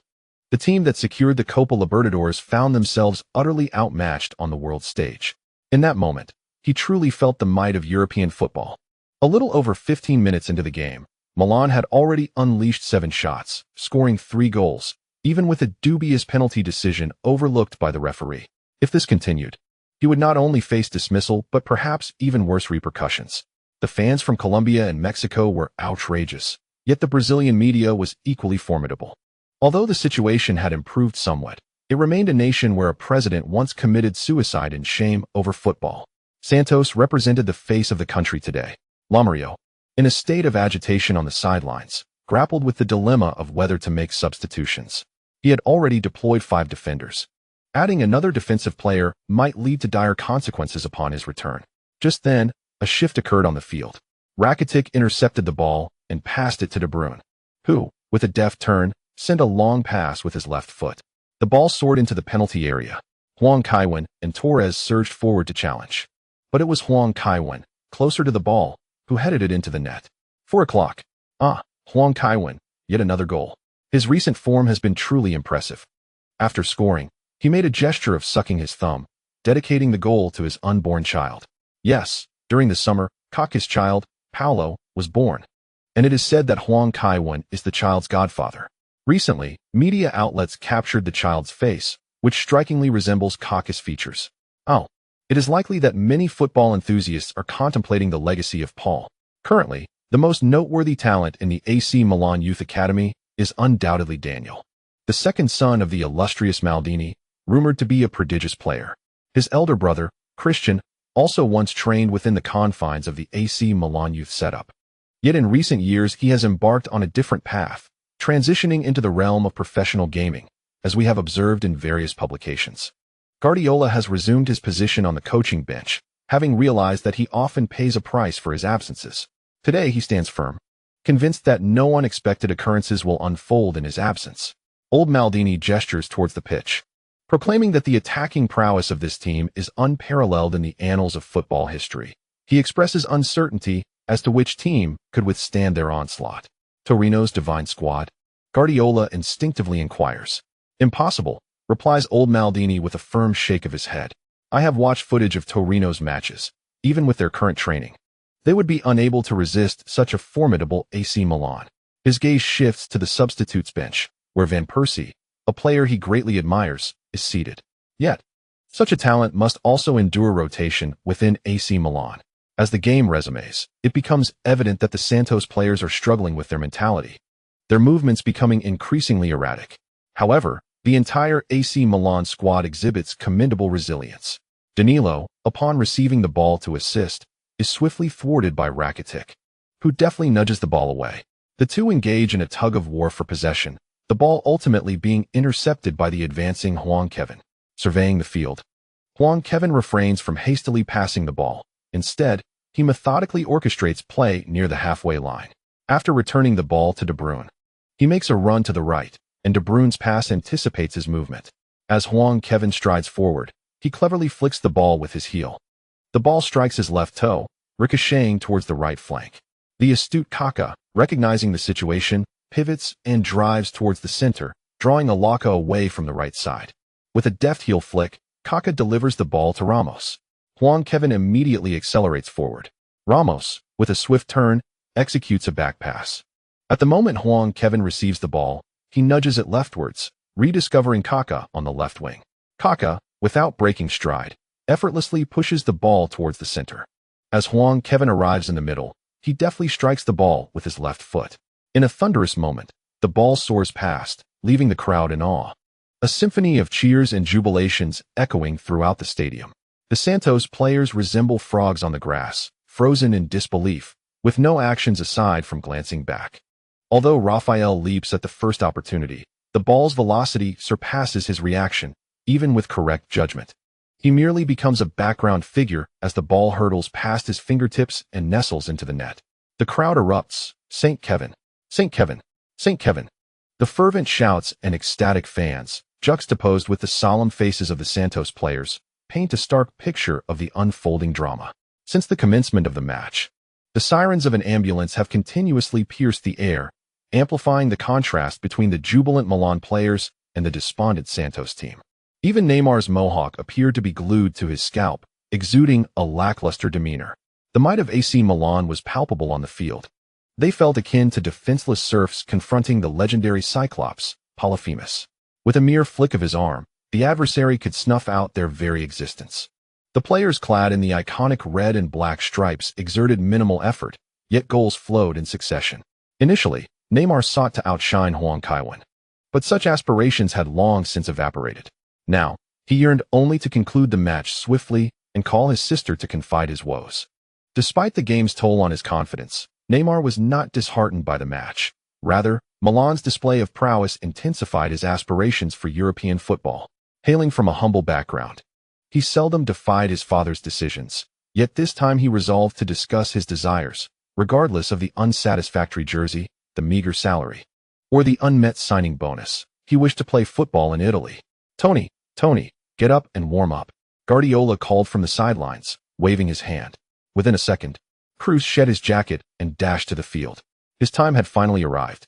Toni Kroos had always believed he would emerge as a key player under Guardiola's stewardship. Cesare Maldini observed Guardiola with a knowing smile.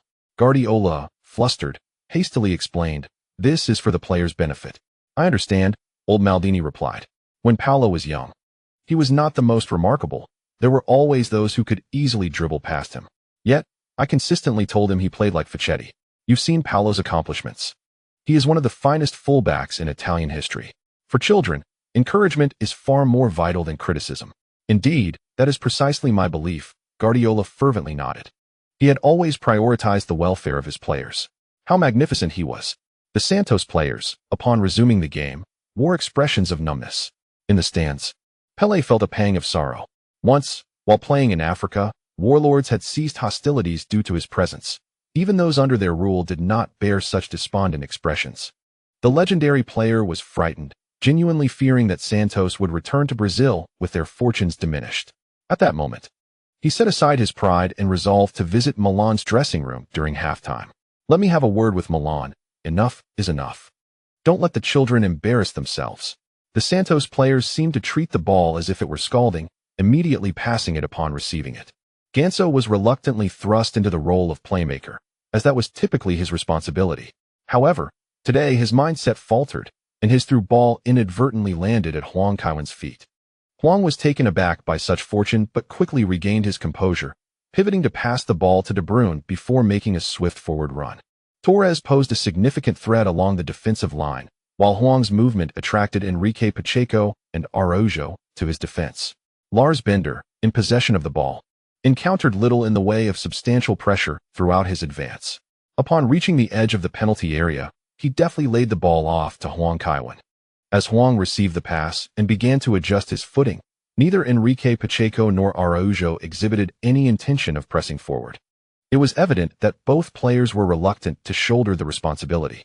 Observing Bender's run, Huang executed a delicate flick with his right foot, sending the ball arcing over the heads of the opposing players and descending towards the small box. At that moment, the Santos defenders appeared to awaken from their stupor, promptly raising their hands to signal for offside. In front of Rafael, Bender lifted his right foot and effortlessly lobbed the ball over the goalkeeper's head, once again breaching Santos's defenses. The score stood at 6-0. AC Milan was truly in their element today. Indeed, it seemed that every strategy they employed was fruitful. Huang Kaiwen, clearly hesitant to take on the challenge himself, delivered yet another assist with a casual touch. The goal was legitimate, as Dracena had lingered at the back. At the moment Huang made the pass, Bender was positioned farther from the goal than Dracena. The referee signaled that the goal was valid. Santos was thoroughly demoralized, their players displaying little desire to continue, despite the match having exceeded just 30 minutes. In a fit of frustration, Rafael launched the ball out of play, only for Huang Kaiwen to skillfully intercept it with his shoulder. As the ball landed, it remained perched on his shoulder, and with a couple of deft bounces, he lifted his leg and struck the ball with the outside of his foot, sending it precisely towards the center circle. Rafael received a yellow card for this incident, which was hardly surprising. It was clear that the Santos players were heavily influenced by their emotions at that moment. Guardiola substituted Huang Kaiwen with Kroos, prompting the entire Yokohama stadium to rise in applause. Huang could only offer a vigorous clap in gratitude as he departed. Wherever he went, he was treated like a superstar. The camera panned to Pelé, visibly relieved, as today's match had been quite a rout for Santos. Had Huang remained on the field, they might have conceded 10 goals. South American football has indeed fallen behind. Their defensive structures appear inferior to those of many Serie A teams. While South American football was once formidable, it is now increasingly lagging behind, with the gap between it and European football widening. Acknowledging their shortcomings and striving to catch up is essential. Huang Kaiwen accepted a towel and a water bottle from Guardiola. Santos had scarcely committed any fouls against him today. The weather in Japan was not excessively harsh. After all, he had played in England. The most significant challenge remained the time difference, an issue beyond resolution. After rinsing his mouth, Huang returned to the bench. Inzaghi nudged him with his elbow, saying, "If I were on the pitch, you might have achieved 4 assists by now." "Ah, indeed." Huang nodded in agreement. Inzaghi, feeling somewhat bored, extended his hand and proposed, "How about a game of thumb wrestling?" Are you still in elementary school? Huang retorted with a hint of annoyance. 1 round for 100, 000. Inzaghi declared. Huang quickly extended his right hand, saying, seeing you so bored, I suppose I can entertain you for a bit. As two individuals extended their right hands, their pinkies, index fingers, middle fingers, and ring fingers interlocked, while their thumbs danced with playful provocation. The game at hand involved each player attempting to press down on the other's thumb, counting down from 3 to declare victory. Huang Kaiwen, having honed his reflexes, finger dexterity, upper body strength, and finger power through rigorous training, suspected that he could exert enough force to fracture Inzaghi's thumb. However, in a display of sportsmanship, he allowed Inzaghi to triumph twice. During the halftime break, the emperor lamented the absence of his salary this year. Had it not been for the intermission, he might have lost the gains he had made in North Africa. After all, the game was exceedingly rapid. Inzaghi, rubbing his fingers as he made his way to the locker room, remarked, I know you excel at such childish games, so I indulged you. Shall we engage in something more intricate? Huang Kaiwen raised an eyebrow and inquired, Oh, really? What have you in mind? Inzaghi dismissively replied, Never mind. I lack the inclination to play endlessly. I must concern myself with the development of the empire and the welfare of its citizens, unlike you, who merely captains a single team. Gattuso interjected, but Kaiwen's team boasts a far greater population than your nation. Rubbish. My country could grow to hundreds of millions. Can AC Milan ever field that many players? Inzaghi retorted. Though his protests fell on deaf ears, even Hazard remained silent. No one entertained the notion of a three-man empire. In the second half, Milan maintained their control, ultimately leading the score to 100. Had it not been for Santos players committing malicious fouls, Milan's superstars might have turned the match into a basketball score. As the final whistle blew, several Santos players rushed to the sidelines, each extending a handshake to Huang Kaiwen. Among the Milan players, only a handful, including Van Persie, exhibited genuine enthusiasm. Ramos, however, displayed no emotional fluctuation, having amassed numerous championships and national honors. The prospect of winning another Copa Libertadores did not excite him. Watching Neymar cling to Huang Kaiwen's hand, Ramos shook his head, though the lad relished provocation. He possessed an eye for talent. At the staff's prompting, Huang Kaiwen, Neymar, and Torres ascended the podium, each receiving the gold, silver, and bronze trophies of the Club World Cup, with Huang Kaiwen also being presented a massive Toyota car key. Could I please have your autograph? My sister is your fan. Neymar exclaimed. I'll get to it later, Huang Kaiwen replied, patting Neymar's shoulder, willingly offering his jersey. Given Santos's dismal defeat, if Neymar were to exchange jerseys with him, he would surely face criticism from the media. Someone had to shoulder the blame for the loss. Upon descending the stage, Huang Kaiwen passed the car key to Little Bender, saying, Considering how badly you fared on Japanese television, let this Toyota serve as their apology. However, Little Bender seemed poised to say something. Inzaghi immediately gave him a gentle push, saying, Don't be so polite, Kevin. This guy just made nearly 2 million euros. Stendhal was astounded, utterly unable to fathom how Huang Kaiwen had earned such a sum. Was it from some advertising revenue? Pelé, who had left the stadium early, was caught by the media, and the aging king feigned ignorance, stating, Neymar? The future of Samba football? Who said that? Certainly, I did not. Kevin is the true representative of Samba football. If he were to retire, it would signal the end of an era. With the World Cup qualifiers against South Korea approaching, one can only hope the national team will muster some courage. The chapter concludes with H&M's scheduled gathering later. Milan had preemptively secured the celebration venue, and the hotel had also declined reservations for that day. This was a tacit understanding between the two parties, allowing Milan to book the venue at a lower cost while also serving as an advertisement. The emperor had somehow procured a long sword and, with a flourish, removed both the bottle's neck and cork, displaying a certain panache. Ignoring the potential danger of the bottle's sharp opening, he proceeded to spray the contents wildly. Did you know some illnesses can be transmitted through blood? Gattuso quipped, acknowledging that the team had undergone medical examinations, assuring that Inzaghi was in good health. Inzaghi paused, puzzled, and asked what illness. He quickly realized, raising the bottle and chasing after Gattuso with fervor. Pelé, Huang Kaiwen exclaimed, somewhat astonished to see the legendary player. You don't mind if I join in for some food and drink, do you? Pelé joked. Of course not. You are most welcome, Huang Kaiwen replied with a smile. Having a king at the championship celebration was indeed a matter of great pride for the team.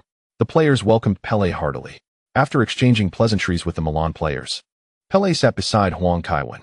Ramos poured them both some Macallan whiskey, though it was not from a particularly fine vintage. Few people indulge in drinking wines worth hundreds of thousands of euros regularly. Those are typically reserved as mere decor at home to impress others. Pele raised his glass, pointing at the inebriated Van Persie, and remarked, "Once, I had a friend with talent akin to his, but he squandered it all on alcohol and women." "Little bird Garancha?" Huang Kaiwen inquired. "Robin is not as extraordinary as Garancha, though he is certainly impressive," Pele responded. Huang Kaiwen then asked, "So how did you start drinking?" Pele shook his head and replied, "At my age, not drinking would be odd. I've experienced some of life's beauty, and now I can only reminisce. With age, one's body deteriorates, inevitably leading to different reflections." Huang Kaiwen refrained from offering any counsel. A life well lived, as long as one and their loved ones are content, is sufficient. Much like a Burger King relishing a burger, rather than extending his playing years, he prefers to indulge his gastronomic desires, which is not a grave matter. Though it did put Real Madrid at a disadvantage since he had yet to retire. Come, let me demonstrate how to down 3 bottles of vodka in one breath," Van Persie exclaimed as he leaped onto the table, staggering in his stance. However, the atmosphere had reached a peak, and many players began to cheer him on. At this moment, their awareness was somewhat clouded. "Send Robin back. I certainly do not wish to witness him being hospitalized for gastric lavage," Huang Kaiwen remarked. "Winning the championship is indeed a joyous occasion, but it would be rather unfortunate if we were to celebrate today in the ICU instead of on the pitch. A trip to the hospital would undoubtedly make the news, and that would become quite the spectacle." Ramos turned and strode over, placing a foot on the stool and propelling himself onto it. The already inebriated Van Persie was oblivious to the presence behind him, gesturing with a bottle in hand. Ramos administered a swift strike to the back of his head, his arm catching Van Persie as he descended from the stool. Huang Kaiwen asked, "Belly, has he always been this direct?" Belly inquired with curiosity. "A bit of directness is not unwelcome," Huang Kaiwen replied with a forced smile. "At least it expedites our objectives." The old king of football casually picked up a bottle of champagne and asked, "Shall we take a stroll?" Huang Kaiwen promptly stood up to follow. As for why Belly did not opt for whiskey, he could easily surmise the reason. Noticing Belly leaning against the terrace, Huang Kaiwen hurried over, subtly positioning himself beside Belly to prevent any mishaps. Belly pointed at Huang Kaiwen and jested, "Do you think I am so frail that you must be cautious? Fearing for my dignity? You overthink things." Huang Kaiwen shifted slightly, gazing into the distance, and replied, "I merely believe that being closer to the football king might enhance my skills." "What the hell?" Belly, who had long resided in New York, could not suppress his expletive in English, exclaiming, "Even if your skills improve, football will become your own sport."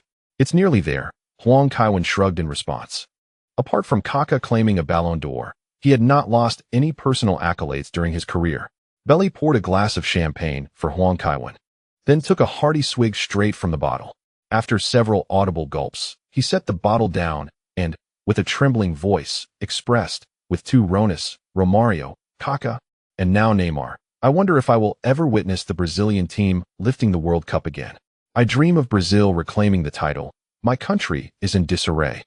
Yet I only wish for football to thrive. Is this request unreasonable, Kevin? Is it too much to ask?" Huang Kaiwen fell silent. He knew the answer but refrained from divulging it to Belly.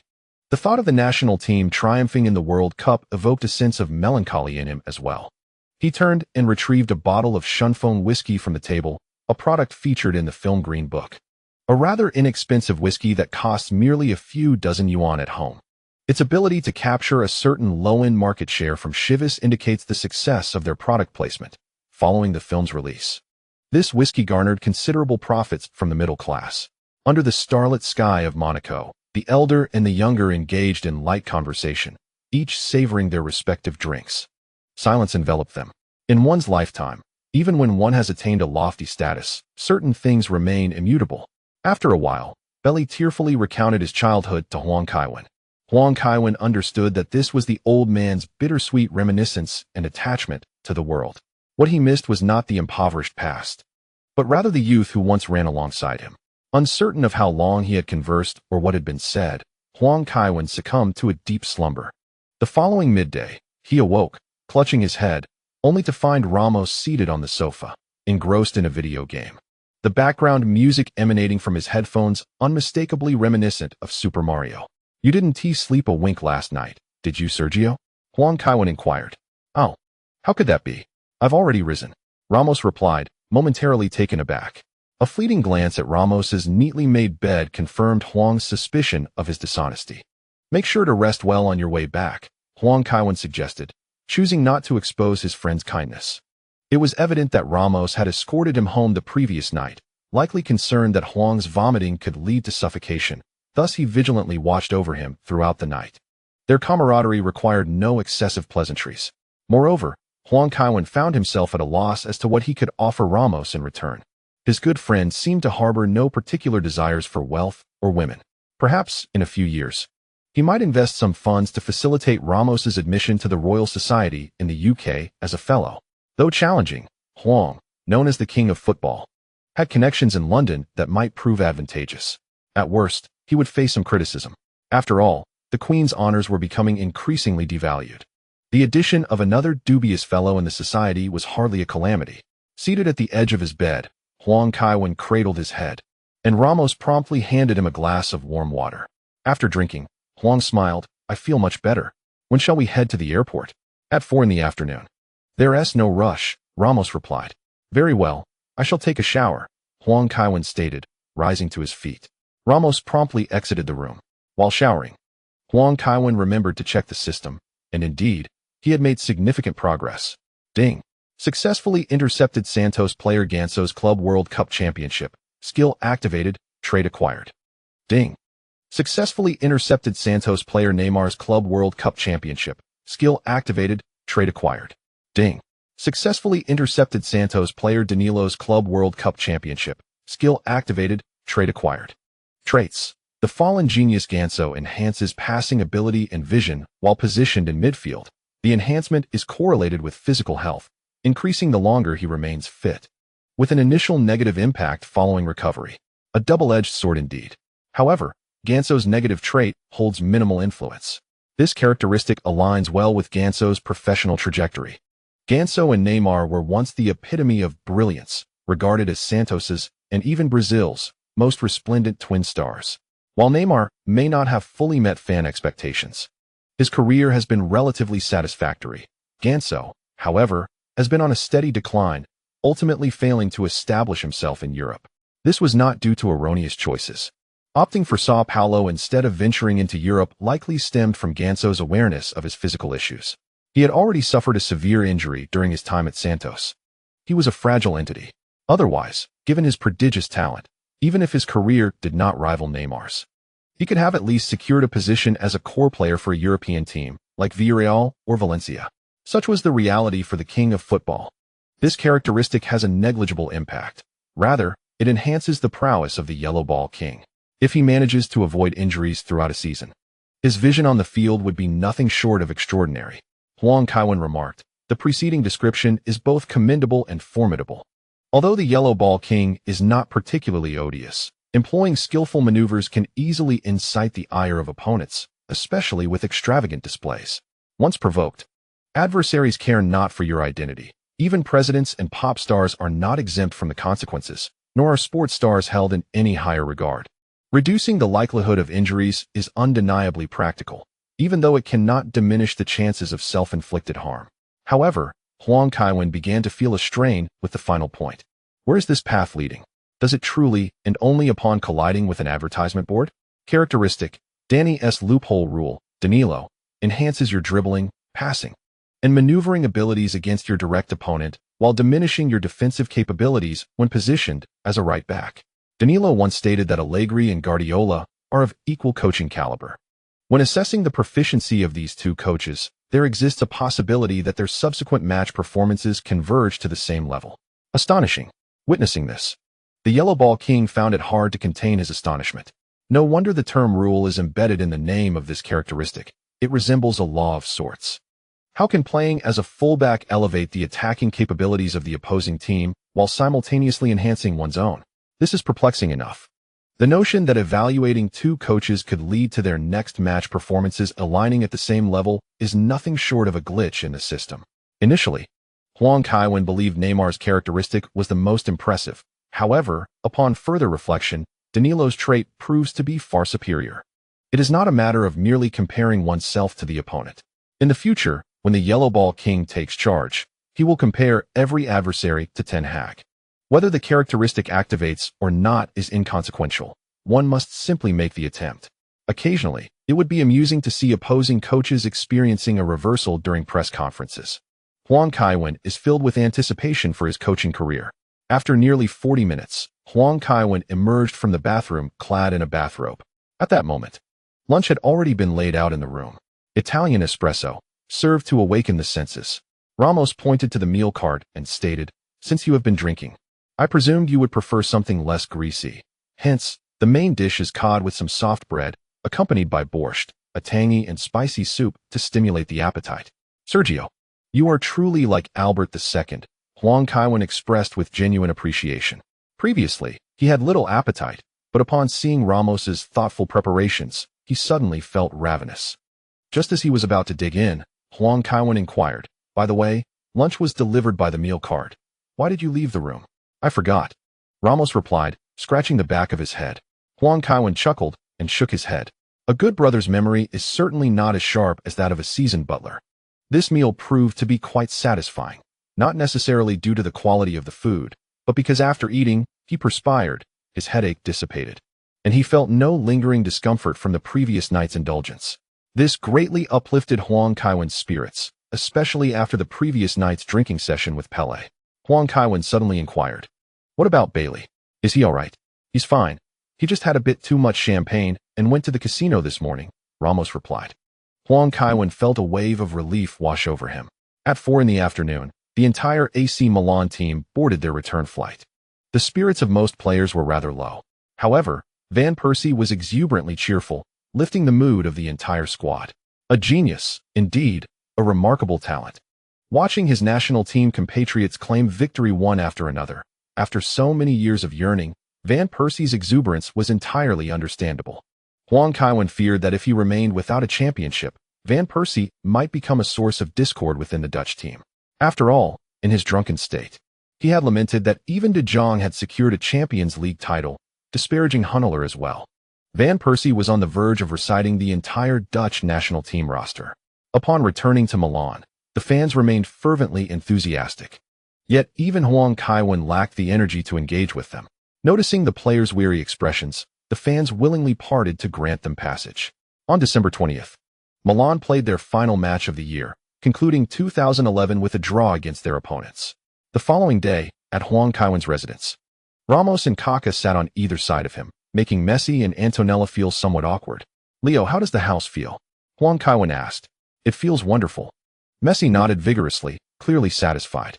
Antonella had previously visited Milan to select the location, and the club had coordinated every step of the renovation to ensure their satisfaction. Messi's new house was conveniently located near Huang Kaiwen's, Kaká's, and Ramos's residences. The property was a gift from AC Milan, contingent upon Messi playing there for 5 years.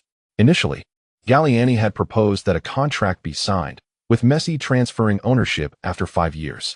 However, Huang Kaiwen decisively decided to gift the house first, trusting that 5 years would be an honorable agreement.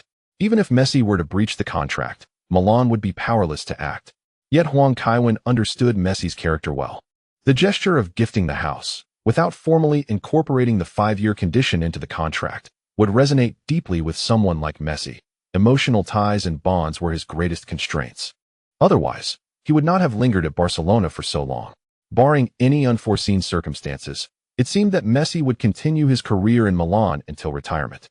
Although Messi's choice of the number 19 was not particularly remarkable, Huang Kaiwen believed that by the time he retired, that number would acquire significant meaning. "Let's spend Christmas together in Milan. Many players who do not wish to return home will join me for the festivities," Huang Kaiwen proposed. Just as Messi was about to respond, Antonella gently pulled him back. Huang Kaiwen pretended not to notice their subtle interaction. The Christmas season presented a perfect opportunity to deepen his connection with the football king, and once the team grew stronger, Huang Kaiwen could return to the stands. In recent years, Huang Kaiwen had been playing increasingly often, which he did not consider to be a favorable situation. Antonella smiled and remarked, We happen to be looking to adorn our new home, but is it all right to be photographed now? If you wish to avoid premature exposure, rest assured that the news shall remain confidential. Huang Kaiwen responded, such matters can certainly be managed in Milan. It need not be overly complicated. Messi quickly interjected, regardless, we will inevitably face it. As he observed the subtle rivalry between Huang Kaiwen and Roselle, he envisioned a thrilling espionage drama unfolding. At that moment, he wished to avoid adding any further complications for Huang Kaiwen. Nevertheless, some of Roselle's actions had alleviated Messi's guilt about leaving, for he had always felt indebted to Barcelona, especially since it was the club that had provided financial assistance during his time of greatest need. Very well, let us dine together at noon.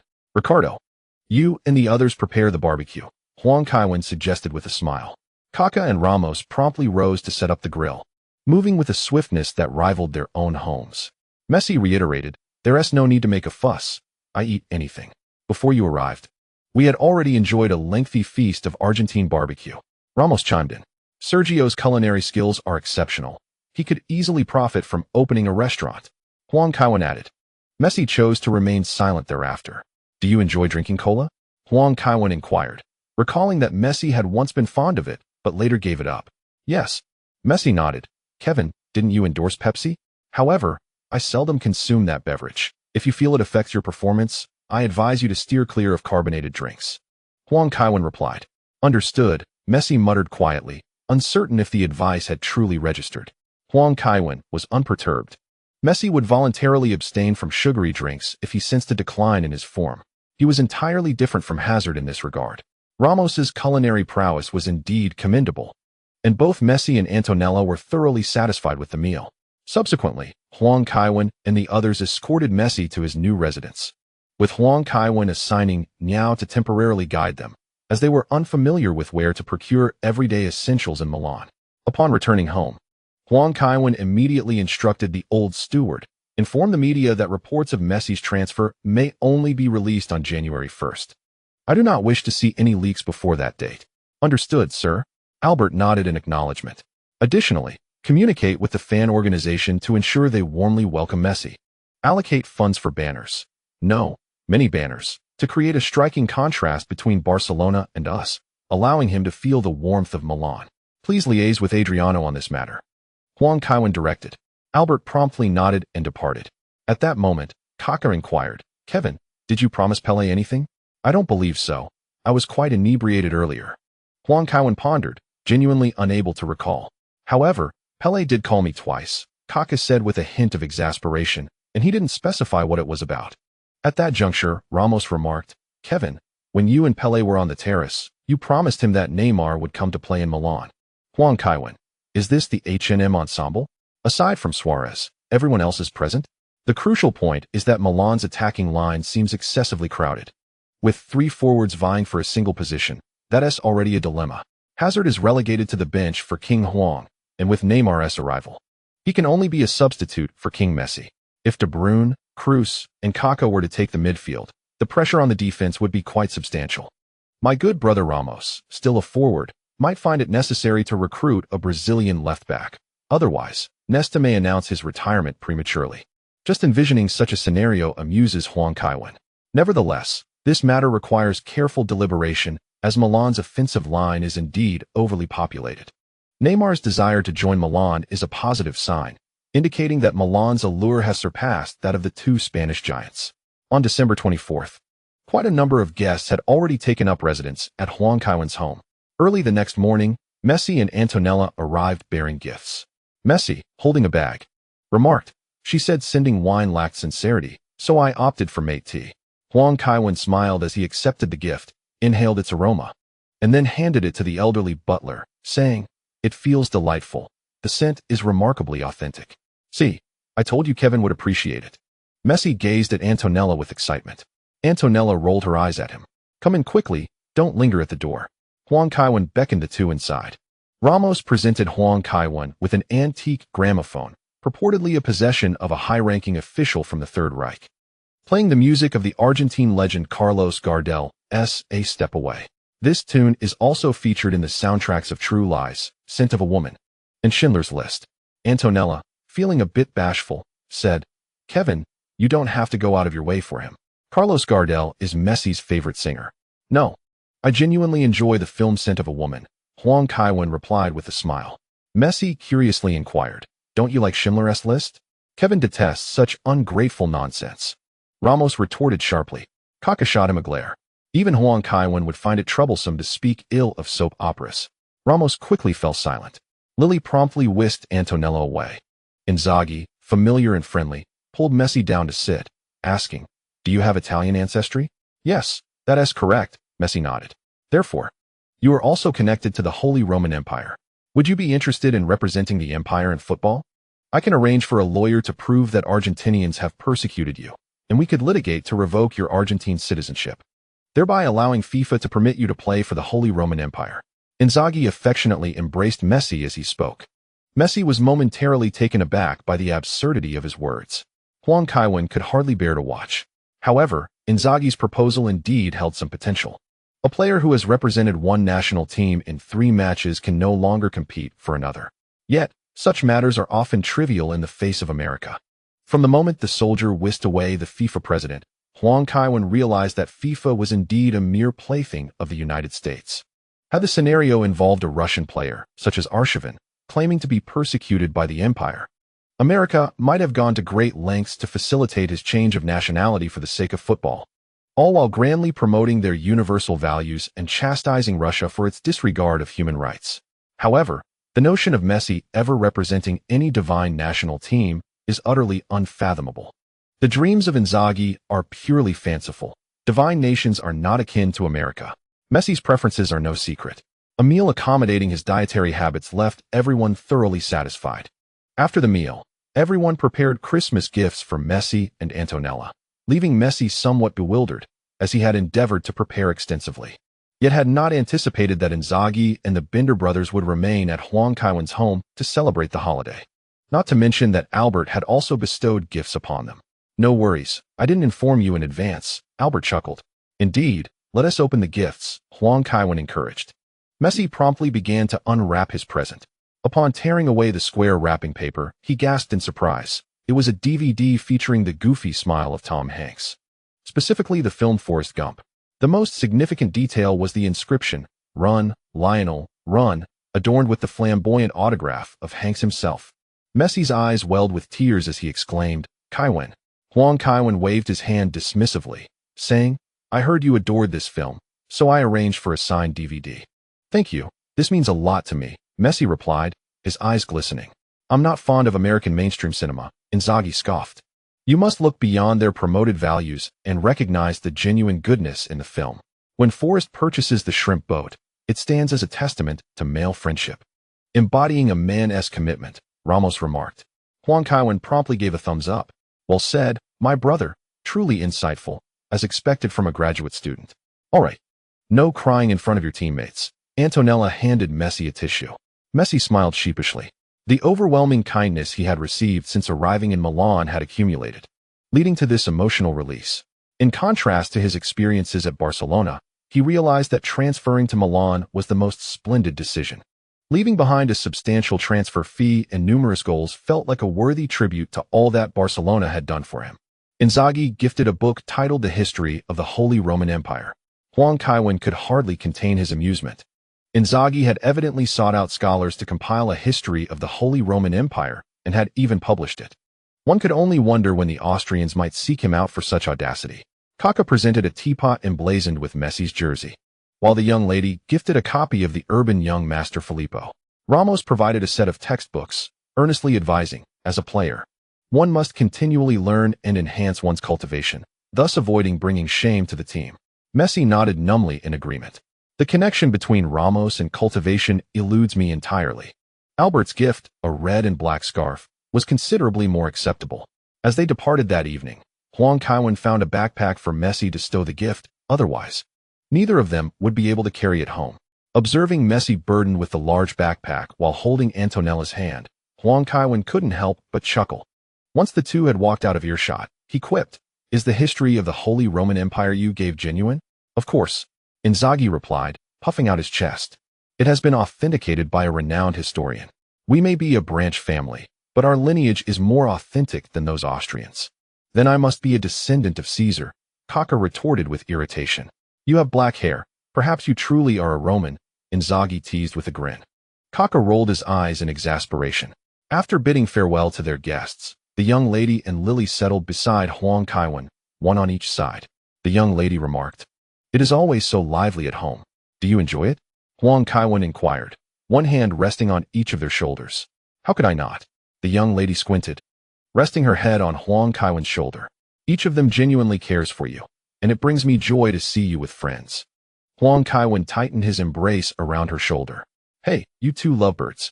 Lily interjected with discontent. The young lady playfully nudged her, causing Lily to relent. The three spent tranquil days together at home. On December 31st, at 11:59 p.m., AC Milan's official website announced, following amicable negotiations with Barcelona over the summer, player Lionel Messi has transferred to AC Milan for a fee of $200 million, while being loaned back to Barcelona for half a season. The time has come. Let us welcome our number 19, one of the greatest football stars in the world, Lionel Messi. At last, King Messi had joined. The final half-season promised excitement as it approached its conclusion. This chapter concludes with the highest voting rate for the Ballon d'Or. This news was nothing short of earth-shattering. Inter Milan had been awaiting a price drop for Messi, only to find him transferring to AC Milan instead. The Inter Milan forum buzzed with newfound activity. Damn, Messi hasn't depreciated, and now he's gone there. What do we do? Who do we buy? What else is there to consider? Get Cristiano Ronaldo, and let them duel in Serie A. As if Ronaldo owes you money. Why would he transfer to the rivals? Shouldn't UEFA investigate? How could the rivals possess such wealth? Apologies, but they indeed have substantial funds. According to Forbes' ranking of the world's sports clubs, only they from Serie A made it into the top 10, even surpassing Manchester United. They excel at making money, unlike a typical football club. Seriously, they returned from Japan with $1 billion. Those naive fans there treat them like royalty, and this is right after their recent trip to Japan. Brother, that was the Club World Cup, a venue prearranged by FIFA. Simply state whether you have been to Japan. Yes, I have. Other specialized media have erupted in excitement, as Messi's transfer has confirmed numerous speculations. At this moment, Huang Kaiwen welcomed the January store refresh. Special template, Takakura Bunta, 1,000,000 fate points. Template, Garincha, 10,000 points. Zico, 10,000 points. Socrates, 10,000 points. Skills, long pass mastery, 5,000 points. Heel flick mastery, 500 points. Freestyle swimming mastery, 100 points. Items, 24-hour immunity card, 20 points. Special item, Huang Iju's video, 50 points. Upon seeing the name, Takakura Bunta, Huang Kaiwen pondered for a while before recalling that he is the kindergarten principal from Crayon Shinchan. Although the principal has a somewhat intimidating appearance, he is a noble educator with a kind heart, always prioritizing the children, thus embodying some of humanity's fantasies about teachers. This contrast has made him a rather endearing character. The upcoming Brazilian trio does not belong to the same era, yet they are indeed all superstars. However, Zico, Socrates, and Garincha still have some disparities between them.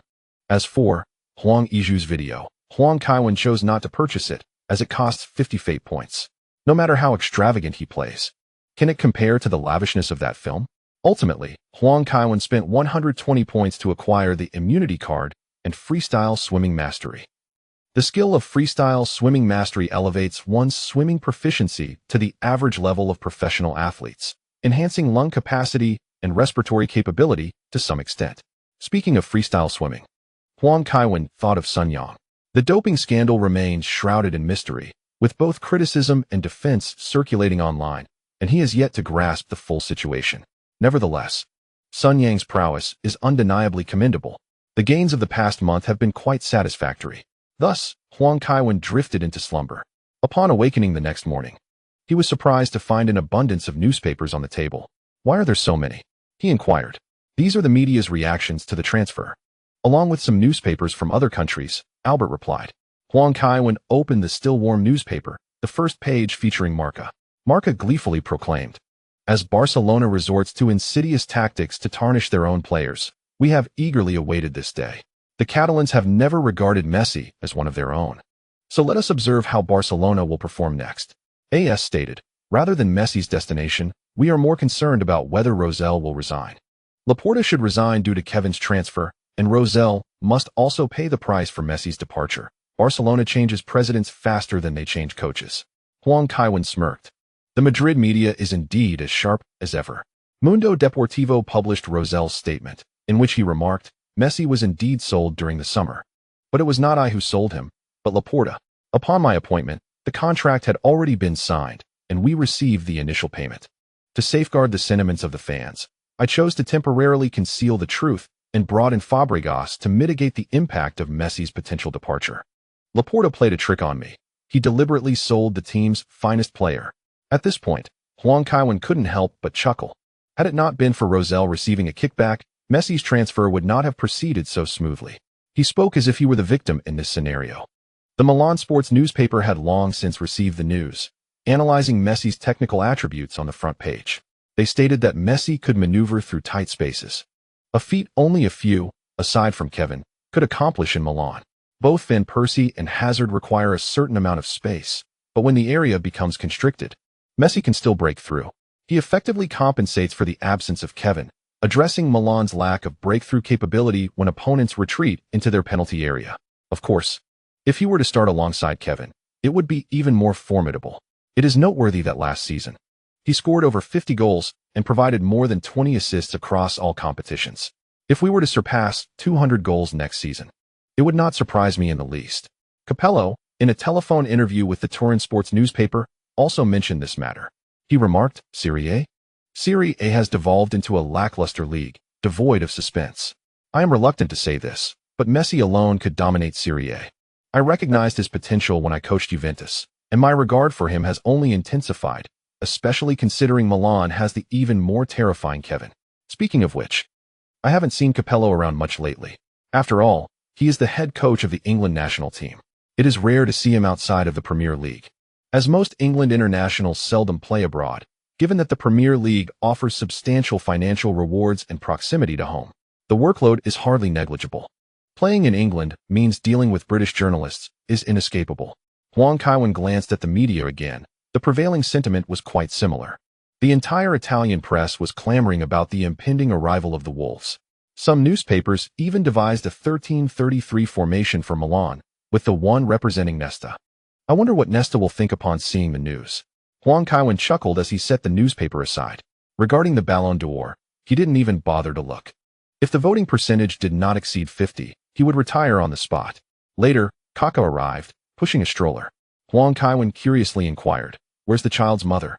"She's gone abroad again," Kaka replied, seldom referring to Beatrice by her nickname in front of Huang Kaiwen. Beatrice's nickname, Bibia, sounds quite endearing. Huang Kaiwen lifted the child from the stroller, holding him aloft and declaring, "Paolo, you must surpass that other Paolo, so he knows who the true Paolo is." It was a rather cryptic statement, yet Kaka couldn't help but smile at the side. Proficient in Chinese at level 8, he understood precisely where Huang Kaiwen's grievances lay. "Tomorrow we return to the team. It feels as though the holiday was far too brief," Kaka lamented. "I certainly didn't have winter breaks when I played in the Premier League," Huang Kaiwen shrugged in response. The English Premier League boasts merely a single additional FA Cup compared to Serie A, yet it seems to demand far greater exertion.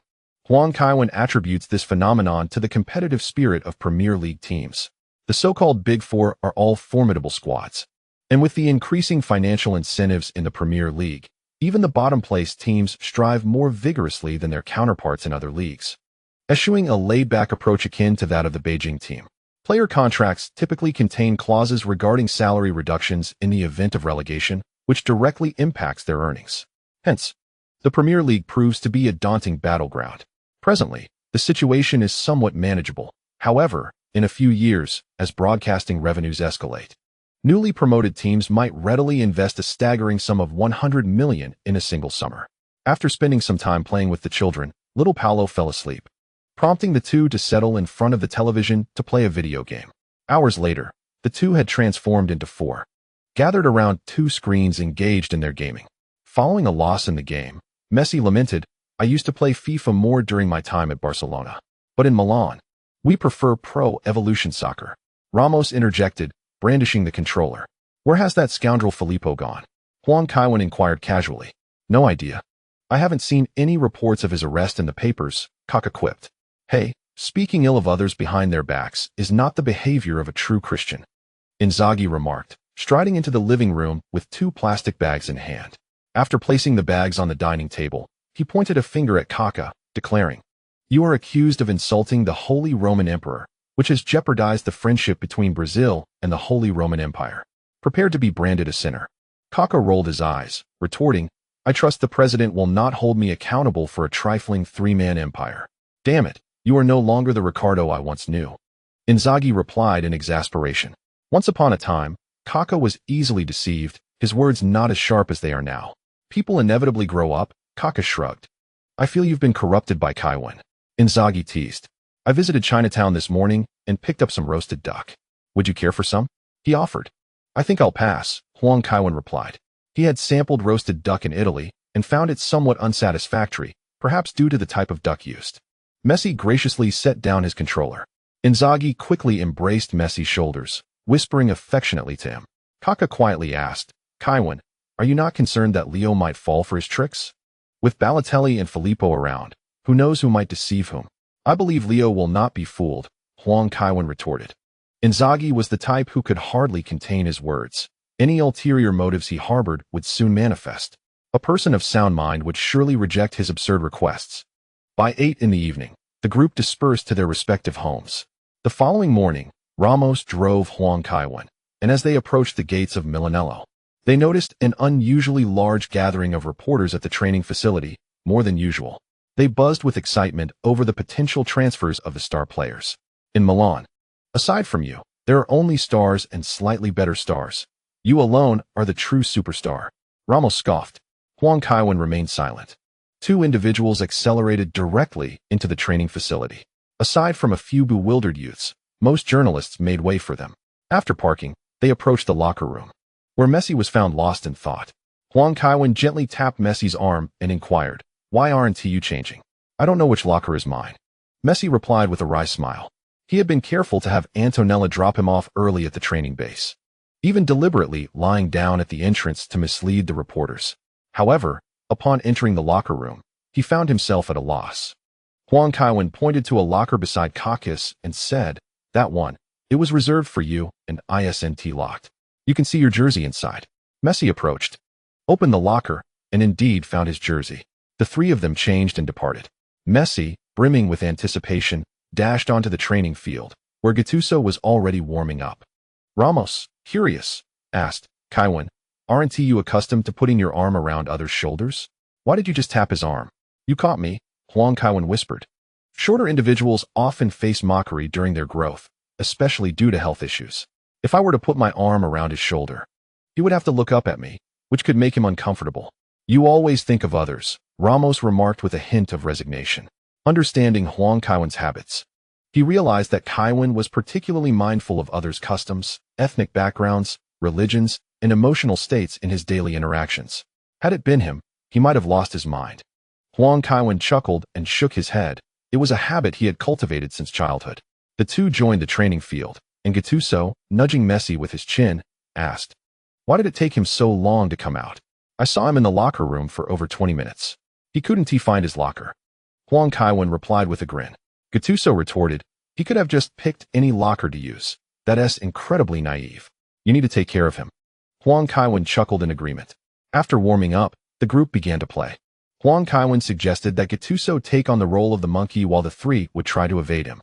Gattuso rolled his eyes, but ultimately agreed, considering he had new teammates. Once positioned among the 3, Gattuso realized he had underestimated them. Huang Kaiwen's skills were undeniable, even standing still. It was difficult to steal the ball from him. However, the new guy was equally impressive, always managing to be a step ahead. At that moment, Gattuso comprehended why facing Barcelona had been so challenging. This kid's reflexes were astonishingly quick. Each time he extended his foot, Messi would deftly shift the ball to his other foot. "Sergio, you're doomed." Gattuso could only focus his efforts on Ramos. Ramos, unfazed by Gattuso, possessed commendable footwork and was confident in physical confrontations. Gattuso opted for close proximity, but Ramos, leveraging his height and long legs, effortlessly pushed the ball away, placing it just beyond Gattuso's reach. Gattuso attempted to maneuver around for a tackle, yet Ramos was nimble and maintained his position with ease. After he had distanced himself slightly, Ramos promptly flicked the ball to Huang Kaiwen. Huang bent his knees slightly, using his shoulder to bring the ball to a halt. Messi felt as though he were witnessing his elder brother Ronaldinho. Gattuso, in a fit of frustration, sat down on the grass, exclaiming, "I'm done with you little rascals. You have no idea what it's like for older players. When I was young, I had to polish the shoes of first-team players. Age does not equate to scoring prowess. And scoring prowess does not guarantee a high status." Huang Kaiwen chuckled and replied, "I could articulate many such inequalities. Would you like to hear more?" Aside from the first point, they all resonated with Messi's original future at Barcelona. "Kid, your footwork is quite nimble." Gattuso ignored Huang Kaiwen and pointed at Messi. Messi smiled bashfully. He was not very familiar with Gattuso. Before long, Buffon arrived at the training ground. Upon seeing Messi, he pointed and said, "Last time you breached my goal. Care to give it another shot?" Exceptional players always leave a lasting impression. Before Messi could respond, Huang Kaiwen interjected, "Can we count ourselves in this?" "Forget it," Buffon replied, rubbing his shoulder. "I've just remembered that my body hasn't fully recovered. You pick on the weak," Gattuso remarked, his voice unrestrained. However, Buffon did not counter him. Huang Kaiwen nearly burst into laughter. When did Messi ever become soft? The Milan players seemed to have a skewed perception of the football world. As teammates gradually arrived at the training ground, the atmosphere became lively. Messi, undoubtedly one of the best performers in recent years, was well known among the Milan players. Moreover, Inzaghi was introducing Messi to each of his teammates. Guardiola cast a questioning glance at Huang Kaiwen, eager to understand the relationship between Inzaghi and Messi. Huang could only shrug helplessly. The situation was complicated. After Messi greeted his teammates, Guardiola did not require him to step aside. Thus, Messi's first day of training in Milan unfolded in such tranquil fashion. On January 4th, the entire team pretended to be oblivious. When evening approached and preparations to return home began, Inzaghi wheeled in a cake cart, surprising Cruz.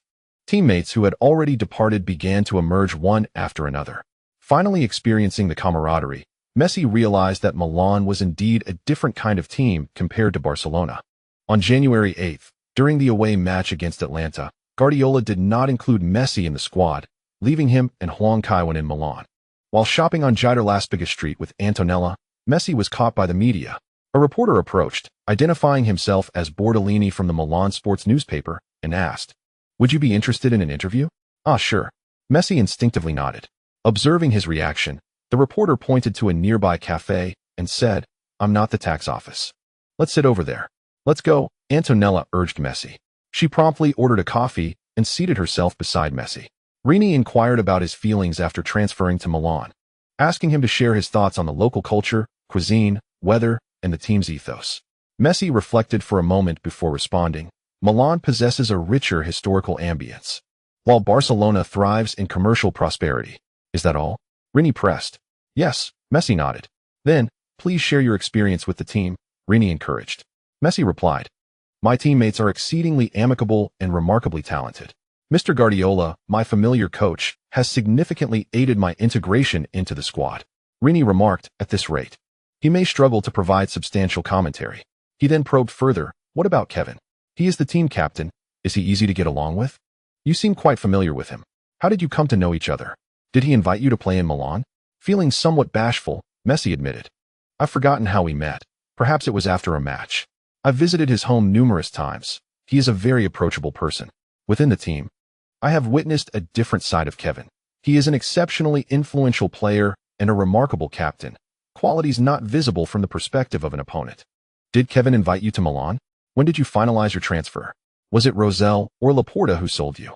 Rini pressed on, recognizing the significance of this information in European football. Antonella nudged Messi gently. Recalling Kevin's advice, Messi cautiously replied, "The transfer matter arose during the summer. I can't recall the exact moment it was confirmed, as it took quite some time to finalize. Upon returning to Barcelona from vacation, my lawyer and agent informed me that everything had been settled." "Isn't your father your agent?" Rini asked, puzzled. If Messi was transferring, it should have been handled by his father, not an agent. Messi nodded. "Indeed, my father is my agent, but the intricacies of my transfer were quite complex. He lacked sufficient expertise, so he delegated everything to an agent. I'm not entirely clear on the specifics. Why did you wish to play in Milan?" Rini continued to probe, eager for a headline. Messi, somewhat evasive, stated, "The reasons are convoluted, and I cannot disclose them." Antonella promptly interjected, taking Messi's hand. "Thank you for the coffee, Rini. We have other matters to attend to." As the two departed, Rini felt a twinge of regret. He should have waited for Antonella to try on clothes before approaching Messi for an interview. Despite the Milan players' mediocre performance, they still managed to achieve a comfortable 2-0 victory against Atlanta. Shortly thereafter, Kevin Huang and Guardiola flew together to Zurich, Switzerland. On January 9th, shortly after 7 p.m., the awards ceremony commenced. Kevin Huang spotted Pelé and Neymar in attendance. As the ceremony began, Sir Alex Ferguson was honored with the FIFA President's Award. Bailey presented the trophy to Sir Ferguson, who stood on the stage, one hand resting upon the trophy, and remarked, "What makes Manchester United truly great is our unwavering pursuit of victory. However, the reality is such that we cannot always prevail.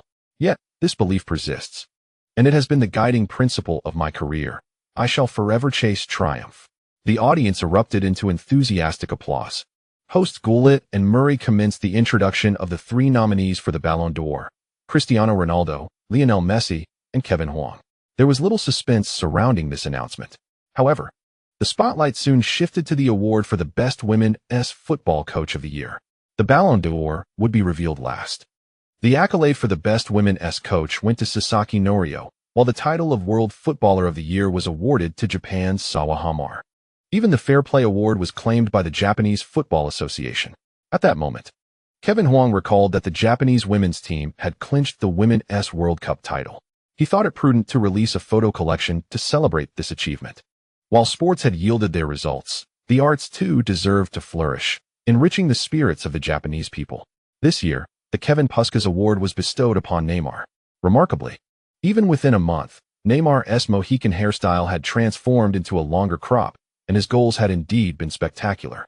After Guardiola received the award for Best Coach of the Year, FIFA unveiled the Best 11: goalkeeper, Casillas; defenders, Ramos, Vidic, Nesta, Alves; midfielders, Xavi, Xabi Alonso, Pirlo; forwards, Kevin Huang, Cristiano Ronaldo, Lionel Messi. The limited representation of Milan players on this list left many fans before their screens perplexed. As the time for the grand finale approached, the images of the three Ballon d'Or nominees reappeared on the big screen. The Nausland Ronaldo took to the stage, sharing that he was learning from Maradona how to become a coach, recounting tales of his recent life before finally reaching for the envelope. With deliberate intent, he glanced at Messi, seated beside Kaká, and then revealed the card, announcing, "Kevin." Kevin Huang chuckled and shook his head, embracing Kaká and others before ascending the stage. Ronaldo promptly placed the trophy into Huang's hands, saying, "When I was at Real Madrid, I never imagined I would one day present this award to you. Who knows? Perhaps I shall present you with another award someday." Huang replied with a smile. After a brief exchange of pleasantries, Huang set the trophy upon the podium, adjusted the microphone, but did not speak immediately.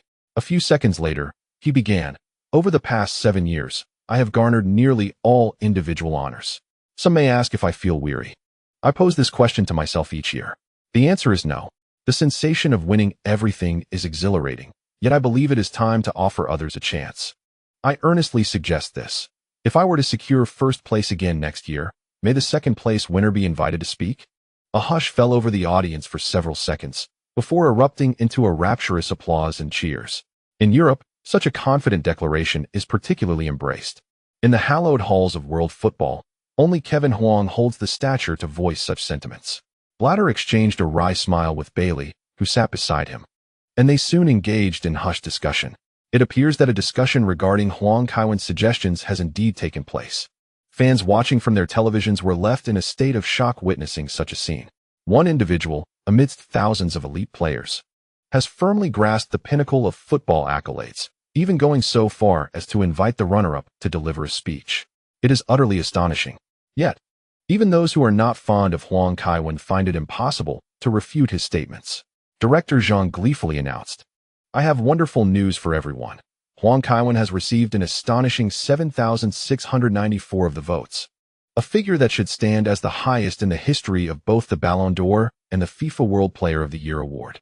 Thus, this accolade is rightfully his." That evening, nearly all media outlets highlighted this remarkable achievement. Just how terrifying is a voting percentage exceeding 70%? In previous years, the highest vote for players typically range from 30 to 40%, and Huang Kaiwen's own voting percentage surpasses the combined total of the top three from Shevchenko's year. A few days later, the draw for the Champions League knockout stage took place. Milan's opponent in the round of 16 was none other than Barcelona, the former club of Messi. Furthermore, Milan's next rival would be Inter Milan. It seemed as though the entire epicenter of Europe resided within the city of Milan, as reporters fervently pursued every Milan player and even staff members, with a single piece of information from the gatekeeper potentially making the front page. Finally, the date arrived, January 15th. In the press room of San Siro Stadium, Huang Kaiwen sat beside Guardiola, while Ranieri was seated next to Zanetti. The reporters, already frantic with anticipation, completely disregarded the reminders from the San Siro press officer and eagerly began their inquiries. Claudio, will Inter Milan adopt a defensive approach today? Will Messi make his debut? Pep? Mr. Guardiola, will Kaiwen be in the starting lineup today?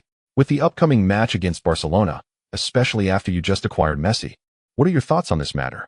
Kaiwen, will you withdraw from the Ballon d'Or voting?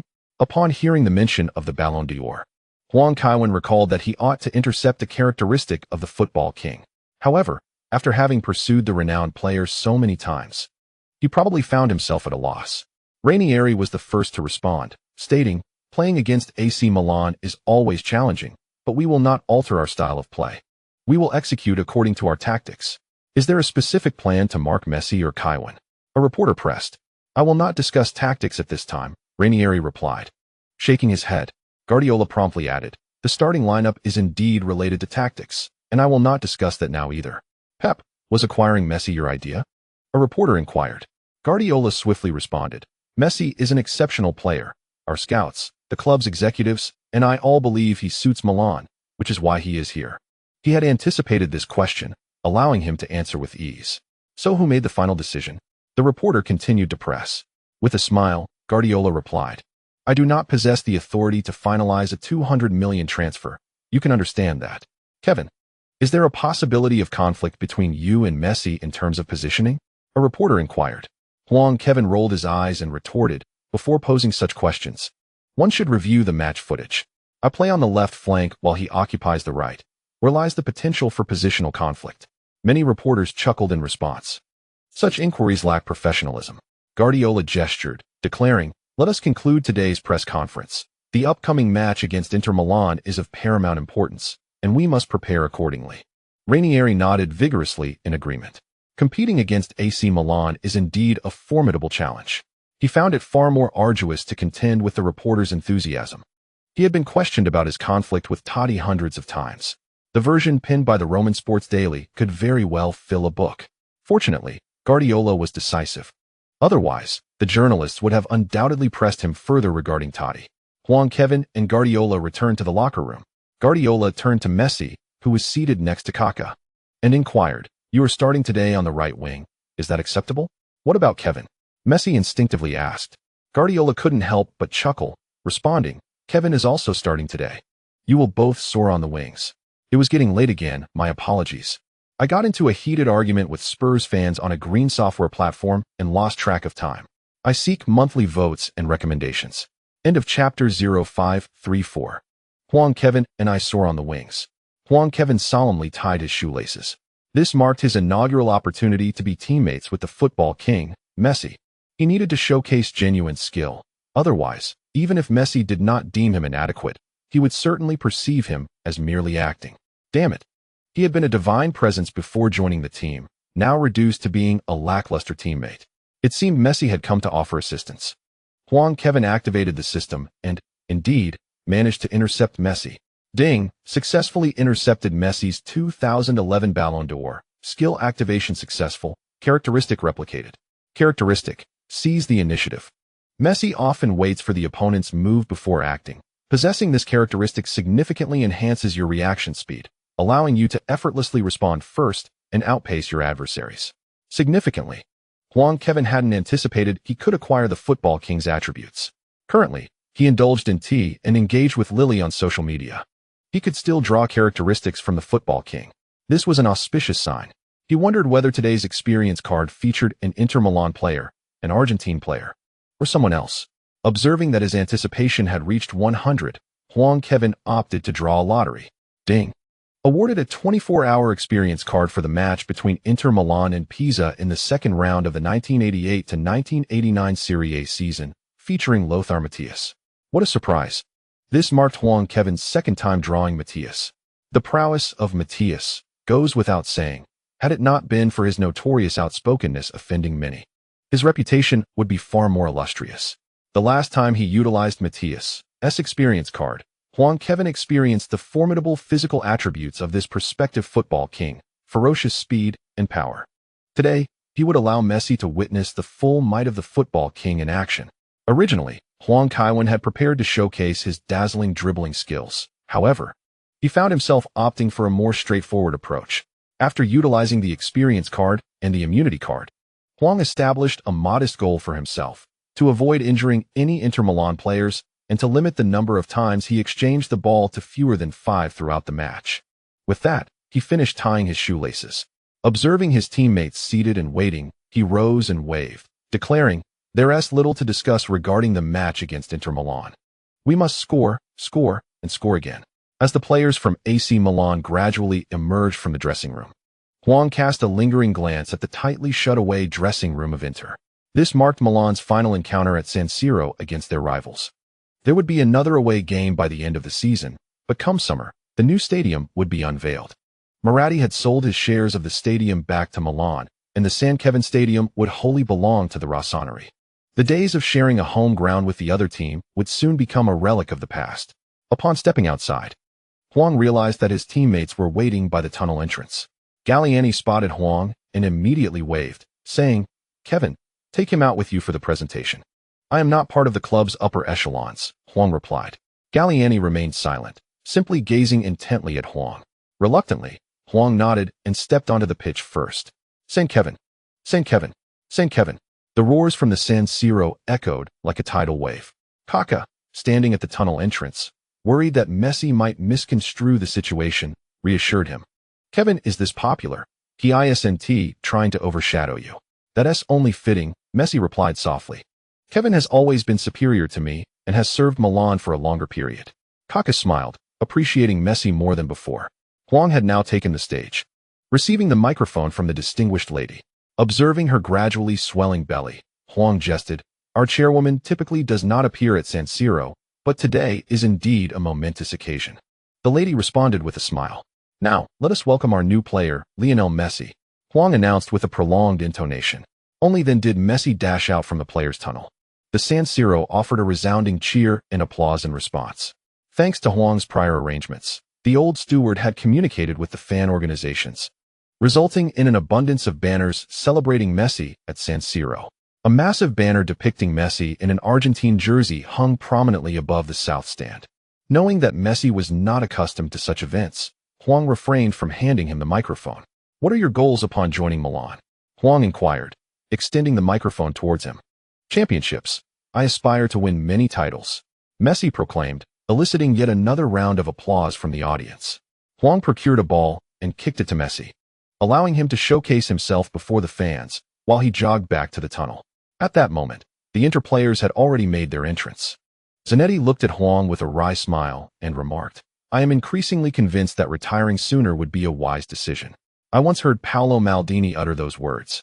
And yet he continued to play for 3 more years." Huang Kaiwen chuckled. Zanetti shook his head. Can he be compared to Maldini? AC Milan was already formidable enough. And now Messi has joined the ranks. Having played alongside Messi in the national team, he is acutely aware of Messi's prowess. Zanetti seldom harbors negative sentiments. However, as today's match has yet to commence, he finds himself already yearning for the end of the day. Perhaps it is best that the match does not take place. After exchanging a few words, Messi has completed his ceremonial introduction. The teams have separated to warm up. Director Zhang, do you sense that AC Milan fans are not as fervent regarding Messi's arrival? Is Messi strong? Indeed, he is exceptionally so. But AC Milan already boasts Huang Kaiwen, who has yet to taste defeat. That is the crux of the matter. The AC Milan fans are not disinterested in Messi's signing. Rather, they do not possess the same fervor as supporters from other teams when it comes to signings. Director Zhang chuckled. With Huang Kaiwen present, even if AC Milan underperforms, Suffering a loss in the Coppa Italia during his injury, they will still secure several championships by season's end. Acquiring star players will not necessarily lead to more titles. For championships are finite. They cannot simply multiply. This holds true. Star players may bring glory to other clubs, but at AC Milan, Huang Kaiwen is already a guarantee of success, rendering the impact of new superstars less pronounced. One cannot dismiss the allure of Messi's play. AC Milan fans will surely adapt to his style, though it may not elicit as much anticipation as it would from fans of other teams. The starting lineups have been announced, and goodness, today seems challenging for Inter Milan. Let us examine the lineups. AC Milan's 4-3-3 formation features goalkeeper, Buffon, defenders, Zambrotta, Godin, Thiago Silva, Ramos, midfielders, Van Bommel, Kaká, Rakitic, forwards, Huang Kaiwen, Van Persie, Messi. Inter Milan, in a 4-4-2 formation with dual defensive midfielders and wide midfielders, goalkeeper, Caesar, defenders, Nagatomo, Samuel, Lucio, Maicon, midfielders, Alvarez, Mata, Cambiasso, Zanetti, forwards, Pizzini, Diego Milito. As for AC Milan, Nesta is absent due to injury, yet the lineup is extravagantly impressive, with both Ibrahimovic and Torres fit and seated on the bench. Indeed, Guardiola evidently favors Van Persie, though he has managed the rotation of three forwards quite adeptly. Today, Inter Milan has concentrated their defensive efforts on the right flank, with captain Zanetti positioned as a right midfielder, forming a corridor with Maicon. A strategic arrangement aimed at countering Huang Kaiwen. It is rumored that Inter Milan is eyeing Chelsea's defender Hummels, but Chelsea's asking price of $65 million is beyond Inter's means. Sneijder is not starting today, with the explanation from Inter being that he is nursing an injury, although we spotted him in the stands. Both teams have returned to the tunnel. The officiating referee for today's match is Daniele Orsato, one of the key referees being nurtured by the Italian Football Federation. The older generation of referees has largely fallen by the wayside due to scandals, making way for these young officials. Huang Kaiwen followed the referee team out of the tunnel and immediately noticed the grave expression on Zanetti's face. This time, the Inter Milan captain refrained from complaints and simply handed over the team flag. After exchanging flags, Huang Kaiwen gestured for Zanetti to call the coin toss first. Zanetti, not one to yield, opted to seize the opportunity. The advantage of choosing the field in the afternoon matches is substantial. He preferred to forego decorum for the sake of enhancing his team's chances of victory. Heads, Zanetti declared. Orsato tossed the coin into the air, catching it deftly with his left hand while swiftly covering it with his right. Huang Kaiwen, with his exceptional dynamic vision, already caught sight of the equestrian statue of Marcus Aurelius. Orsato lifted his right hand to reveal the result. Tails, AC Milan goes first. We choose the field. Huang Kaiwen responded promptly. The bitterness deepened on Zanetti's face. It seemed he had never won a coin toss against Huang Kaiwen. The players returned to their respective halves to warm up. The atmosphere at San Siro had reached its zenith, though it was not the pinnacle of the world. The entire globe anticipated Messi's appearance in this match, with countless fans eager to witness the synergy of Huang Kaiwen and Messi on the wings. Some supporters even forsook the concurrent match of the home team to specifically watch this Milan derby. At 3:30 p.m., referee Orsato blew the whistle to commence the match. Pizzini passed the ball to Milito, who immediately returned it. Cambiasso received the ball and sent it back again. Sneijder's form had rapidly declined when he was absent. Inter Milan's organization relied heavily on Maicon. Cambiasso was reasonably competent in organizing play among defensive midfielders.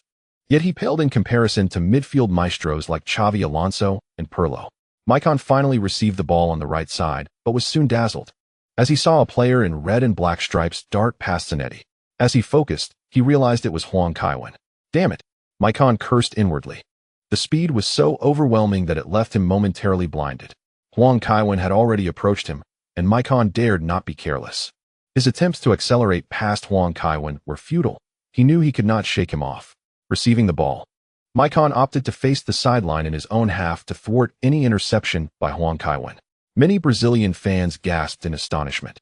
Huang Kaiwen's intimidation was palpable, rendering the world's top right back hesitant to advance with the ball. Lucio quickly came to offer support, but Maicon found no opportunity to pass. Although Huang Kaiwen was not closely marking him, Maicon felt an immense pressure. He attempted a backheel pass, but before he could execute it, Huang Kaiwen's leg had already stretched out, completely obstructing the passing lane to Lucio. This was the result of having just intercepted the king of football, enhancing his reaction speed. Unable to find an opportunity, Maicon felt a surge of frustration. He abruptly turned and kicked the ball towards Huang Kaiwen, hoping to earn a throw-in. However, Huang Kaiwen deftly sidestepped, and the ball struck fiercely between Lucio's legs, glancing off Huang Kaiwen's thigh before going out of bounds. It was a throw-in for Inter Milan. Yet, Lucio collapsed to the ground, clutching his groin. "I'm sorry, I didn't mean to, mate," Maicon explained with concern, seeing the agony etched on Lucio's face. If Lucio were truly injured, their camaraderie could be irreparably damaged. Lucio, unable to utter a word due to the pain, signaled Huang Kaiwen to call for medical assistance. The Milan medical team rushed onto the field, while Inter's medical staff remained seated on the sidelines, prepared but unhurried. The expressions on the faces of the Nerazzurri were grim. They felt overshadowed, not only in the game, but also in their medical capabilities. The psychological blow of being perceived as inferior to their city rivals was palpable. "Best to ice it down, but there's no serious damage," Giannini remarked after examining Lucio. By this time, Lucio had managed to alleviate some of the pain and struggled to rise, taking a few tentative steps. He waved his hand, saying, "Thank you. But I want to leave the pitch." Giannini shrugged at Huang Kaiwen and made his way back to the sidelines. "Thanks, Kaiwen." Lucio expressed his gratitude. Huang Kaiwen patted his arm, advising, "Be careful. If it gets worse, you should come off." Seeing that Lucio was relatively fine, Maicon quickly leaped to the sidelines, eager to avoid any contact with him, at least for the moment. Lucio noticed that Maicon wouldn't meet his gaze, tossing the throw-in directly past him. Eliciting a mix of irritation and amusement, Maicon threw the ball to Cambiasso, who immediately charged forward, with Kaká trailing behind. Cambiasso swiftly played the ball ahead to Milito, who received it just as Van Bommel pressed closely behind him. Today, AC Milan's pressing was more intense than before. Nevertheless, Milito's ability to hold the ball under pressure was commendable. With Van Bommel closely shadowing him, he felt somewhat reassured, aware of the opponent's position. Milito feigned a turn with his right foot, then swiftly pivoted in the opposite direction, deceiving Van Bommel. The unfortunate Van Bommel pursued relentlessly, but Milito's physical prowess kept him at bay. The two entangled themselves as they advanced toward the right flank. Pizzini moved forward to offer support, only to be closely marked by Godin. Zambrotta lurked between Inter's two forwards, ready to assist defensively at any moment. The absence of Sneijder was notably felt. Cambiasso's efforts to help organize play undoubtedly impacted their defensive structure, and Motta had yet to demonstrate exceptional capability. The ball eventually found its way to Pizzini, who, unable to break through, earned a corner kick. Messi returned to the half, eager to contribute to the defense. Huang Kaiwen, bemused, pulled the enthusiastic Messi aside, saying, "You don't need to defend. Our aerial ability is likely the strongest in Europe. We can leave that to the defenders." Messi smiled and nodded, realizing perhaps he had been overly enthusiastic. Inter Milan placed great importance on this opportunity. Today, they sensed that the competition within AC Milan was already affecting their performance on the field. The star players of Milan, under the influence of Huang Kaiwen, pressed forward as if they were all embodying Gattuso's tenacity. Set pieces emerged as their most promising chance to score. Maicon meticulously cleaned the ball with his hands, placing it solemnly at the corner flag before stepping back. "Run forward, I'll deliver the ball to you." Huang Kaiwen gestured to Messi. Messi swiftly moved to the midfield. Huang Kaiwen shook his head. With more time playing together, Messi would surely understand. The time required for Milan to advance the ball into the opponent's box was solely based on the ball's movement. Maicon launched the ball into the penalty area. Players from both sides leapt into the air. Lucio, influenced by Godin, merely grazed the ball, yet it altered its trajectory. The ball hurtled toward the near post. Buffon positioned himself nearby, but with so many players in front of him, he could only nudge the ball away with one hand. The ball landed still within the penalty area. Diego Milito turned to attempt a follow-up shot, but Thiago Silva anticipated and hooked the ball away. Finding Ramos on the right flank, Ramos deftly maneuvered with his right foot, evading Maicon, only to be brought down by Motta moments later. A tactical foul. It seemed Motta uttered something, deliberately wasting time, but Ramos ignored him, promptly placing the ball on the ground for his teammate. At this moment, Ramos remained composed, showcasing that he was not merely a reckless player. The ball returned to Ramos on the right, who, after a breakthrough, delivered a precise pass. Messi received the ball. The position was not ideal, as the retreating Inter players were nearby. Messi. He skillfully maneuvered out of the double team from Nagatomo and Mata, delivering a pass. Inter's players surged forward in attack, leaving the defense quite vulnerable. Messi's pass was remarkably penetrating, reaching behind Samuel. Samuel sprinted desperately in pursuit. But Huang Kaiwen's speed was extraordinary. The moment Messi passed, Huang Kaiwen was already on the move, before the ball even reached its destination. Huang Kaiwen had successfully outpaced Samuel by more than a meter. In the next instant, the ball arrived, and Huang Kaiwen found himself one-on-one. Oh no! Cesar recognized the situation was dire. He dashed out of the small box. The Brazilian goalkeeper even contemplated leaving the box to execute a sliding tackle, as against Huang Kaiwen. The use of his hands would prove of little consequence. However, he overestimated his own capabilities and underestimated Huang Kaiwen's speed. He had barely covered 3 meters when Huang Kaiwen entered the penalty area. They were nearly face-to-face. Cesar chose to go down to increase his defensive coverage. Yet, before his legs could touch the grass, Huang Kaiwen had already made his move. With a swift flick of his ankle, the outer side of his right foot made contact with the ball just behind its side, sending it rapidly through Cesar's narrow opening, rolling into the back of the net. After the goal, Huang Kaiwen turned and actively waved at Messi, who promptly dashed forward. However, at that moment, Messi realized just how swift the Milan players were. Rakitic surged ahead like a gust of wind, followed closely by Ramos, and then Kaká. Messi felt as though he were stranded in the center of a highway, with vehicle after vehicle speeding past him. By the time he reached the front, Huang Kaiwen had already become engulfed in the crowd. Goal. Kevin scores. A magnificent connection, a splendid partnership. Today, Messi delivered the most significant pass of his career, marking the commencement of his ascent to greatness. The greatness of Maradona stemmed from a unique historical context. Nevertheless, Messi's talent is no less remarkable than Maradona's. And I am confident that in 10 years, Messi will surpass Maradona, becoming Argentina's greatest player. For Kevin will elevate him to a better version of himself. The hierarchy in football will soon reflect this.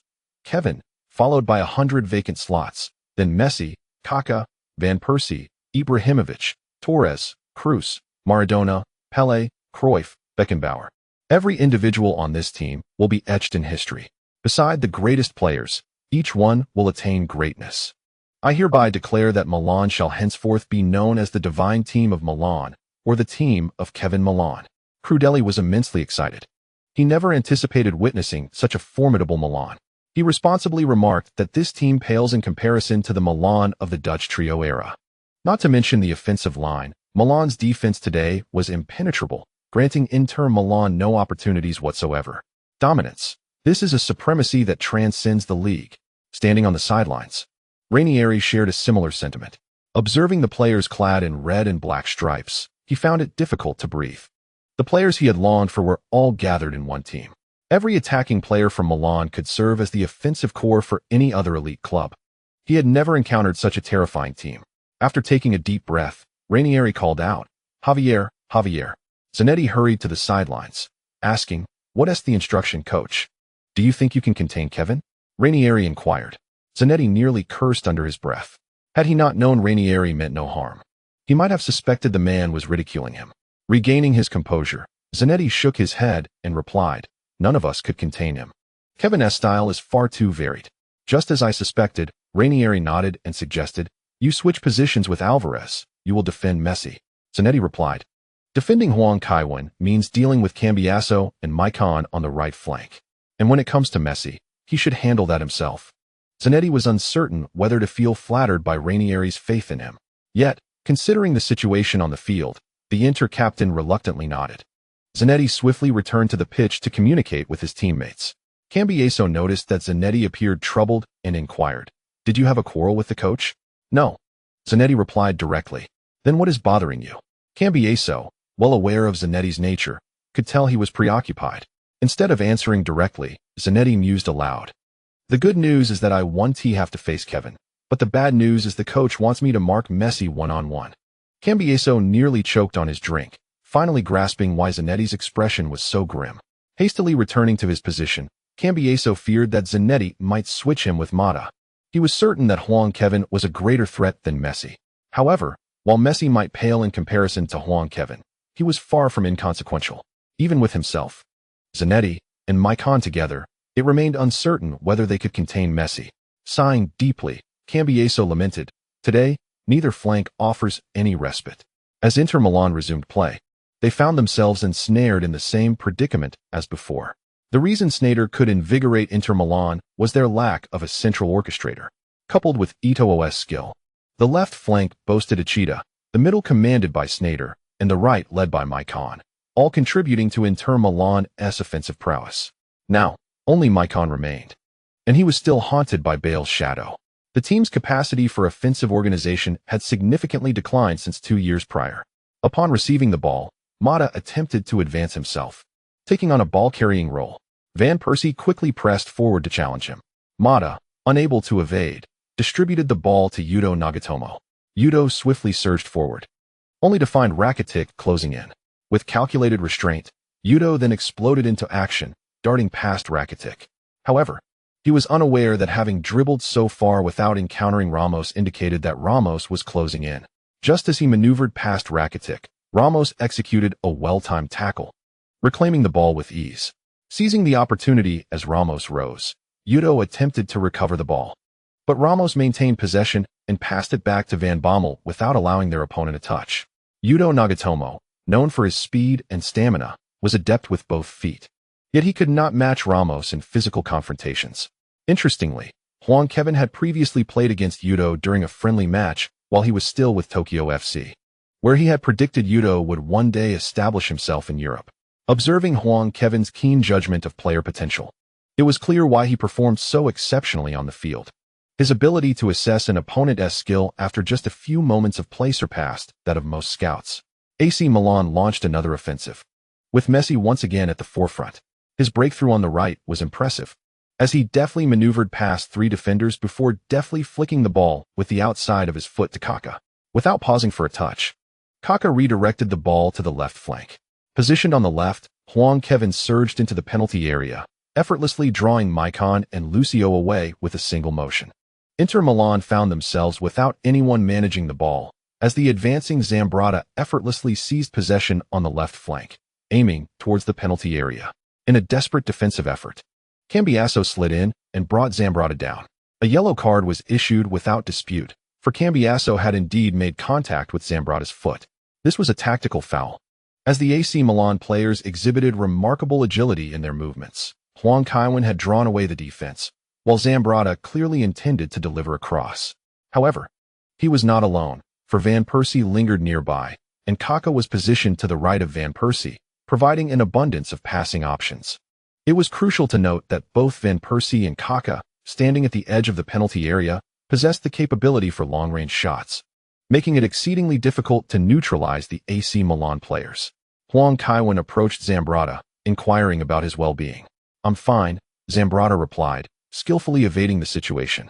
At his age, he understood the importance of weighing risks. In pivotal moments, he would relinquish possession to avoid injury, for losing the ball bore minimal consequences. Yet sustaining an injury at over 30 could inch him closer to retirement, an unfortunate fate that could lead to an abrupt end to his career. Seeing that Zambrotta was unharmed, Huang Kaiwen positioned himself at the spot of the foul. The angle was somewhat favorable. While he was not particularly selective about the angle from which to take the free kick, it still held some influence. The angle was slightly narrow. "Sergio," Huang Kaiwen called out, and Ramos immediately dashed out of the penalty area to stand at Huang Kaiwen's right side, without needing further explanation.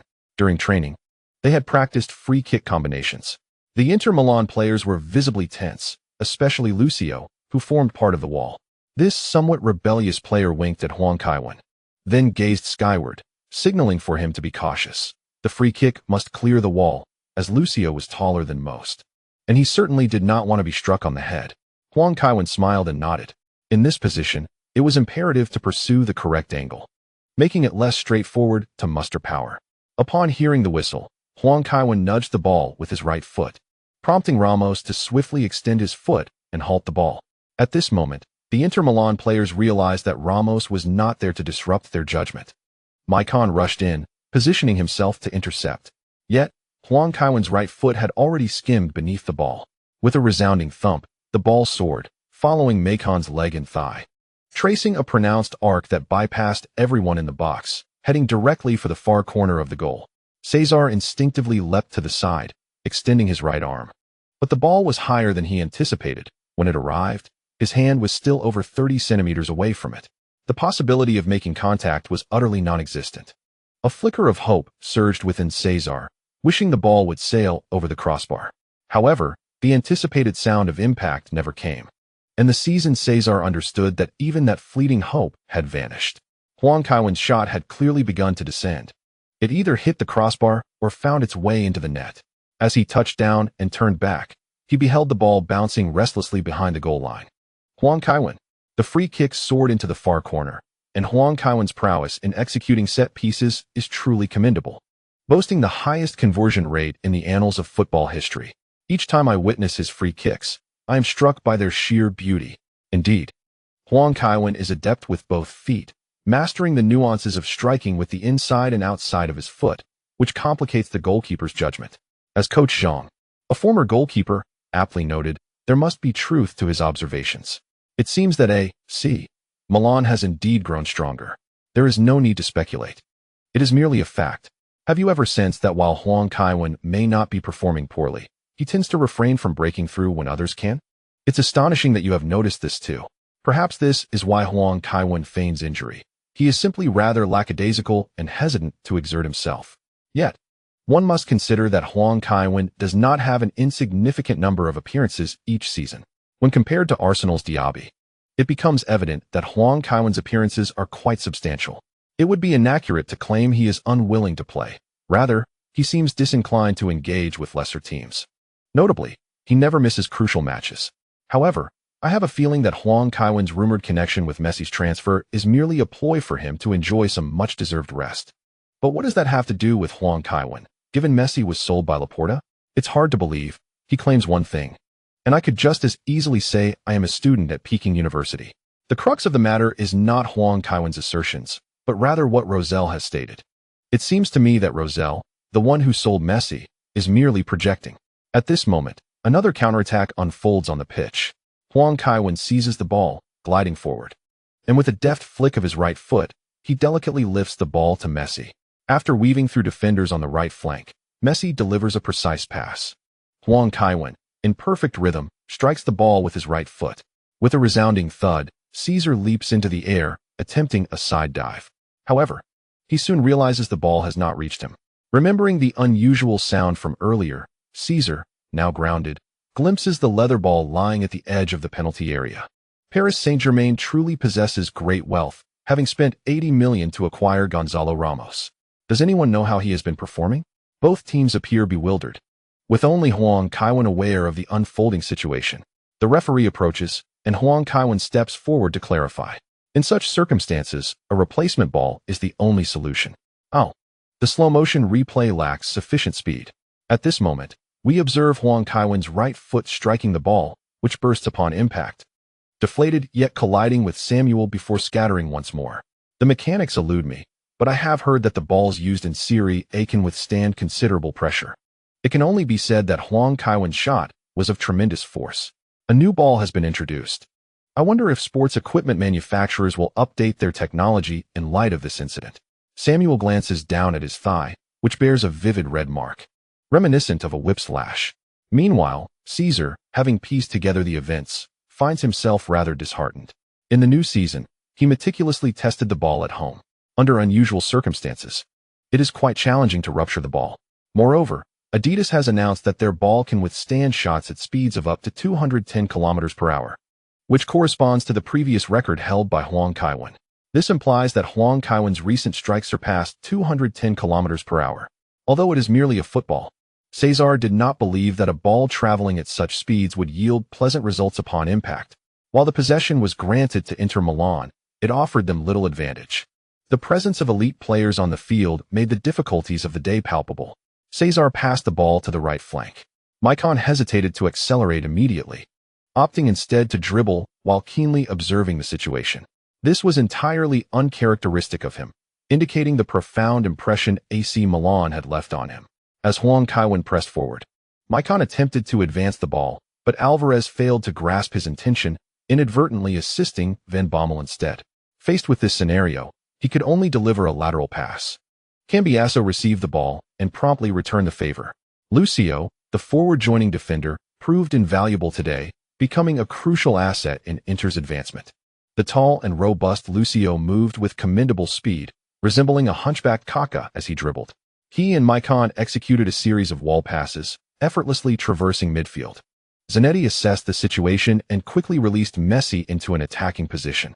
Maicon, clearly aware of this opening, decisively delivered a long pass to switch the play. The delivery was quite commendable. However, Ramos's aerial prowess exceeded that of Zanetti, a fact attributable to physical attributes. Although the ball found its intended area, Ramos leaped to head it forward. Milan initiated their counterattack once more. On the left flank was Huang Kaiwen, centrally Van Persie, and on the right was Messi, with Kaká and Ramos trailing behind. As they surged forward, it resembled an unstoppable tide. Inter's defenders were utterly bewildered, unsure how to respond. Allowing any player to slip past could lead to irreparable consequences. They could only chase after the individuals, the ball, and rely on instinct. With a swift motion, Kaká delivered a diagonal pass to the left flank. Huang Kaiwen made a positional sacrifice as Van Persie moved to receive the ball.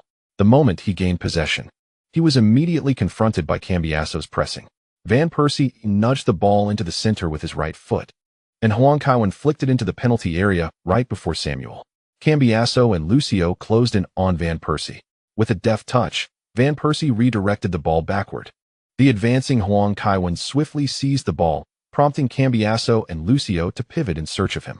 Huang Kaiwen deftly maneuvered to evade both opponents. Van Persie, with his back to the goal, remained motionless, leaping in place. Huang Kaiwen executed a precise dribble, allowing the ball to roll beneath Van Persie's feet as he surged past. Ready to strike.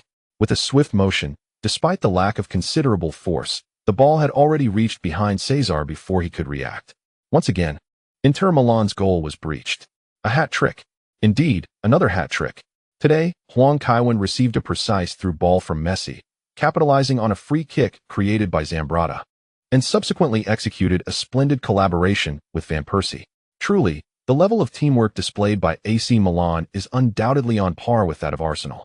While Van Persie's skill is commendable, I believe that had it been Torres or Ibrahimovic in his place, the outcome would have been the same, as these three forwards possess exceptional technical prowess. With merely over 20 minutes into the match, Inter Milan found themselves trailing significantly.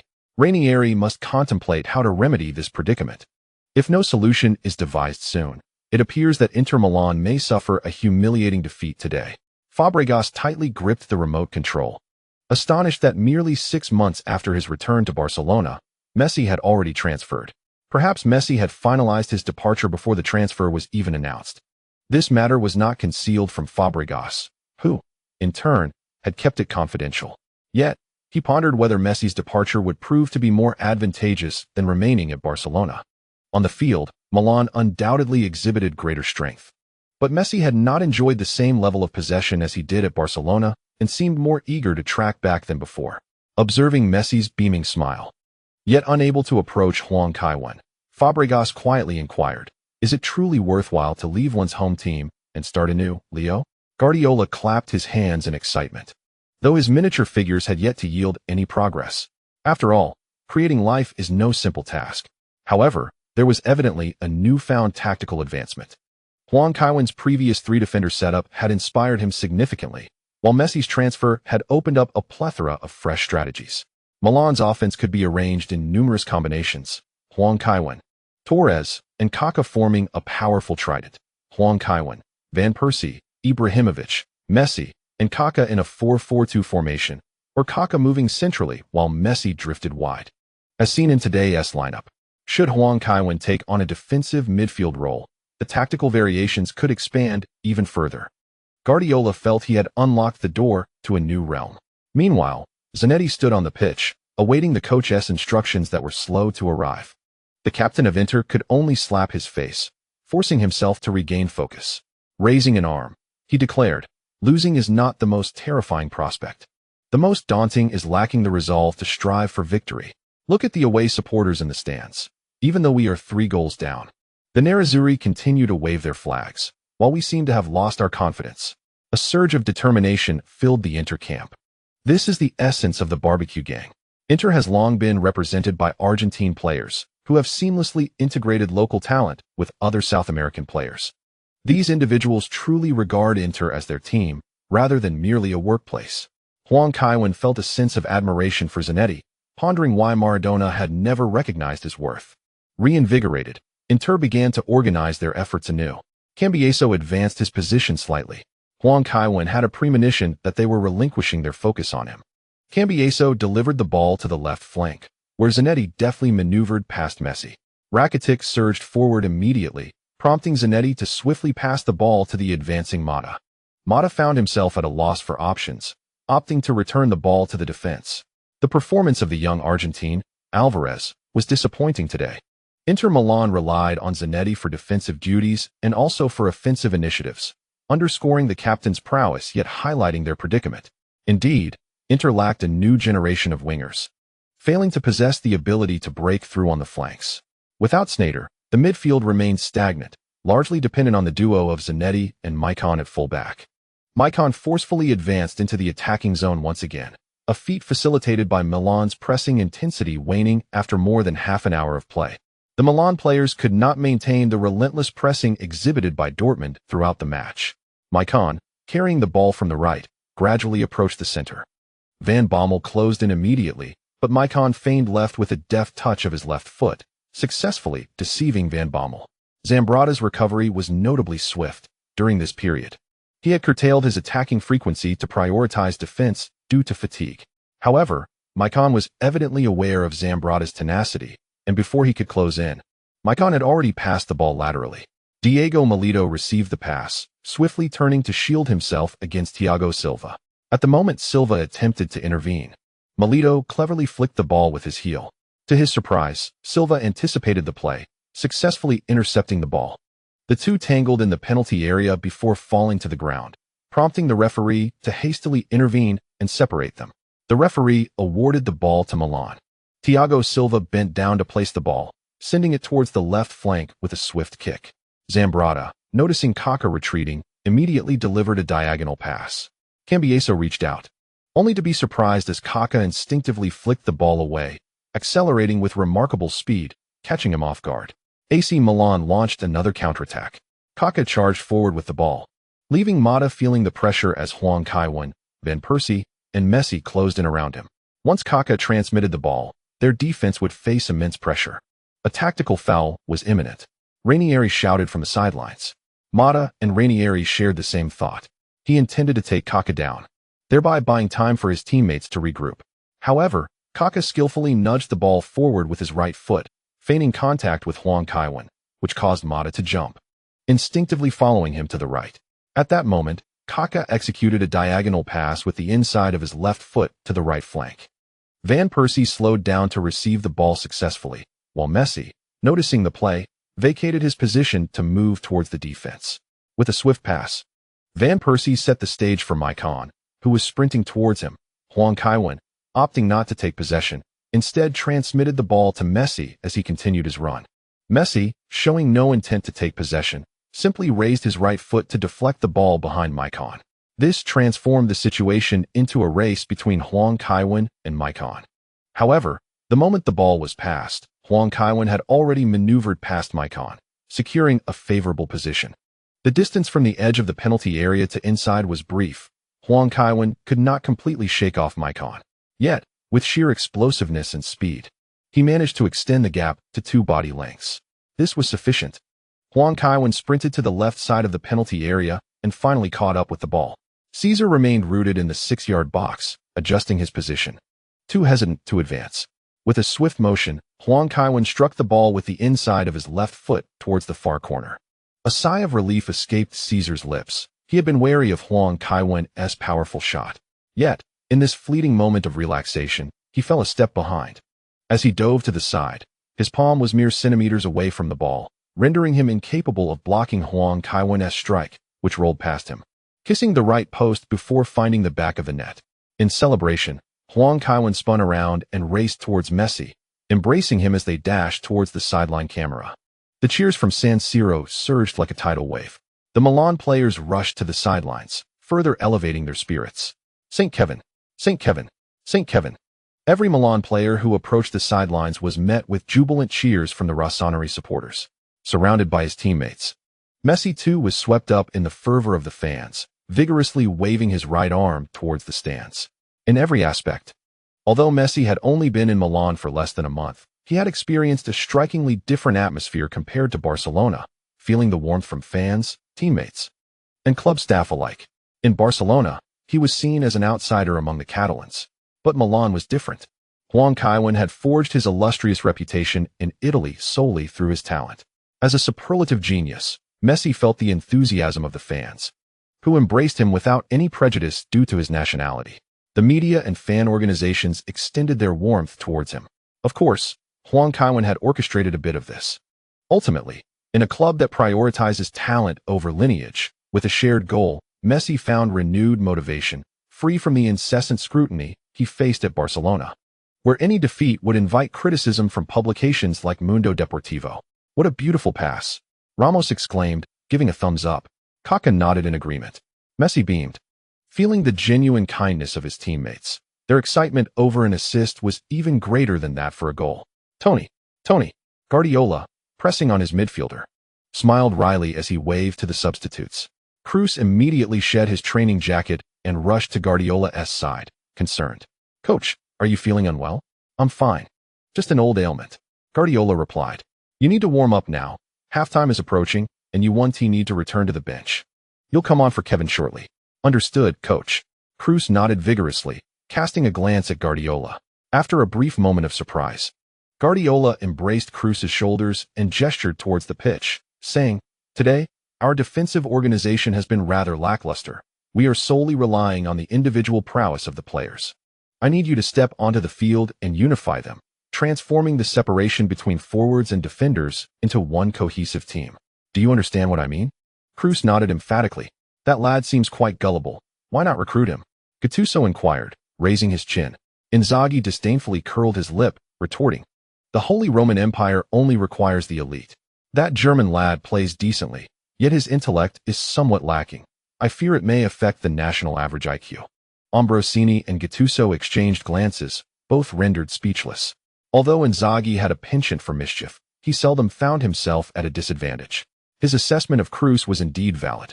Even the younger De Bruyne was not easily swayed by Guardiola's tactics. However, Cruz remained completely ensnared by Guardiola's rhetoric. In the first minute of stoppage time, Zanetti forcefully broke through on the left flank and sent a backward pass to Yuto Nagatomo. Without pausing, Nagatomo lofted the ball directly into the penalty area. Paloschi missed the header, inadvertently disrupting Godin's judgment, allowing Diego Milito to successfully contest in the air.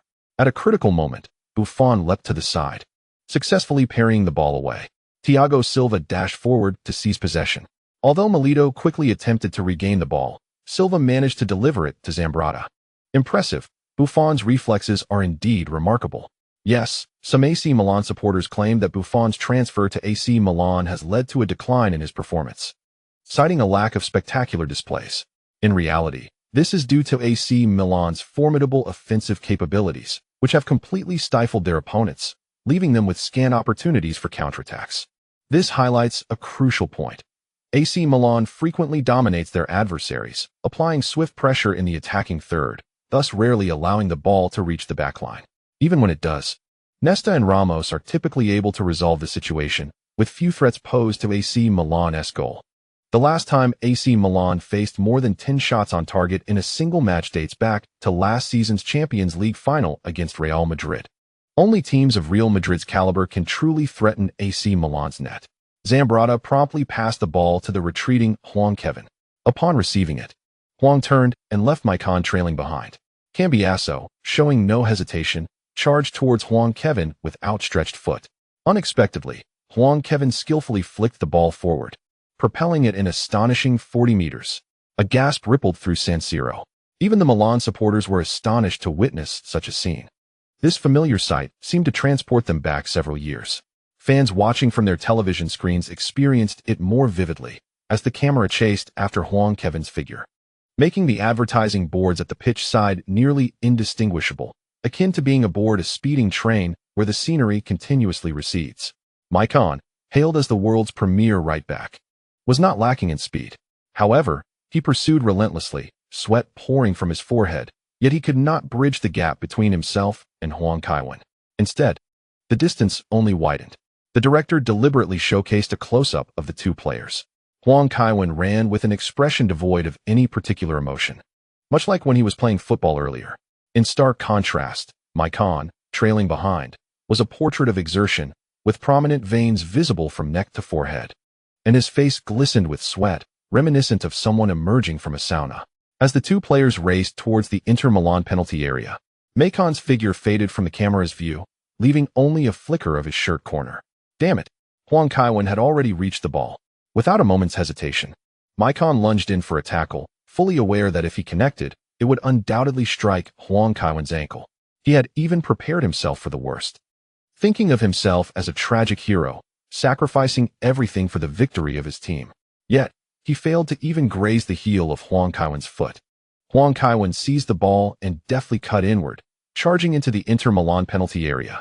This time, Lucio and Samuel reacted in perfect unison. The Brazilian and Argentine defenders collaborated to block every angle, denying Huang Kaiwen any opportunity to maneuver. Pressing against the baseline, Huang Kaiwen did not hesitate. He pivoted and sent the ball towards Lucio. Instinctively, Lucio closed his legs, and the ball ricocheted off his calf, colliding with Samuel's leg before rolling out of play. Damn, you nearly scared me to death. Lucio pounded his chest, voicing his complaint to Huang Kaiwen. A kick from Maicon was bearable for him, but if Huang Kaiwen had struck, he feared he might join Mata as teammates. Huang Kaiwen chuckled and waved his hand dismissively. He hadn't exerted himself at all. Lucio's reaction was exaggerated, catching Huang Kaiwen off guard.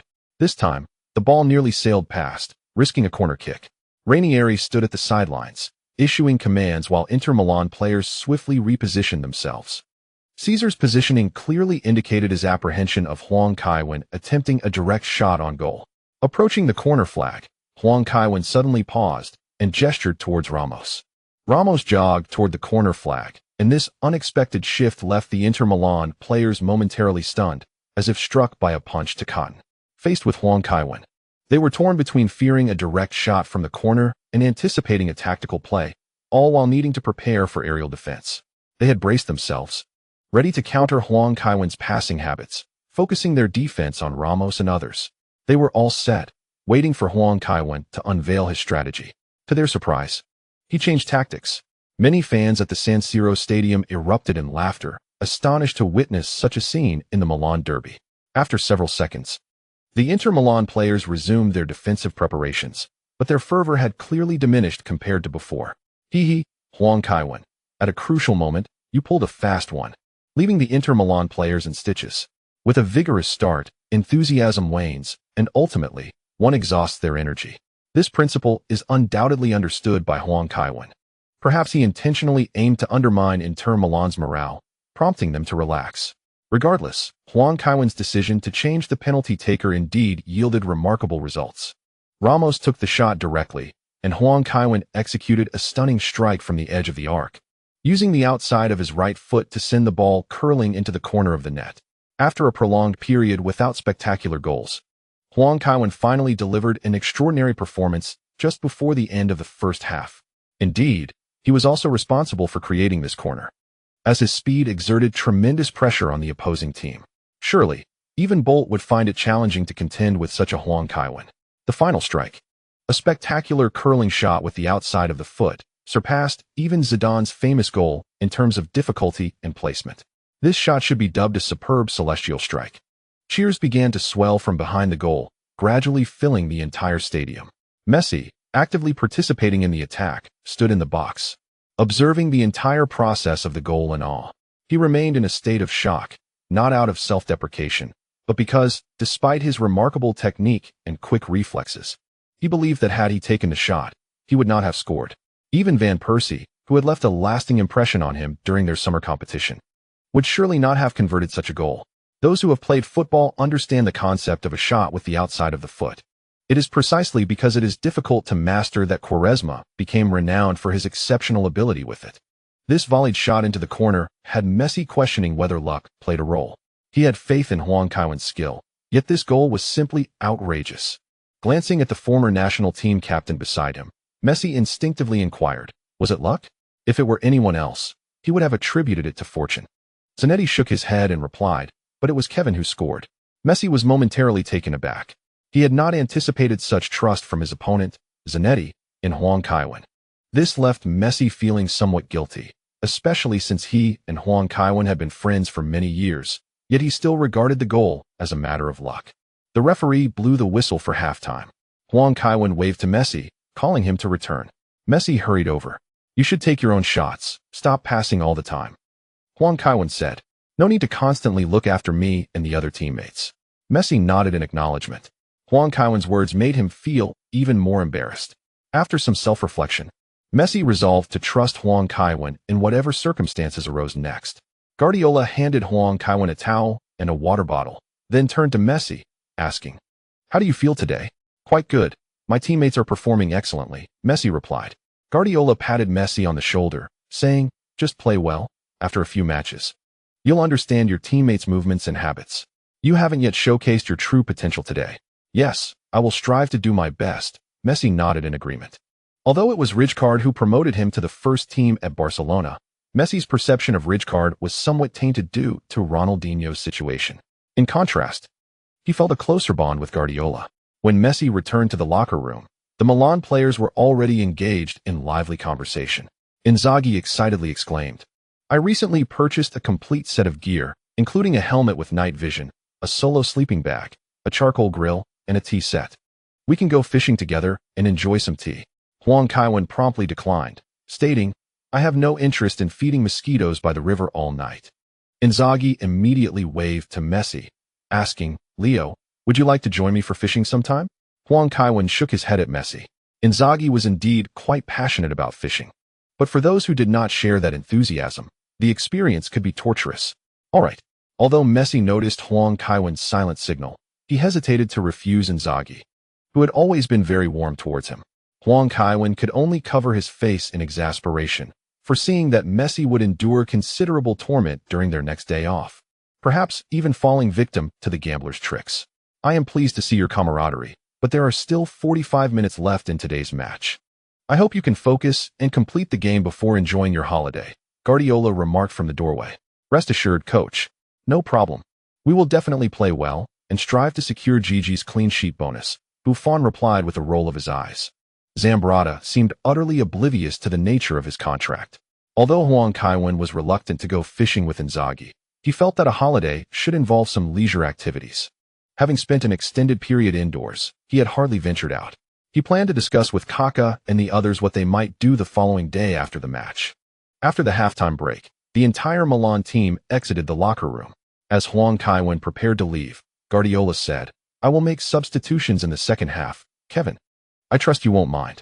Huang Kaiwen nodded and stepped out of the locker room. Substitutions are fine, after all. The King of Yellow prefers not to play the full match.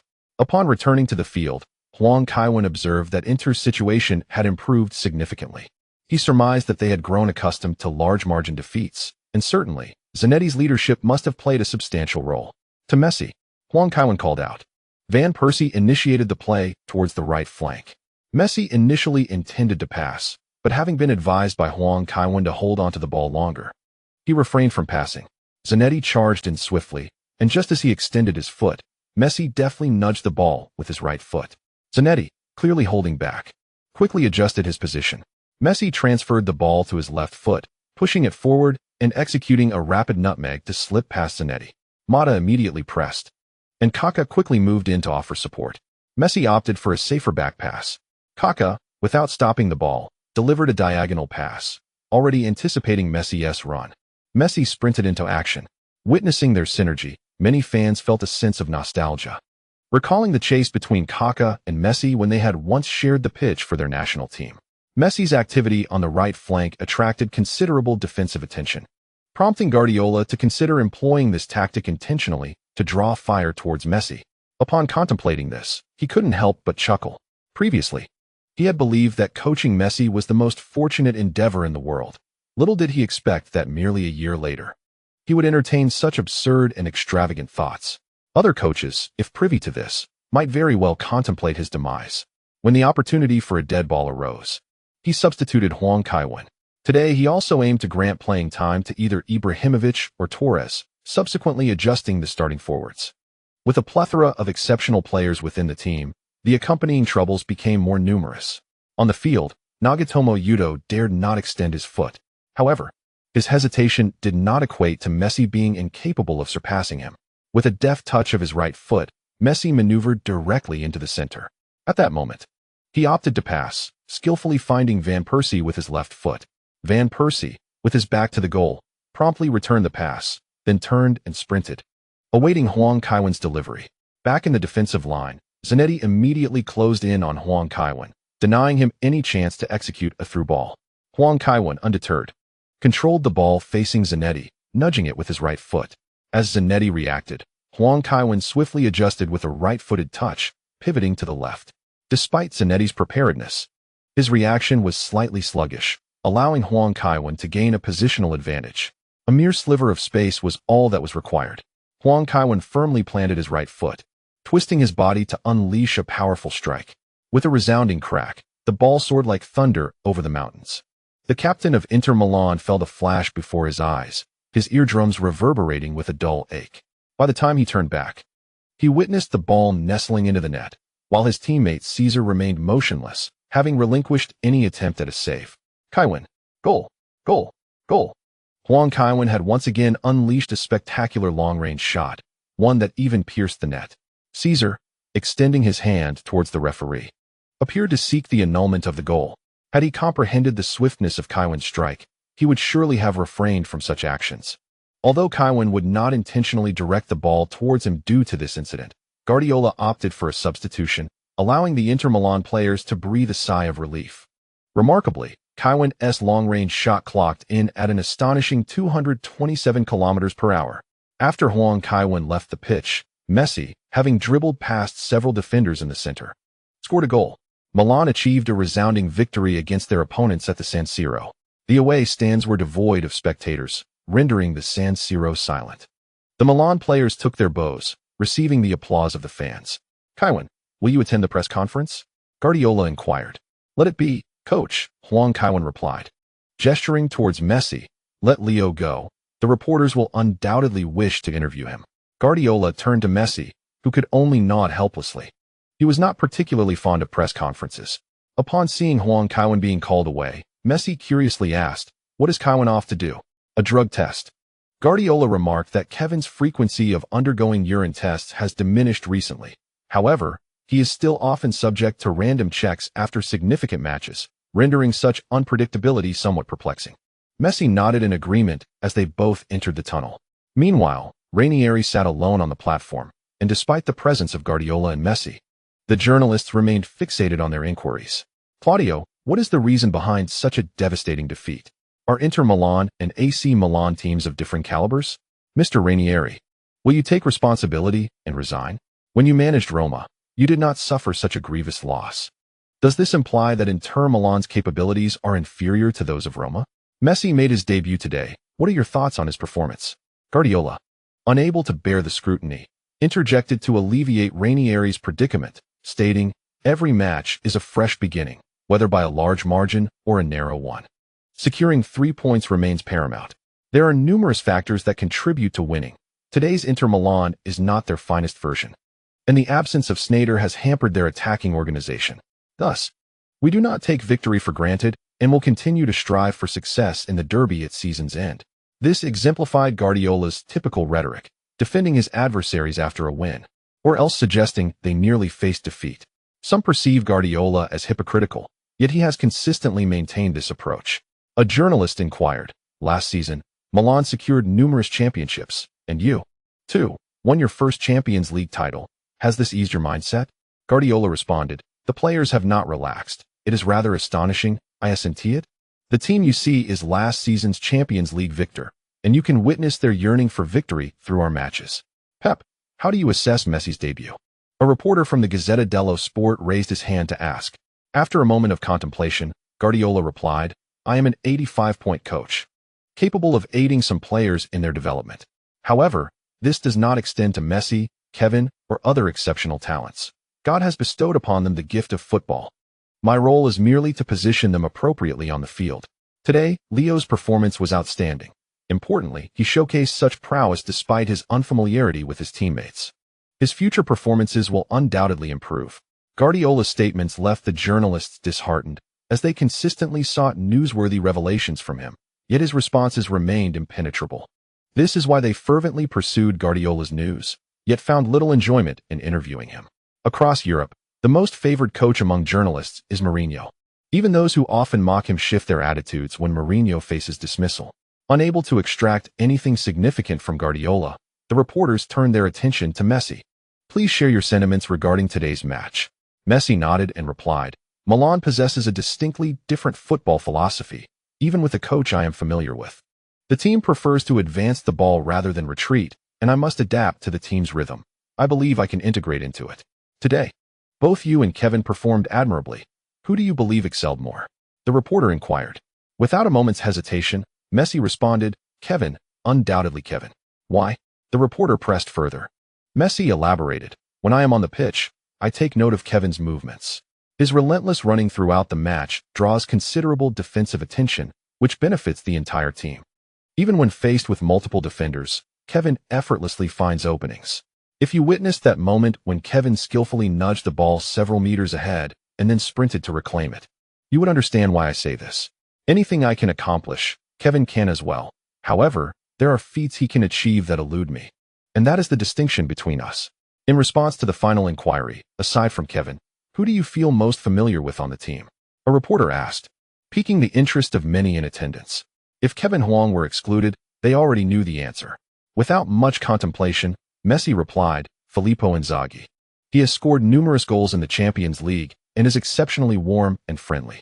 Guardiola, taken aback by Messi's answer, simply remarked, we have said all we need to. The rest of the team is awaiting us. He then left the press conference alongside Messi, refraining from advising him against emulating Inzaghi. Their personal lives were starkly different.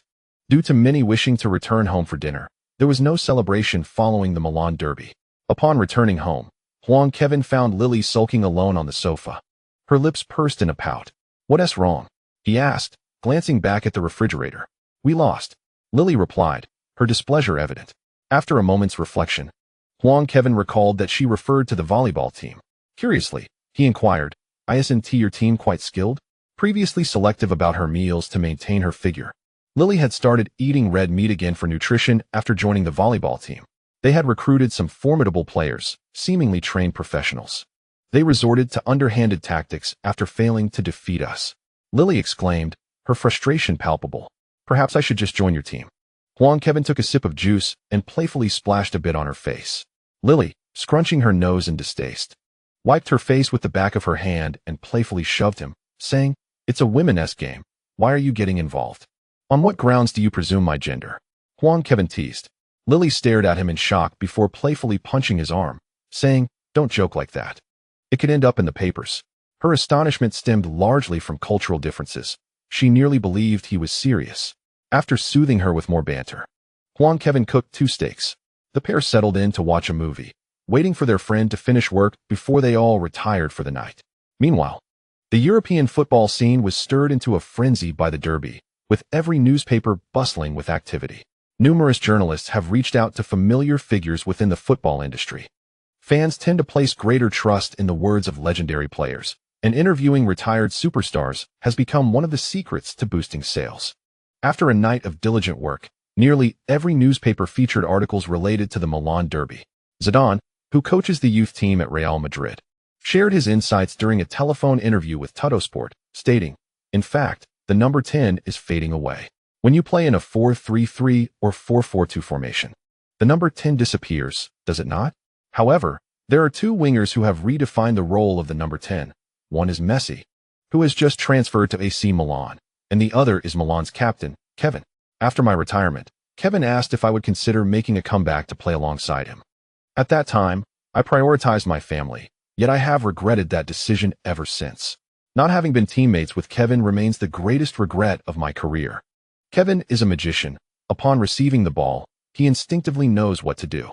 While there have been similar players in the past, Kevin can achieve his objectives through various means, a feat that is challenging for others to replicate.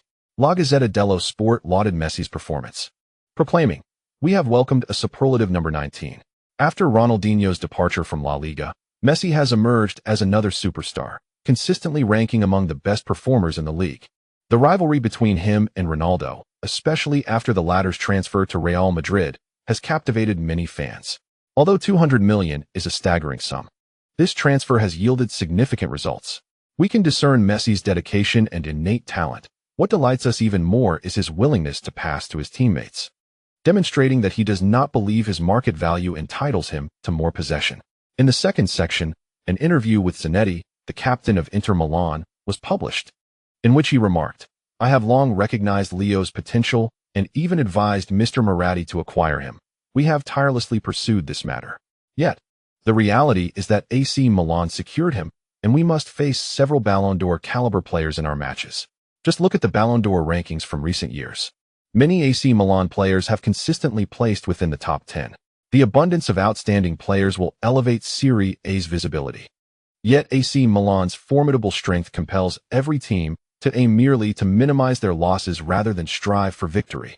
Il Romanista reported on various aspects of Messi's life, including his childhood experiences and his romance with Antonella. These insights were suggested by Huang Kaiwen. Despite Messi being a player devoid of scandals, even the notorious Cassano has his redeeming qualities. Highlighting these facets can benefit both the team and the player's image. It is implausible for any club to spend 200 million on a player without considering factors beyond mere athletic prowess. The player's market value is intrinsically linked to commercial worth. Marca commented on Rosell and Laporta, two individuals, two farces. In recent years, we have witnessed two presidencies at Barcelona, and among the four presidents of the two clubs, there has been only one who stands out, Calderon. Once upon a time, the Catalans eagerly anticipated that Boyan would succeed Messi. However, Boyan faltered and was sent to Roma during the summer. We believe they had abandoned their efforts to part ways with Messi, only to discover that they sold him as well. This is an outcome unattainable by any star player acquisition, and we owe our gratitude to the two presidents of Barcelona. In recent years, the dominant narrative in football has been the resistance against Kevin's team. Although the Premier League has flourished, our greatest adversary remains AC Milan. For any Premier League team aspiring to conquer the Champions League, AC Milan is an unavoidable name. Wenger remarked to the French press, "I maintain an excellent relationship with Kevin. Yet I consider spending 200 million euros on a single player to be sheer madness." AC Milan has consistently acquired the finest stars, constructed a new stadium, and boasts the best training facilities. I find it perplexing how they manage to comply with financial fair play regulations. This has no bearing on Arsenal's financial situation. The professor's philosophy has always been to refrain from accepting exorbitant premiums. Even Messi, in his view, is not worth 200 million euros. After all, that amount exceeds the combined worth of Van Persie, Fabregas, and Nasri during their tenure at Arsenal. The team also shared insights regarding the Ballon d'Or, indicating that discussions are underway with FIFA concerning reforms for next year's award. Messi's debut garnered recognition from mainstream European sports media. His prowess was evident, and his performance did not go unnoticed. Surprisingly, a rather unexpected figure criticized Messi. Maradona, in an interview with Argentine media, stated, "Messi is not a leader. Argentina does not require a leader who needs to run to the restroom before a match." In the realm of AC Milan and across Europe, there are players superior to him. Huang Kaiwen found himself both amused and perplexed upon reading the news. Throughout, Maradona's evaluations of Messi have been unpredictable. One day he criticizes Messi, only to extol him a few days later when Messi excels. Huang Kaiwen believes this inconsistency stems from Maradona's insecurities. Maradona is merely an ordinary individual, an exceptional footballer, but not a noble figure. Messi's extraordinary talent instills a sense of apprehension in the self-absorbed football king, fearing that Messi may overshadow his standing in Argentina. Thus, Maradona's fluctuating opinions on Messi arise from this internal conflict. Witnessing Messi's splendid goals for Argentina brings him joy. Yet he also worries that Messi may achieve greater accolades than he did, creating a profound sense of contradiction. Such sentiments are not uncommon. After pondering for over an hour at the dining table, Huang Kaiwen ultimately chose not to publicly retaliate against Maradona. Upon first seeing the news, his instinct was to respond to Maradona's remarks. Regardless of Maradona's greatness, he is neither a friend of Huang Kaiwen nor a player for Milan in such moments. Who needs to deliberate further? However, the situation is far from straightforward. Messi's standing in Argentina is already precarious. Maradona is a deity in Argentina. If Huang Kaiwen were to emerge in support of Messi and counter Maradona, Messi's circumstances within Argentina could become even more awkward. It is unnecessary to seek verbal satisfaction and flaunt one's loyalty at the expense of placing Messi in such a predicament. While this may evoke a sense of warmth from Milan for Messi, one must not allow all actions to be dictated by considerations of benefit and detriment. Huang Kaiwen sighed. Despite amassing over 100 billion euros, he ultimately fell short of becoming a competent capitalist. He could only hope that in future endeavors, he would not be relegated to a mere lamp post. Originally, Huang Kaiwen intended to spend the day gaming. However, upon reflecting on Maradona's words, which would undoubtedly weigh heavily on Messi, he altered his plans. After a few phone calls, within half an hour, Inzaghi, Kaká, and Ramos were seated in Huang Kaiwen's living room. "Filippo, could you please wipe that lipstick from your face? You look rather peculiar," Huang Kaiwen quipped. "What do you know? This is my badge of honor, akin to a soldier's scars." Inzaghi replied unapologetically. "Is there a plan, Kevin?" Ramos inquired. "I feel like going out for some fun." Huang Kaiwen responded with a smile. Inzaghi immediately raised his hand, exclaiming, "I have plenty of equipment. Come fishing with me. I know a person who can arrange a large yacht for us. We can go deep-sea fishing in the Mediterranean." "Filippo, we have training tomorrow," Kaká said resignedly.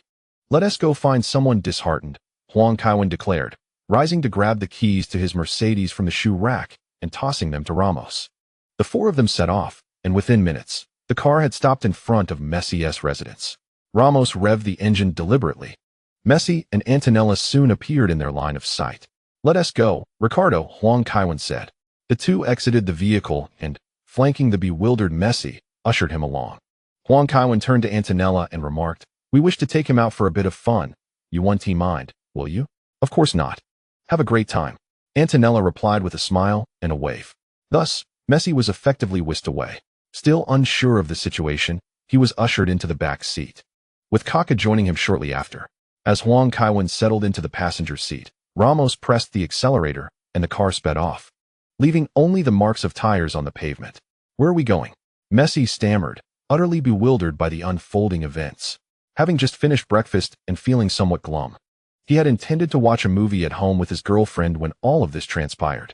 Although he knew Huang Kaiwen and the others meant him no harm, he still felt a twinge of anxiety, especially since he was still in his slippers, which left him feeling rather unsteady.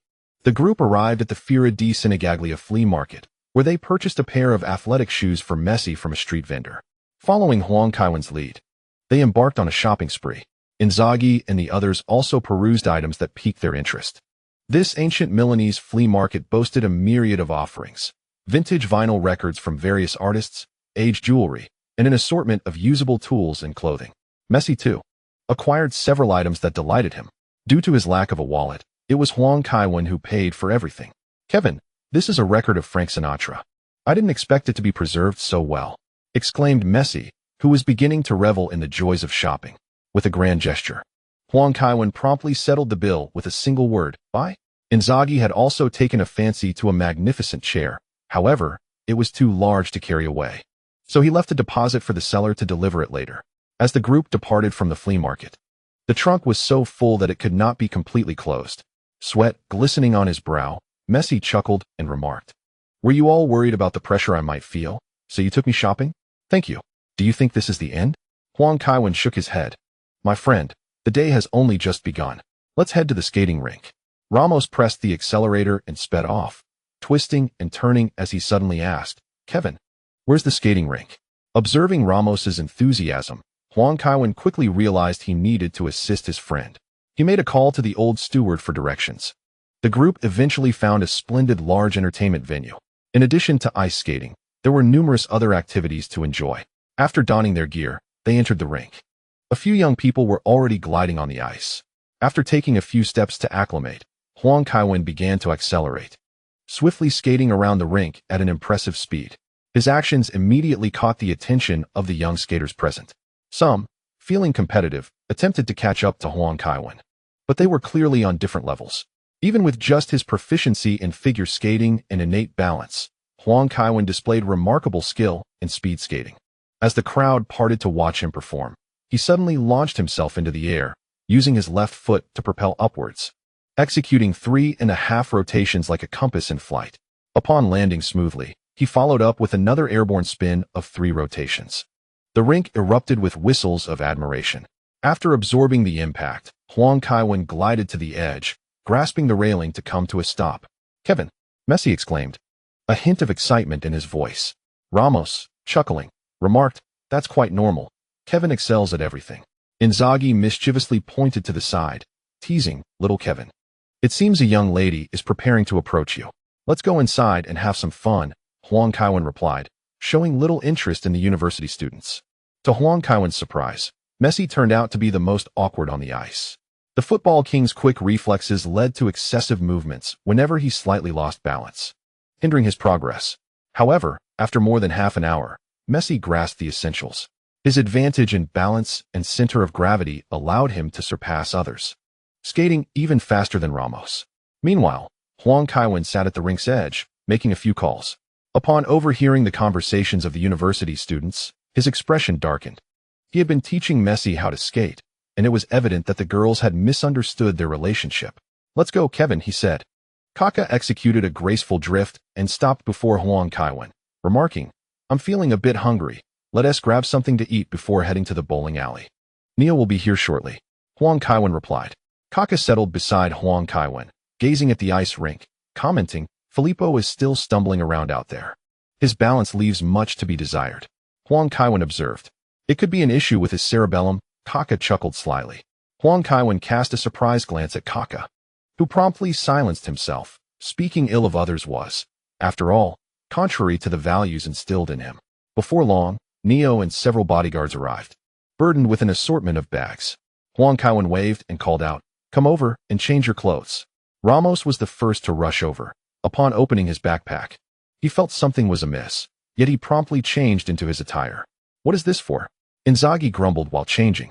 Huang Kaiwen ignored him, and once he was dressed, immediately thrust an ice pick into his hands. "Have you confirmed with them?" Huang Kaiwen inquired. "Yes, sir. There won't be any interruptions for the time being," Neo nodded. Huang Kaiwen then gestured for the group to return to the ice. "Are we taking photos?" Kaka asked curiously, noticing the camera in Neo's hands. "Yes. Let us pretend we're ice climbing," Huang Kaiwen replied. He had always had a penchant for such photographs, and today, seizing the moment, he pulled Messi into the fun. The group sprawled on the ground. Messi appeared somewhat reserved, prompting Huang Kaiwen to assist him with a pose, joining him on the ice. Inzaghi was thoroughly enjoying himself, even feigning an exertion pose. Once they were set, Neo positioned himself in front with the camera, while 2 bodyguards held a backdrop behind them. Click, click. Neo continuously adjusted angles, directing everyone to strike poses. The group found the activity delightful, and even Messi loosened up, mimicking a power pose. After over 20 minutes of shooting, they finally stood up to change clothes. "You've inspired me. Perhaps I should seize the opportunity to take some photos of conquering America?" Inzaghi exclaimed excitedly. "That should be fine," Huang Kaiwen replied with a smirk. "The Americans don't place much significance on that. It might even make the news as a curiosity. After all, who cares about a 3-man empire?" Following the incorporation of Torres as the sheriff, the development of the Holy Roman Empire had reached an impasse. At least the first team in Milan was not particularly interested in Inzaghi's followers. The group changed outfits and made their way to the bowling alley. Upon seeing the aquarium set up in the venue, Neo promptly took out diving equipment. Inzaghi quickly grasped the situation and eagerly began changing his gear. Kaka and Messi, however, felt somewhat bashful, as the bowling alley was bustling with patrons. "Don't worry, no one is paying attention to us," Huang Kaiwen assured. Only then did the two begin to change their clothes. Through the glass of the aquarium, Neo captured images of several individuals diving. They had ceased their bowling activities and left the bowling alley without further ado. The novel experience filled everyone with exhilaration. Inzaghi, brimming with inspiration, eagerly shared his creative ideas with the group. After finding a place to dine, they proceeded to the museum to take advantage of the wind machines, capturing photographs reminiscent of skydiving. As twilight descended, they finally drove home. Messi's residence, acquired rather late, was the closest among their group to the city. He was the first to disembark from the vehicle. Upon returning home, he found Antonella sitting on the sofa, fiddling with shopping bags that overflowed with the day's spoils. Curiously, Messi inquired, "Did you go shopping with Lily again?" "Yes, shortly after you left, Lily came to find me, and we enjoyed a delightful day together," Antonella replied with a smile. Messi nodded, pleased. He had previously worried that Antonella might struggle to adapt to life in Milan, but now he saw that Kevin had arranged everything splendidly. Antonella led Messi to the mirror, holding up garments and suggesting, "Try this on. I believe it will suit you well." "There's no need to try. Whatever you buy, I shall wear," Messi declared as he reclined on the carpet. "Today has truly worn me out." "Did Kevin drag you out for some strenuous activity? Was it a player moving houses?" Antonella asked with curiosity. "Moving houses? Certainly not." Messi chuckled, lying on his back. "We went diving, skydiving, and even scaled an ice mountain." Antonella's expression turned to one of confusion. If Messi mentioned just one of those activities, she might have believed him. But to accomplish so many outdoor pursuits in a single day seemed implausible. Climbing an ice mountain sounded entirely fictitious. She wished to inquire further. But Messi had already succumbed to a gentle snore on the floor. Seeing the smile on his face, Antonella felt a wave of relief wash over her. She rose to fetch a blanket and draped it over Messi. Today had been somewhat challenging in terms of arrangements, hence the brevity of my writing.